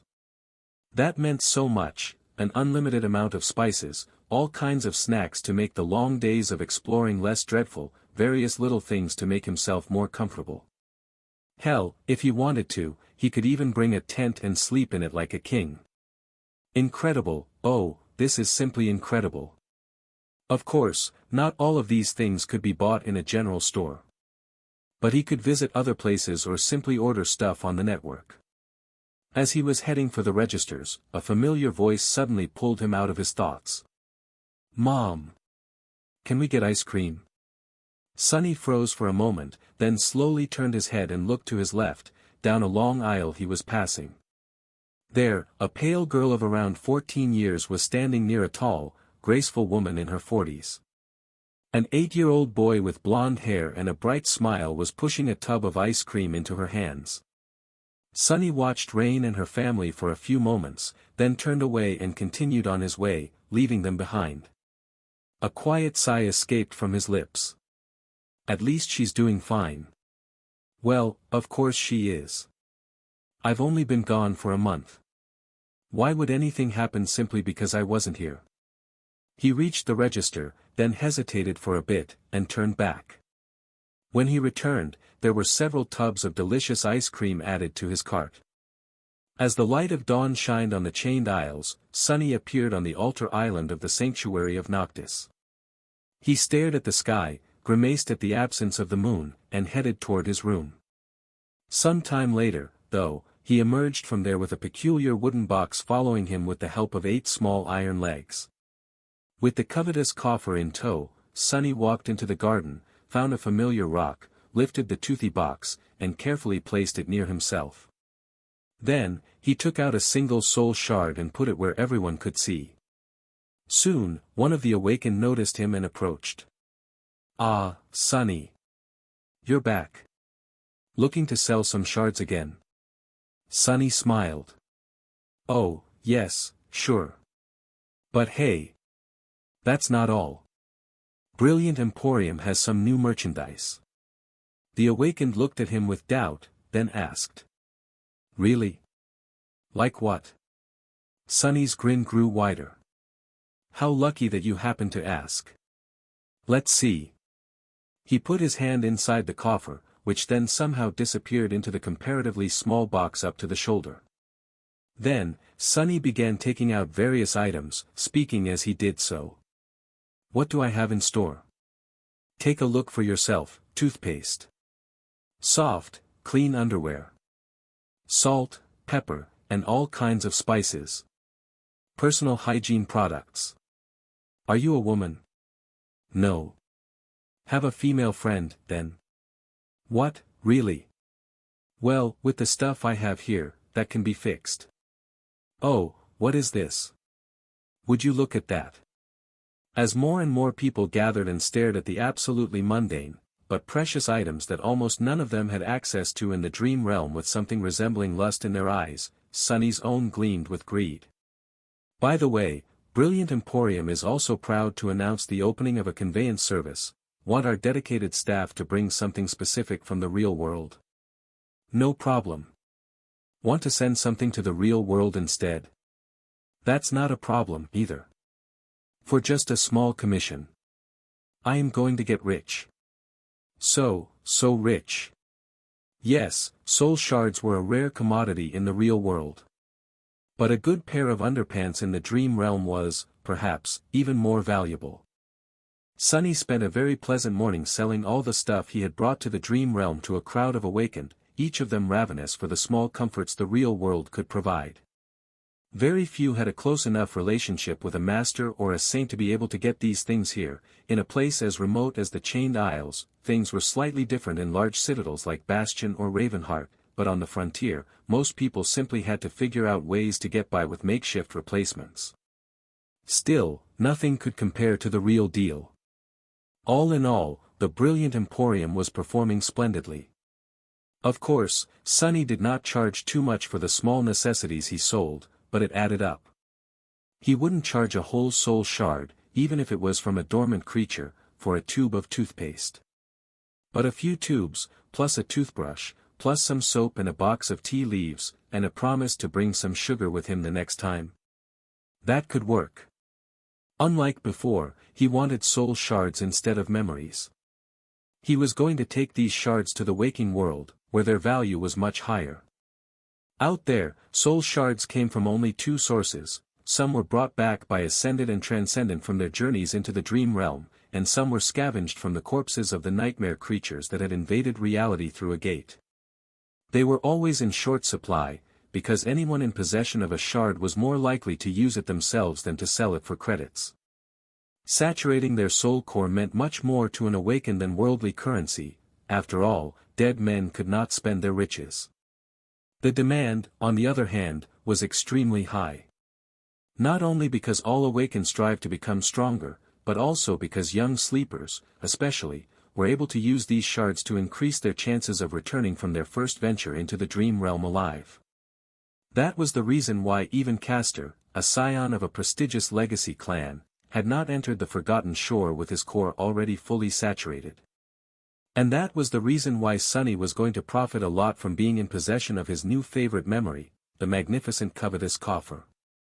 After all, he, for better or worse, had no use for the soul shards whatsoever. He could not consume them, so there was no choice to be made between growing stronger himself or earning credits from others. He was going to sell the shards, buy memories, and feed them to Saint. This simple system was almost unfairly lucrative for Sunny, because memories, unlike shards, had no additional value in the real world. Every sleeper and every awakened could bring back memories from the dream realm and freely exchange them there. Which did not mean that memories were cheap. In fact, they were extremely expensive. But the correlation between the number of soul shards he would have to sell and the number of memories he would be able to buy was very much in his favor. And of course, Sunny also didn't even need good memories.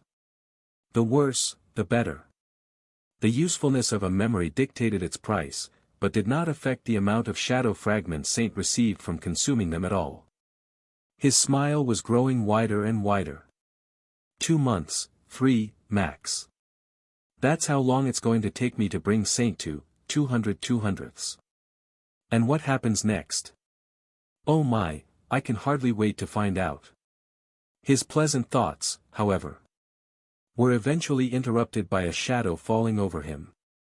Another customer. Sunny looked up and tensed a little, recognizing the person in front of him. It was a young woman wearing a simple white garment, the same one that had escorted him to meet Master Roan before his journey to the Shipwreck Island. The representative of the White Feather clan. He suppressed a heavy sigh. What can I do for you? The young woman bowed slightly, then said in a neutral tone. Saint Tyrus invites you to share a meal with her, awakened sunless. Curses, that is what I have been afraid of. Sunny shivered slightly. What were the chances of him keeping all his secrets to himself during a conversation with the fearsome demigod in charge of the Chained Isles? Saints were creatures of another breed. It wasn't a coincidence that there were only a few dozen of them across all of humanity. They were not only the most powerful, but also the most skilled, strong-willed, brilliant, and deviously cunning members of the human race. Each was a force to be reckoned with. Nothing less would suffice if one wanted to survive the harrowing trial of the third nightmare. He wasn't sure of his ability to fool such a person. Sunny forced out a weak smile. It would be my pleasure. The young woman nodded, then turned around, obviously expecting him to follow. Sunny sighed, then dismissed the covetous coffer and stood up from the rock. It was time to face Sky Tide again. The graceful stone chateau perched on top of the tall menhirs of the sanctuary was just as Sunny had remembered it. The open pavilion at the very edge of the ancient monolith had not changed, as well. It was bathed in sunlight and exposed to winds, opening to a breathtaking view of the chained isles. The ivory tower floated far above, shrouded in white clouds. This time, there was a simple meal served for 3 people on the round table in the center of the pavilion, and both Master Roan and Saint Tyrus were preparing to eat. The young woman led Sunny to them, gestured to a free chair, and then moved to stand silently by Sky Tide's side. Sunny lingered for a bit, then said awkwardly. Greetings, Lady Tyrus, Master Roan. It's an honor to be invited to join you for dinner. Lunch? Yeah. To join you for lunch. Saint Tyrus simply nodded and didn't say anything, but Master Roan looked at him and grinned. Then, he gestured to the food on the table. What are you waiting for, Sunless? Dig in. Food's growing cold. Sunny hesitated for a moment, then smiled.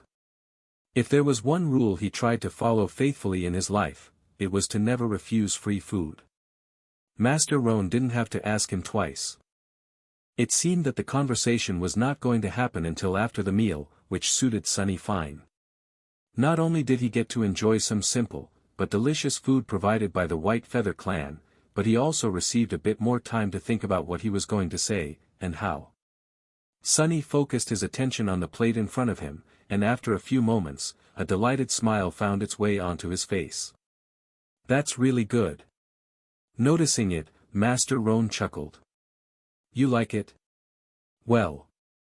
I am not going to say that I cooked it myself, because that would be a lie, but I did hunt the beast with my own 2 hands. I also watched and gave very wise advice when Tyrus was planting the vegetables. Sunny choked. Tyrus planted, what? Sky Tide grew these vegetables herself? The image of the stern saint doing gardening did not fit into his mind at all. He threw a furtive glance at the unnaturally beautiful woman, and swallowed. Yeah, can't imagine it. Saint Tyrus was calmly eating, not a single emotion appearing on her face. At the mention of her name, she looked at her husband for a second, and then returned to her meal without reacting in any way. Sunny didn't know if she was simply like that around strangers, or always aloof. In any case, it was hard to picture Sky Tide doing mundane things like gardening. Not knowing what to think of it, he lingered for a few moments, then said awkwardly. Yes. Thank you, it's very tasty. It was too good, in fact. The food was disappearing from his plate at a concerning speed, which meant that he had to sort out his thoughts fast. Basically, there were 3 things about his recent adventure that were better kept secret. The first one was the miraculous coins and their connection to the sanctuary of Noctis. The second was Mordred, despite the fact that Effie and Kai had easily believed him, telling total strangers that there were voices in his head was not the best of decisions. Besides that, Sunny got the feeling that the lost prince might have been in not-so-friendly relationship with the emissaries of the Valor clan that resided on the Chained Isle. Sky Tide did not serve Valor directly, but her clan was still allied to the rulers of Bastion, to the point that one might have gone so far as to call them a vassal clan. And lastly, there was the whole thing about the ebony and ivory towers, the connection between them, and the Seed of Nightmare. If it threatened to create a gate at any moment, he would have felt obligated to inform the White Feather clan, so that someone else could destroy it before that happened. But since the seed was far from blooming, he wanted it all for himself. However, Sunny suspected that he would have to sacrifice one of these secrets to keep the others intact. The question was, which one? Finally, the food was gone from their plates, and the young woman in white poured beautiful ember tea into their cups. Sunny blew on his, and glanced at Master Roan. So, not to appear impolite, sir, but to what do I owe the pleasure? Here it comes. He hesitated, then added. Is it about my friends making a ruckus after I have gone on an unusually long expedition? You weren't too inconvenienced by having to look for me, were you? He was expecting a confirmation, but instead, a surprised expression appeared on the strapping master's face. Look for you? Why would we look for you? Noticing that Sunny was confused, he remained silent for a moment, and then smiled. Ah! There must have been a misunderstanding. Nightingale and Raised by Wolves did, indeed, bring your disappearance to the attention of our clan. I was going to explore the places where you had been seen last to investigate, but luckily, Lady Kasha arrived at the sanctuary just in time. She informed us that you would return in a few weeks, so we didn't have to worry. A tense smile froze on Sunny's face. She did? Well. I'm glad your time wasn't wasted, then. Damn it. Damned Cassie and her damned visions. How much does she know? He took a sip of tea to hide his expression behind the cup for a second. That changed things, on purpose or not. Cassie had helped him avoid the scrutiny of having to explain his absence to the White Feather clan. That, however, posed another problem. And that problem was Song of the Fallen herself. The timing of her visit to the sanctuary of Noctis and this strange action of hers were probably not a coincidence. What was she playing at? Or was he being too paranoid, looking for a meaning where there was none? Cassie was not some Machiavellian mastermind, after all, unlike Sunny and Nephice both. At least she had not been. Putting down the cup, Sunny cleared his throat. But then, why did you invite me? Master Roan smiled and produced a folded piece of paper from his pocket. Oh, it was just to hand you this. Lady Kasha left you a message before leaving on an expedition with her cohort. Sunny tried to seem calm and nonchalant as he took the piece of paper and unfolded it. Inside, 2 words were written in awkward handwriting. Desecrated Grove. They were, without a doubt, left by Cassie. After becoming blind, writing was hard for her. That's why the penmanship seemed so crude. What the hell is that supposed to mean? Desecrated Grove. Sunny had heard of that place. It lay west of the sanctuary, separated from it by a stretch of long chains. The grove itself was not the most deadly of territories, but there were several corrupted creatures nesting on islands in close vicinity to it. Had Cassie known that he would want to speak to her, and left him a direction to where to find her? Why would she lead her cohort to that remote place, which was situated as far from the Hollow Mountains as one could get on the Chained Isles? Strange. Sunny folded the note, put it under the vambrace of the puppeteer's shroud, and smiled. Thank you. Things like that weren't too strange. Since he had gone on a long expedition and missed Cassie, who was planning to remain in the dream realm for a while herself, it was logical to communicate through messages. She could have just sent one to his communicator, though. Although, if he was honest with himself, there was a big chance that he would ignore the message if she had. Sunny finished his tea, and then asked cautiously. So. I can go. Master Roan shrugged. Sure. It was nice to see you again, Sunless. I hear your emporium is doing well. Sunny couldn't believe his luck. Expressing his gratitude, he rose to leave. Just as he did, though, Saint Tyrus spoke for the first time. Piercing him with a penetrating gaze, she said evenly. Have you been to the Reckoning Island? He froze. Under the stare of Sky Tide, twisting the truth didn't seem that wise anymore. Sunny hesitated, then said simply. Yes. Saint Tyrus looked at him for a few moments, then turned away. Next time someone asks, say no. Taken aback, Sunny stared at the stunningly beautiful woman for a bit, gathered his courage, and then quietly asked. May I know, why? Sky Tide kept her gaze at the breathtaking vista of the Chained Isles below them. Then, in a calm voice, she answered. You may not. Sunny descended from the White Feather's eyrie in a complicated mood. If he ever had doubts that the lost prince was harboring dire secrets, now, there were none. Why else would Saint Tyrus caution him to not speak about the mirror beast, who had seemingly been the only trace left of Mordred's existence? Mordred had conquered the first nightmare when he was only 12, such an individual, surely, would have been as famous as Nephi's back in the real world. And yet, Sunny had never heard of him, or of anyone who had accomplished the same feat. It was almost as if someone very powerful had purposefully erased any mention of the mysterious prince from history. How had he lost his physical body, to begin with? And where was his spirit body in the dream realm?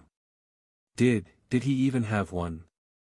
He must have had it once, at least. The pack Sunny had found on the Reckoning contained a detailed map of the Chained Isles, with the word Hope written on it next to a question mark. Back then, he thought that the owner of the pack had been killed by the mirror beast. Now, however, he suspected that it had belonged to Mordred himself. So, the lost prince had at least visited the Chained Isles before disappearing. Was the great clan Valor complicit in his disappearance? Sunny had no real reason to come to that conclusion, other than the fact that the Chained Isles were in their sphere of influence, and that St. Tyrus hinted at her knowledge of the nature of the mirror beast. But why hadn't she killed it herself? I am going to have to ask Mordred a lot of questions when he appears. Which wasn't going to happen for many days, sadly. Until then, Sunny had other matters to attend to. He glanced at the sun and judged that it had barely reached its zenith. The moon wasn't going to appear for a while, so, even though the desire to place his precious coins on the altar gnawed on him, he decided to address the most pressing problem first. Cassie. No matter how reluctant Sunny was to face his former friend, he had to speak to her. He couldn't make plans for the future without knowing who would be by his side as he challenged the second nightmare. And he absolutely needed to challenge it. Collecting essence was fine, but becoming a master would change the power dynamic between him and Nephi's much more.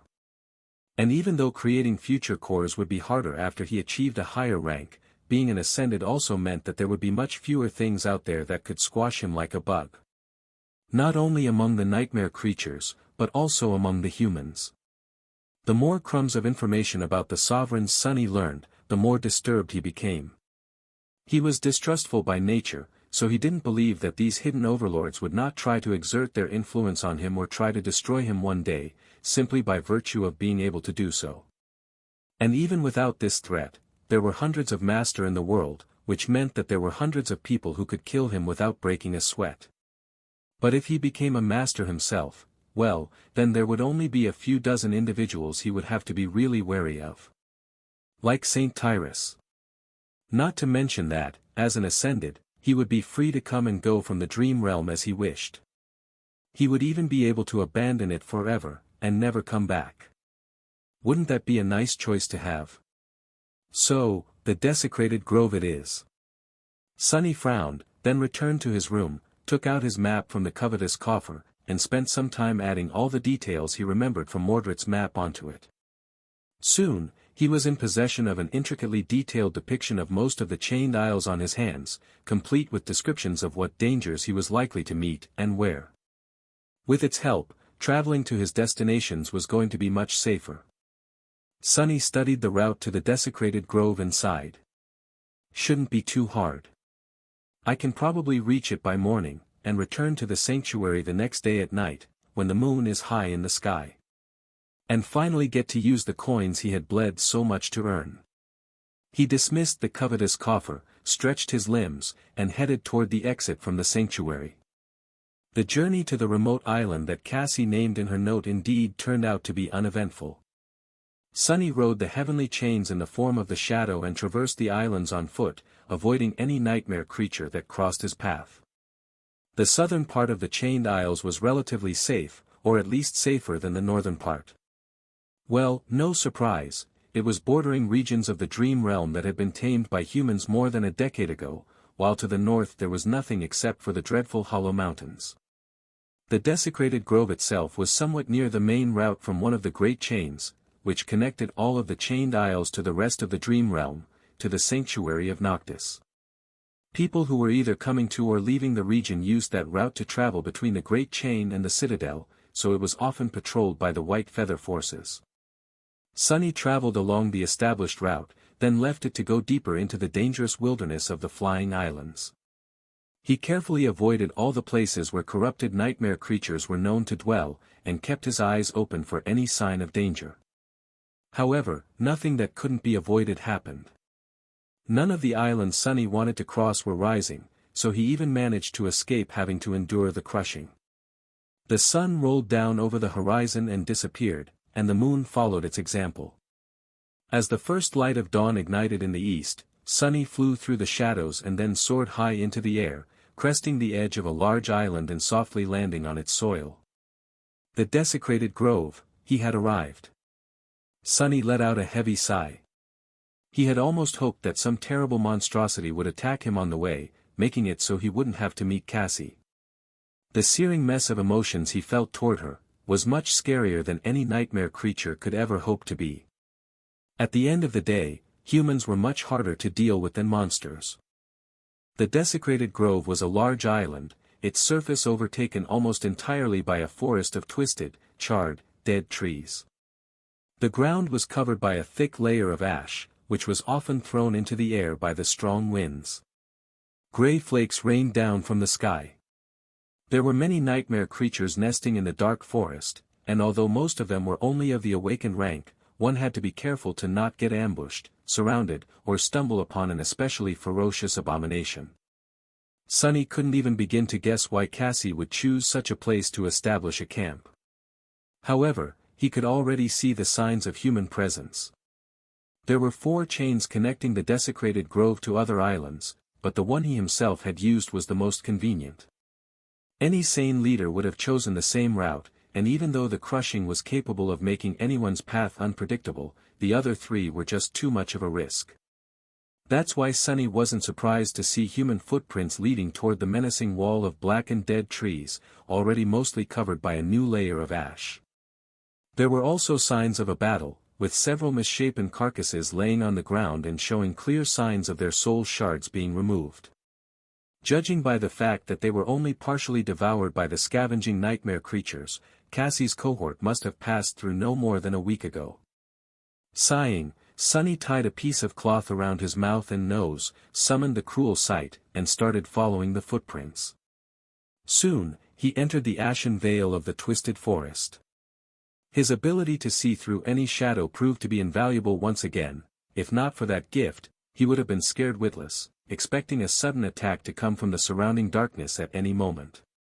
With his sight, the shadow sense, and the ability to see all around himself with the help of one of the shadows, Sunny felt confident that nothing would be able to get close to him unnoticed, at least not on this comparatively tame island.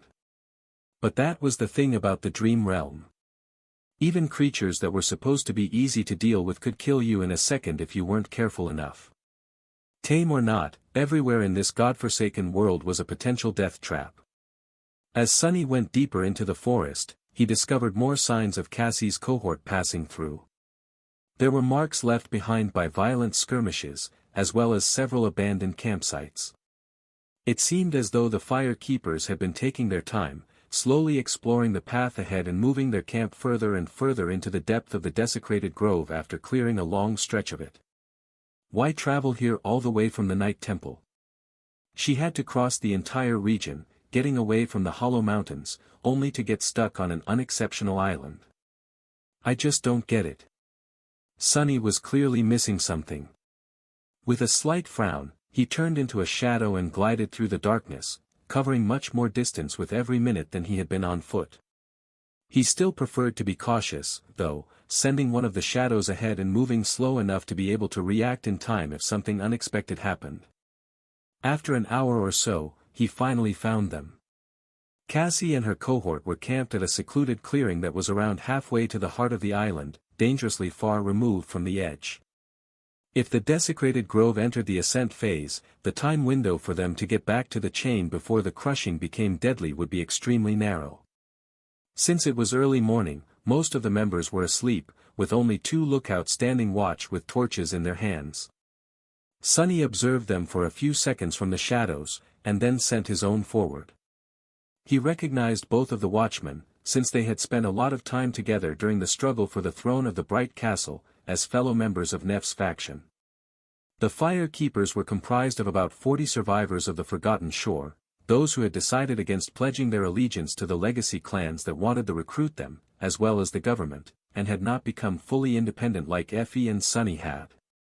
Although Cassie was their nominal leader, she didn't command the whole host herself. Instead, Neff's followers were divided into several cohorts, each operating in different regions of the Dream Realm. Fire Keepers were not a formal organization, but more of a loose alliance of people who shared similar beliefs and principles, the main being the hope that Changing Star was going to return alive one day. Sunny's shadow entered the circle of light created by one of the torches, glared at the lookout, and then waved at him. The young man stared at it with wide eyes. What the hell? The other swiftly turned, summoning her weapon. What is it? The first one remained silent for a moment, then sighed. Ah, crap. He massaged his temple, as if experiencing a headache. I think it's Sunny.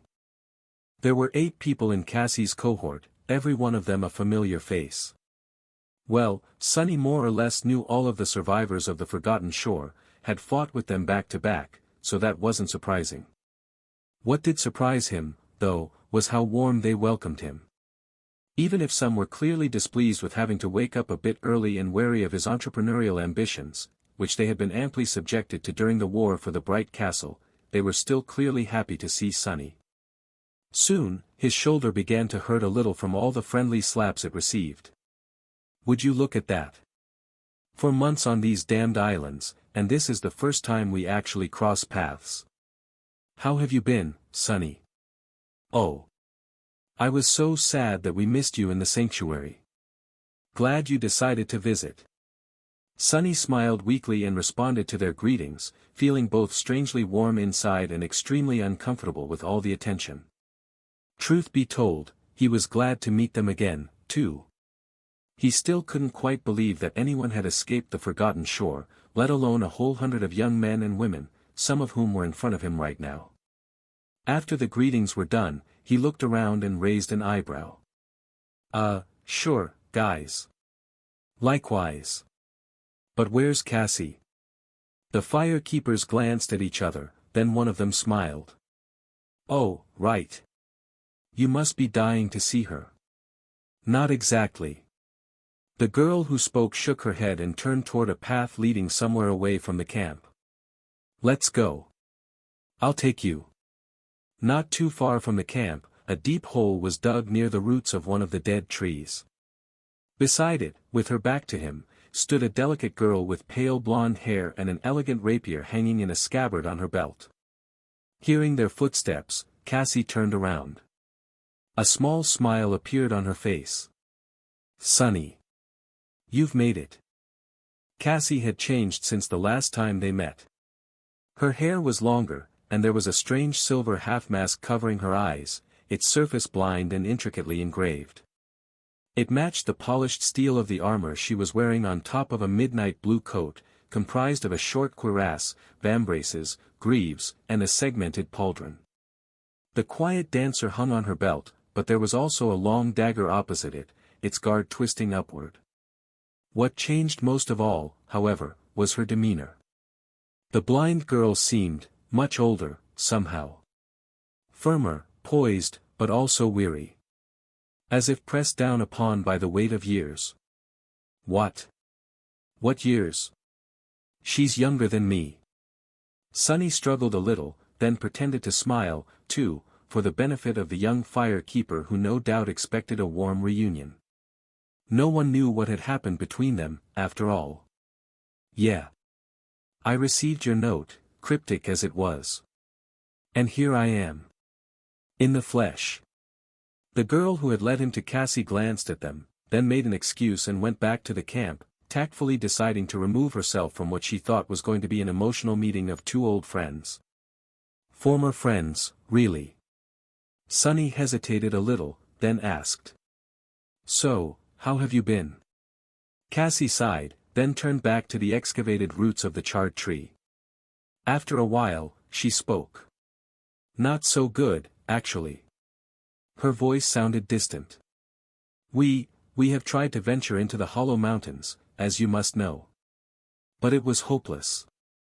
That place is pure death, for anyone who dares set foot into the mist. We hope to find a way back to the forgotten shore. In the end, however, we were lucky to simply escape alive. Cassie remained silent for a bit, then asked. What about you? Sunny grinned. Me? Oh, I've never been better. With that, he summoned the covetous coffer, fished out some fresh, fragrant fruit from it, and sat down on a nearby stump. Taking a big bite out of a juicy peach, he chewed it with gusto, and then glanced at the blind girl. Oh, sorry. I only brought enough for one. Yes, Sunny knew that he was being ridiculously petty. But so what? Pettiness was his middle name. Figuratively speaking. So, you failed to return to the forgotten shore, and now, what are you doing, exactly? Why are you digging up trees in this vile forest? Cassie smiled a little, then answered evenly. I am looking for something. Then, she turned away from the hole and faced him. Yes, I told the White Feather clan that you will return alive. No, I did not see a vision of where you were, and what you did in the past month. Sunny stared at her with a dark expression. What is this? She can read minds now. And no, I can't read minds. If you must know, my second ability allows me to sense what will happen in the next few seconds. That's why I can walk around without a cane, and knew what you were going to say. He grimaced. That's going to be very annoying, I think. Sunny looked at Cassie, re-evaluating her armor and weapons. With an ability like that, she might have become a very formidable fighter. Or not. He didn't really understand how it worked, to tell the truth. So, he asked curiously. Does that mean that you can see now? Cassie shook her head. No, not exactly. But if I want to take a step forward, and sense falling into a ravine, I can walk around it instead. If I sense being pierced by a sword, I can try to deflect it. And if I sense being asked a question, I can answer it. He thought for a bit, then said. So, what is my next question? The blind girl simply shook her head. I don't need to waste soul essence to guess. You want to know how I knew that you will come back to the sanctuary in one piece. Sunny finished his fruit, threw the pit into the hole, then smiled. Indeed. If you did not spy on my recent adventures, then how did you know that I wasn't going to die? Cassie lingered for a bit, then turned away. After a while, she said. It's still spring. He scowled. What does that have to do with anything? You knew that I would be fine because it's spring? Cassie smiled. Yes. I knew that you wouldn't die. Because, you see. She paused for a moment, and then said calmly. I already saw you die, in winter. Both of us, actually. After Cassie dropped that bomb, Sunny simply stared at her for a whole minute, his eyes wide and the words refusing to come out of his mouth. Finally, he gritted his teeth and hissed. What the hell? You saw us die. Cassie sighed, then gave him a simple nod. Yes. Sunny growled. Elaborate. The blind girl hesitated for a little while, then asked evenly. Are you sure you want to know? You've seen what happened the last time I shared my vision with someone, and tried to challenge fate. A dark, resentful expression appeared on Sunny's face. With his voice full of anger, he spat. Who cares? Tell me what you saw this instant. Cassie sighed and turned to face him. All right. But remember what happened to the three of us, before. How we tried to deceive fate, but were played by fate instead. She grew quiet for a moment, and then said. This is what I saw, there was a crumbling island falling into the sky below, and the two of us, bloodied, mangled, and weak, falling down with it. It was snowing. Above us, a giant bird flew, wreathed in thunderclouds. It was fighting a terrifying black wyvern, their blood falling down like rain. Then the darkness swallowed us, and we were gone. Cassie looked down, then added solemnly. That was how we died. When Cassie was done speaking, Sonny remained silent for a bit. Then, he said. Anything else? More details? The blind girl shook her head. Because of the blizzard, it was hard to see what surrounded the crumbling island, and it was already too damaged to recognize it. So, no more details. You were wearing a metal armor, I think. Not the puppeteer's shroud. Sonny massaged his temples with a bleak expression on his face. Well, it's not as bad as I expected. Cassie tilted her head a little. It's not. A dark smile appeared on his lips. We already know that your visions are easy to misinterpret. You haven't seen us die, really, right? The light go out of our eyes, our bodies being torn apart, and so on. You just saw us badly injured and falling into the darkness. So what? I have already fallen into the sky below once, and here I am, good as new. The blind girl hesitated. You fell into the sky below? Sonny waved a hand dismissively. Yes, but that doesn't matter. Wait, no, actually, it does matter. It's the reason I came to see you. I have almost forgotten because of this charming revelation of yours. After that, he grew silent, thinking about Cassie's vision of their death. Despite Sonny's bravado, inside, he wasn't as nonchalant about it as he wanted to appear. Yes, her visions had been misleading in the past, but not all of them. Some were as straightforward as possible. And yes, although he had already gone through the endless void below the chained isles once, there was no guarantee that he would survive it a second time, not unless he had chosen to do so himself. After the twisted rock was destroyed by the crushing, Sonny managed to survive due to 3 reasons. One of them was Mordred, one was that he had already been near the tier, and the other was the "Where is my eye?" enchantment that he had used in a moment of desperation. That enchantment had almost killed him, itself, and only failed to do so because his already exhausted shadow essence ran out just at the right time. If his reserves had not been depleted, and he was forced to endure staring into the eternity of fate for a few seconds more, his mind would have been destroyed completely. If he was thrown into the sky below once more, away from the tier, there would be a very slim chance of him finding the rift in the ocean of divine flame again. Especially if he was as badly wounded as Cassie implied. And there were giant birds fighting wyverns in the sky above. So, what he had to do now was, well, what the hell was he supposed to do? The vision did not provide any actionable information. The only thing Sonny could think of was to work really hard to get himself a flight-capable memory or echo before winter. And maybe make a will. He sighed. So, what have you been doing to prevent the 2 of us from dying? How can you calmly dig around in the mud, knowing what is going to happen? Cassie lingered for a moment, then smiled.